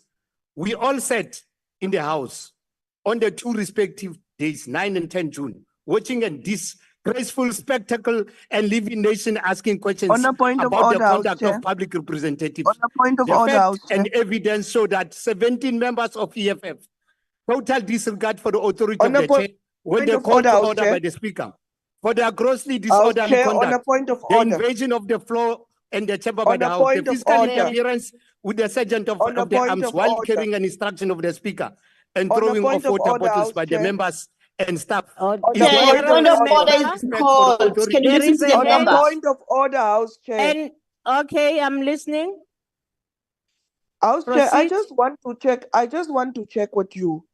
How many salaries are you guys willing to take in the case That's of not a protecting point of Cyril? order, please. Look now, Can you, the that's speaker's not house a is point rated. of He order. Please protected take your seat Cyril. there How wherever you are. Proceed, how many honorable salaries member. are you aiming to take? Thank you, Chair. Well, do it One thing, again Chair, and must be again. clear. The When I rotten relax, red they tomato listen. behavior and smell must not be left On a point of order, unattended. Chairperson. On a Disrupt the point of decorum order. of the On a house, point of order. even with any Chairperson, color. on a point of order. Remove I'm that When on we a point of waistcoat and of order. yours. in the On a next point stage, of order. disrupting Right, parliamentary. Honorable member, please take your seat. Can the speaker on the podium please withdraw the rotten red tomatoes smelling? Can you please withdraw? No, Can you that, please withdraw? we don't have. He must withdraw, Chairperson. No. He must protect us. He is so insulting. Honorable Fanyani, He must thank you very take much. off that You must old withdraw. fashioned check Thank you. shirt that Sit he's down. having I'll on. rule. He must take off that old Order. fashioned waistcoat he's having Order. on. No. You don't do that, Honorable Fanyani. Listen, members. He When doesn't have we do even the style of rulings in this class. house, we know exactly what you are talking about. The honorable member never referred to any member. He's talking about tomatoes, and that's not a point of order. No, We're going to talk about pretext. No, we're talking about pretext. We're not referring to anyone. There are people who take pretext. Honorable There are people who take Mufamba, wigs. Honorable Muthala. Bribed with pretext. Honorable Muthala, that are not is referring out to of anyone. order. Honorable Muthala, you don't take a mic without my permission and start speaking. You do that Speaker, I'm again, calling order on you are you now. going out. Speaker. Honorable Advocate Mkhwebane. Chairperson, Asibeni very fair. In terms of Rule 84, Chairperson, it says no member may use offensive, abusive, insulting, disrespectful, unbecoming, and unparliamentary words or language, no offensive, unbecoming, or threatening gestures. Chairperson, we are dealing with the lives of 9 members who have families to feed, and we are dealing with, he's referring to these members. Honorable Chairperson, can he withdraw that because it's offensive? Mkhwebane, you are very right with Rule 84, but in this case, no member was referred to, and no withdrawal is needed. We proceed, Honorable Member. Person, I'm calling a point of order on you now. Thank you, Chair. I'm calling a point on Then I'm not going to respond to you. Their strategy.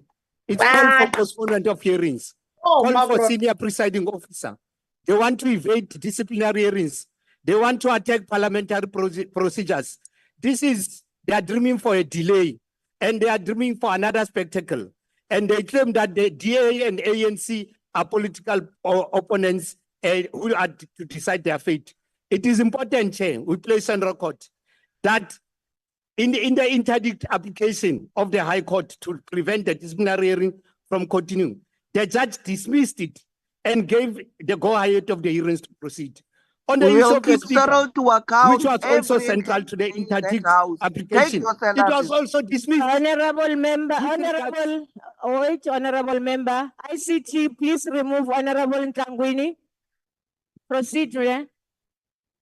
Chair, with regard to the composition of the committee, members confirmed that committees were constituted in terms of the principle of proportional representation, and to date, there has been no finding by a court against these rules of the assembly. So here, we have the EFF grossly disrupting the House on 2 occasions and doing everything to try and get out in facing the disciplinary processes. In other words, a party believes that it can say what it wants, act how it wants, irrespective of the rules that they are part of. The committee in its findings found that the affected members had disrupted and delayed proceedings beyond what was reasonable. And when the members interjected, heckled, disregarded blatantly rules authority of the speaker. refusing to withdraw unparliamentary remarks, refused to leave the House when ordered to do so by the Speaker, Sergeant of Arms, and had to be physically removed from the chamber. South Africans, vote for the ANC on the 27, on the 28, on the 29.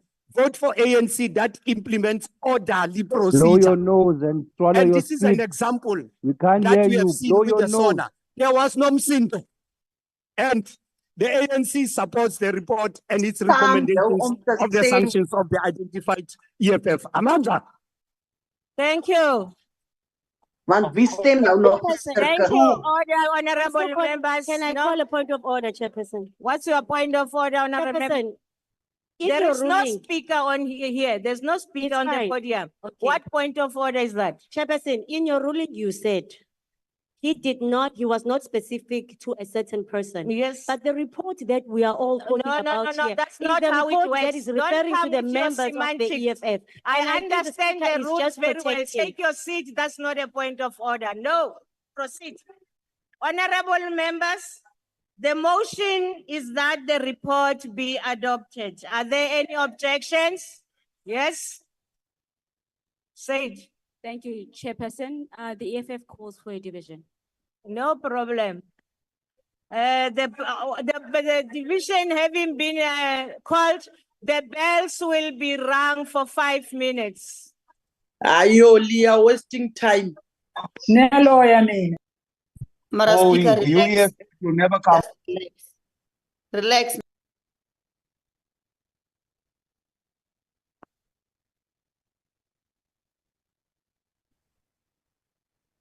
Umphile.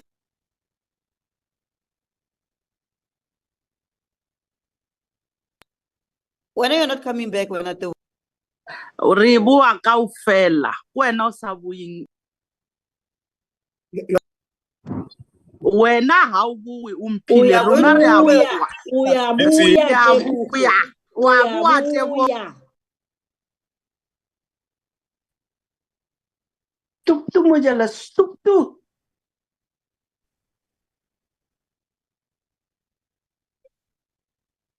Slap or slap.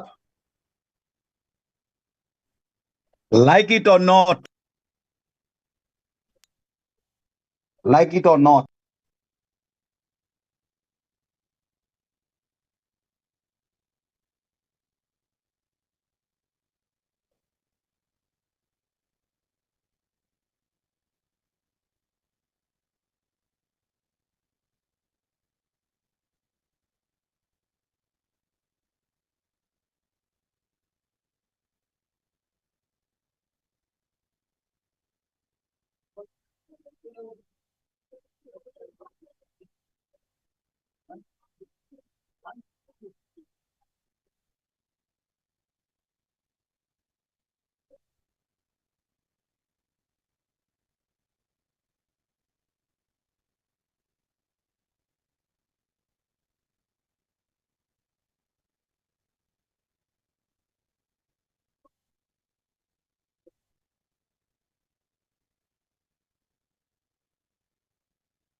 Thank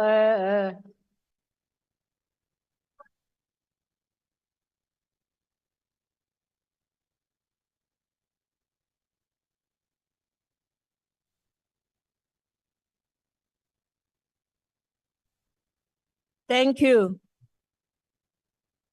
Order, honorable members. The speaker has determined that in accordance with the rules, a manual voting procedure will be used for this division.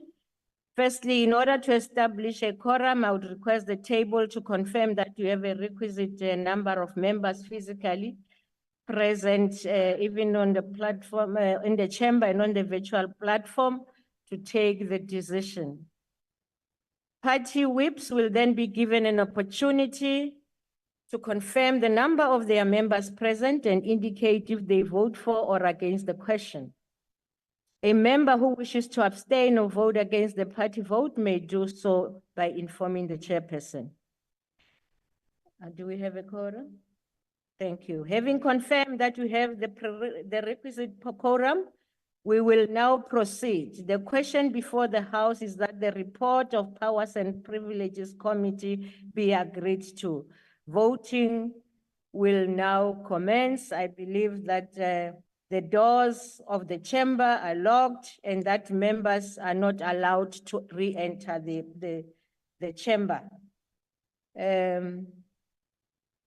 Or the virtual platform. Whips, could you please confirm the number of your members present in the chamber and on the virtual platform and indicate if they vote for or against the question? The table will assist me. The ANC. Thank you, Honorable Chairperson. In the House here in the Kutok chamber, there are 45 members of the ANC. And then on the virtual platform, there are 162 members of the African National Congress. Thank you. We are all in solid support of this report. Thank you. Can you give a total number so that you set the trend? Yeah. 207. 207, thank you. DA? Chairperson, in the House, we are 10. Online, we are 36. That's a total of 46 in support. Thank you. The EFF? Thank you, Chairperson. In the House, we've got 7. We've got 18 online. That's 25, and we report against. Thank you. Thank you. FF Plus? Chair, you passed the IFP. Oh, sorry. Please, IFP. Thank you, Honorable Chairperson. In the House, there are 3. Online, we are 6. A total of 9 voting in favor. Thank you. FF Plus. Thank you, House Chairperson. 5 online, 1 in the House. That's 6 voting in favor. Thank you. ACDP. Nobody. UDM. ATM. Good. NFP. AIC. Hope. PAC. Al-Jama.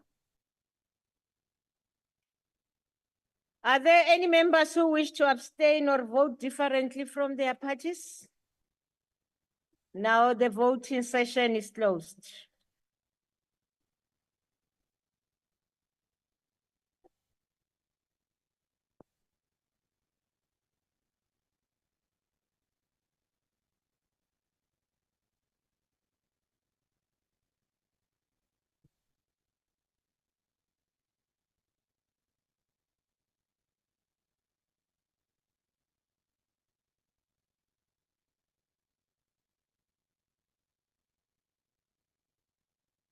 Are you done?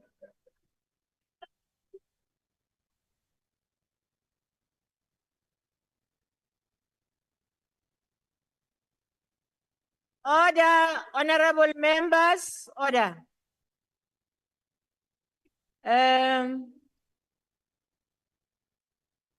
There's no abstentions. Abstention. The noes are 25. And the yeses are 268. Thus, the order has been carried. Thank you very much. So the motion is being agreed to, the report is being agreed to, actually. Thank Awubuyi you. wena Mabroto, awubuyi. Order. I will now request members to stand and wait for the chair and the maids to leave the chamber. That concludes the business of the day. And the house is adjourned. Awubuyi urama.